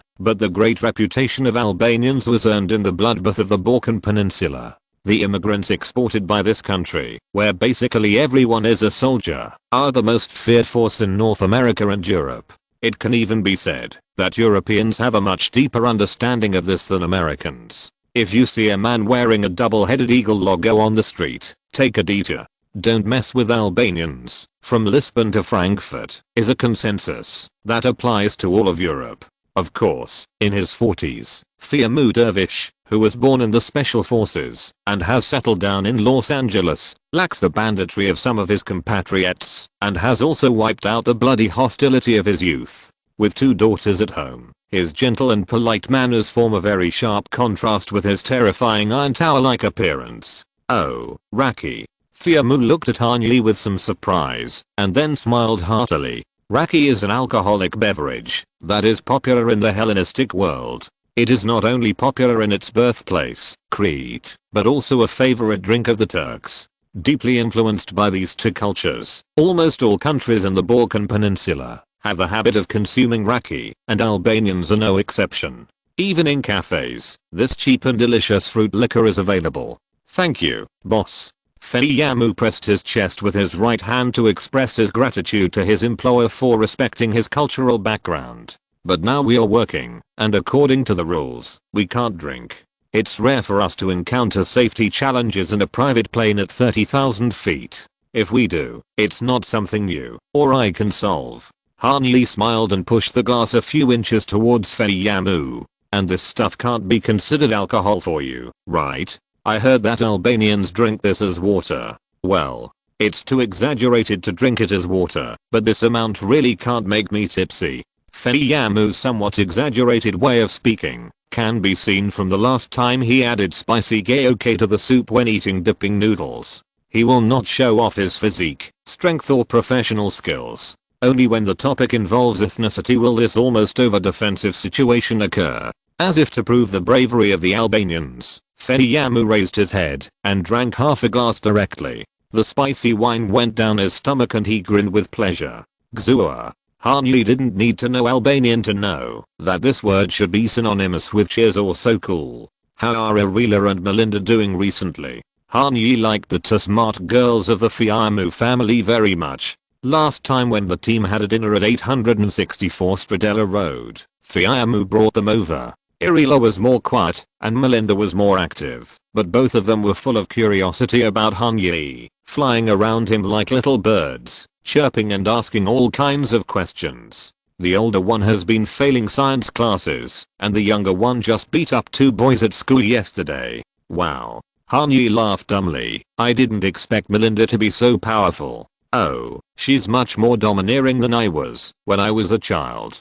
There was no blame in Fiamu's tone, only praise for his daughter's high fighting ability. The two sicky bastards called her Sip Tap, and she kicked each of them in the balls. The grievances between Serbia and Albania have never been broken since ancient times. Sicky is equivalent to northern barbarians in Chinese, and is a derogatory term in Albanian, to refer to all Slavs, especially Serbs. And Sip Tap is the name for Albanians in Serbian, which is basically the same as southern barbarians. Melinda was suspended for a week for using violence against her classmates. The two boys were also suspended for a week for hate speech. When I go back this time, I will meet their parents to see if I can have them suspended for a month or two as well. That's really unfortunate. Having lived in the United States for many years, Hani has long realized that the reason why this racial melting pot has not been able to melt various cultures into a pot of thick soup after more than 200 years is that almost every ethnic group has an enemy that they don't like.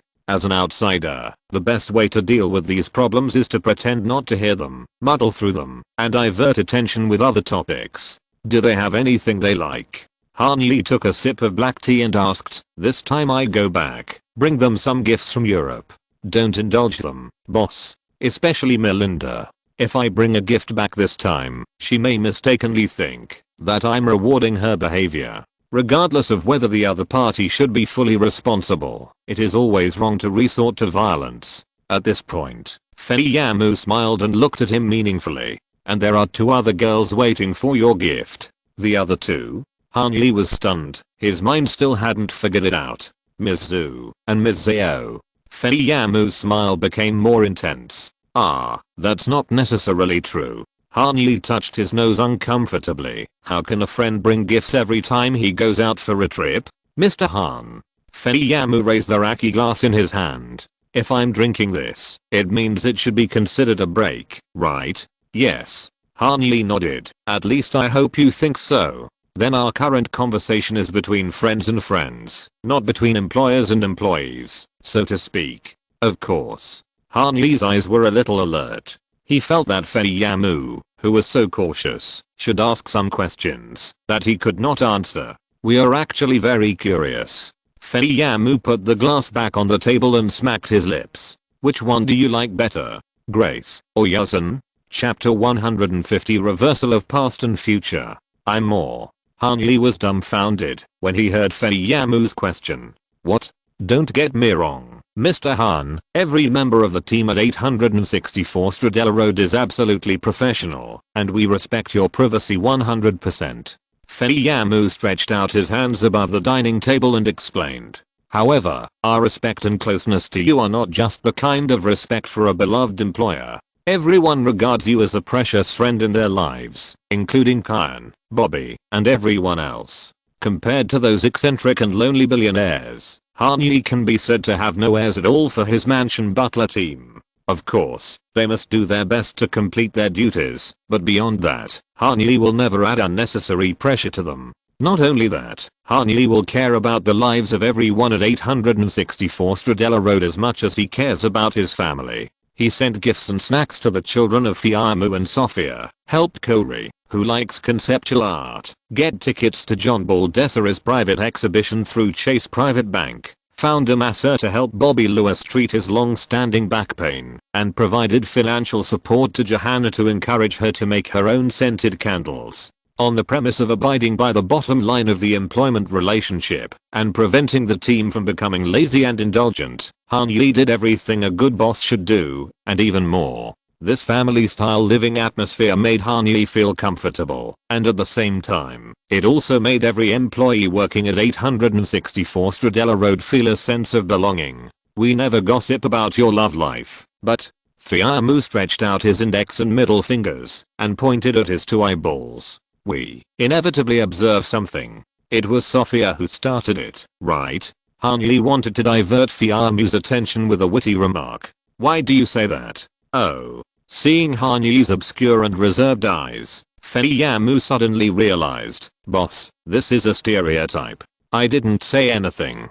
Hani spread his hands and smiled. But I'm not wrong, am I? Sofia Ortiz, a Mexican-American single young woman who is about to enter middle age. This is the most gossipy group in the United States. No one else, even the girls in the valley, are 3 points inferior in comparison. Otherwise, who do you think so many Spanish language daytime love soap operas are made for? I won't betray my colleagues. The tone was very firm, but Feiyamu's answer basically pushed Sophia out and grilled her. In fact, it's not that anyone discovered it first, because everyone can see it more or less. Especially me, boss. I went around California with you, and even the dullest person can notice the attitude of the two girls towards you.